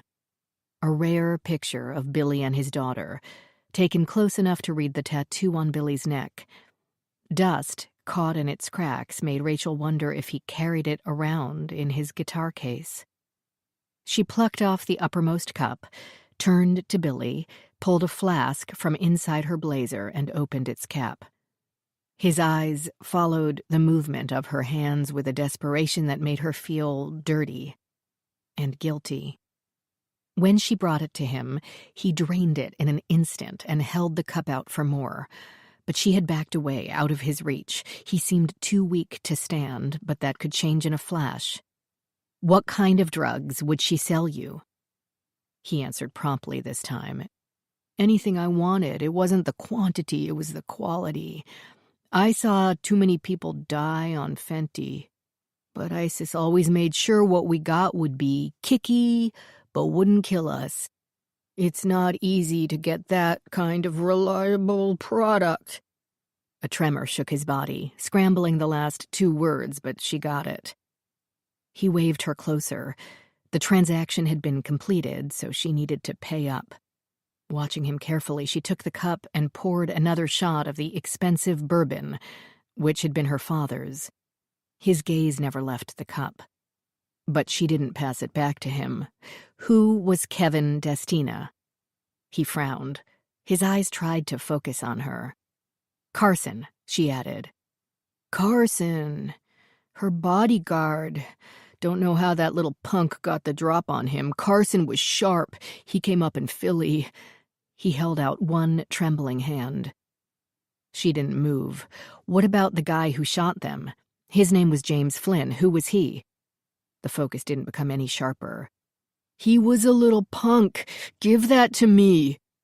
Was it really a ripoff? Or was he gunning for Carson? I don't know. Geez, I don't know anything about that. Now give that to me or I'm going to pass out right here. The outstretched hand waved in agitation. Was ISIS the target? Did he mean to kill her? I don't know. That had nothing to do with me. As well as his drunken face could convey, he seemed shocked at the very idea. I had nothing to do with her business. I was just a customer. She handed him the cup. Again, drained it in one swallow. He inspected the inside of the styrofoam shape and tilted it back again, straining for every last molecule. I heard about it from Pat. He's the sound engineer. We were playing in Minnesota. No, not there, but somewhere in those north states. Crappy little stadium, but it had good acoustics. Come on. He held the cup out. Fill it this time. She didn't, but she poured a good shot, then sat on the couch next to him. About Devon. He almost choked, swallowed. What? She okay? Last I heard, yes, but we think she's in some trouble. That place she's in is not a spa or a retreat. It's a cult, and Carlos may have been shot before he was drowned. She's in trouble, Billy. Make her come back here. I can't believe she's going to miss my first show anyway. I have a plane. Get her back here. At least she can make it for the second half. I'm going to do... It's not that easy. Devon's in deep, and it sounds like she is in danger of, well, irreparable damage to her future. You need to go to her. I thought you sent this woman. She doesn't know Ellie. She's not going to listen to her. She needs you. He gazed at her in shock, yet managed to pull the flask from her fingers in one nimble gesture. She let him. There was only a dram left in it anyway. Like now? I can't possibly. I'm about to play. He poured the last of the bourbon. Maybe tomorrow we have a show, then we go to maybe Thursday. That might be free. I'll ask. Billy. The door opened, and Newton took in Rachel, the flask, the cup, and Billy in one instantaneous flash, during which Billy drained the cup. What the hell are you doing? I need him sober. Withdrawal doesn't work like that, she said. I know. Hell, I've managed enough drunks. I've been working him down for weeks. Still not enough. He'd have a seizure halfway through the first set. Billy's manager hung onto the doorknob as if it would hold him up. The manic energy drained and left exhaustion in its wake. What am I going to do? Rachel stood up. I can help you. And after that, I want to talk to your sound engineer. Chapter 34. Devon turned instead to Galen. Who the hell told her about that? His gaze never wavered from Ellie as he spoke. It wasn't me. That only leaves you. I doubt she's been having any heart-to-hearts with Tim. Of course it wasn't me. She considered Ellie and her bottle of peroxide without admiration. Maybe his family hired her. It never occurred to them to ask Ellie.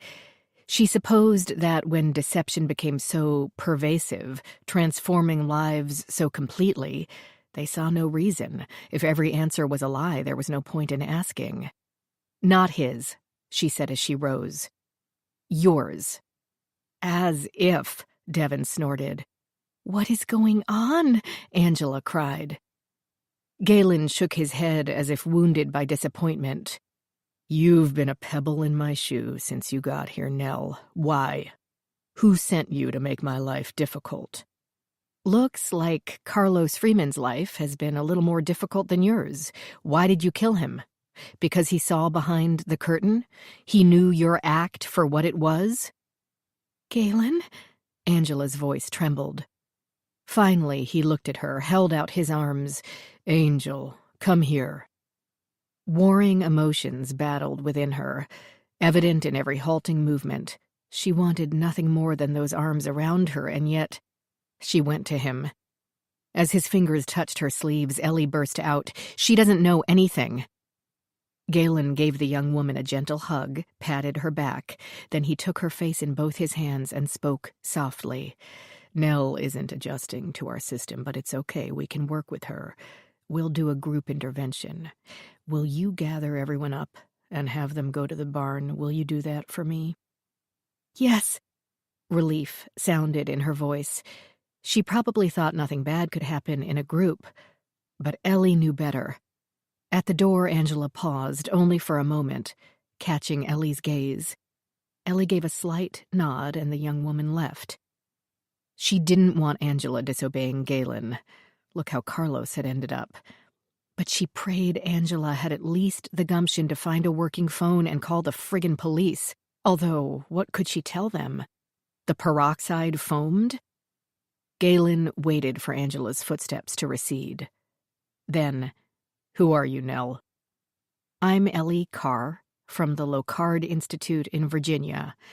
We're a forensic research and investigation foundation, and," she turned to Devin, "your father hired us to make sure you were all right after he hadn't heard from you in so long." "That's a lie. My father doesn't give a shit about me." At Galen's cold look, she added, "Seriously, there's no way." "If this goes south, because—" "No," Devin insisted. He grabbed Ellie's arm in one crushing grip, yanked her forward, splashing drops of peroxide from the open bottle she still held. "I suppose you're going to tell us the FBI and the National Guard are on their way."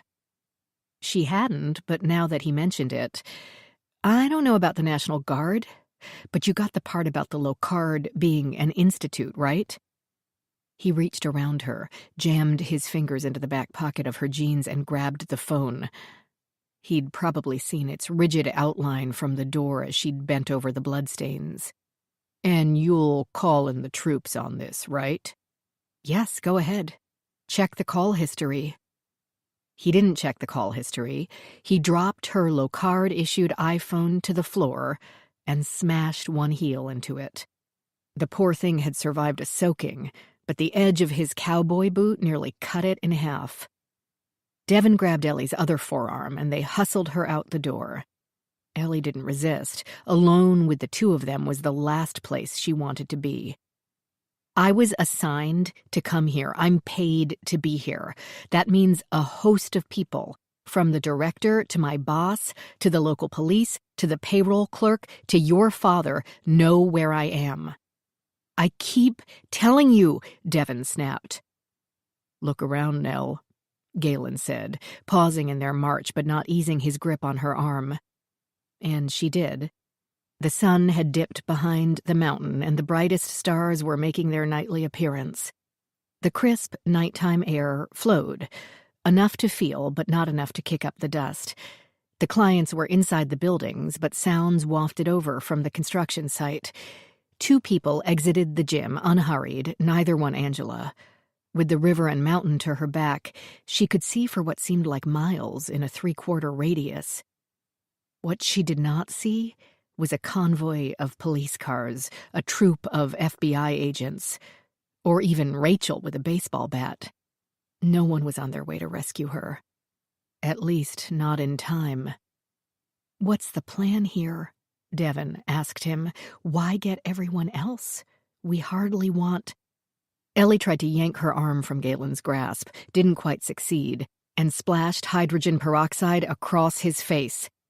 He gasped and let go of her, allowing her to do the same to Devin. Then she ran. Chapter 35. Ellie followed the river in the dusky moonlight, taking precious nanoseconds to pick her feet up and over the weeds and brambles and rocks that reached up to grab her with each step. The odds of outrunning Galen seemed pretty slim. He was taller and was in decent shape, but she could only hope that years of making others fetch and carry had softened him. She could also hope he didn't keep that 12-gauge stored any place too accessible, and that he didn't have other guns or ammo with a more predictable flight pattern and carrying distance than birdshot. Somewhere to her right, the chicken coop exploded into sound, no doubt alerting all to her flight. But that hardly mattered now. Galen couldn't have lost sight of her already. Typical first aid kit 3% hydrogen peroxide might irritate the eyes, but it wouldn't cause any actual damage. If he and Devon were pursuing her, she couldn't hear them over her own harsh breathing. The river's edge appeared, and then the narrow stretch she had found earlier. Ellie didn't pause, but jumped off the bank and started leaping from stone to stone without hesitation, hoping her instincts and adrenaline would let her dart from one to the next. They did not. She planted her left foot on one stone, but the other landed awry on the next, then slipped off the edge into the water. As before, the last space to the bank proved too far to leap, and her left shoe wound up soaked as well. She slipped on the mud and fell to that knee, her kneecap landing on a stone with a painful snap. She ran on before the pain even registered. Voices rang out. The river wouldn't hold Galen up, unless he decided to be delicate about getting his feet wet. Ellie couldn't make out the words he shouted and didn't try. Instead, she plunged into the trees, heading to the north, the opposite direction she'd taken before, away from the Coleman house, and toward the slash in the mountains she'd seen where the land had been cleared for power lines. She could follow that slash to the town of Topaz. Of course, that entailed climbing over the top of a friggin' mountain, but right then she didn't see any other choice. The light of the full moon couldn't penetrate the canopy of tree branches. Vague impressions of light and dark gave way to pitch black, and she ran full tilt into a wall of rough bark, the trunk of some child of the kingdom Plante. Stars orbited her vision, and she felt a trickle of blood on her forehead. The blow had probably reopened damage from the coffin lid. She would never make it through the woods like this. She had to slow down if she wanted to get to the cleared swath without a concussion. Ellie stopped. The only sounds were those of crickets and other noise-making insects, birds and frogs. Given time, she might have identified most, thanks to Aunt Katie's training in the hills of West Virginia. But time was the last luxury she had right then. The trees breathed, air flowing out through their leaves. But she didn't hear Galen or Devon or anyone else. Maybe he had given up. Maybe he had gone for reinforcements, either weaponry or humans or both. Ellie began moving again, hands outstretched. She might not be Davy Crockett, but she had a very good sense of direction. The air had gone past cool to cold, and her exposed skin tingled from the chill, her wet feet squished with each step, but the activity kept them from freezing. So far, Ellie wished she'd brought her gloves, and really wished she'd eaten something that day. She wished she had a sat phone and a Glock 40 with 2 extra clips. She tried not to think about snakes and coyotes and mountain lions and spiders. Mostly, Ellie felt the ground beneath her as if it were a living thing, its roots and brush trying to trip her and its stones making her stumble. Then she took one step into the open air and fell. A bush broke her sliding descent by thrusting its branches into her stomach until she cried in pain, hopelessness brushing her mind. This was ridiculous. She'd never make it out of these trees, much less to the next town. A fall over even a small cliff could kill her. Ellie righted herself and flailed her arms, brushing away the loose leaves and dirt and unseen bugs, until she could feel the first pricks of panic bubbling up in her. Then she saw a glimmer of light. It could be imaginary, but she thought she could pick out the shape of the tree trunk in front of her. She also heard a voice. Voices. It sounded like shouting, but very far off. Ellie moved toward the light like a blind person, not only holding her arms outward but also feeling the ground all around her with her toes before each step. It didn't require as much time as she expected, and she managed to reach a clearing. It had been only 8 or 10 feet away. The moon seemed as if it could light a football stadium after what she'd just experienced, and she stumbled into the clearing, singing hallelujahs in her head. She paused for a moment to check for lights, movement, and to listen for the shouts of pursuers. There were none. The voices were gone, provided they hadn't been in her head to begin with. Ellie began climbing the mountain. She stuck close to the tree line, otherwise she would be immediately visible to anyone watching from below. The moon might only seem as bright as stadium lights, but she wouldn't take any chances. However, the cleared-out area ahead, which looked like a gently sloping meadow from far below, was not even remotely smooth or gentle up close. The level of the ground wavered like the convolutions in a brain, and she quickly wound up in one dip so deep that she had to climb with hands and knees and swing on a few protruding roots to get out of it. Then she heard a growl. A deep rumbling from an animal's throat, but not close. It seemed to echo around her, a loud sound muted only by distance. Then a scream, definitely human.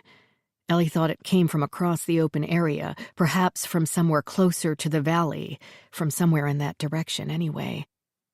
The growling grew sharply from a rumble to a roar, and the scream grew from fright to terror in 0 to 0.1. It reverberated in the cold air and sliced through the trees. In a flash, Ellie felt more fear for that unseen person than she did for herself, which she would not have thought possible. Both sounds cut off at the same instant, and in the silence a cold sweat flooded her skin. But she also heard shouts. Pinpricks of light moved down in the valley, more than Galen and Devon.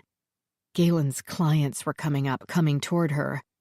Now that her eyes had adjusted, she could see them as clearly as the stones at her feet and the streak of blood on her left hand near a broken fingernail.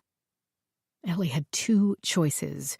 She could be a clear target in the open swath, or she could run around until she killed herself in the very dark woods. A thumping vibrated the ground, and someone spoke in a low tone. Her pursuers were nearly on top of her. Ellie retreated and, with the help of the moonlight, jumped back into the crevice she'd just worked hard to climb out of. She froze and tried to listen hard, as if such a thing were possible. She couldn't believe they'd nearly caught up with her that quickly. But, of course, she hadn't made as much progress as her sweat and pain and panicked rushing should have guaranteed her. They were taking the hiking path with flashlights. She waited. Nothing. And then, as clearly as if she wore high-quality earbuds, Ellie heard, "Ow, something smacked me in the face." "Quit whining." That was Audrey, her sharp focus cutting through the air and the spirit at once. "If she hears you, she's just going to keep running." "But what are we supposed to do with her once we find her?" "Bring her back to Galen. She can't endanger all our progress." "But how could—" "Oh, what the hell, Barry? Could you just shut up and move?" That subdued him, but not for long. "What was that? Was it a wolf?" A third voice spoke. "Who did it get? Do we know?" A fourth. "How would we know that? We've been out here together the whole time. What, are we supposed to become psychic too?" Barry again. "But what was it? Are there more?" Audrey answered in a gruff, impatient voice. "How the hell should I know?" "We can't possibly find her out here, you know." The fourth voice, that of a young man, vacillated between frightened and whiny. "This place is huge, and if she doesn't even have a flashlight, how far could she get? She'll break an ankle or fall over a cliff." "True that." "You want to go back and say so to Galen?" This silenced the young man, but Barry couldn't stop talking. "It was probably a coyote. I heard one howling out here once. Do you think it killed whoever it was that screamed?" "Please, stop talking," Audrey snapped. As searchers, they were no great shakes. It seemed they used their flashlights to watch their own step instead of scouring the woods for her. The young man was right. They'd never find anyone that way. But Ellie couldn't afford to scoff. As a hider, she wasn't much better. She'd just been lucky. So far. She waited until their voices faded before she moved. Okay. So it wasn't just Galen and Devin who were looking for her. They'd mobilized the whole camp. And not just a core of true believers, or they wouldn't have included the hapless freshman Barry. What was her crime supposed to be? At best, they might say that she had had a psychotic break and needed help. At worst, that she had killed Carlos a month before she'd even arrived here. But hey, they already believed Galen had the qualifications to mess with their psyches, so why not stretch their devotion a little more? To anyone below who was watching the open swath, and she felt sure someone would be watching the open swath, her dark shape would be visible, climbing into, then out of the crevice, then into it again. But she didn't have a choice. And besides, those in the valley had no way to communicate with those up in the woods. For once, the communications blackout worked in her favor. Ellie might have been prodded from her hiding space by whatever had just fallen on her shoulder. She hoped it was merely a clump of dirt that had been loosened during her descent, but it could easily be a spider the size of a baseball. She chose not to think about it either way, and scrambled up the rocks as quickly as her aching muscles would allow. Ellie had no idea how Galen had distributed the search parties, but he hadn't had time to get them very organized. She had to expect anyone at any time on either side of the open swath. She also had to assume that he could guess her direction and her goal. She'd want to get to the town to get help, to get to a damned phone. She plunged back into the inky blackness that was the forest and stumbled forward until she felt the clear space of hard-packed earth that was the trail. To her right, up the mountain, she could catch occasional flashes of light from Audrey's and Barry's flashlights. Ellie moved to her left. Following a trail in complete darkness was only slightly easier than crashing blindly through a heavily forested area in complete darkness. But even that slight bit made a difference. Her feet quickly learned to tell the difference between the narrow but bare dirt path and the leaf and brush-covered knot path. Of course, said path still held plenty of obstacles, roots, stones, pine cones, and a log with the diameter of a phone pole, which she promptly fell over. Then Ellie saw more lights. Not like end-of-the-tunnel lights, more like oncoming train lights. Chapter 36. More pursuers behind Audrey and Barry, but perhaps they had made up time because they didn't waste their breath chatting. Ellie had figured that in such a situation, she would get off the path and hide behind a tree until they passed. She should have the advantage, since they were moving faster and their breathing and footsteps should drown out any noise she made. Plus, the flashlights would ruin their night vision, rendering her both inaudible and invisible. In theory. In reality, no one tree seemed likely to hide her full-grown figure. These weren't the California redwoods. Her coat was black, so that helped, but faded blue jeans didn't quite blend into the environment. As long as they kept the light beams on the path and didn't wave them around, she should be good. But why would they do exactly that? They were looking for someone hiding in the woods, after all. Ellie put up one hand to protect her face and moved off the trail, trying to step carefully to avoid any more tumbles, and also quietly. She had to work fast, but sticks snapped like dry bones under her feet, calling out their pain in sharp cries. Her knees knocked into another fallen log, and she tipped forward, her fingers brushing its rotted bark coating, before she recognized it for the godsend it was. Ellie hiked one leg over the log, felt the ground on the other side of it, and, satisfied, slid over it before dropping to a crouch. With one hand, she tried to judge the relative height of her head and the log. Would she be completely concealed if they swept a flashlight over the log? It didn't seem thick enough. She'd have to lie on the ground, with the stones and the spiders. Ellie stayed still and listened. Soft thuds pattered along, telegraphing their threat through the earth. Looking down the mountain, she saw flashes twinkle in the trees, producing split-second silhouettes of trunks and leaves. They were sweeping the woods. Ellie clamped her chest to the ground, pressed her cheek into the dirt. Any rustle could give her away. She heard them approach, thud, thud, thud, and her heart pounded in time. So hard it had to be audible from a football field away. Steps continued, thud, thud, thud, past her spot. But only one set. It sounded like only one set. But there were 2 pursuers. She'd seen 2 separate lights in that quick glance, right? Ellie had no idea what the path she'd covered might look like were she to view it with the aid of a flashlight. Maybe she'd left scrapes in the dirt and a wake of scattered leaves that gleamed like an arrow toward her direction. She'd be a rabbit, cornered by foxes. Maybe her forehead or perhaps a knee had left a trail of blood, wet drops scattered over foliage that shimmered and glinted in a clear progression, right up to her hiding spot. She also had no idea, she had not had any time to explore, if the log lay flat on the ground.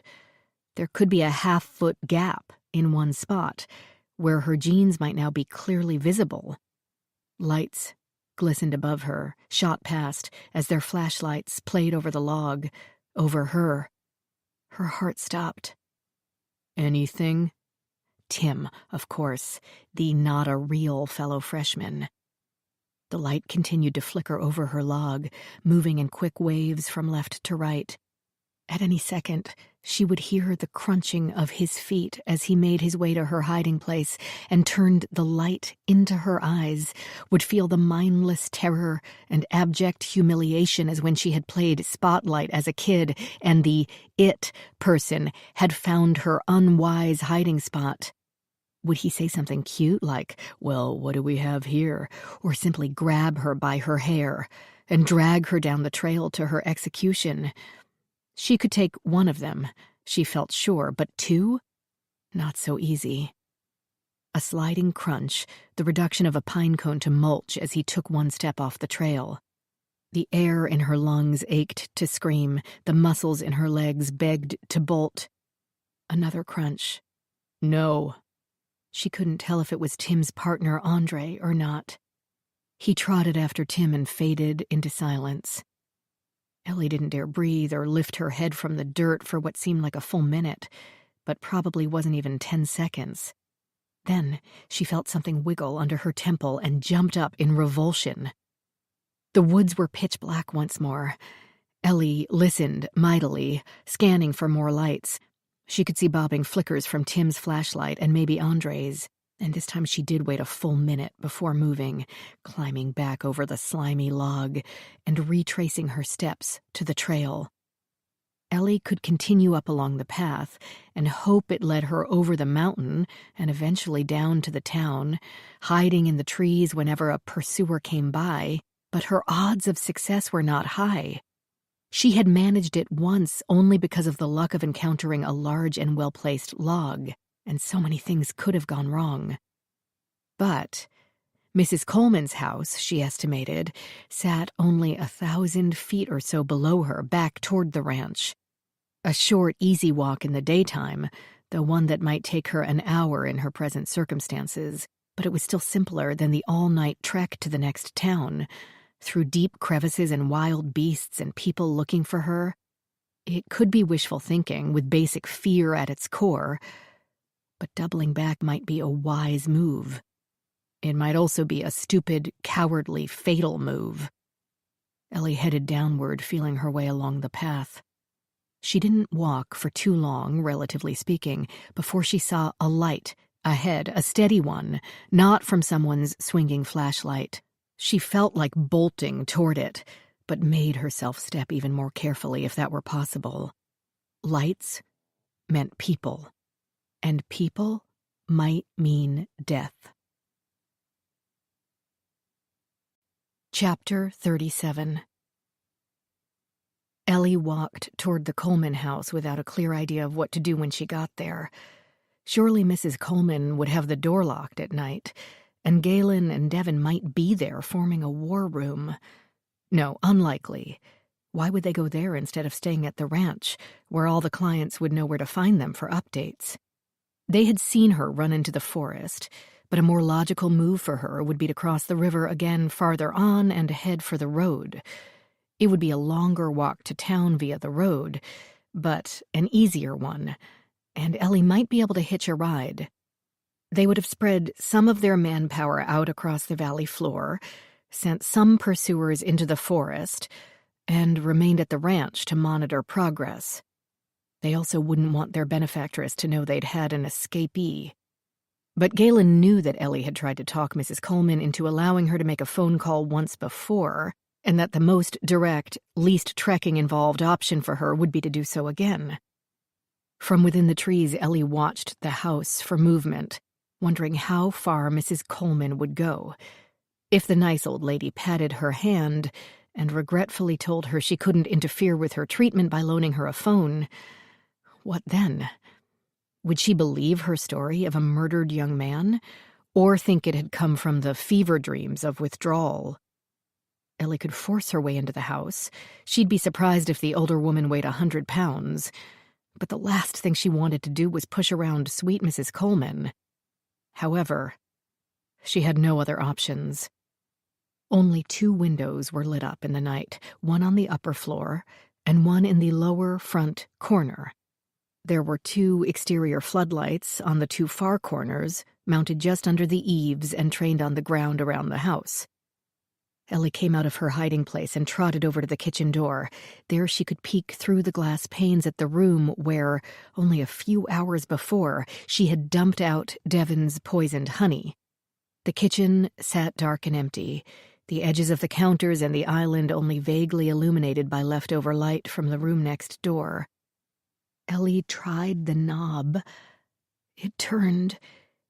This meant that either Mrs. Coleman was as shockingly casual about personal security at night as she was during the day, or that Galen and Devon had already arrived. She pushed the door inward. It gave only the slightest creak as she stuck her neck into the guillotine of door and jamb. Dead silence. Once inside, Ellie shut the door behind her. In 2 steps, she reached the wall phone and picked up the receiver. Might as well check, just in case it had been miraculously restored to life at some point during the past day. It hadn't. Ellie padded silently, or as silently as she could, with only the slight squishing sound of her still damp shoes to give her away, to the arched opening into the next room, the one with the light. It seemed to be the only lit room on that floor, and the long hallway was dark. A table lamp with a fringed shade glowed merrily, an empty glass and a book underneath it. A chair next to it faced the windows away from her, and a set of thin, frail fingers rested on the overstuffed arm. Mrs. Coleman. Asleep? Dead? Had Devon poisoned anything else in the kitchen? Just then, Ellie could not risk finding out. She could not trust Mrs. Coleman not to give her away, even if told the truth. The woman doted on Galen. Ellie was the crazy ex-addict who kept showing up on her doorstep. Ellie decided to borrow her cell phone without permission, trespassing, entering, and burglary. After a lifetime of helping to enforce laws, she now broke several. But Ellie could live with that. With luck, she would have the opportunity to live with that. Now, she only had to locate a 5 or 6 inch long object in a strange house with at least 10 rooms. It could be in a kitchen drawer, or on a table by the front door, or in Mrs. Coleman's pocket, or stuffed in a closet. But as long as no one came knocking, she had time. The house seemed extremely tidy, a huge break. Ellie assumed, hoped, really, that Mrs. Coleman was a logical and everything-has-a-place type of person, so she would keep her phone in a logical place. Just please, someplace other than her pocket. Ellie swept the kitchen, opening the uppermost drawers and poking around in the dim light. She checked the pantry even, but no love there. No phone, no charging cords, no adapters. She did make her second most important find in the form of a small but brilliant flashlight, which she did not turn on other than a quick click to make sure it worked. Surely someone from the ranch would check out the house, and the bouncing beam of a flashlight would give her away faster than a klaxon. From the same junk drawer, she got a rubber band, then ripped off a piece of paper towel from its roll. Ellie tiptoed up the hallway.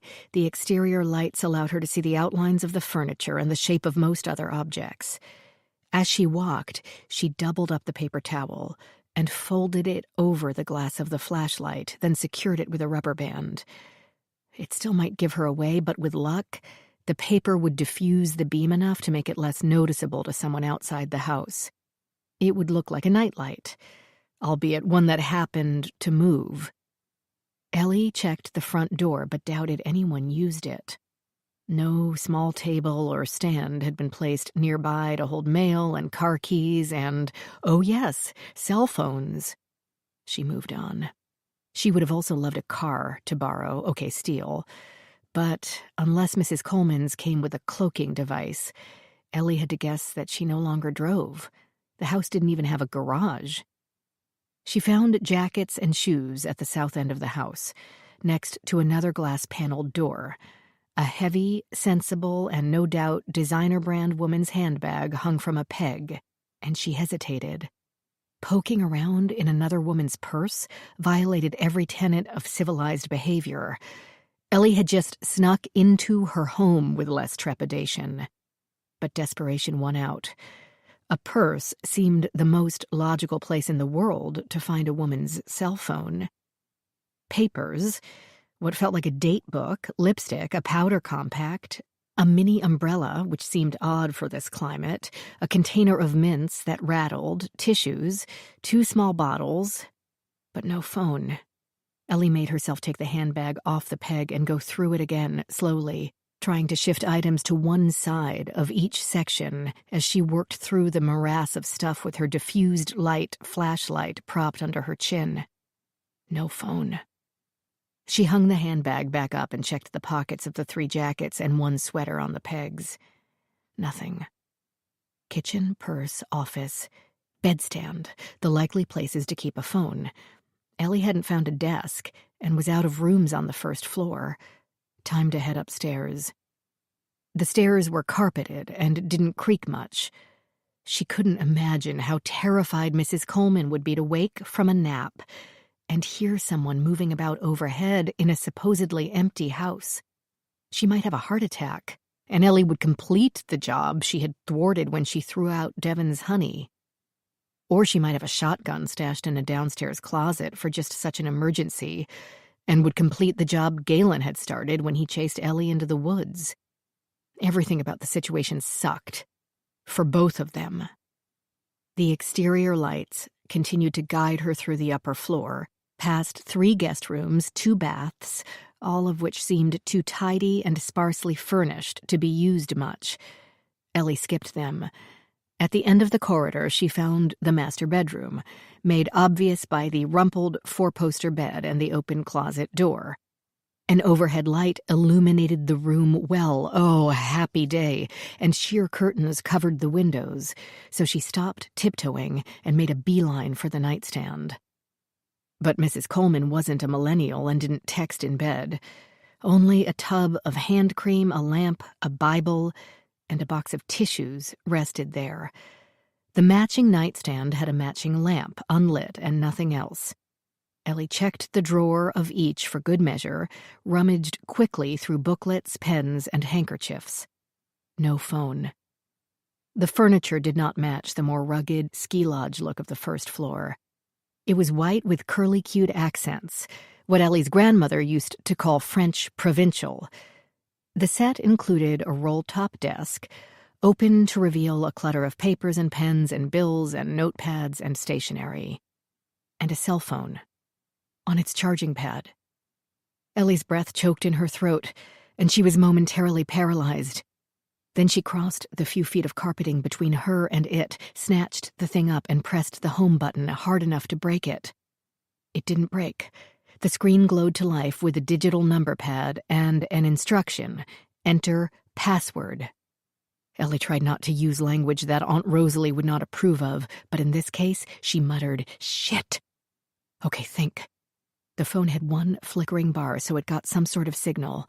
Galen and his team were outside somewhere looking for her and maybe getting eaten by coyotes. Ellie had time. She set the phone back on its pad. Surely Mrs. Coleman would have written her password down. Mrs. Coleman would have a neatly maintained address book with an embossed leather cover, or maybe an account ledger, and would have duly noted her phone password. Of course she would have. Ellie checked the 2 drawers and found a supply of greeting cards and colored markers, but nothing helpful.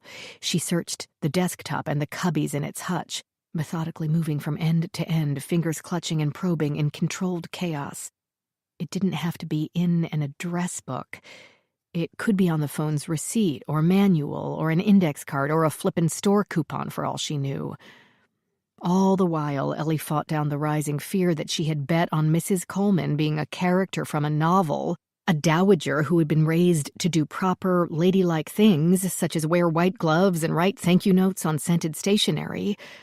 But Mrs. Coleman would have read those novels in her youth, not lived them, and it sounded as if she had not been interested in being a proper lady during any decade of her life. She had roamed the globe and remained independent enough to live alone on a mountain. She could have a memory like a bear trap and might never have forgotten a password in her life.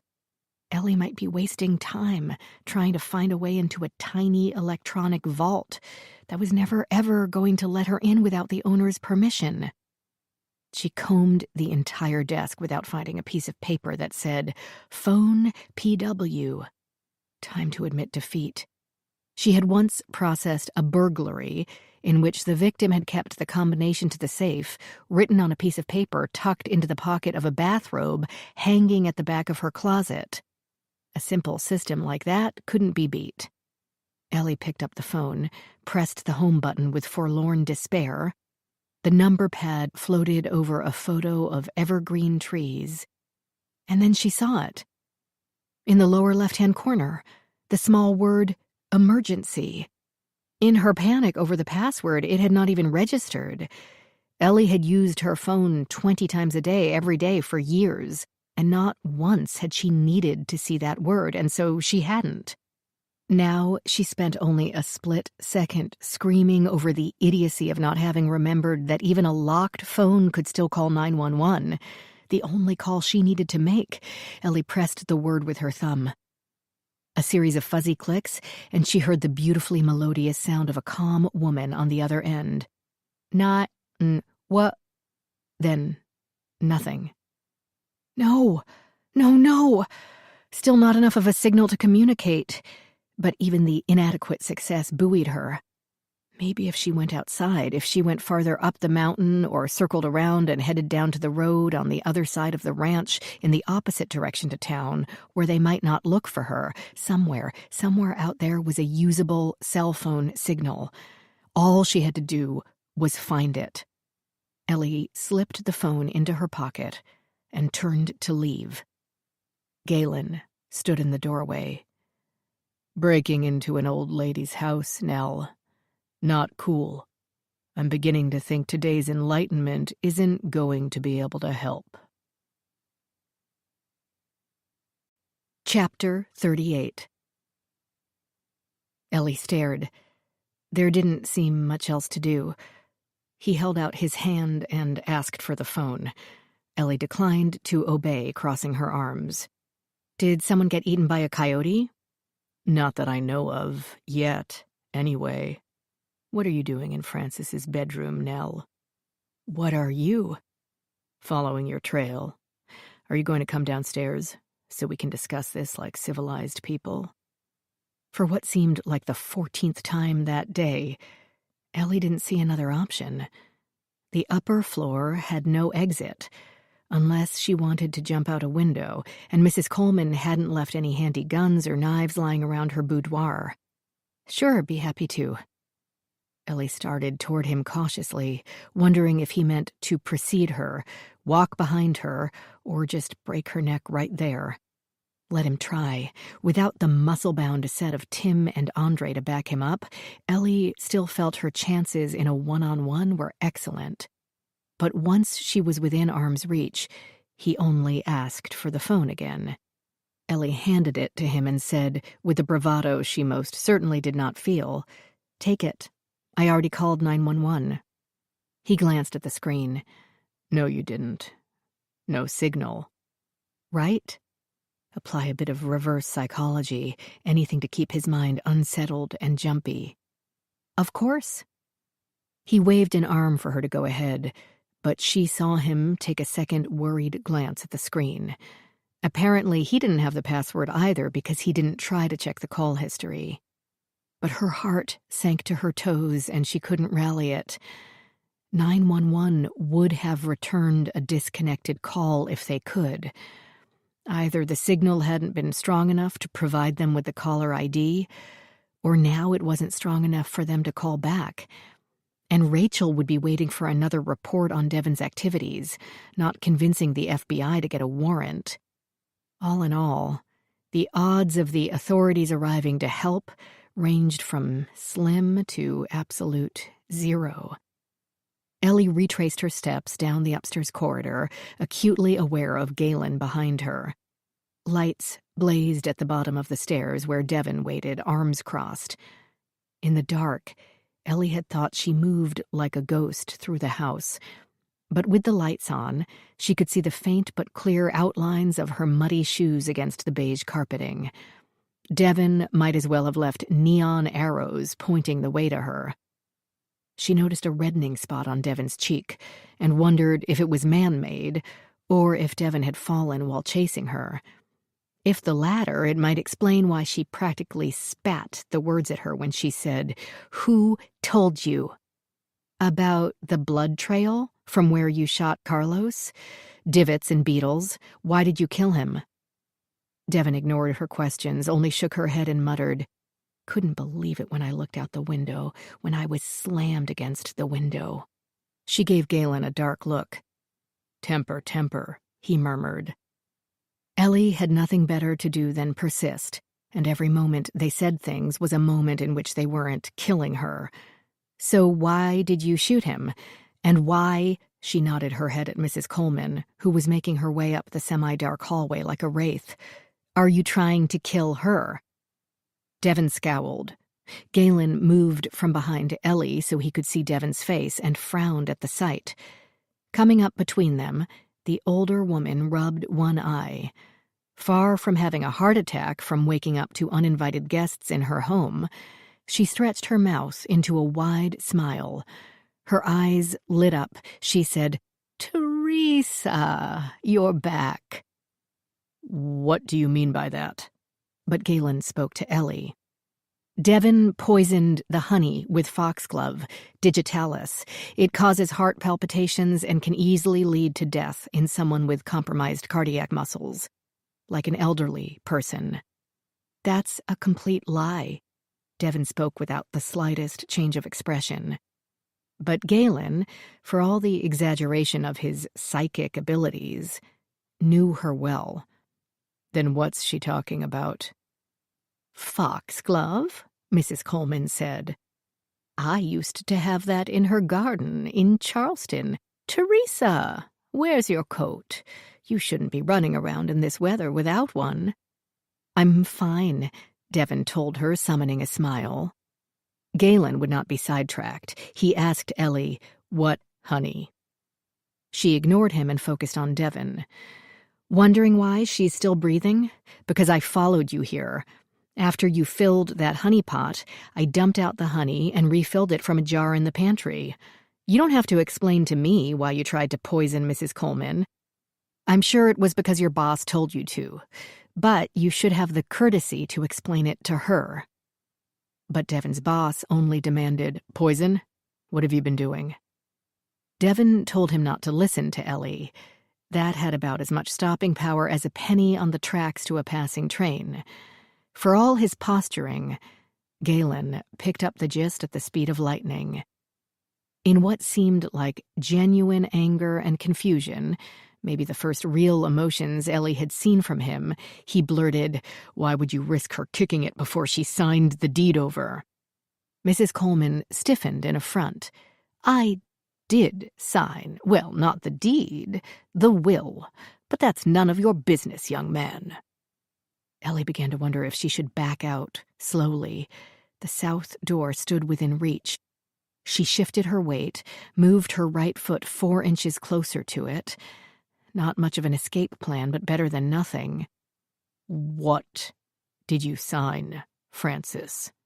Galen demanded, iron in each word. But Frances Coleman had more iron than all the Galens of the world combined. "I told you. That's none of your concern. I'm sure Teresa will look out for your little ranch after I'm gone, won't you, Teresa? Galen, have you met my daughter?" Ellie stopped moving toward the door in spite of herself. Daughter? The one from Bolivia? But, of course, that couldn't be, and she knew it even better than Galen did. But to a frail woman desperate to see her child again— "This isn't your daughter," Galen exploded. He turned to Devon. "What is she talking about? What are either of them talking about? What have you done?" "Nothing. She just—" Devon stopped and put an unconvincingly solicitous arm around Mrs. Coleman's thin shoulders. "It's late at night, and we woke her up. Let's get out of here and let her rest. We have more important things to take care of."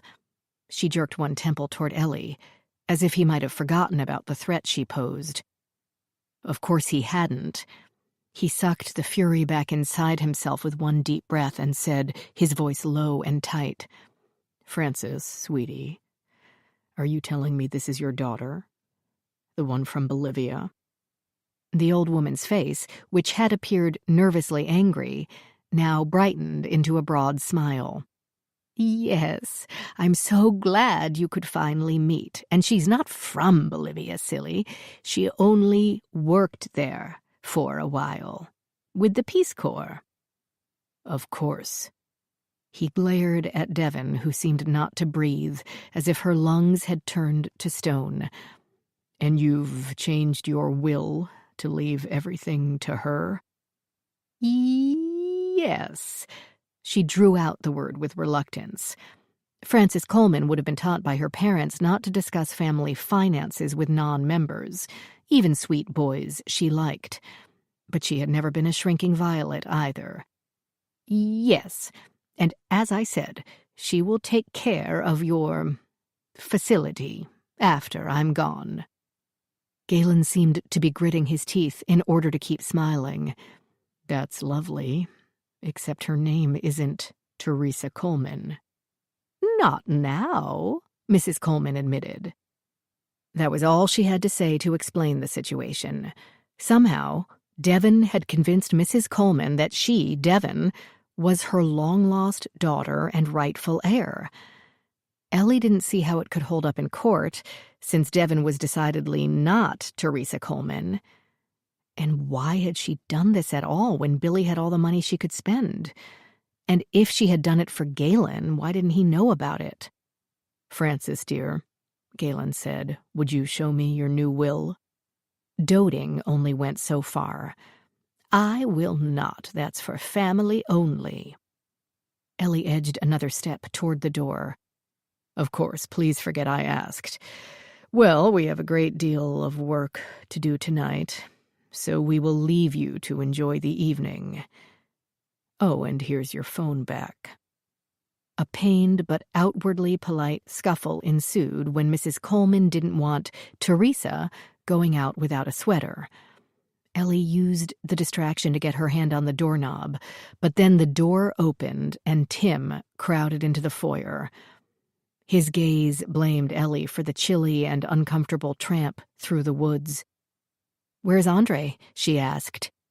He didn't deign to answer. The man towered at least 4 inches over everyone else. He outweighed her by 100 pounds, all of it, apparently, muscle. He had a jagged scar on one side of his neck, and one of his fingers ended in a stub. When Galen headed for the door, Tim closed one massive fist around Ellie's right bicep. Escape would not be an option. Chapter 39. Tim dragged her back into the chilly night, down the drive toward the river and the ranch. Ellie didn't resist. Plans had changed. Now she needed to stick with Devon, despite the girl's murderous bent. Devon herself might be the next victim. Behind them, Galen had a similar grip on his acolyte. How did you pull that off? I can see her mistaking you for Teresa. Once in a while she thinks I'm her dead son. But you actually got her to change the will? Of course not. She's old and she's a bit crazy. I told you about sundowning. They do this. And then you slip her some poison so she kicks off? You can't listen to her, meaning Ellie, she supposed. Leaving everything to you. But probate court is going to know you're not her daughter. How did you think that was going to work? A breathy exclamation came from Devon, as if she'd been struck, or her arm jerked hard, and Ellie craned her neck to glance behind her.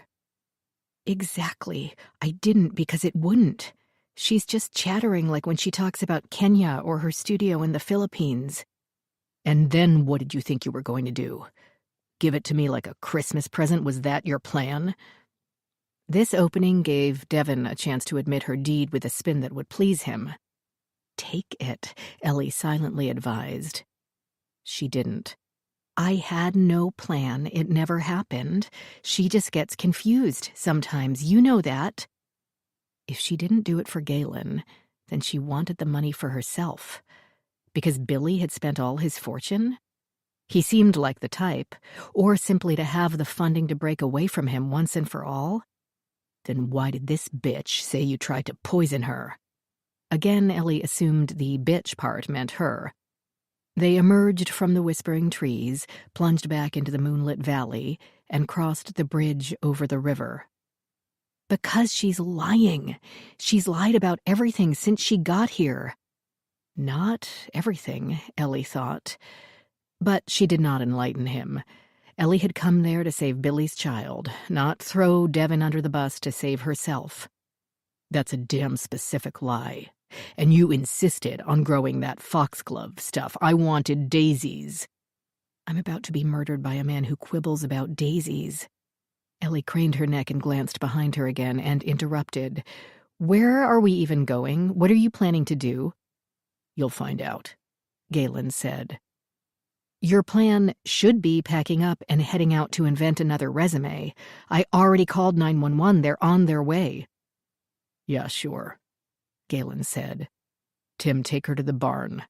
And get everyone else back here. Who screamed before? Sounded like Mark. It was. Saw a coyote and panicked, but his squealing like a little girl scared it away. Ellie struggled against Tim, but not seriously. She no longer wanted to escape. She needed to keep an eye on Devon. No innocent co-ed, but the young woman was still Billy's daughter and the Locard's client, and maybe a brainwashed teenager. Maybe not. Galen didn't hustle Devon away, however. The foursome trudged along. Two people wandered up the path, walking with flashlights. Ellie did not recognize them, and Tim told them that the search had ended and that everyone needed to gather in the barn. That gave her something to think about. If Galen meant to murder her, would he want to do it in front of 100 witnesses? He might. He was, after all, a cult leader. He would want his followers to see his power over life and death, her life and her death. He would want them to participate, to make them co-conspirators, so that guilt and legal considerations would keep them silent in the future. Or he might not mean to kill her. He might be planning another group smackdown, with her playing the role of Jeremy. Ellie would be beaten en masse. But she would live, so not so bad. Unless, as often happened in group actions, things got out of control. Then bad. Her eyes shut against the sudden light as Tim dragged her into the barn. Devin and Galen followed, and 3 other ranch members showed up shortly thereafter. Tim held her in the center of the packed dirt floor, awaiting instructions. Directly overhead dangled the huge hook and chain hoist. Was Galen planning to lift her up to the ceiling like he had Barry, only without the benefit of a body harness? Maybe with a noose? Out of earshot, Galen gave Devin some order, jerked his head toward Ellie, and then busied himself with the farming equipment. Ellie's fellow classmates continued to trickle in, 1 or 2 or 3 at a time. She had no idea what communication system had summoned them, since she hadn't heard any sirens or even shouting. Maybe Galen really did have the psychic power to control their thoughts. Most glared at her, no doubt blaming her for their chilly, dangerous trek through the forest. Some seemed afraid, and others simply confused. But they all stayed in or near the open barn doors, keeping their distance as if Ellie carried the plague. "Devin," Ellie said as soon as she came near her, "we need to get out of here." "Shut up." The woman glanced at Tim. The guy wasn't deaf, which left them no way to have a private chat. Unless Devin told him that Galen needed his help and that she would guard the prisoner. She didn't.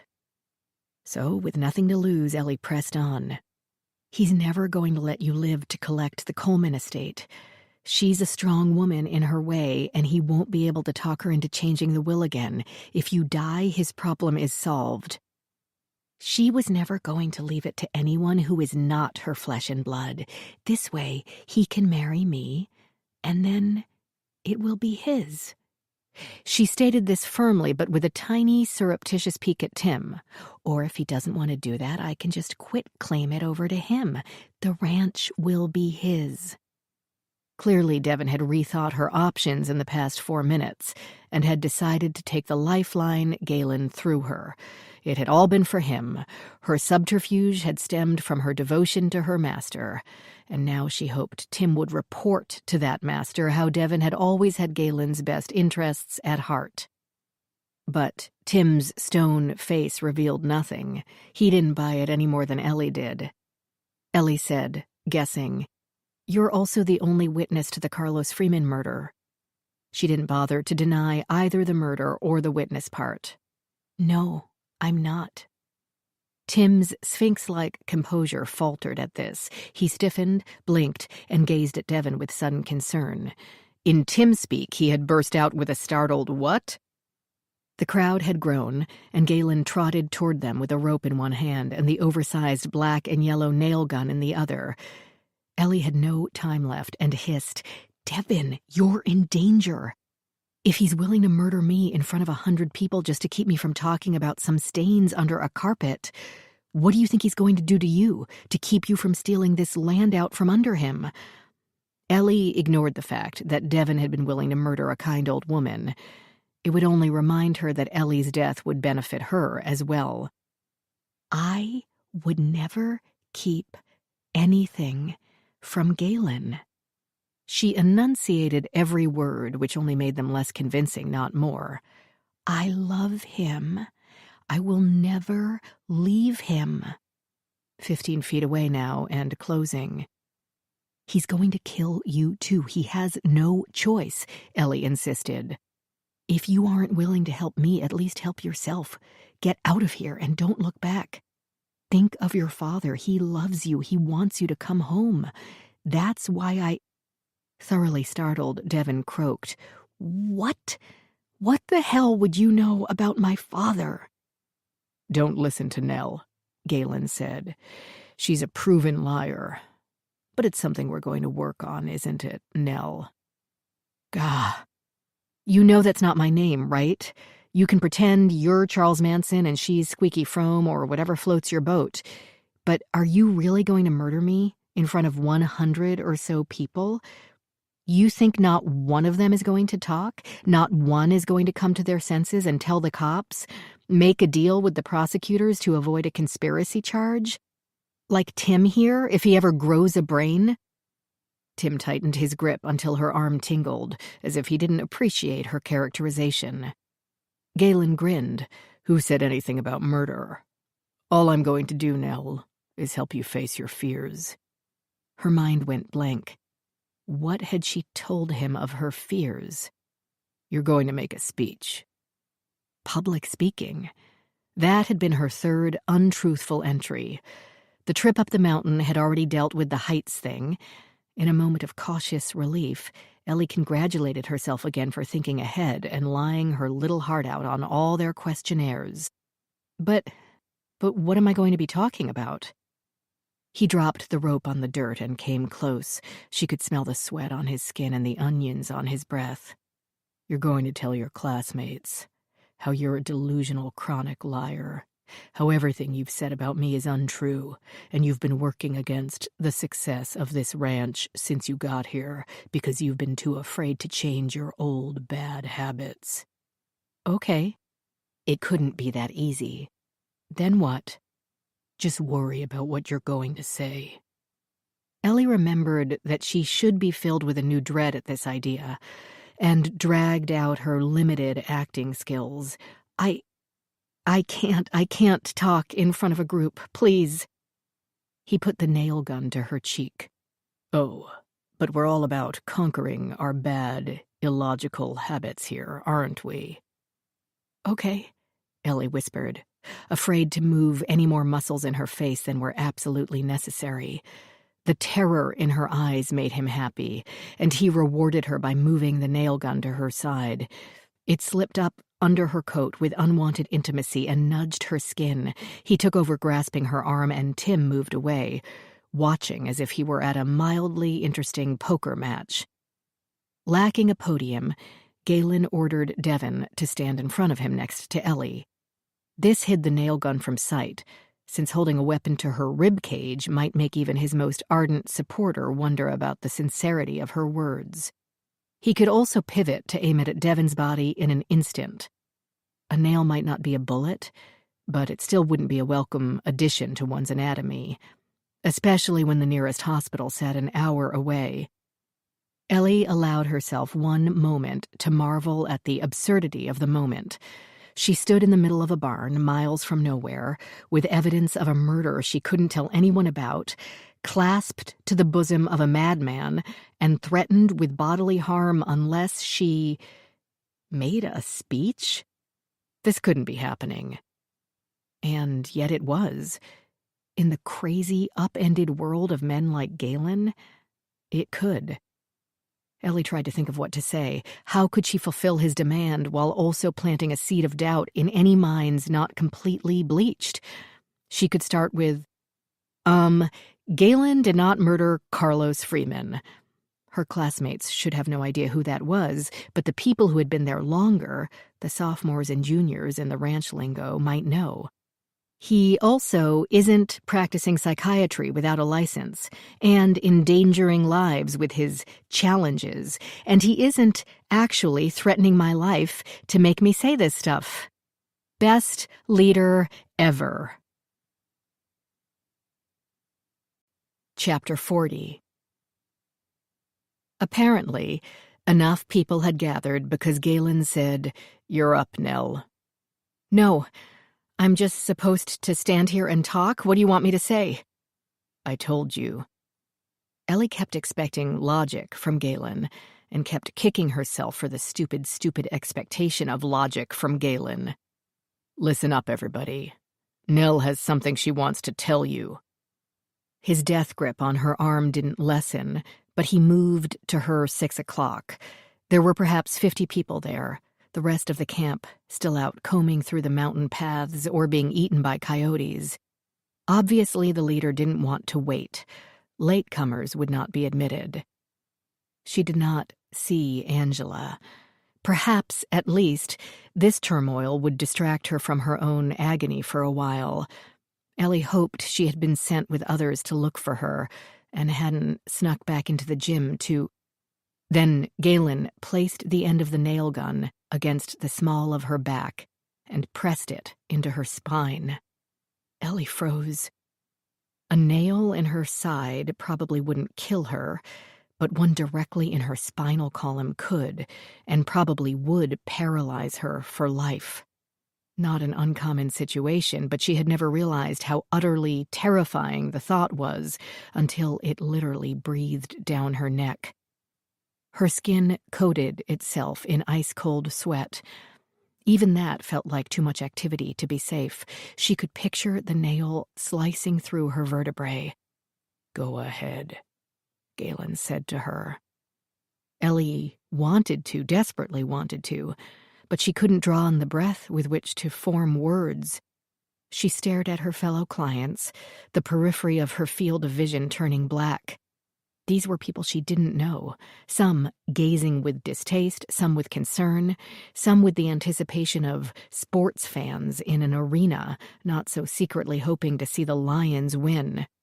She saw Audrey, who was grinning with wild delight at Ellie's subduing. Other classmates hovered at the back, their expressions reflecting her horror. Barry watched her stone-faced, determined to believe she had brought this on herself. Margot wore a deep frown, perplexed and worried, and Ellie thought, perhaps a titch more likely to come to her defense this time. "Don't," Ellie silently warned. "You'll only get hurt." Galen grew impatient. The square barrel of the nail gun bit into her lumbar vertebrae, and Ellie gave a little yelp. This forced her to breathe, and finally she opened her mouth. "I want to apologize to you all for making you go out and look for me." Ellie didn't know what she was saying and didn't care. She'd pledge her soul to Satan if it kept that nail gun from firing. "I was in a bad way when I came here. I didn't even tell you half of it. My life has completely fallen apart, and I have no idea what to do about it." Lies, but who cared? I need Galen's help, but I resented needing it at the same time. Several of the people in the group nodded like sages, and Ellie wondered about their credulity. How could they believe her? Because it's human, embarrassing, and messy. Most true things are, so they believe. I couldn't face my failure as an employee, a wife, a woman, so I took it out on Galen and fought everything put to me. Ellie couldn't see his reaction, but the pressure of the nail gun eased a nanometer. She tried to think of what else to say that would make him happy. She had to say whatever made him happy.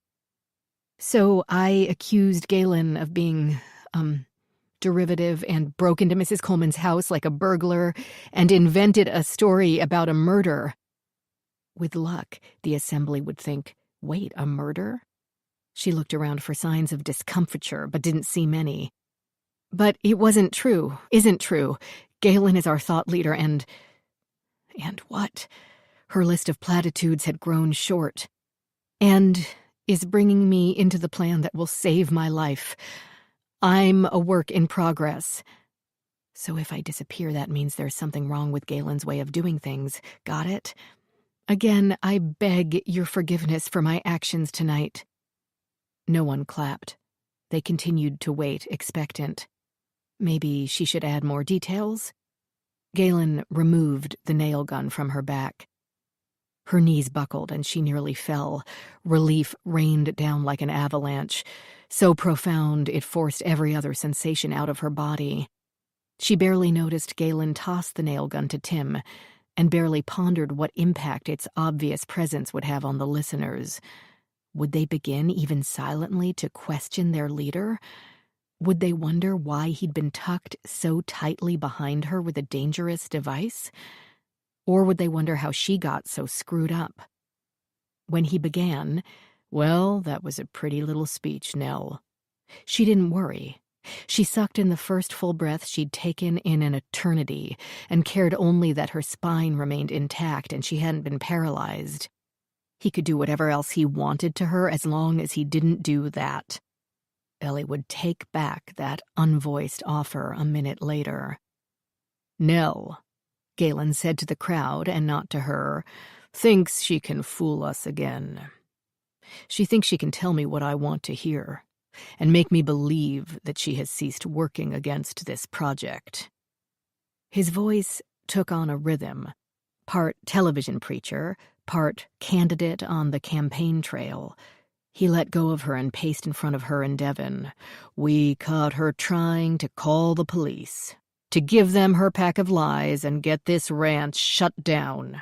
To drag you all down into her pit of failure so that she wouldn't have to be alone there. And what do we call people like that? "Remoras," Audrey said, her voice ringing clearly in the barn. A few other people gave the same answer, but not as loudly. "What?" Galen asked theatrically, giving the "I can't hear you" vibe to his pep talk. Ellie continued to breathe in oxygen and keep an eye on the nail gun and let him talk. If he wanted to point fingers and drown her in abject humiliation, he could go ahead. She could handle words, so long as sticks and stones stayed out of the picture. "Remoras!" the crowd shouted. "And what do we do with remoras?" "Kill them," Audrey stated. No one else had a suggestion. Ellie thought the rest of the group seemed taken aback by her bloodthirsty assumption, but she might have imagined it. Certainly no one spoke up to correct her. Audrey, Ellie decided, was a bitch. Yet Galen frowned. Audrey had the requisite enthusiasm, but had skipped ahead on the answer sheet. "We cut them out of our lives." Now the crowd murmured assent, and so did Ellie. Yes, fine, kick her out. Throw her onto the paved road with nothing but the shoes on her feet, and let her walk the 30 miles to town in the freezing night with the coyotes and rattlesnakes. Right now, that sounded like dancing with a unicorn on a bed of rose petals. "They must be cut out like a cancer. Or else they'll devour everything and everyone around them," he went on. "They're poison. Energy vampires who will suck resulters like you dry and go on to the next person. They'll never stop, because if they stop, they'll starve." Ellie waited for him to wind down, hoping that this public humiliation would prove enough for him, and fearing it wouldn't. Her breath grew shallow, the air thick and painful. "We've stopped her from destroying your progress," Galen said. "But if we let her go, she'll just go out and destroy everyone else's." Ah, now he was getting to it. The mirage of her lovely, lonely trek along a dark road faded like smoke. "It's up to us to show the world the way to success, how to put ourselves on a permanently upward path. We can't let remoras pull us back down." "Right," Audrey said. A few others murmured accordingly, but no one pulled out a pitchfork. Yet. Ellie waited for Galen to explain how she posed such a dire threat to the free world. But he bent down and grabbed the rope he'd brought over and took the nail gun back from Tim. "We want to live in a world where everyone pulls their weight, right?"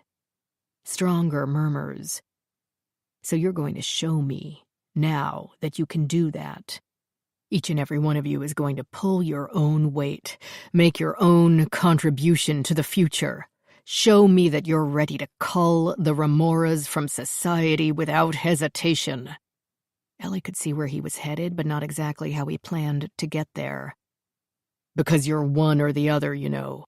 You're a resulter, or you're a remora like Nell. You can't be a little of both. You can't be in between, one or the other. And only you can decide which it is. Implication, anyone not with me is against me and will wind up just like her." He came nearer to Ellie, rope in one hand. "Everyone line up. Half of you on one side, half of you on the other. Here and here, now," he added, when the crowd didn't move fast enough. They hustled. The rope was long, longer than she had guessed. He passed an end to each side. On one, unsurprisingly, Audrey led the line. Without instructions, the rest distributed themselves along it, with plenty of slack still in Galen's hands. They had lined up on either side of her, and this left an area of egress mostly vacant, in case she felt like making a run for it. But that would be as pointless an exercise as this little tug-of-war Galen was organizing. Galen's smiling gaze fell on her, and he came close. Too close. Now, Nell. In one smooth motion, Galen looped the rope around her neck. Nylon, at least a half-inch thick, it caught her hair and clawed at her skin and felt as heavy as chain. A tug-of-war game, to see which side could kill her the fastest. Chapter 41. "This is what we have to do," Galen announced, voice ringing out in clear, bright tones. The rope scratched against Ellie's throat, and Audrey watched it hungrily, as if she couldn't wait to see it tighten. Ellie saw the young man who had spoken first in their confession circle at the very end of the line, holding the very end of the rope and staring at it in his palms, as if he might cry. The rosy-cheeked woman from her class grasped it with white knuckles, and Ellie saw only teeth-gritting determination. But when her gaze connected with Ellie's, she turned away as if slapped. Barry stared with a grim "this is on you, not me" cast to his features. His jaw set so tightly it made the small scar on the chin gleam like lightning in a dark sky. Tim stood off to the side, working cleanup should anyone try to make a run for it, so at least that behemoth wouldn't be in on her throttling. He had no dog in this fight. Galen could kill her, not kill her. It all made no nevermind to Tim. Andre had returned and stood next to him with an identical expression. Devon paced in an impatient arc without so much as glancing at Ellie. Clearly her thoughts stayed more on how to salvage her takeover of the Coleman estate than on Ellie's imminent death. Ellie's mission to check up on Devon had turned into saving her from Galen, saving her from herself, and now Ellie had failed at both. "You have to show me how committed you are to your future, and the future of people like you." Galen strolled alongside them, inspecting his troops, nodding beneficently at those with enthusiastic expressions, frowning at the ones who appeared panicky. "If you are to go out and become the thought leaders of your worlds, you have to know you have the strength to lead. I have to know you have the strength to lead. And part of being a leader is culling the weak and corrupt, slicing off the remoras who suck the lifeblood out of the strong." He had reached the end of the line on one side, having made eye contact with each person one by one. They were to know that he saw them, watched them, knew them, and that half-hearted measures would not do. The rope made only a simple loop around Ellie's neck, not tight yet. Galen wanted to savor this process, wanted to make that tightening all the more noticeable when it occurred, and only on his command, of course. No hurry. Galen was that confident of his control over her and every other person in the barn. He had envisioned her punishment, and so it would happen. But while he had everyone's attention, Ellie bent forward from the waist and ducked her head under the rope, unwrapping the loop from her neck. She didn't care about his vision. Tim instantly moved into blocking mode, sliding between her and the doors, but Ellie didn't bother to run. Instead, she interrupted Galen in the middle of a sentence about the nature of reality and personal strength. "Seriously?" She spoke loudly enough to be heard from one side of the barn to the other without actually screaming. "Seriously, people? You are going to murder me in cold blood because he tells you to?" Now Ellie did the individual eye contact circuit, skipping Audrey, knowing she'd better do it quickly, because Galen bore down on her like a steam engine, while stopping short of an undignified run. Control, always control. "What is the matter with you?" she went on. "He's spouting gobbledygook about leadership mantras like some poor man's Deepak Chopra, and you're going to physically murder someone, me?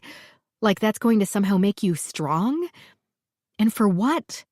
What did I do, other than point out that your fearless leader here shot a man inside that trailer you call an office, and then dumped him in the river to drown?"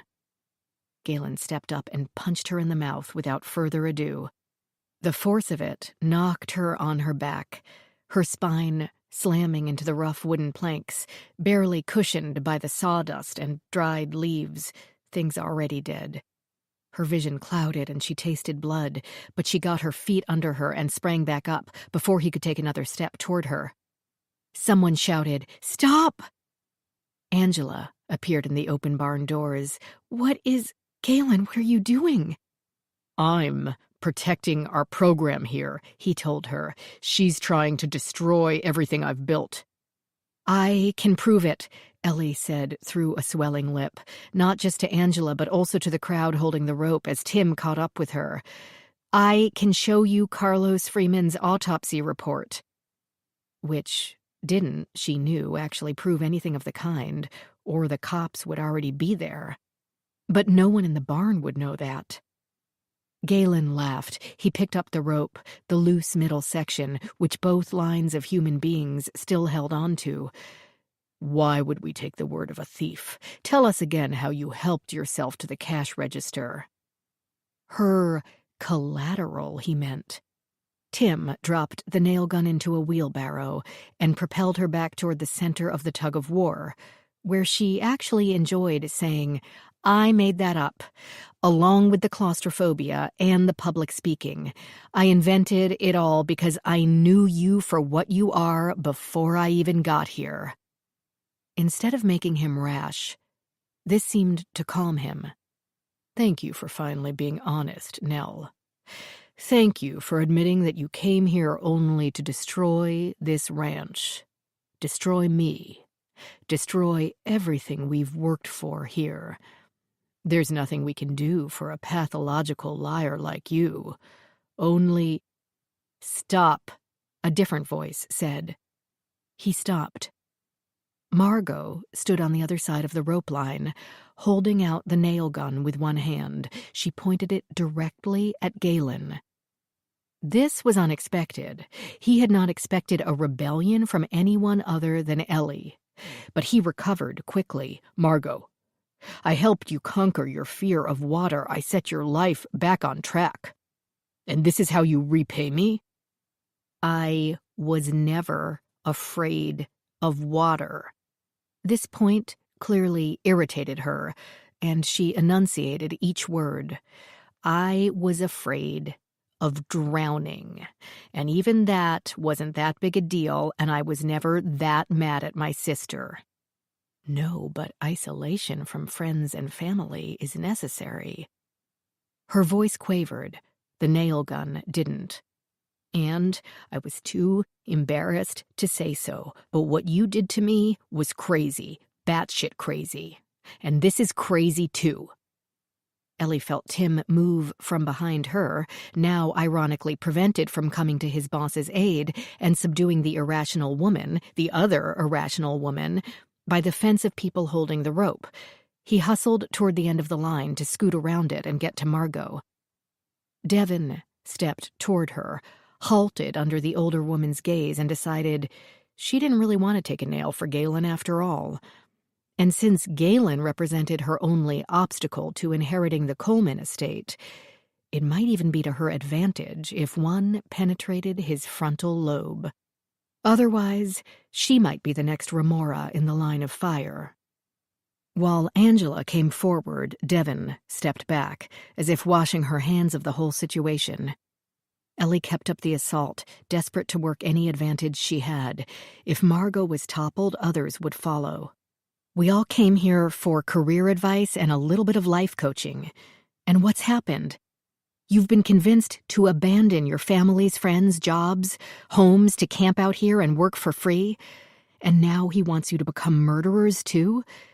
Each of you, you're just an experiment to him to see how far he can push you before you wake up and remember that you're rational adults." "You can try to wound me," Galen said, "but don't you insult your classmates. They're turning themselves into supermen while you wallow in the same filthy—" "She's right." At the end of the line, Ellie's fellow classmate dropped his tail end of the rope, and this time he did start to cry. "This is crazy. I'm not going to kill Ellen or Margot." Naming them helped. It brought the idea of murder from the abstract to the real. The rosy-cheeked woman and 2 more people whose names Ellie didn't even know stepped out of the line. Audrey, looking murderous, grabbed one of them by the forearm and tried to jerk her back into formation, but the woman easily broke her grip and said, "That's it, I'm leaving." Tim, meanwhile, had made it around the line and headed for Margot. Galen said, "Really, Clara? You're going to go back to your 1-bedroom apartment by the docks, and that—" Clara flinched as she returned his gaze, but did it anyway. "Yes, I am." She thought another moment and then added, "Thank you for the breathing techniques." Galen couldn't give up, of course. If he lost a single battle, he'd lose the whole war. His voice boomed throughout the barn as he responded, "Are you forgetting what you told me about your son's real parents? And where are you going to go? Your boss fired you and you forfeited your lease. You think your kids want anything to do with a loser like you?" She had no answer for that, but kept walking, slowly, as if the floor sucked more strongly at her feet with each step. But she stopped at the wide-open barn doors, unable to move those last few inches. Tim closed in on Margot, and she pointed the nail gun at him. He didn't pause, perhaps assuming she'd never have the courage to pull the trigger. Ellie could have told him otherwise. The nail sank into his thigh, bearing itself up to its wide head. Tim's eyes bulged, and he exhaled only one stunned puff as a reaction. Then he stopped, studied, considered, and limped over to a crate to sit down and decide what to do next. In 2 steps, Galen ducked under the rope and ripped the nail gun out of Margot's hand as she stood there, distracted by her own audacious actions. He backhanded her, knocking her down with one vicious blow, and then whirled around to aim the nail gun at Ellie. The slack at the center of the rope still existed, and she had no shield at all. His hand clenched. The client's had frozen, most still holding the rope. The chickens outside suddenly burst into noise as if coming to her aid, though perhaps they'd been screeching all along, but her world had been reduced to a few square feet of rough wooden floor. She calculated distance, likely sigh, trajectory.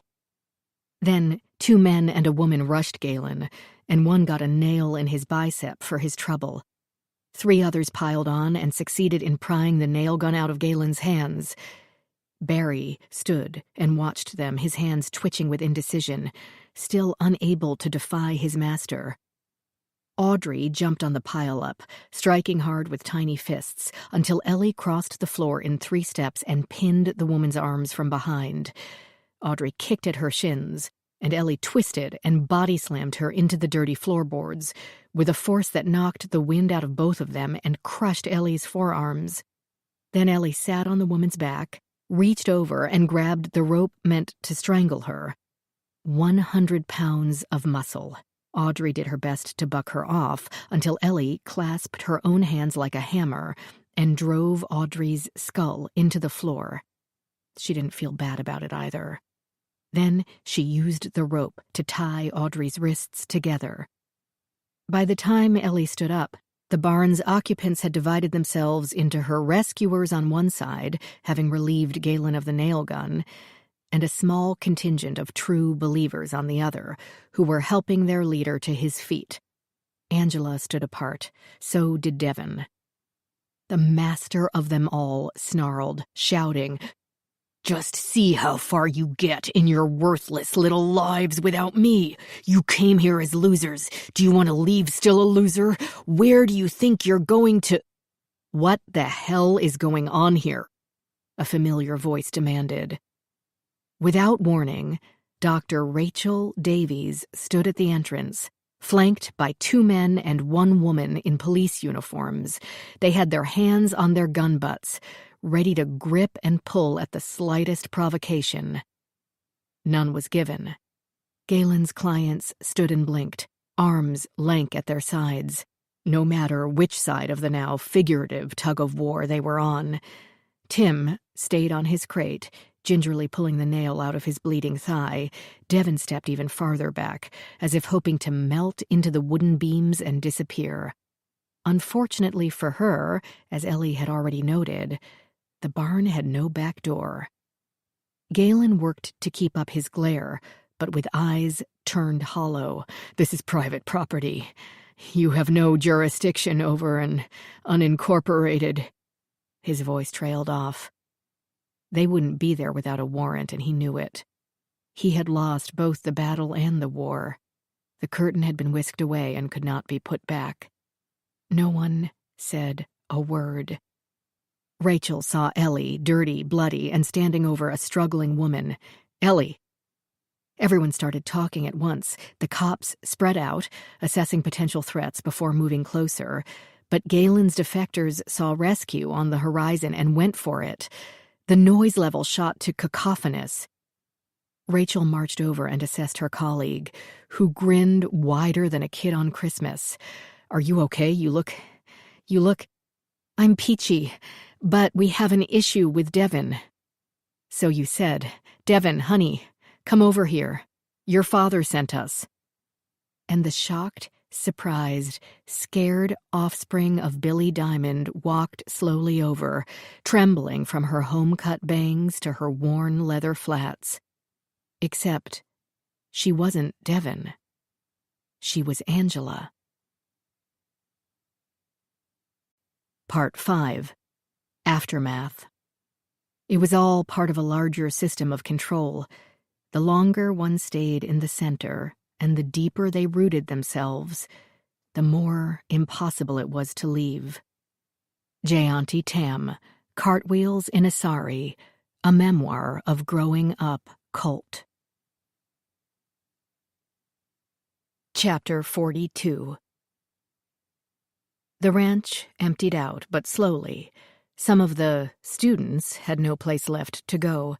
Barry was still there when Rachel and Ellie left, and he was scowling, aware that Galen had been full of hogwash, but unsure where that left him and his CEO ambitions, and also completely unapologetic for his actions or lack of same.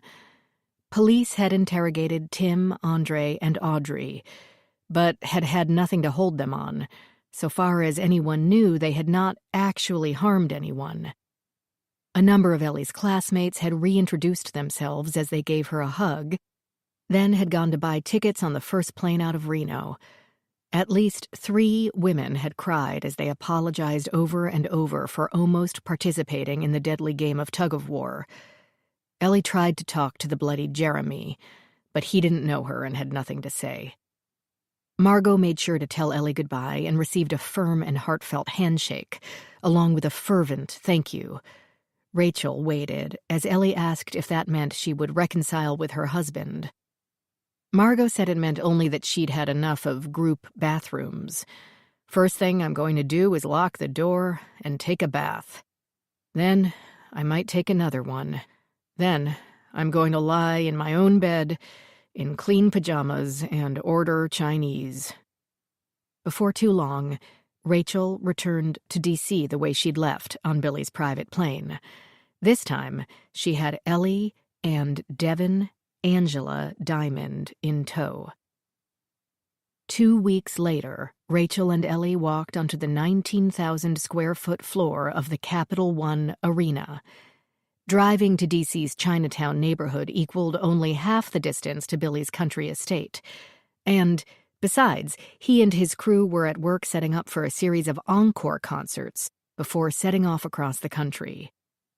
There was something thrilling and yet creepy about an empty venue as vast as a public arena.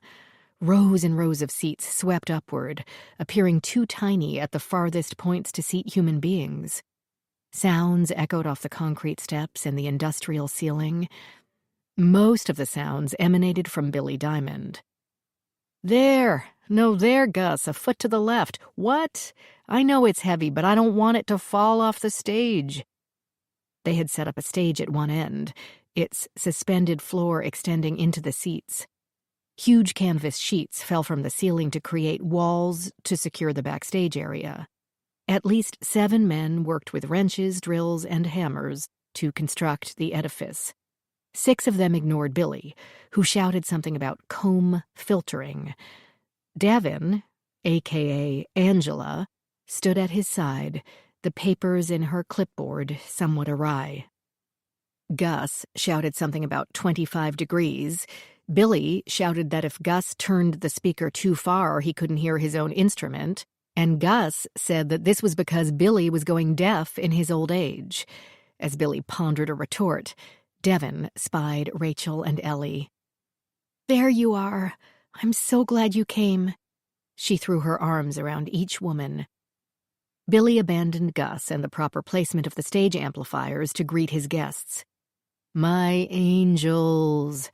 He, in turn, threw his arms around each woman, greeting Rachel and proclaiming Ellie to be the woman who had saved his little girl's life. "I can't thank you enough. I can't. You get lifetime backstage passes, ladies. My jet is at your disposal, and you get front row seats at every concert. But this is just from me to you." He dug in the front pocket of his ripped jeans, and his fingers emerged with 2 strings of beads. They were bracelets, small, simple things of plain, light-colored wood. "This is sandalwood. Hindus believe the goddess Lakshmi lives in it, and the wood invokes the divine. It helps you focus your third eye." He looped a stretchy band around Ellie's wrist and then around Rachel's. He brought Rachel's hand to his face as if he might kiss it, but instead he sniffed the beads. "Plus, it smells good." "This is his thing," Devin, a.k.a. Angela, said. She stood close to them, her arms wrapped around her waist, beaming. Rachel noted the same bracelets, older and darkened, on both her wrist and her father's. "I get these in China," he went on. "It's important to Buddhists, too. They're not supposed to sell them in India anymore. Oh, and this." From his other pocket, he pulled out a crumpled piece of paper and handed it to Rachel. Rachel straightened it out, noted all the zeros, and her heart beat a little faster. Okay, a lot faster. "They get a check?" Gus called from the stage. "When do I get a check?" "When the job's done," Billy snapped, then confided to Rachel. "And backstage passes, don't forget about that." "Oh, I won't. Or the jet. This is a great venue." She waved her arm around the slightly intimidating space. "Yeah, they play hockey in here, do you believe it? They flood this floor and then something under it freezes it, then they can let it melt and drain it off and it's a normal floor again. Except it's white. Isn't that crazy? Does it feel cold to you? The outdoor venue was great and the fans loved it, but half of them froze their butts off. So I wouldn't want that to happen again. How are you doing? You okay? Ellie Carr, you okay?" Rachel's colleague had been struck momentarily dumb in the presence of someone she had heard on the radio every day of her life. But she recovered enough to say she was fine, that the experiences at today's enlightenment hadn't disturbed her. Rachel had her doubts about that, but this did not seem the time to air them. Billy's manager, Newton, appeared to warn the rock star that Rolling Stone had entered the building. "It's Jerry again. Be nice." "I'm always nice," Billy insisted, giving the low-card women an impish grin. Then he held his daughter's face between his hands and planted a kiss on her forehead. He walked away and disappeared in a puff of sandalwood tinged with marijuana. Old habits died hard. Rachel turned to Newton, who glanced at the check in her hands with a pained expression. "What did you do? Discover some form of instantaneous rehab?" she asked him. The band manager shrugged. "The concert was a hit. The comeback tour is 40 shows in all, and they're all selling out. Of the 2 singles released from the solo album, both reached the top 10. That's what it takes. I just hope it lasts, for all our sakes." He trundled out, and Devin Angela Diamond touched Ellie's arm. "I want to thank you too, of course. You saved my life and my sanity. But I can't get over that you thought Devin was me all that time." She giggled, then saw the expression on Ellie's face. "It's not your fault. When I got there, Galen told me we already had a Devon, so I should go by my middle name, Angela. He assigned everyone a nickname, Ellie told Rachel. Rachel got it. A control thing. Totally. And I had only one picture of you, Devon, from a school dance. Yeah, I don't do social media, at all. It just leads to problems. The young woman ran one hand through her now tailored hair. Plus, Galen assisted with my transformation by chopping all my hair off with the scissors from the first aid kit, so all my blonde grew out. I thought it was exciting at the time. Daring. Her voice faded, and for a moment the only sounds in the vast space came from the stage, the clinking of wrenches against bolts and the whisper of wires snaking across the platform's rubber floor. "How are you doing?" Ellie asked. Devon waved a hand, a gesture that told them nothing. Some days I'm just glad to be alive and in my own bed. Other days, I'm so embarrassed that I want to hide in a closet for the rest of my life. Rachel pulled on her sympathetic but firm doctor voice. "Don't be too hard on yourself. Anyone can fall victim under the right circumstances. Cults look for sensible, successful people, but ones who are at a transition point in their lives. That was you. Take advantage of the cult deprogramming therapists your father brought in to help everyone at the ranch transition back to the real world. It might be a long process for some," Ellie added. "A lot of bridges were burned," Devon agreed, and then led them over to a gap where they could climb out of the rink and settle on a bench. Rachel didn't know much about hockey, but thought it might be the penalty box. She changed the subject, telling Devon, "The lieutenant from the ranch called me yesterday. He explained Devon's plot to Mrs. Coleman." "Oh no, that must have been awful." "It was the only way to convince her that Devon, the other Devon, is not Teresa. Apparently Mrs. Coleman snapped, 'Of course not.' But her attorney will make sure she changes the will back." "What about the real Teresa?" Ellie asked. Rachel shook her head. "No one knows." Devon said, "Galen said she hasn't been heard from in over 30 years and is assumed dead somewhere in Bolivia." "Maybe she went native and lives in a cave and grows coffee." Rachel said, "That's what Mrs. Coleman prefers to believe, according to the lieutenant." "Speaking of him," Ellie said, "how did you talk the local police into coming?" "I called in some favors at the FBI. Michael wanted to get on the plane with me, but they were working a violent bank robbery. He convinced the lieutenant to get a warrant, but as it turned out, he didn't need much convincing.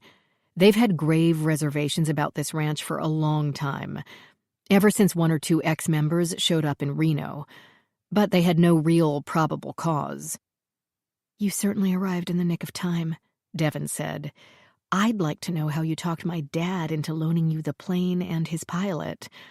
Of all his babies, that's his babiest." The guys on the stage fell into another argument over the amplifier placement, but their plexiglass box deadened the sound. "I went to tell Billy about Carlos's possible gunshot wound and what Ellie had said about Devon, the other Devon, trying to murder Mrs. Coleman. I thought if he went out there with me, we could salvage the situation before the person who I thought was his daughter became a murderer. Deprogramming a cult member. Well, you've seen what a shock it can be. I thought we might need his help to talk you down. But he was, heavily under the influence." She finished weakly, trying to keep her opinion of Billy's parenting style out of her voice. "Billy would never miss a show." Devon spoke without bitterness. Her father loved her, but he had his career, and that was that. "It was worth it, I guess. The concert was a complete smash, despite him. Poor Newton trying to keep a lid on him by himself. Only Isis could do that." Then she gave a little start, likely realizing what she had said. "How?" Rachel asked. "What exactly did she do to keep him under control?" The young woman shifted on the hard bench, and a struggle played across her face. Honesty or a kind lie? Honesty won out. My dad always had a problem with alcohol. It wasn't that big of a deal. He had enough people around him that there was always someone to help me with my homework or drop me off at the airport. But ISIS sold more than booze. Rachel made it a statement, not a question. Yes. He could buy that himself, no matter how much we tried to reduce the amount in the house. But when he couldn't stand up and it was time to get on stage, we'd need cocaine or meth to straighten him out. He gets nervous before a show, you see, even after all this time. Devin, Rachel could see, had probably been enabling her dad from a very young age, just like everyone else in his entourage. So you knew her party planning business was just a front? She lifted her gaze to Rachel's, eyes wet and brimming with sympathy. Yes, I'm sorry. You have nothing to be sorry about. Ellie said nothing, sitting like a granite statue on the other side of Devin.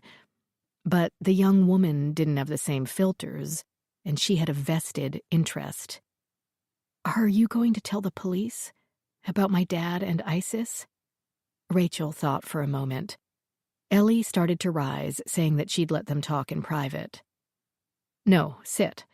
Rachel appreciated the gesture, but it was time to be as honest with herself as she was with everyone else. I'll have a quiet talk with the detectives who had my sister's murder case, yes. But I'll leave Billy out of it. I doubt they'll be interested in the case, anyway. Nothing can be proven at this point, and there's no one left to prosecute. ISIS, her bodyguard, and her killer are all dead. What about your mom? Devin asked. Rachel felt her eyes widen in surprise. She talked about her, Devin said. And you. One time I wasn't very nice when she came around, but she didn't get mad. That's why I always liked her. She seemed to understand how I felt being Billy's daughter. She said she'd put you through a lot. Rachel swallowed hard. Thank you for telling me that. And I'll make sure my mother doesn't find out. Good, Devin said in relief, and hastily changed the subject. What about Devin, the other Devin? Lights abruptly flooded the iceless rink, first white, then the primary colors. The staff were testing the mechanisms, sweeping the beams across the floor. Ellie said, well, she's talking, giving up everything on Galen to save herself. She must figure fraud is a better charge than murder. And her fingerprints did some talking themselves.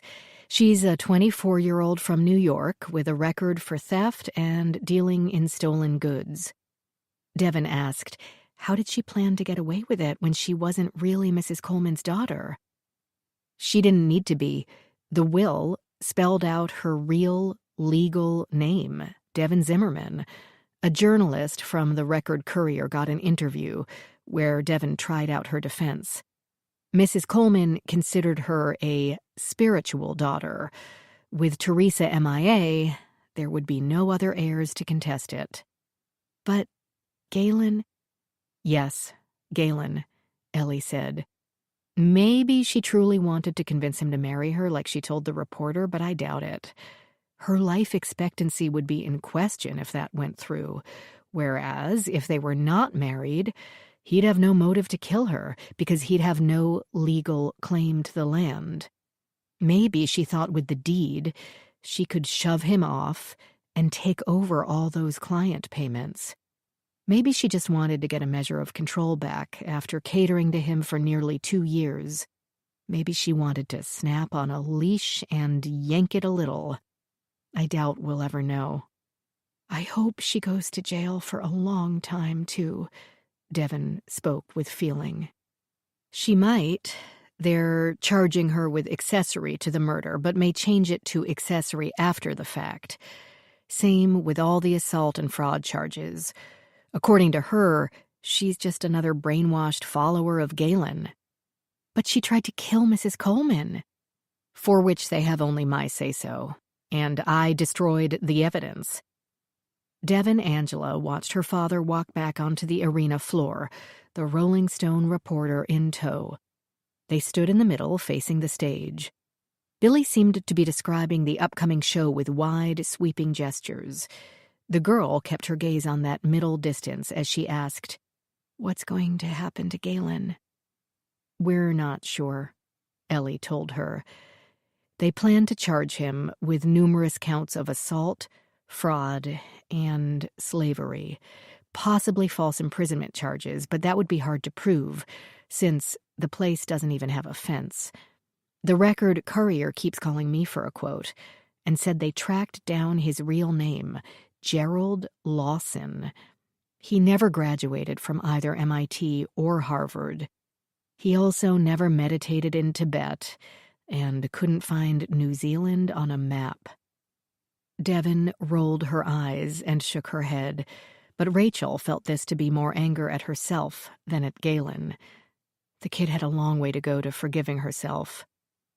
"Of course, he'll also be charged with Carlos's death, once the autopsy report is complete," Ellie added.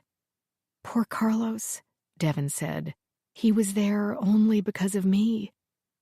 "It's not—" "No, it was my fault. I thought Galen's program would be a good idea, before we committed to a major and maybe a graduate program. Carlos liked it at first, but eventually he could see through Galen and I couldn't. We started arguing." She threw up her hands in self-disgust, her eyes growing moist. "I was gaga over Galen and figured Carlos was jealous. When he said he'd leave with or without me, I didn't care. I wanted him to go. Thought then maybe Galen would. Anyway, he had that big blow-up with Galen over my bee challenge, and I didn't see him again. Galen told me he had left. I was mad, actually." A few tears overflowed and spilled onto a cheek. "I couldn't believe he didn't even say goodbye like an adult. Now I know why." Ellie's arm slipped around the young woman's shoulders. "That's why I freaked out when you said Carlos's blood was in the office. I never would have thought he was dead." "Debbie," her father called, pointing her out to the reporter. "Come here a sec." The interruption seemed a relief to the young woman. "Duty calls," she told them with a grin, and Rachel said they'd see themselves out. Devin hugged each woman tightly, whispered yet another thank you, and went to join her father at the center of the arena floor. "Tell him thanks for the jet," Ellie called after her, and Devin laughed. Maybe, Rachel thought, the revolution Ellie had started would have ultimately saved her, even without the cavalry. Maybe the clients on her side could have physically subdued Galen and his acolytes. Maybe not, and she'd be another body floating up the Truckee River. Rachel felt a chill that had nothing to do with the unheated arena, and she and Ellie left the penalty box. As a cult leader, Galen had barely gotten started. Cults often took a decade or 2 or 3 to morph from helpful and caring to enslaving and murderous. Galen had tried to drag his followers over a line he hadn't adequately prepared them to cross, and the newbies had balked. If, for Ellie's murder, he had gathered only sophomores and the few juniors, those he'd had more time to work on, well, Rachel might now be going halfsies with Billy to hire yet another investigator. Smart cult leaders tested, tweaked, prodded, increased their control over one's life in tiny, almost imperceptible increments. Impatience had been Galen's downfall. He had also screwed up, Rachel thought, as she glanced at her colleague, by underestimating Ellie Carr.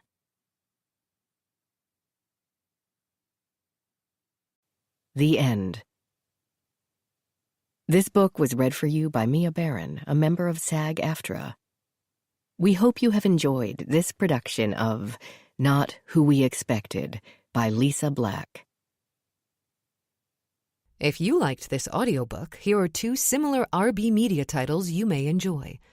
Summit's Edge, written by Sarah Driscoll and narrated by Susan Bennett. Summit's Edge is a pulse-pounding thriller where every decision could mean life or death on a high-stakes search for a missing hiker.